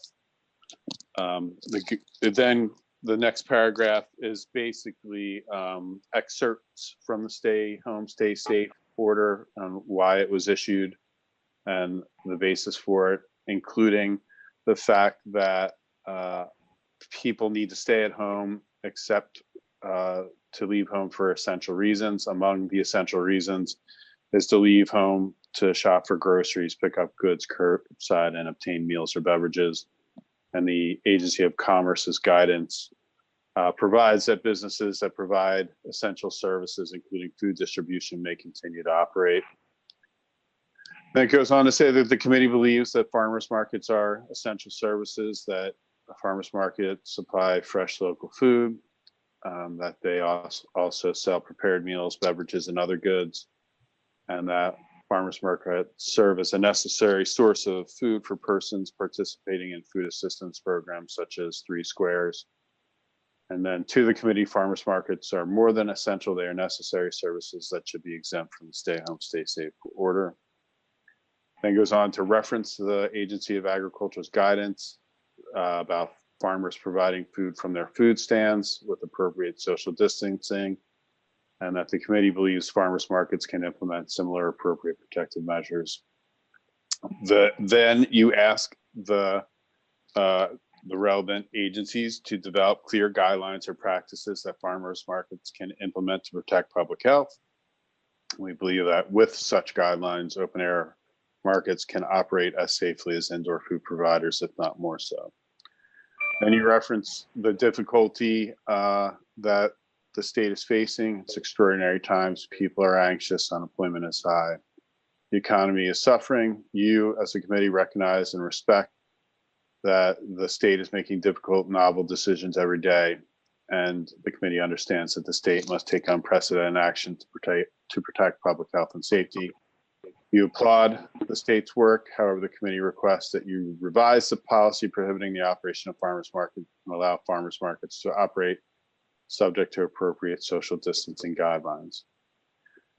Such an action would provide an essential service, protect public health, and avoid additional negative economic impacts on farmers. In addition, the operation of farmers markets with social distancing could signal a return to relative normalcy and comfort that all Vermonters currently would appreciate. And then you repeat your request to revise the policy as quickly as possible so that farmers markets and the farmers that participate in them can work to implement the social distancing guidelines so that markets can reopen quickly. And then there's the ending paragraph, thanking them for their work, appreciating their efforts, thanking them in advance for their time in reviewing and responding to the request, and an offer to contact the chair if they need additional information or have questions. Allison Eastman emailed me yesterday and said as soon as the governor's proposed revisions to the policy are public, she will send them to the committee. I'm kind of expecting them as we speak, but I have not received them yet. Okay, thanks. And I really haven't been able to check my email to see if they've come yet. So I understand, and Mike, you can feel free to report to us because you may have been on at the meeting yesterday of the Senate Agriculture Committee. They did, Senator Polina had asked me for a copy of the letter, which once all of you had approved, I did give my consent to Mike or me. I can't remember who sent it to Anthony, but at any rate, he did have a copy of it. And I understand, did they discuss this yesterday, Mike, in committee? They discussed the concept of sending a letter. The letter was on their website, but they didn't actually walk through it because Senator Starr had a conversation with Secretary Tebbetts either on Wednesday or late Tuesday regarding the policy and whether it was going to be revised. Secretary Tebbetts, according to Senator Starr, Secretary Tebbetts had indicated that the policy was going to be revised today, and Senator Starr said he wanted to wait and see what the governor proposes before writing a letter. Okay, thanks. Well, I'm wondering if we as a committee, and we can do this just, I think, with thumbs up. I don't think we have to do any roll calls or anything, but would we as a committee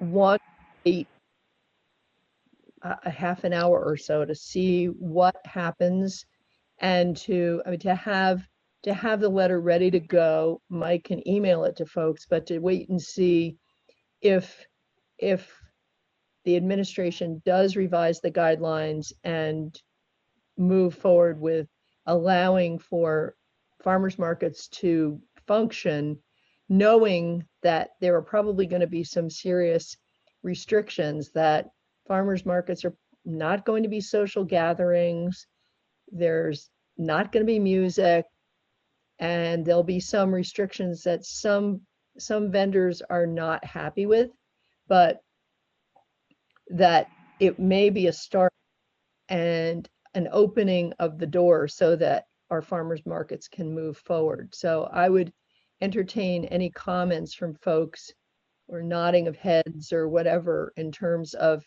waiting for that strategy. We might need to have another conversation. Vicky's thumbs up, Sharon's thumbs up. Any other? John O'Brien's hand is up. John. Just getting back to that, what you said earlier, Jackie, about the Shelburne Farmers Market canceling for the whole season. Did you hear reasons for why that happened, even if there were revisions of the governor's order? I did not. I think that came up during the Senate Ag meeting, and I think Maddie Kempner was the person that made the comment that Shelburne was closing for the year. So I don't know why they decided to do that. There was no explanation, unless Michael knows something else. So Grady? Could you repeat that question? Do you know, do you have any idea why Shelburne Farmers Market decided to cancel their season, basically? Was that brought up in the Senate at all? No, I don't recall that it was. Okay. All right. It might have been at a meeting that you were not attending. I think Maddie Kempner might have said something about it, according to Jackie. She may have mentioned it yesterday. I've got like 3 screens in front of me right now, and I'm getting bombarded with stuff, and sometimes I get distracted. So Understood. I know exactly how you feel. I've said it before. I feel like an air traffic control person here between chat and chat thingies and trying to keep I've got 3 devices going right at the moment. So, and Sharon, what is that you're using? Because you're half blocked off. Is that little slidey thing that we got in the mail?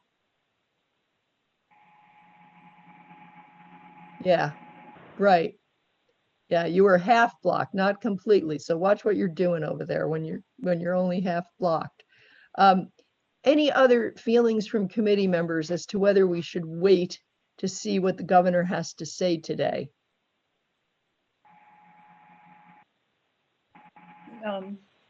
Sharon? I think it makes the most sense to wait and see. And you know, why would we send it if we know he's going to say something about it?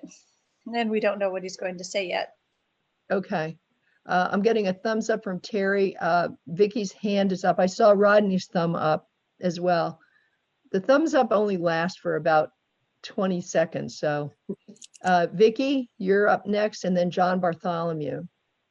I was just thinking that being that our constituents are contacting us quite upset about the guidelines so far, and that they may change today, hopefully, but maybe we can still issue a letter, just revise it to just kind of more or less say thank you.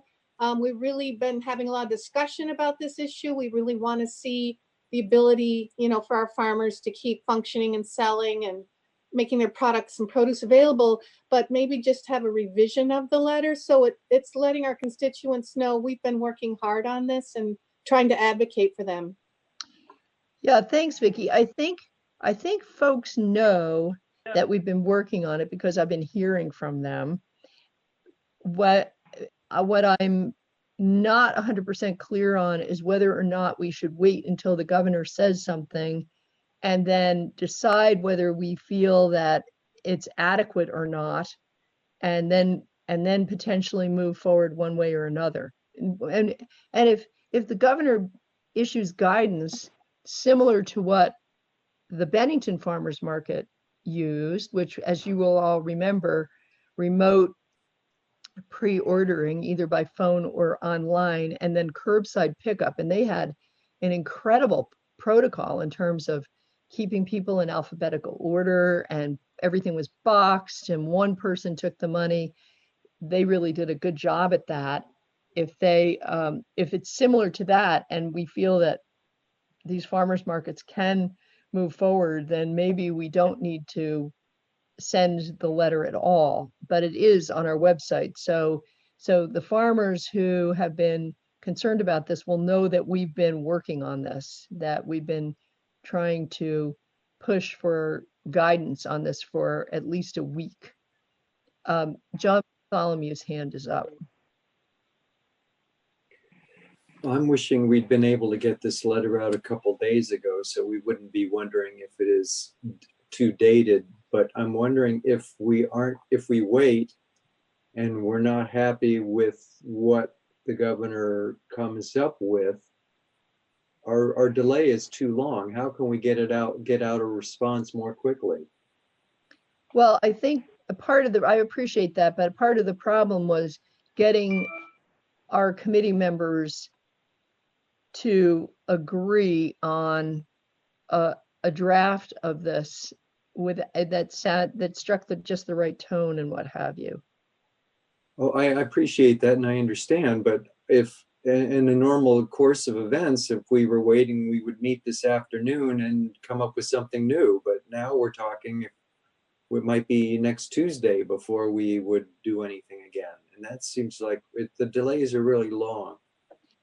Well, would it be inappropriate for me to ask that folks, hold on one second, that we listen to what the governor has to say, that we maybe hear from Mike O'Grady, and this of course would have to be offline because we don't have a Zoom meeting scheduled for this afternoon. I don't know if we could have an emergency one scheduled, but that we wait and see, we hear from Mike O'Grady, and then if we feel that it doesn't address the situation to the degree we would like, that you all could give me a thumbs up or whatever, authorizing me to send it in any case.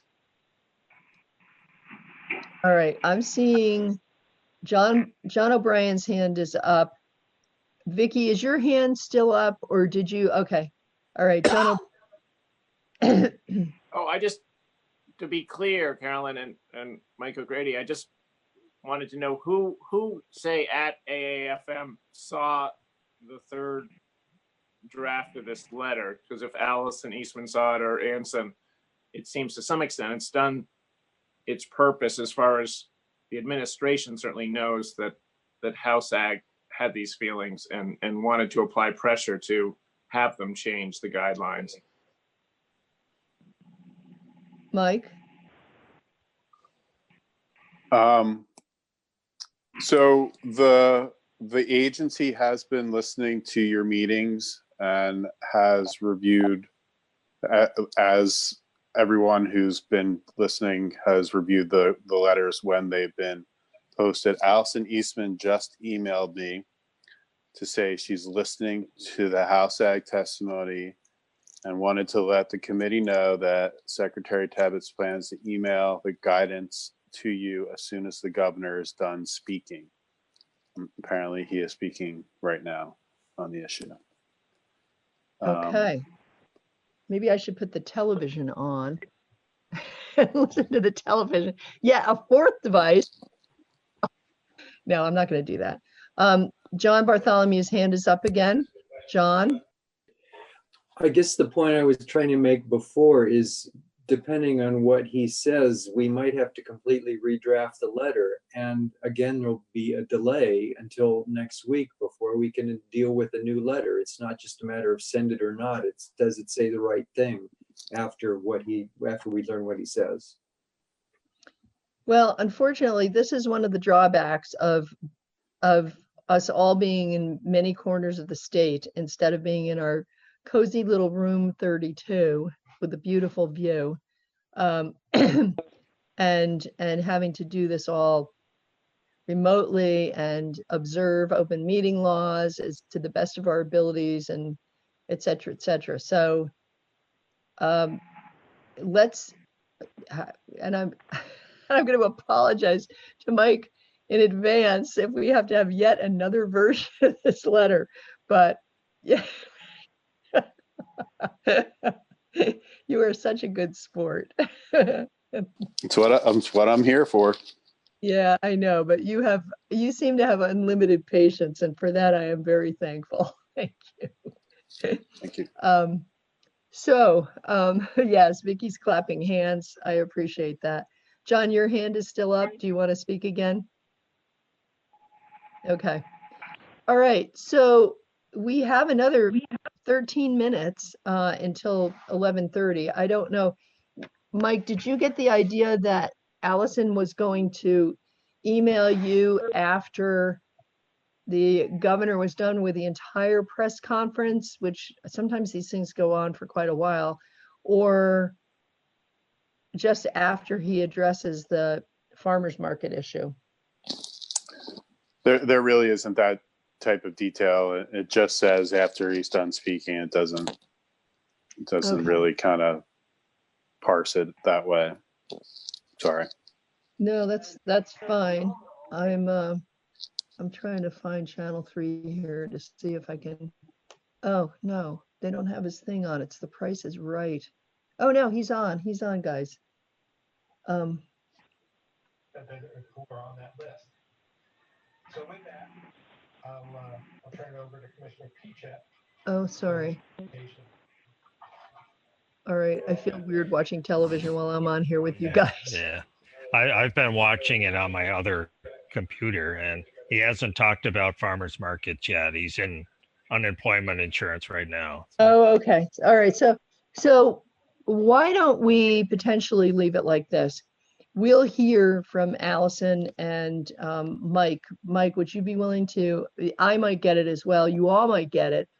But once we hear what the governor has to say, would you all like to email me individually, not reply to all or anything, and let me know how you're feeling about us sending the letter or not? Does that work, Mike? Is that okay? Yeah. So basically, it's an individual communication between a member and you, and then if you want to convene the committee again to make another decision, you can do that. Okay.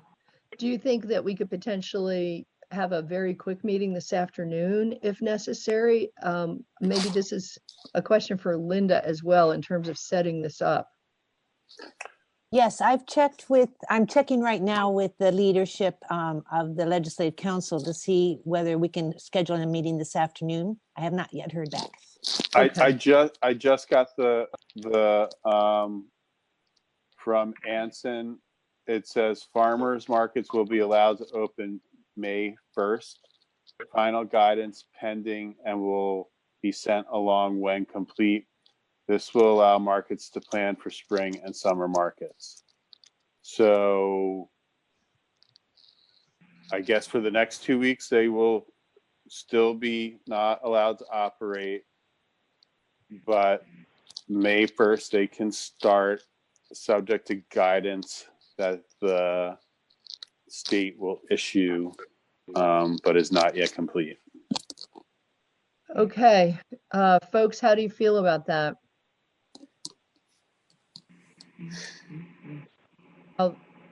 Tom feels good. Vicky feels good. A thumbs up. May 1st, John O'Brien. I'm seeing thumbs up everywhere. John Bartholomew, was your thumb up? Are you asking how we feel about what he's saying or what we should do with the letter? I'm asking about how you're feeling about what was said May 1st. I'd be happier if things were moving along a little faster, but yeah, that's fine. But I still don't know. Does that mean don't send the letter? I'm guessing it means wait. Yeah, that means don't send the letter. Knowing that they have already seen the letter, it's on our website and they know how we feel about this. So send it. That's what you're saying. No, don't send it. Don't send it. Right. Okay. How do the rest of you feel?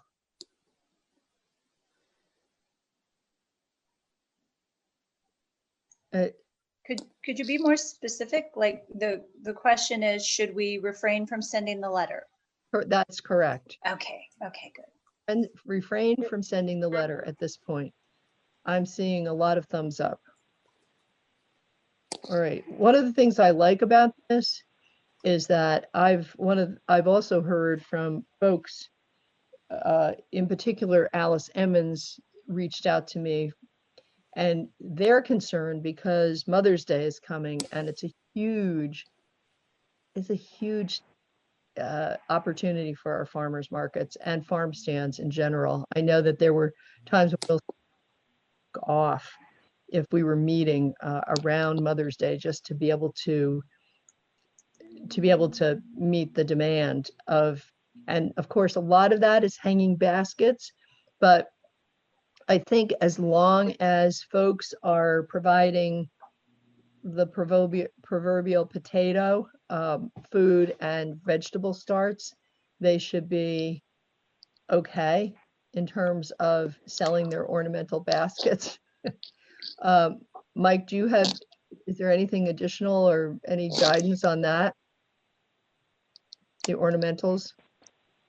No, and I think that is probably, let me step back.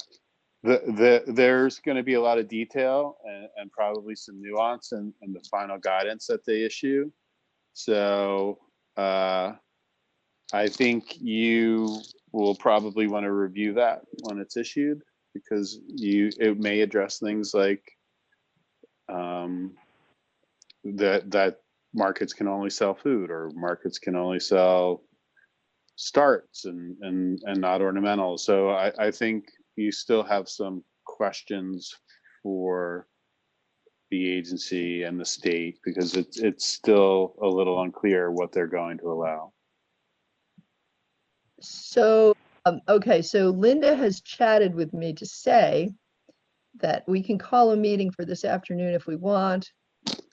Like, you don't need to, but Ledge Council said it's okay if we want to. Now, so Mike just brings up something, another thought, and that is perhaps we revise the letter yet a fourth time and suggest some of the things that we've just been talking about regarding ornamentals, regarding what can be sold, and the fact that the hanging baskets are important. We understand you can't go wandering through greenhouses picking them out, but you could pre-order them. John O'Brien's hand is up, and then Sharon. John. Just three quick things. One, I think the letter, by being out there, sort of did its purpose, whether we get complete credit for it or not. Certainly the administration heard about it, and I think that may have helped change their plans. Another is that, right, maybe it would be in this future letter or just back channels that we would encourage the administration to work with NOFA or Farm to Plate as far as protocols go, because it seems like people like Maddie Kempner and Ellen Taylor know a lot about successful farm markets that are continuing on with the right safety protocols, and they would have some good examples there. And the last thing was, what's going on with nurseries, because there's certainly agriculture and things like seed starts you could buy. It seems like apple trees, there's a lot of gray area with nurseries, as far as, and thinking about Mother's Day too, how it's such a big deal at nurseries. Okay, so Sharon's waving her hand, and looks like she wants to say something. And then I know, oh, sorry, I was going to say, John, I know that Arcana is, where we get our hot starts. I know that they're in operation. So I know, at least for the agricultural piece of it, for food items, that greenhouses have the full go. But I don't have the answer for your ornamentals or trees. Now, Sharon, what do you mean by a hot start? And I know that we not had a meeting. Hots, the anything that needs heat, like, so our peppers, tomatoes, eggplants. So that's what I meant by hots. But their food, their produce starts. Yes, right. So Jackie's hand is up. Jackie. This is so strange. Thank you. Just on behalf of the greenhouses and nurseries, I know you had that great discussion with Will Stevens, and I would like to give you folks credit for keeping the pressure up to get the farmers market resolved. And I think it would be a wonderful idea if as you discuss whatever is going to be in the next iteration of this letter, that you go the next step and talk about ornamentals and greenhouses, because they are working right now. The Houghton greenhouse is actually, they've got an ad up that they're opening April 25th, God willing. Obviously, that's not going to happen, but people are itching to get those plants, and farmers are growing them. And I think if you could just remind folks that you are also, now the next step, we've got farmers markets somehow. Let's see how we can get the ornamentals and nurseries open. The Vermont Flower Farm down the road here, George Africa, with all of his lovely lilies and hostas, he has been sending out Facebook posts every day that we're salivating over at the beauty of these things that he's growing. And I think that the next step is logically greenhouses and nurseries and ornamentals and landscaping. I think that's a good way to go on behalf of our farmers. Yeah. So I know that as long as you're selling some vegetable starts and potentially produce, you can create a pre-order curbside pickup. And I think that that's what Will Stevens was in the process of doing. He and Judy had worked out some specific protocols. So if some of these other garden places are selling vegetable starts, it would seem to me that they would be permitted to set up a pre-order curbside pickup sort of scenario. Am I wrong about that, Mike?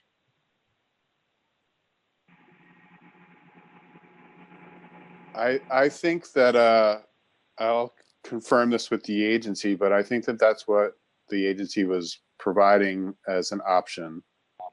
But I can confirm. So if a nursery can implement appropriate social distancing, that they can still be selling their goods. Yeah. But I thought it was okay if they had food, because George Africa is only flowers. So that, I know he's doing pre-orders and mail order, but I'm not sure. I guess I would need clarification that if he's doing pre-buy, somebody could still go to his place and only buy the flowers. He doesn't sell starts or plants or anything else. I will And confirm my understanding with the agency. Okay, thanks, Mike, and thanks, Jackie. And maybe he should get some tomato plants to sell. Nasturtiums, right? I remember saying that. Nasturtiums. Put a nasturtium plant in every hanging basket. They're edible and delicious. So Terry has his hand up. Sharon, is your hand up still? Or okay, so Terry, why don't you go and then Sharon? I'm not going to mention any names, but in case they're illegal, but my nephew has a large garden center, and I know they've been putting on Facebook that they're taking orders for hanging baskets for Mother's Day. So I'm looking at their website, and they said we are open for no contact curbside pickup Monday through Saturday, 8 a.m. to 12 p.m. They have all kinds of mulch, topsoil, things like that, and high mowing seeds. And you can order the hanging baskets right through there. So I know he was very concerned back about a month ago when they had to order their landscaping trees because that's a huge part of their business, and they decided to not do any landscaping this year, but they built another greenhouse, and so they're already got their plants already started, so anticipating being open eventually. So I'm guessing that since he was so concerned, I'm sure he double checked before they had the no contact pickup. Okay. I'm thinking they're fine. Okay, thanks, Terry. Sharon? So a quick thing for Jackie. Lilies and hostas are edible. In Japan, they eat hosta. And I've certainly enjoyed lily flowers, but something that John O'Brien had said, I think in our last committee meeting, or maybe the one before that, if we're going to send a letter advocating for farmers markets or the protocol, I think I really latched onto what John O'Brien said, that there should be consistency for what we are asking from our grocery stores, our dollar stores, and our farmers markets, so that if we shouldn't be asking for more or less from any of them, because the virus behaves the same way regardless of what the name of your or what type of retail operation you are. And I think that consistency is parity that's really important. And I just wanted to bring that up. Okay, so we've actually run out of time. I thank everybody for being here, but just to sort of circle back around, should we ask Mike to do option 4, which thanks the administration for allowing this to happen, but then also requesting in their guidance that some of these other things be included, as long as there can be social distancing, limited person-to-person contact, and curbside pickup, whatever you want. Should we do that? I think so. If we can express that we want parity between what we're asking of them and what we're asking, or what the administration is asking of them, as well as grocery stores and the dollar store. Like and I guess I think that that's going to be maybe a bridge too far, in that grocery stores are not doing curbside pickup, and that may be a necessity for this to start with. It may not seem fair. I've heard that. I thought grocery stores were doing curbside, but I haven't been to a grocery store in 3 weeks. Yeah.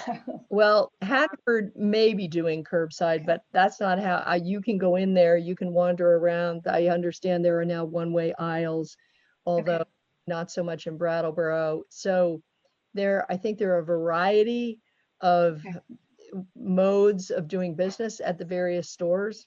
So, yeah. Rodney's hand is up. Rodney? Yeah, I was just thinking about this letter. We don't even know what the guidance is for now. I mean, it may cover all these things. So should we wait till we know what? If it doesn't cover everything, then have Mike write the letter, or just go to write a letter anyway, even if it's already been covered? I think that my impression would be that we would be, as Jackie said, we would just be encouraging that they consider some of these different situations, because there are a lot of different situations, and do it. I mean, we're not telling them what to do. We're just asking in a respectful way. And as Mike pointed out 2 or 3 weeks ago, greenhouses are agriculture. So, things that are produced in greenhouses are agriculture, even if they are hanging baskets. So, and this is important because many farmers, like Will Stevens, for instance, he makes money on produce and vegetable starts, but I think Mother's Day is huge with ornamentals. So by the time this guidance comes out, and in preparation for May 1st, it might be, we've seen how long it took to get to this point. I would just say very respectful way, we ask them to consider these other things. I understand, but I make my money selling milk and call animals. We're not sending a letter to anybody asking them to open up those markets. Open up what markets? The milk markets, Rodney? I didn't quite, you dropped out a little bit. I couldn't quite hear you. I said, I make my money selling dairy milk and call animals. And we're not sending a letter to anybody to encourage slaughterhouses to open back up or for dairy processing to make more products. Well, actually, but we want to encourage everyone to open up farmer markets and flower shops and all this other stuff. I mean, I don't think we're treating the economy fairly.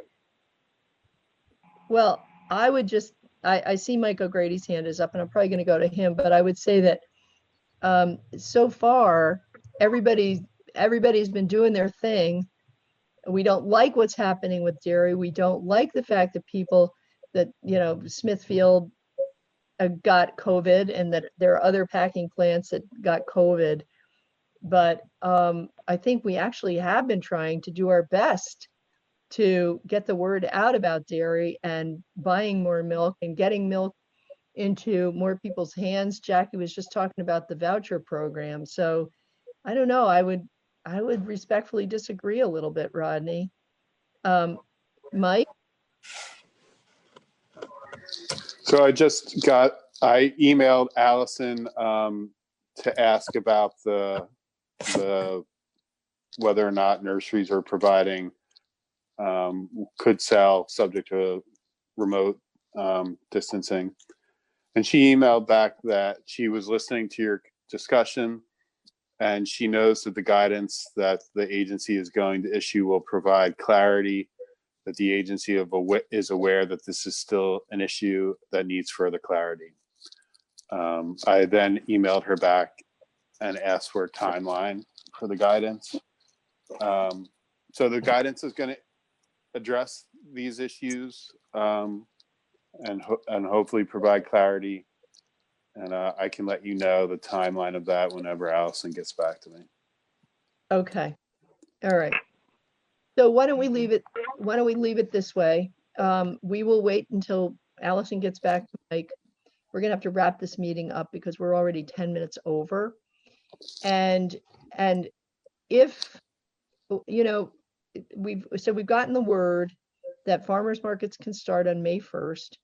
And if we find that the guidance isn't, or there isn't total clarity for us about what's going to happen with ornamentals, which I suspect that we won't, then maybe at our meeting on Tuesday, we can bring this up again and talk about potentially sending a letter, just asking, first of all, thanking them for responding to our concerns and our requests, and then asking them to also consider other options here in terms of folks who are not necessarily selling things that are edible, even though we all know now that hostas, lilies, and nasturtiums are edible.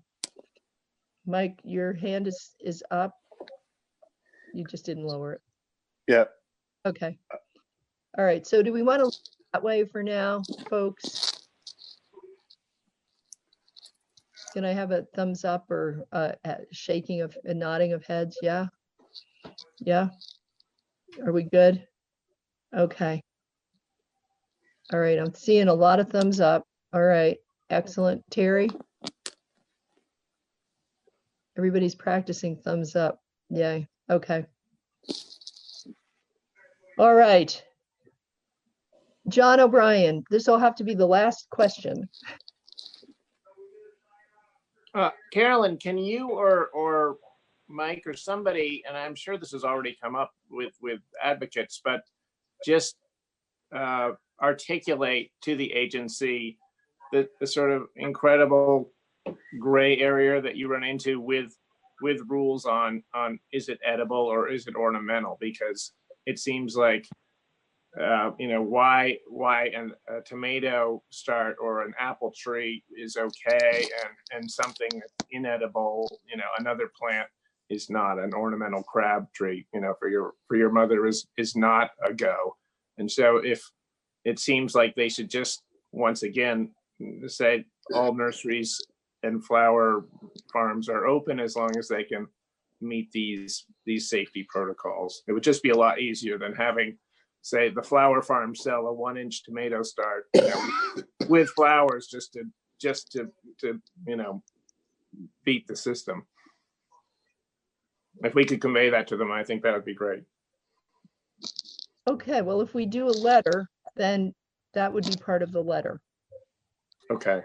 All right. Do people feel good about that concept? Yeah. All right. I'm seeing nodding heads. Okay, good. Vicky, you have that nod down. Thank you. All right, I think we're going to wrap this up. I want to thank everybody for being a part of this. I want to thank the agency and the administration for responding to us and making some progress on farmers markets, because we know they're really important to our economy. And now more than ever, farmers need the income. They're trying to get the seeds in the ground that are going to feed us this coming year. So thank you all. And we're going to exit. I hope you all have a good weekend. You stay safe and get the word out about this voucher program once it gets going. All right. Thank you. We're done.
Great.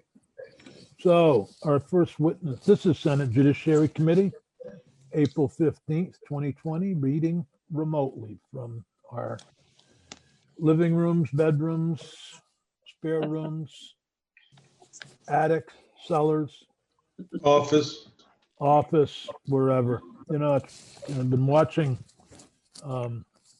Seth Meyers in that A Closer Look, and he's meeting in his attic. And quite interesting. Anyway, so we're starting, and our first witness is Commissioner Mike Sherling from the Department of Public Safety, who is, I guess, in charge of a lot of stuff. Go ahead, Commissioner. Maybe a couple things, but there are, as you're well aware, thousands of people working over the last, I don't even know how many weeks, on the COVID-19 response statewide. A short time ago, I sent a few updates to the committee on general operations from the Emergency Operations Center, the Vermont State Police, and the Division of Fire Safety. They just give a quick outline of some of the activities that have been undertaken in the last few weeks. I guess the 80,000 foot view would be that over this period of weeks, together with the entire state government enterprise and a variety of partners outside of state government, from nonprofits to businesses, individuals, we've taken the whole of emergency response and what we typically do with a normal, quote unquote, disaster like a flood or a hurricane or something like that.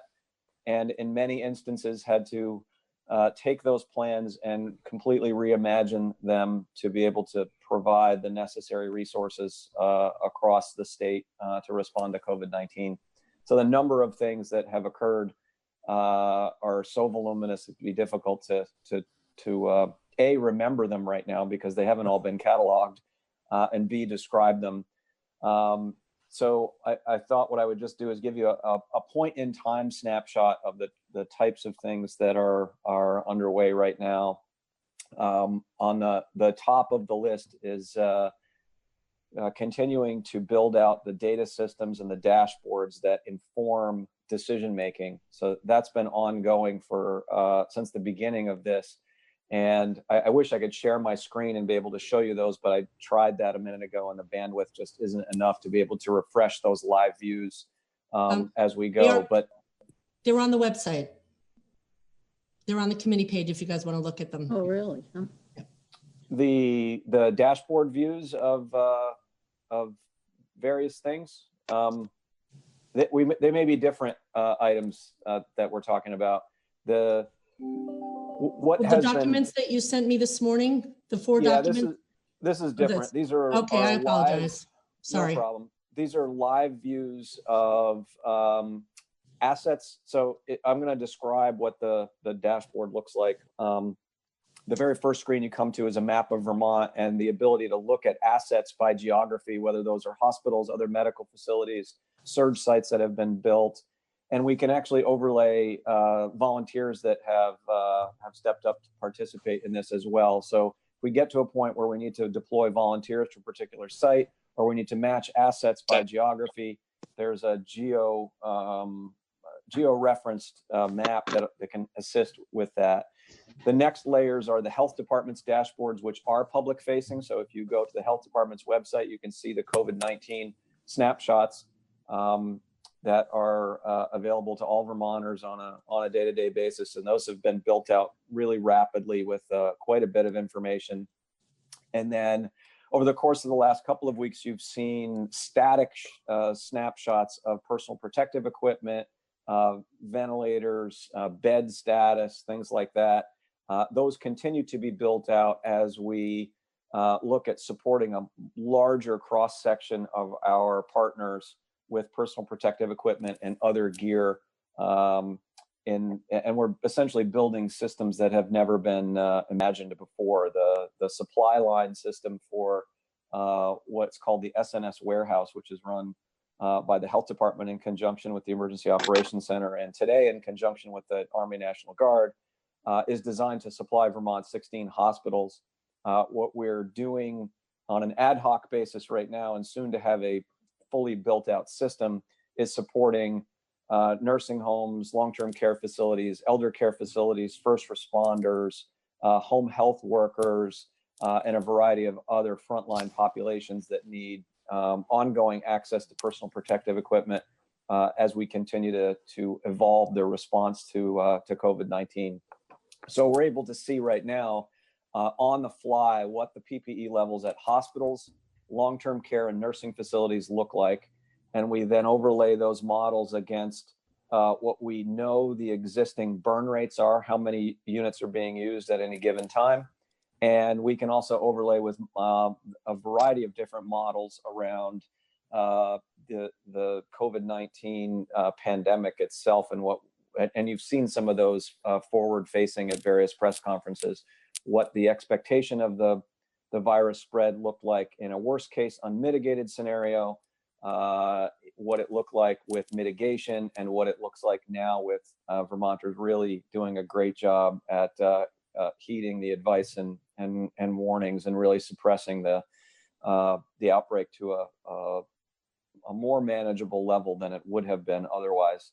So we're able to look at that on an ongoing basis, and the teams that do all that work use that as as the backdrop for ensuring that we're getting things out on a day-to-day basis. So there's a data component to all of this in the decision making. There's a modeling component.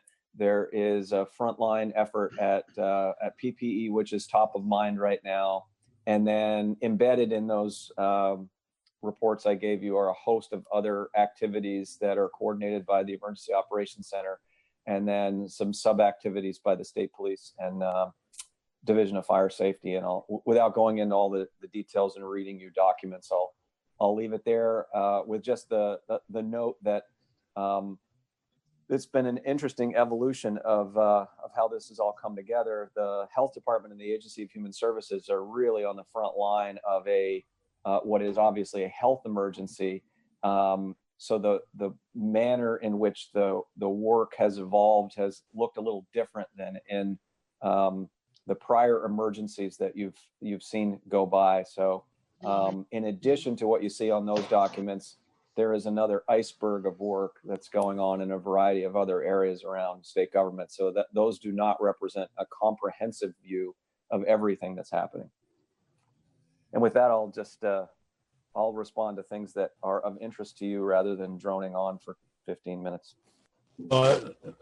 Actually, what you were just talking about is extremely interesting to me. I'm sure the rest of the committee.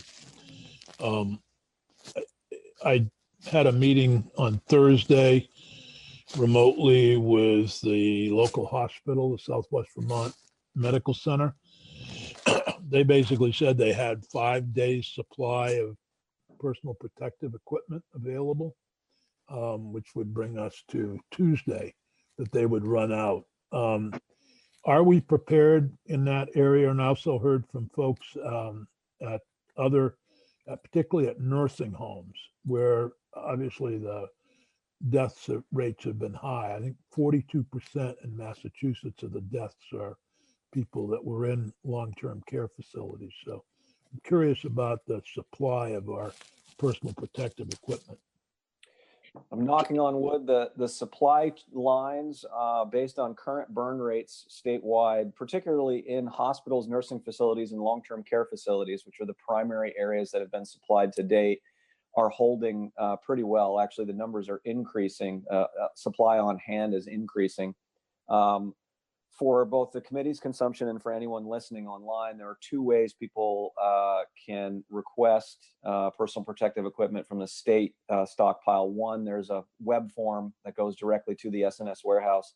And the other is if you're in an emergency scenario, you open a box and it's empty and you thought there were 1,000 masks in it, you can call the Emergency Operations Center and we can accelerate a delivery from the SNS warehouse.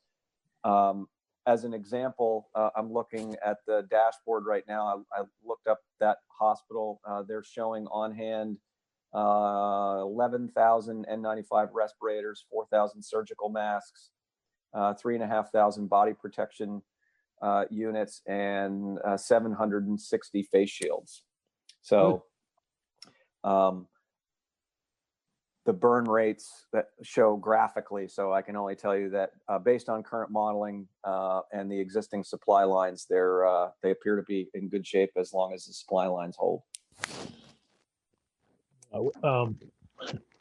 The other issue is the mitigation effort, the stay-at-home order. I sent a copy of an email from somebody in the Deerfield Valley in Wilmington, actually, who reported a large number of out-of-state cars and at both Molly Stark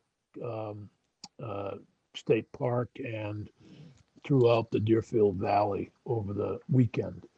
And I heard the governor's press conference, I think it was Monday, and he talked about lowering the number of checkpoints with our AOT. And we talked about that last week with Colonel Birmingham.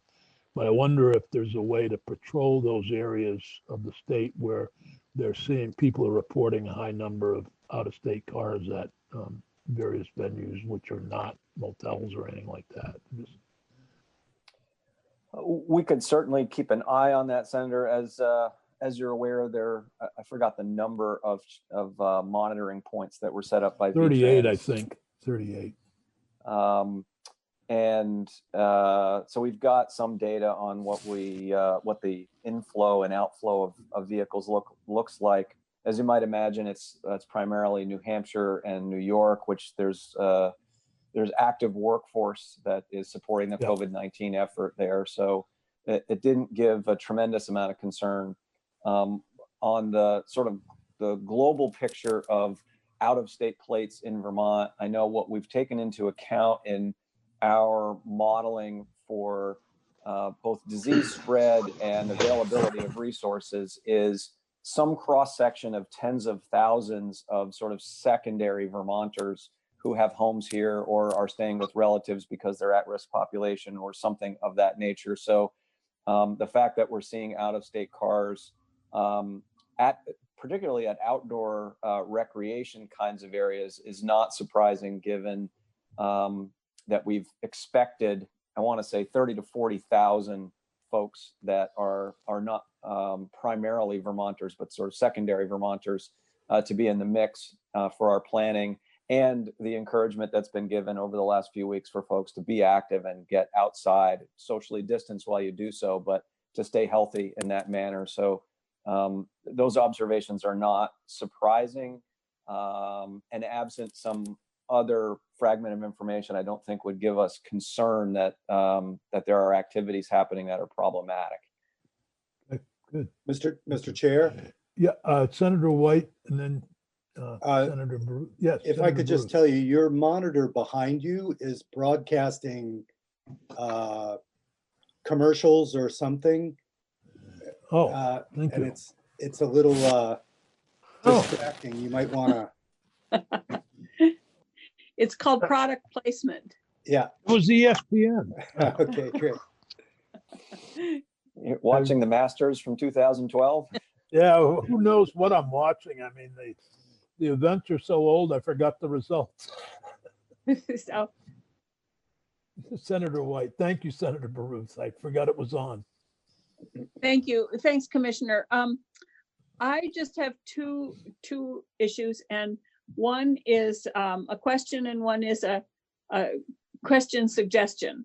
So I don't know if all the EMS providers have adequate PPEs. We had heard that they did not, that they only had a few days worth of them, and particularly some of the smaller ones. So I'd like to make sure they get their supplies, and then I'll ask the other comment. I don't know if you have if you're part of the team that decides what are essential workers or not. And we are hearing a lot about farmers markets, but I would like to bring up a different issue that has nothing to do with this committee necessarily, but you're here and you're a captive audience, so I'm going to bring it up.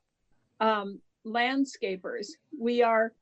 Most landscapers work alone, or with one or two people, and usually pretty far apart. And what we've heard from, well, I'll give you one example here of why we need to have them be allowed to work, is we have a condo community down here that is right near the woods. And if they don't keep their grass mowed down, they are subject to lots of ticks. They've already seen them there, and their landscaper says he can't come because he's not considered an essential worker. So I would like to put in a plug for allowing landscapers to be essential workers, particularly at this time of the year until fall. And as long as they keep the social distancing and don't have contact with their clients, physical contact. Great. I'll take the PPE part first. Last week, we engaged with all first responders, nursing facilities, long-term care facilities, and home health organizations to do really two things. One, ensure that they have current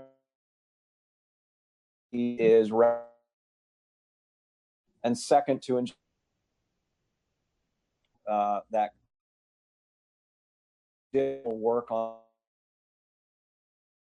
team robust guide. Warehouse and logistics team is building out a larger staff to be able to accommodate faster deliveries to a larger cross section of organizations at the same time. We've also had, in addition to just sending out guidance via email and having you know, the digital realm being the main way to communicate, we've had teams of folks that have had direct phone calls with essential facilities and first responders to ensure that they've got that information beyond just getting an email and having it buried in thousands of messages. There's a lot of work going on there. It is not a perfect system yet, where we pivoted to supporting a larger array of folks, and we're building out the system to be able to do that efficiently right now. No major flaws. It's just it's building up a new way of distribution. On the essential worker and landscaper piece, you'll be hearing more about you know, what's next in terms of what folks have referred to as restart, or you know, the next phases of getting Vermont back to some semblance of normal in the coming days. And there are teams from Commerce, Health, and DPS, Emergency Operations Center, that are working together on those plans to help the governor inform his decision making over the next few days. And folks working outside are at the top of that list, as you might imagine. Is there a specific place where we can send suggestions? Just because I think that from what I've heard, we have a real outcry about farmers markets, and I understand that, but I'm hearing from landscapers around here, but I haven't heard that as being a big public outcry. So I'd like to make sure that the team understands that from the perspective down here anyway, that's really important. So is there a place, or will you convey the message? I will convey that message because I'll be involved in those conversations today and tomorrow. In terms of other feedback, I would just, folks are welcome to give feedback through the Agency of Commerce, but there's an enormous amount of activity and requests going in. By and large, people should rest assured that there is a wide array of things being considered to try to balance the public health, ensuring we don't have additional outbreaks, but with the need to ensure that people have clear guidance on how they can get back to work on a timeline that we're working on right now. Thank you. Joe, Senator Benning had a question, Mike. Good morning, Commissioner. In that series of considerations, I was driving in this morning thinking my wife, who is a second grade school teacher, has had to go through the motions of taking her classroom and putting it in our dining room. As the spigot gets turned slowly, but I'm going to ask you this as a personal favor and as a hope that this is a universal situation, teachers getting back into their classrooms. I'm not talking about students, I'm talking about the teachers, where all of their resources are, would enable them to be able to teach their kids through Zoom or whatever in the environment where all of their resources are. And isolated in individual classrooms, I can't see them being a threat to each other. In fact, she's also on a school bus every morning where they're doing tests before they get on the bus to go make deliveries to folks for the food drops. But getting them back into the place where they can better teach from would be a sign, at least to them, that they are getting some relief in how they're trying to perform their jobs right now, as well as I would suggest that students themselves being able to see their classroom would give them some kind of a hope that there's a light at the end of this tunnel. So my normal contact person for this is Kendall. I know Kendall has been very good about responding to requests, and I really do appreciate all of you who are responding. And I know the work you're under. The common denominator that we all have is we've never faced this before. But I'm hoping that you will take that suggestion with an eye toward figuring out how to assemble a path toward normalcy. And that's one step right now that would, in my eyes, be a safe one to take and actually bring some relief to several quarters. As soon as I'm off with you, Senator, I will get that into the mix for near-term consideration. Great. Appreciate it.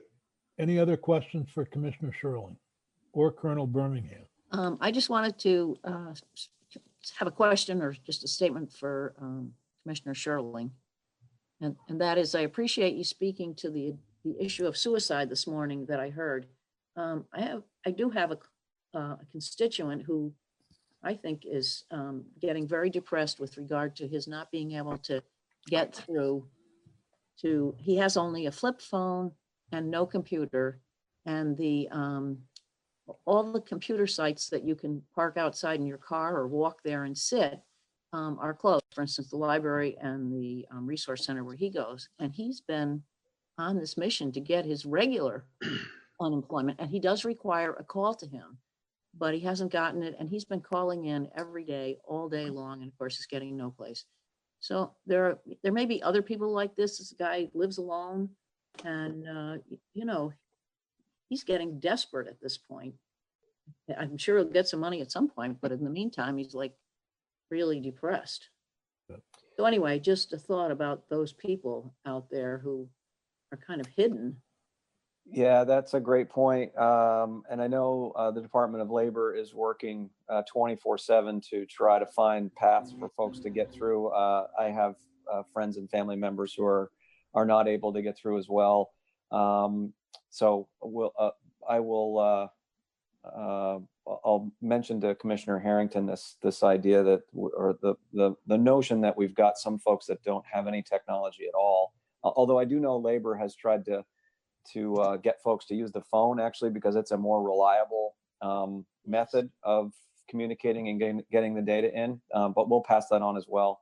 And on the suicide mental health, in that realm, the Department of Mental Health has done an amazing amount of work in the last week with a variety of partners. And I know that there's some campaigns that'll be unveiled in the next few days or couple of weeks on that. We are tracking rates of suicide, and knock on wood, actually, they've been down overall over the last couple of months.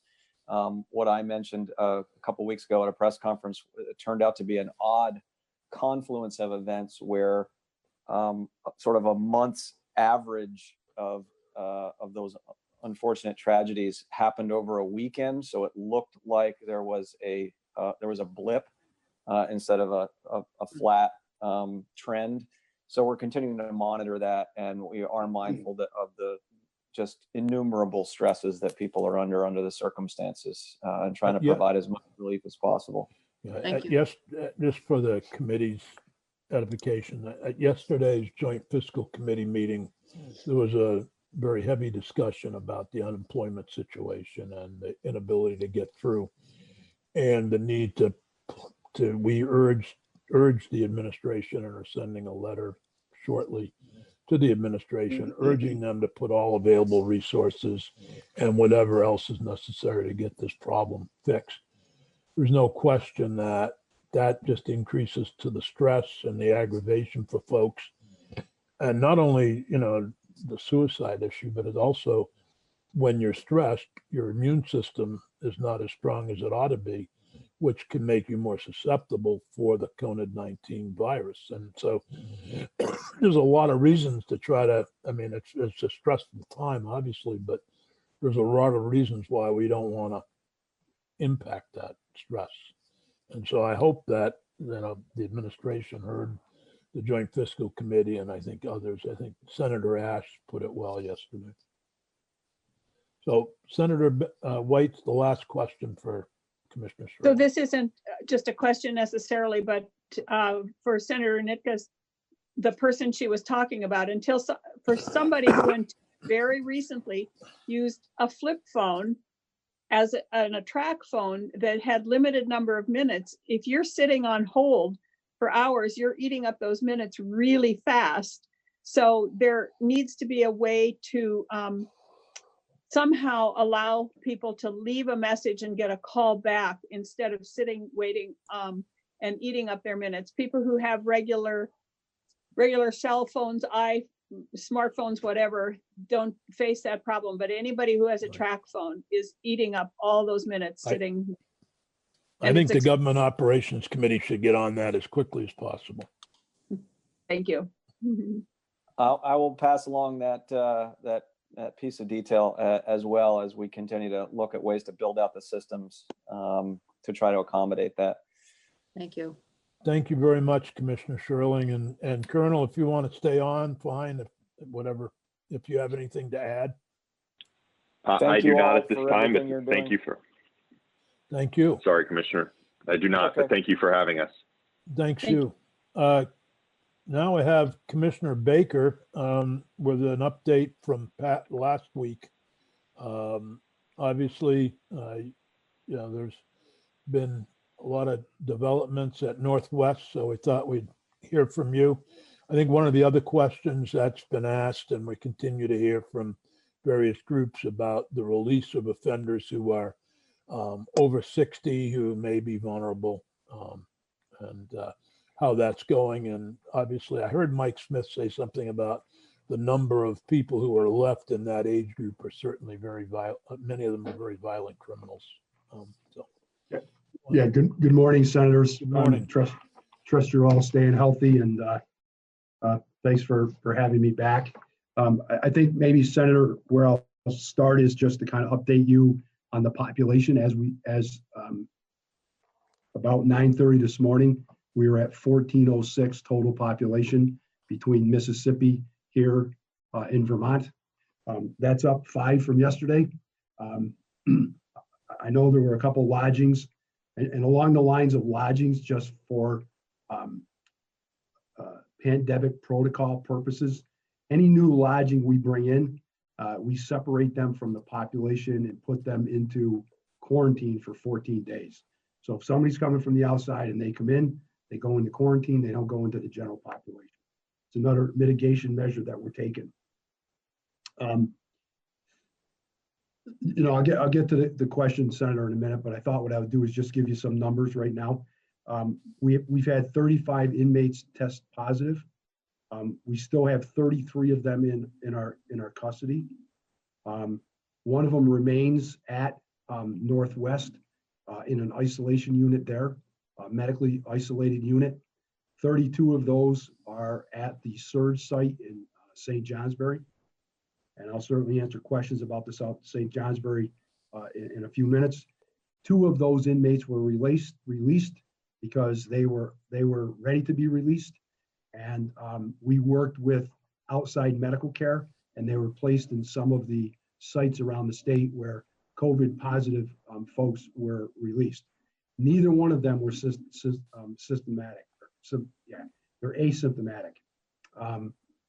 So they've been released off to medical care out there and being monitored on the outside. Most of the inmates, with the exception of a couple, are asymptomatic. We do have a couple that are running fevers, and we're monitoring that situation as we speak. We have 18 staff members that have been tested positive. Most of the staff members, except for one, are recovering at home or at a relative's house. I will tell you that between Sunday and yesterday and today, I've spoken to all 18 except for the one that's hospitalized.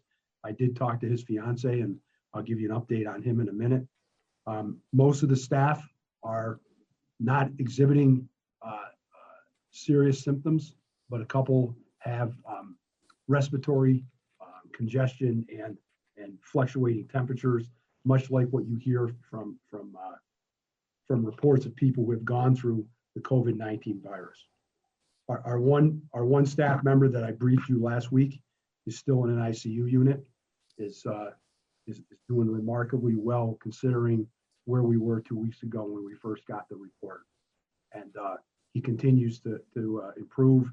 And where he is located, the medical facility he's located at is a top-notch facility and providing him great care.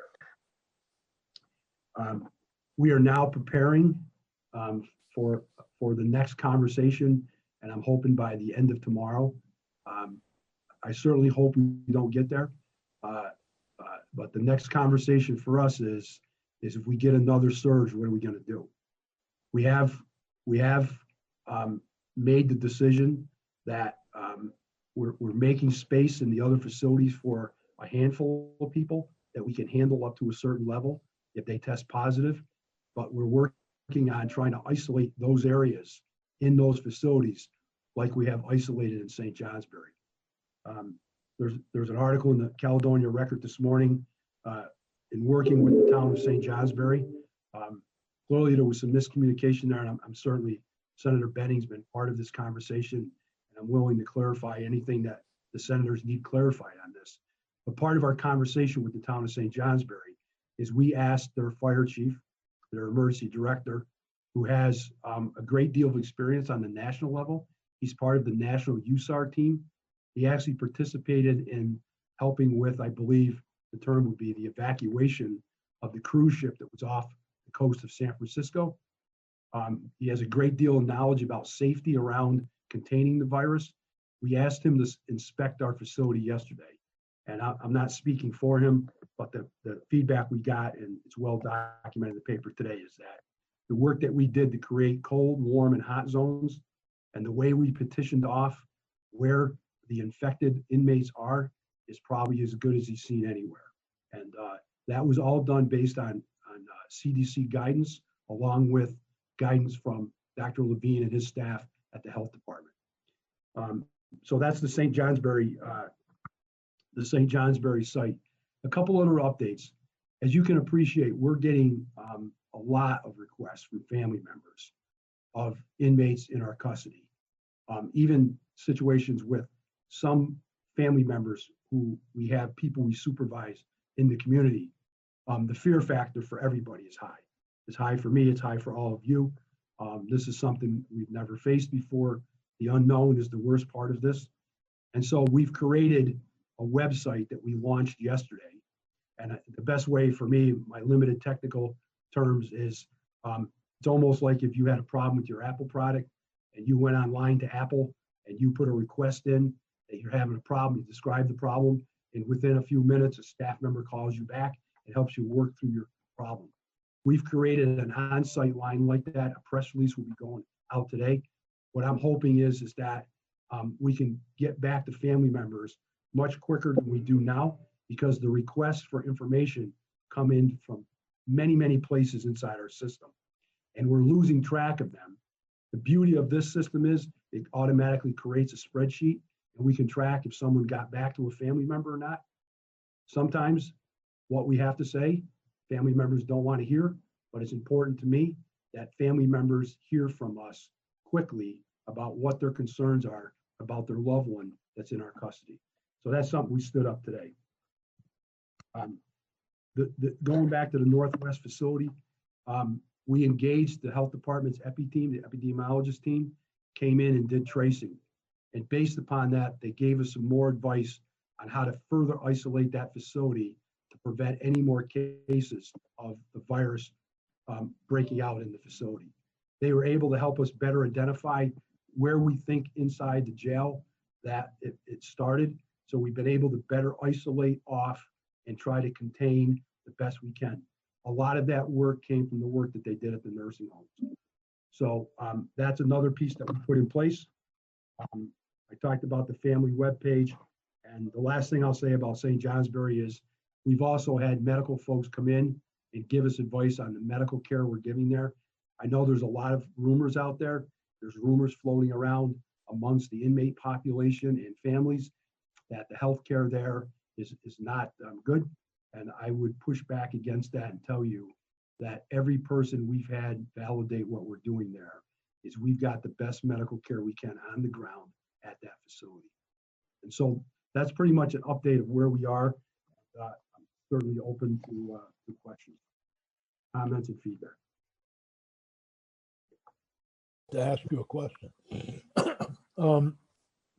That one question would be, is Centurion providing the healthcare, or you got somebody else in there, or are you doing it with? No, it's Centurion, Senator. Okay, so it's just part of the overall Part of healthcare the part of the overall contract. They've been very cooperative in moving staff around, so we have enough staff at St. Johnsbury. We staff St. Johnsbury 16 hours a day with staff in the building, and then on 8 hours overnight, they're on call. And we've set up pretty much a telemedicine situation. If staff sees that an inmate is we're checking temperatures. If their temperature is starting to go up, we immediately contact the staff, the medical staff. I also wanted to mention, I know Senator Benning may comment later, but he's been under tremendous pressure representing St. Johnsbury and has done a terrific job, in my opinion, of trying to represent them, but at the same time, recognizing that the state has a problem that needs to be dealt with. And correct. So I do want to recognize Senator Benning and his effort there to kind of try to deal with his constituents. And all of us know at one point or another, constituents get upset about something that the state is doing and not doing. And the senator's been of great guidance to us. Al Cormier has been talking to the senator on a regular basis, and he's been of great guidance to us to better understand the mood in the community. Senator White had a question. Yes, Senator. Thank you. Thank you, Commissioner. The new site that you've set up for questions to go through, is that noted on the DOC website, so that, because I've had a number of calls from family members who would like to check in and see. So can they go there? It's up there now, Senator. There's a set form there. And again, please do not test my knowledge about technology. No. But if they go to your website, it's a drop down form, and it goes, you fill out the form, you send it, it populates our database. And I've actually brought, although it's not official yet, I'm hoping to get him on the payroll here soon. But I brought Keith Talon back, who is a retired district manager. I know Senator Sears knows Keith very well. Yeah. Keith is spearheading this. We brought him back on a part-time basis, and we've got some folks inside working on it. And we're also bringing an inmate advocate involved in it as well. I know some of you recognize Tim Burgess's name as an advocate, and Tim is working with us on this as well. And Tim is going to help us answer some of the questions, because I think it's sometimes Tim understanding the system and what families are going through can better translate for us what the frustration of the families are. So I just went to the official DOC website, and it says 2019 novel coronavirus, but there's no place there that says. Do you see family and friends off to the left-hand side? Oh. Can we do a tutorial at another time? Okay. I just want to know where to send people. Senator, I will have somebody, I will have the staff get to you because you don't want me giving you a tutorial. I Okay, will have someone from the staff get to you. thanks. I Okay. just want to make sure that it's Yep. obvious for A people. press release will be going out this afternoon and we'll be tweeting the information out as well of where Okay, people can go and find it. Yep, thanks. Any other questions for Commissioner Baker? Senator Benning. So Commissioner, this isn't really a question. I don't know if you were on earlier with Commissioner Sherling when I said the one common denominator that we all have is that we've never faced this magnitude of a problem or the speed with which it has come down upon us. And I want to say a couple of things because this is a public setting and you need to hear it from me in that environment. There have been a series of steps that were taken, and this is not to point blame or to try to point fingers, but those series of steps and frankly miscommunications fall upon all of us. And the situation moving forward sort of tells me that at some point down the road, we need to have a universal conversation that does a post-op on what went down here, because I am very convinced there's going to be a second wave of this somewhere down the road, and we need to have that conversation in order to be better prepared. I will say I have read the Caledonian Record this morning. I do know that the fire chief has given approval. There appears to be, the town is now satisfied that the situation that we have is what it is, and in dealing with what we've got now, there is the best effort being put forward. I'll caveat that to say I'm also hearing from a third element, and that is I have one of those 25 inmates that were left behind, and of course that family is screaming in my ear, and I've got 8 messages from them I haven't been able to get to this morning. So I'm hearing information on that front as well. The one thing that is still a question in my mind, and I haven't gotten an answer from anybody, but in designing St. Johnsbury as a surge facility, it was and is my understanding that it was labeled a secondary isolation unit, and St. Albans and Field were both labeled primary units. This is something, I guess, to chew on for future discussion purposes. But it seems to me to make sense that if you have an influx at one location and you do a series of tests of the inmates involved, if you've got a group of inmates who are not infected, placing them at a surge facility would have made more sense because you're containing the problem that you already have in the one location that you know it exists. And it's just something to chew on for future purposes, that perhaps a better way of using a surge facility that's listed as a secondary isolation unit would have been to transfer a number of inmates from St. Albans who had tested negative and put them into the facility where you don't have any sign of an outbreak whatsoever. Having said all that, I do understand, and the public should know, that the 25 that are there are in an isolated area of the facility known as Alpha Unit. The folks who have done the inspections on our end have become convinced that they are sectioned off as well as you can possibly be under the circumstances. So I appreciate the fact that attention has been made for that to have happened.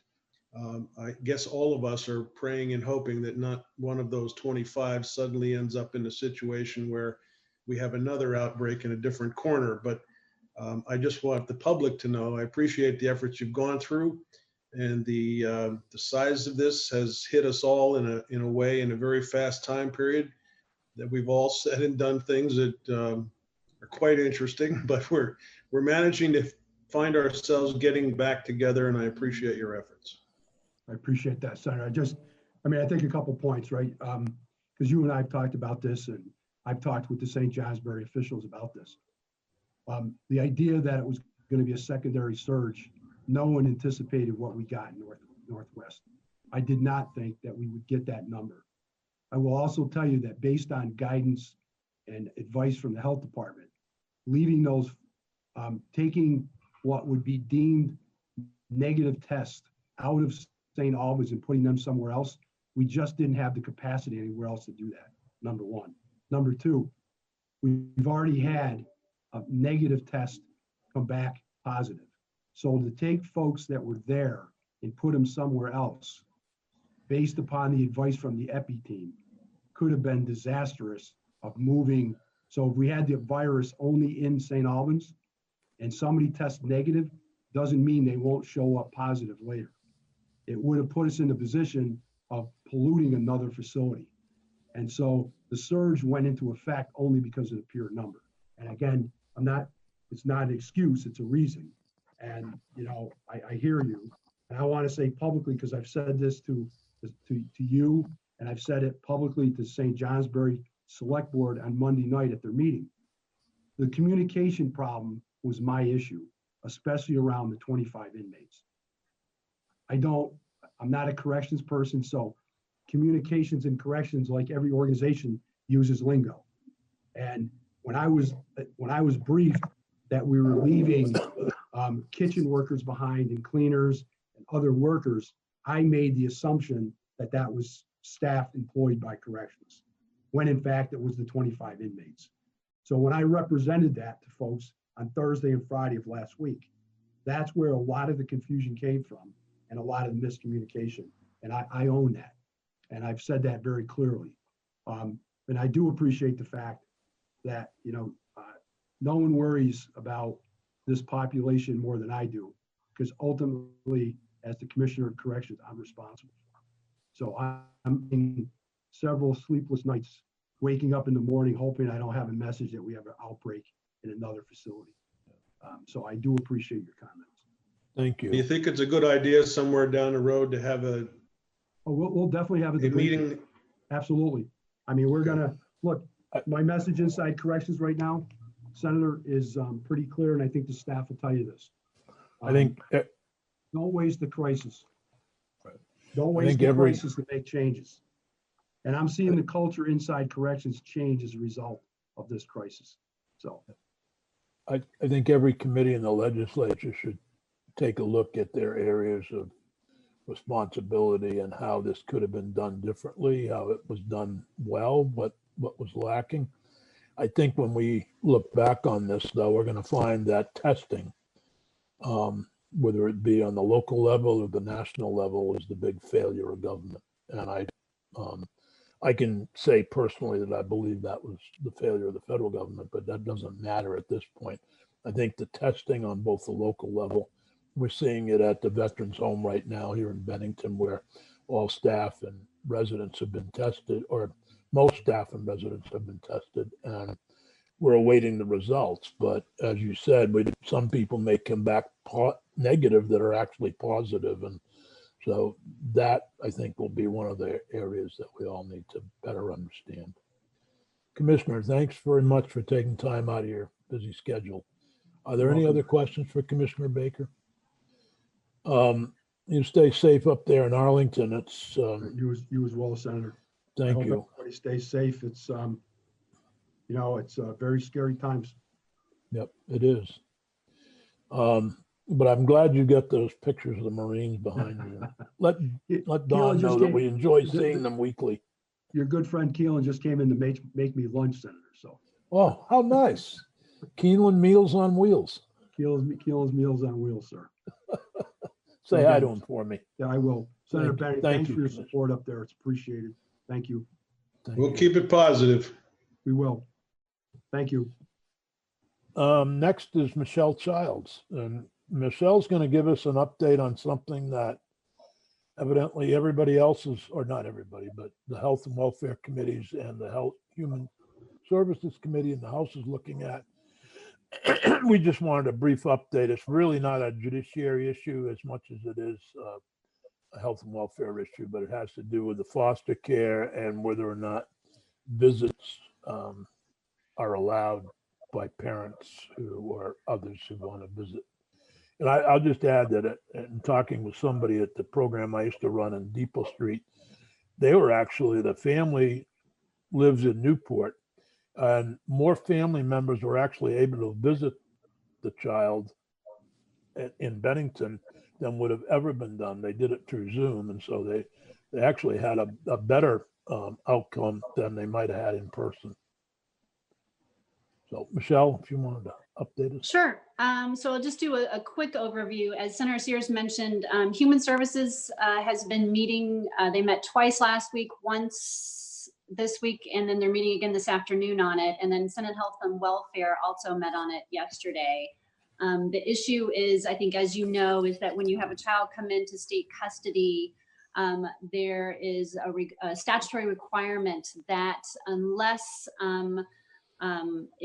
the particular circumstances dictate that the child shouldn't have contact with biological mom and dad, then there's to be a parent-child contact order issued by the court that sets forth visitation for the child while they're in foster care. And so you have that in Title 33. And so all of those orders exist now, just like all the other orders that were issued without any contemplation that we'd be facing what we're facing now. And so the question that's coming up in the CHINS context is the same that you've also heard as it relates to like the Title 15 orders in cases where you have children of divorced parents, where you have these parent-child contact that say, you know, child has contact with mom every other weekend, you know, it's supervised, unsupervised, whatever the conditions are. And then you had the governor's addendum to the executive order on March 24th that was the stay at home, stay safe. So there's these questions out there about what do you do with these orders and how do you comply? Do you comply with those orders? And so the governor's stay at home order was on March 24th. The next day on March 25th, Commissioner Levine issued a recommendation that that in-person parent-child contact as ordered in those CHINS cases be temporarily suspended. So that was on the 25th. And so DCF, in response to that recommendation from the health commissioner, then requested of the court a blanket stay of all of those parent-child contact orders. And then right after they requested that, there was some federal guidance that came out with respect to those types of cases that, and that recommendation from the feds was don't issue blanket stays. You should still continue to proceed on a case-by-case basis. And then the court, Judge Grierson responded back to Ken on March 30th, declining DCF's request for the blanket stay. And Judge Grierson responded that the court did not read the governor's order as affecting a blanket ban on parent-child visitation. And I'm just going to read here from a moment from Judge Grierson's memo, is that further, they believe that the superior judges should continue to address motions to stay or modify the parent-child contact orders on an individual basis, which allows them to take into account specific circumstances of the case before them and exercise their discretion accordingly. So that's how it's been, that's how it's operating now. Yesterday, I think the testimony was there's been about 15 filings for modifications in response to COVID for these, but some of them may be duplicates. There are 6 current decisions in those particular cases. My understanding from DCF is that out of about 900 families, there's only about 30 or so that have not agreed to replacing in-person contact with some type of electronic communication during the pandemic. So they're trying to work through those, but DCF is scrambling and working really hard to try to figure out how they can facilitate contact between parents and their children who are in foster care. But everybody's trying to, I think there's a lot of folks working on this issue. Nobody's really kind of come up with a perfect answer here. The House Human Services Committee last week was looking as though they were leaning towards doing some legislation doing some language for session law saying that during the COVID-19 pandemic and any kind of gubernatorial order for staying at home, that the in-person parent-child contact should be suspended, and then allowing parents the ability to petition the court on a certain basis for having in person, although they've seemed to kind of back away from that. So I'm not really sure what they're going to be doing, but there are a lot of folks involved in this. I know it's been, in talking to the folks at DCF, it's been very overwhelming for them, because what they're trying to do is, in all of those cases where they're replacing in-person with electronic communication, they're trying to get stipulations between the parties to file, because under the current law, anybody can file for a modification of the parent-child contact order, and you don't have to go through and have a hearing and go through all that if you can get folks to agree. So I think what they've been doing is working really hard to try to get agreements on all the parties and then file a stipulation in that case. But you can imagine it's pretty labor intensive. But right now they are going on a case-by-case basis. And I'm not sure what either of the committees are going to do, whether or not they're going to put forth any legislation. Well, thank you for that update, Michelle. I wanted to make clear that as I understood Judge Grierson, the decision was made by the Supreme Court, not necessarily Judge Grierson on his own. Yes, sorry. Yes, Judge Grierson speaking for the court. Because we do tend to shoot the messenger from time to time. I kind of divided this subject into two different groups, and I don't know if the committees are. One of those children who are in the care and custody of the Commissioner of the Department of Children and Families, and the other are folks who are under, their kids, they've been divorced or whatever, and there's visitation agreements, and most of the time those families can work things out. I know in my own family, we have a situation similar to that where the child is actually with her mother right now. She's normally with her father, but because he's working and she's not working, they decided to do it that way, and he sees her every now and then when she comes to Bennington. But I think people work things out generally, but when you're at DCF custody, it's a little different situation since the state is responsible. And I'm wondering if legislation were passed that actually said that, for DCF, they make the call, similar to what you just talked about, would that be constitutional? Given the power of the judiciary, the equal branches of government. Right. That is a complex issue, because we have the orders that are in, how does the executive order play in with the judicial orders? And I'm not sure about that, honestly. You also have issues around parental rights with regard to care and control of their children. They're somewhat diminished because of the circumstances in a Chin's case, but right.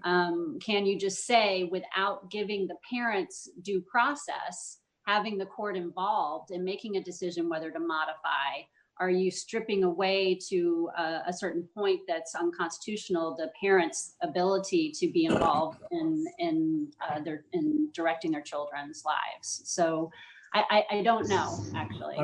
I'm actually very relieved that the Health and Welfare and Human Services committees are tackling this, and would be happy to. I'm waiting to see what they come up with, but at this point, there are some interesting concepts here. You have the legislative branch, the executive branch saying one thing, the judicial branch saying another, and the legislative branch being asked to take a look at this issue. Right. And obviously time is an issue here. So whether right, or not if they solve it by next June, then what, and things are semi-normal, or whatever the new normal is going to look like. Senator White had a question. This isn't really a question, and it's related to this in a way, but I had an interesting conversation with the sheriff this morning here, and I asked him about if they had seen an uptick in domestic violence cases, and he said not particularly. There was a little bump, and then in here in Windham County anyway, it hasn't increased dramatically. But what he did say was that they've seen a huge decrease in the number of mandated child abuse reports from mandated reporters. And because there's no one watching the kids now except the parents, so there's no daycare provider or school or those mandated reporters, and that there really isn't much to do about that, I guess. But I found that very interesting and a bit disturbing that those reports are going way down, and because there is no one to report them anymore. I think DCF testified that the reports are going down, but the calls that come in are more to the, I don't know what the term is, but more are verified. What little reports that they do have, a higher percentage of them are actual abuse. Senator Benning. Michelle, I don't know whether you were part of this conversation or not, but Commissioner Curley was in a public setting somewhere in that March timeframe, and I asked her specifically whether or not custodial orders or DCF foster parent situations were subject to the order to stay at home. And the response that I got then was they are dealt with on an individual basis with the court system, and people should abide by those court orders. So I wanted to throw that into the mix of your layout of chronological events. And I don't know, as I look back, what date specifically we had that conversation, but it was in a public setting. And Dick, I want to throw in a couple of things that I think this committee needs to consider when we're talking about potential legislation. There are many situations where divorcing parents or separated parents have a week on, week off with children. The days of one parent having, quote, custody and the other having visitation every other weekend and some night in between for dinner, that's long gone. So the concept itself of visitation has changed dramatically through the years. In the case of DCF, it is frequently the case that it's not just one child we're talking about multiple children that have been removed from a home at various age levels. And some of them are in one foster placement, some in a different foster placement. So you have multiple placements. All of those foster placements rise and fall in the ability of internet connections, like we all have those problems ourselves. So having access is problematic. I'm glad that DCF is working to get stipulations out. My worry here is that we as a committee or as a legislative body try to pass legislation that is sweeping in its nature, presuming that all cases can be dealt with in a single legislative event. And I absolutely don't believe that's possible. So if I present pushback somewhere down the road, it's only because I look at this from the perspective of all of these cases having to be dealt with on an individual basis by the courts, which is why I believe the Supreme Court said, we're going to let it be a case-by-case basis. I think the conflict of having a blanket expectation from a legislative point of view would be ratcheted up considerably because all of these cases are different. And if you leave it the way it is now, with DCF especially on one end trying to iron out stipulations, that eliminates a large portion of the potential problem. The remainder of those cases should be dealt with on a case-by-case basis in order for people to be able to fashion either stipulations or have the court figure out what the best result is. But to try to do a sweeping piece of legislation that takes everything into account would be absolutely disastrous from a family court perspective in my opinion. I'm also on a list serve with the people who are representing. Speaking of both technology, children and, Joe, we're losing you. parents.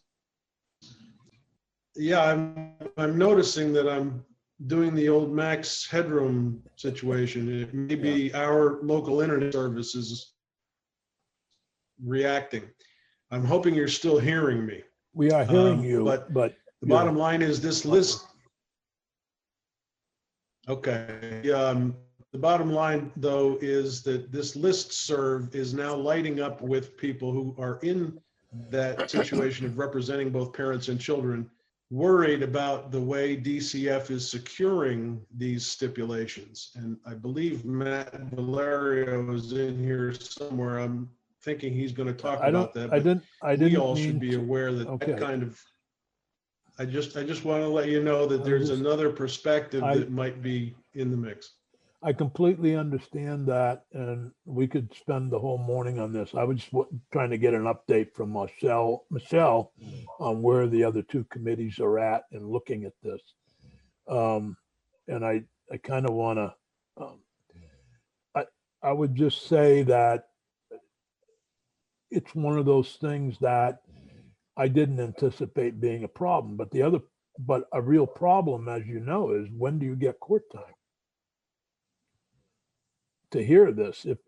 If, for example, one parent or DCF thinks that this should not be a visit, when do you get court time to hear that case? So those are some of the realities that groups are facing. But I just really wanted an update on it, and I hear you very strong. I don't think this is an easy subject.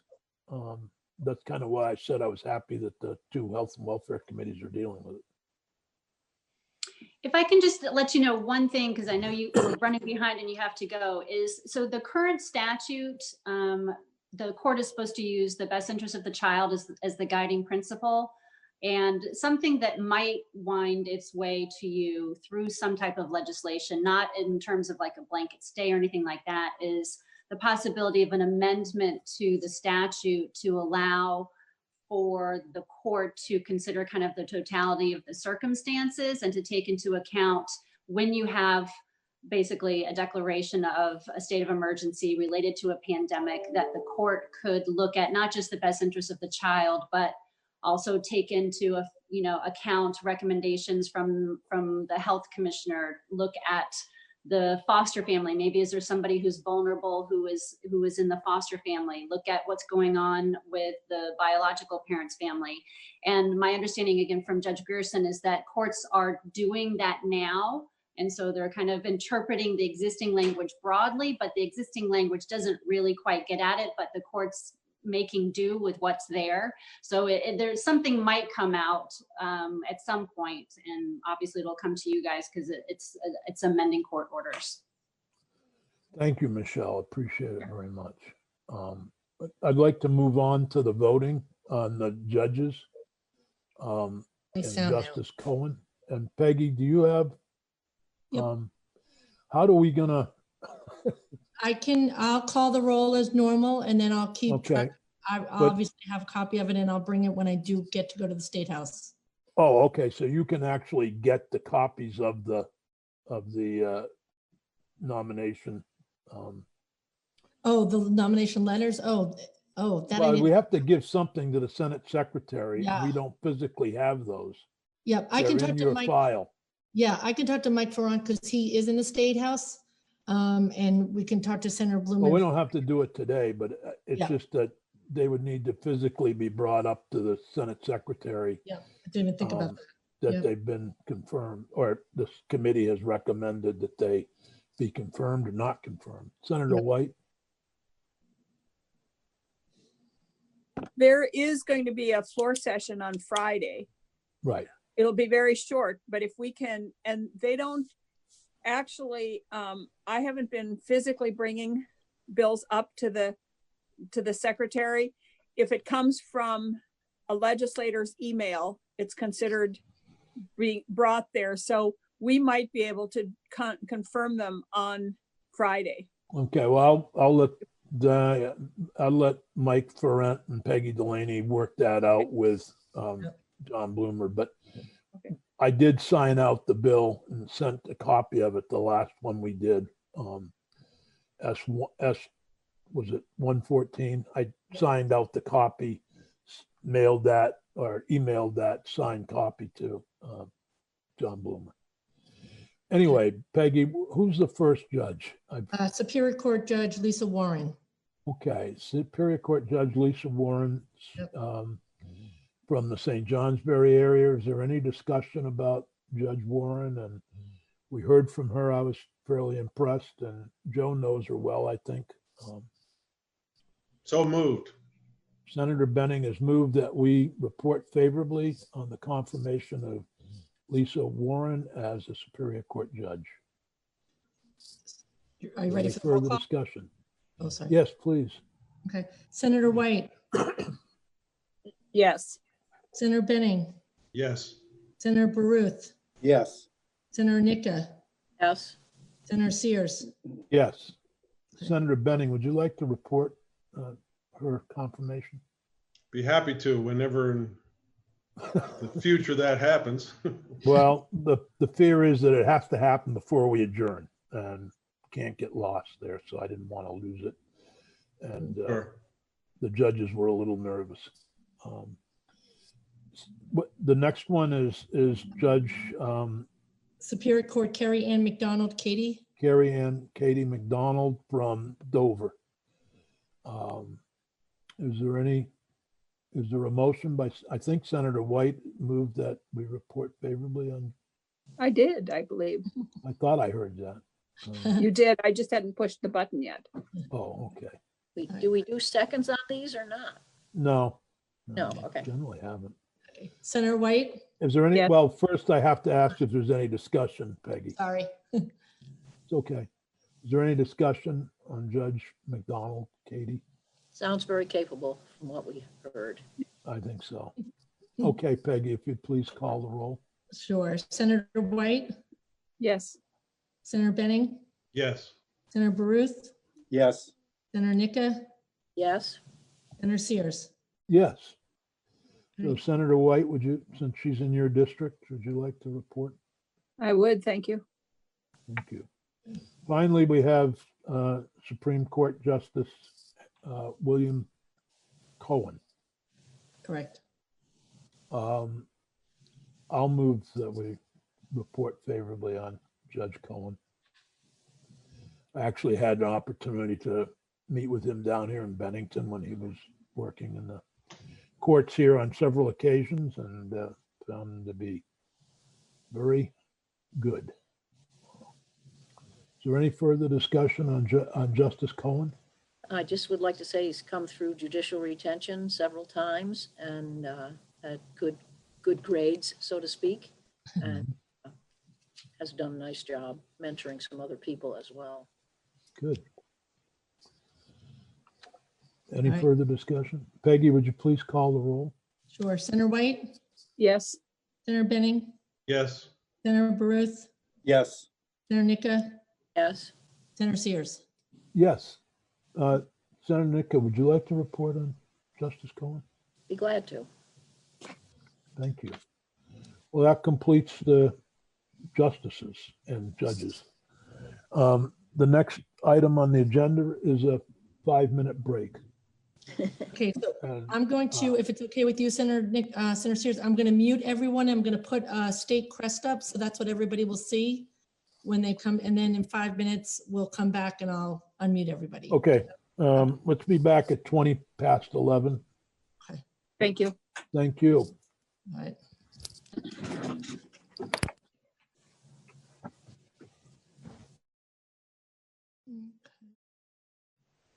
I think we're ready to get back into meeting mode. And Before we Thank start, you. thank Yeah. you for giving us a break. You're a very kind chair. I've never let my committee take a break because I'm afraid they won't come back. well, now, where can they go? We'll start with Pepper. Okay, I'll get started here and I'll be brief. I recognize the time limitations that we have today. I was originally going to come to talk about a piece of legislation that the state's attorneys have been working on. I'll describe it for the committee. It's not fully ready for kind of prime time for committee consideration, but I can talk about it a little bit. And then I'll talk about what the state's attorneys are doing currently to help reduce the prison population and slow the spread of COVID-19. As you may be aware, the state's attorney's offices have received north of 50 or more motions to either reconsider hold without status or just to resentence incarcerated individuals. And none of these motions are saying that the underlying reasons for the hold without or the sentence is improper. They're saying that because of COVID-19 and because of a underlying health issue or the age of the offender, that this person cannot be in the facility. And so a lot of our state's attorneys thought, well, if this is really about moving people out of the facility and not about the underlying facts of the case, then maybe some sort of expanded access to medical furlough or to compassionate release potentially would be a better avenue than to resentence them. Of course, just writing a few words in the statute on the medical furlough side is not going to give adequate protections to victim participation, to ensure that there actually is a nexus with COVID-19, or that that the individuals will be able to reintegrate and access health services when they're on the outside. So the state's attorneys are at work thinking about those issues and how to craft a response to those types of issues. We have not had an opportunity to engage with all of the interested stakeholders yet. So it would be inappropriate, I think, for us to put forward something at this time. But we will continue to work on that. And as this is a very dynamic situation, and as kind of the facts on the ground change, I think this might be an avenue that we could try and explore more fully with the committee. So that being said, the state's attorneys are doing a number of things. They've all agreed to certain principles to help not only reduce the number of people that are in the prisons currently, but also just to stop the churn, to stop new people coming in. And I don't think I've reviewed this list with the committee yet, and I think it's an important list, not just now, but also moving forward. All new nonviolent offenses are being cited to a date at least 8 weeks out at this point, sometime in June. June 15th is what most counties are looking at. That includes violations of conditions of release that do not directly impact public safety. We've reviewed all of our current citations and have recited those out to kind of that same 8-week period in June.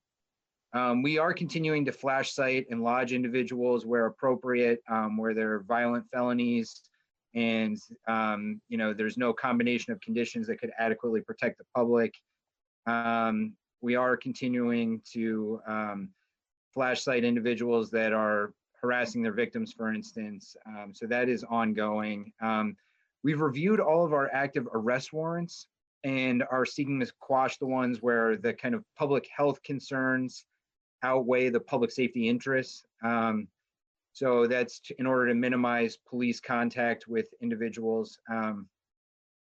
We've reviewed our entire list of detainees, excluding the kind of federal detainees. And as far as the hold without, we're kind of letting those come to us from prisoners' rights organizations. And we've released, we've agreed to conditions, to modify conditions to release huge numbers of detainees. I think, Monica Weaver has the exact numbers, but, I think we're down to somewhere in the realm of 300 for the first time in a decade, which is, very impressive, I think, in the past 3 weeks. We're reviewing pending cases and offering time served where appropriate. And now we've are just reviewing the entire incarcerated population. We started with individuals that are kind of lower risk to reoffend, people that were within 6 months of their minimum. Now we're looking at that kind of entire population and looking for places where we can maybe stipulate to release. And I think the outcome of this, you heard Commissioner Baker speak on this earlier. The kind of baseline number that the the department has been using the kind of pre-COVID baseline. The population was 1,671, and that was on February 24th of this year. The number as of 9 o'clock this morning was 1,406, which is a decrease of 255, roughly 15% of the prison population. So that is in no way strictly because of the work the state's attorneys are doing. This is the entire criminal justice system, law enforcement, defense, the defense bar, corrections, all working overtime to try and respond to this crisis. And it's just been an impressive effort, honestly. Of course, it's really important to remember something that DOC has said repeatedly, something that is kind of, frankly, the basis of justice reinvestment, is that a good reentry plan is essential to ensuring to reduce recidivism.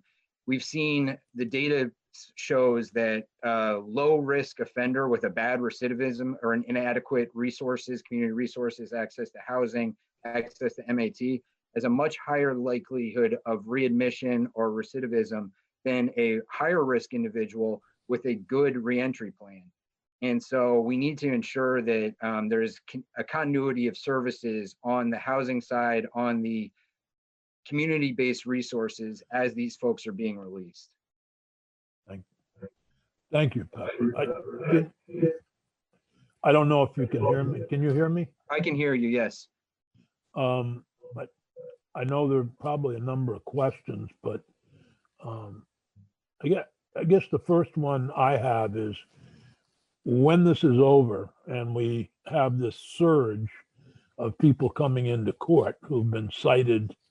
I saw a guy that was doing 100 and some odd miles an hour on a 35-mile-an-hour limit. He's been cited to sometime in June. I imagine there's going to be hundreds of other people like this coming into court. Do you expect to increase those numbers back to the 1,600 and whatever it was on February, March 1st? I mean, do you expect to see this surge come back, or can we look at these numbers as how can we deal with these folks who have been let out and avoid bringing low-level offenders back in? I think that is a critical question, not just with the kind of backlog that we anticipate, but also, we don't know what the world is going to look like as this kind of state of emergency restrictions start to lift with respect to people that have no job, potentially no housing, that are under extreme financial and emotional stress, and the kind of potential consequences for property crimes or any number of crimes that might result because of that. And a lot of the state's attorneys are starting to reimagine what to do as what the criminal justice system should look like as we emerge from this COVID pandemic. And I think that what is very fortunate for the state of Vermont is that we had CSG come to our state and look at our prison population and start thinking about what sort of resources do we need in order to move people safely out of prisons? What sort of resources do we need to move people to lower the detainee population? And they've largely given us a roadmap for a lot of that, but it of course is going to require some investment in transitional housing, some investment in domestic violence programming, and kind of community-based solutions that unfortunately cost money in a time where, Actually, that's the next agenda item, really, is an update on justice reinvestment. But it's a good point. I think all the things that you need to keep people out of jail will be in short supply if the money isn't there to support those programs. So hopefully we'll continue to make it a priority to have those halfway houses and other programs necessary, like batterer intervention and so forth. Senator Baruth had a question, I think. Yeah, and I may have missed it along the line, but this population that's being processed and let out, are they tested before they leave the facilities? I don't know. I would have to defer to DOC on the release end of things. I don't see any, there's nobody left here from DOC. I don't know if they're tested or not. Because it seems, I know the commissioner Maybe has. Joe does. Joe, Yep. Joe, did you know? No, I wasn't. Oh, I was going to okay. ask a different question. I wasn't. Oh, okay. That one. Yeah. Well, I mean, the commissioner's objection to blanket testing has been that they didn't want to expend that many tests, but this is a very small, finite population that we're releasing out from the prison where they may have been exposed, and we don't know because they're not blanket testing. So it seems like the very least you could do is test these individuals and not release them until we know the result of the test. Good point. For some reason, I seem to remember, and I won't even say. For some reason, I seem to think that there is a quarantine process that happens before release, but I'm not sure. So some of them are on bail conditions, though. Wouldn't they just? I mean, there's two different groups. One are the detention group that's being let out, and then there's another group. So I don't who have been incarcerated. Maybe Matt knows. I don't know. We can check with Matt. Did you? Yeah. First of all, on the way in, everybody is screened. That's the first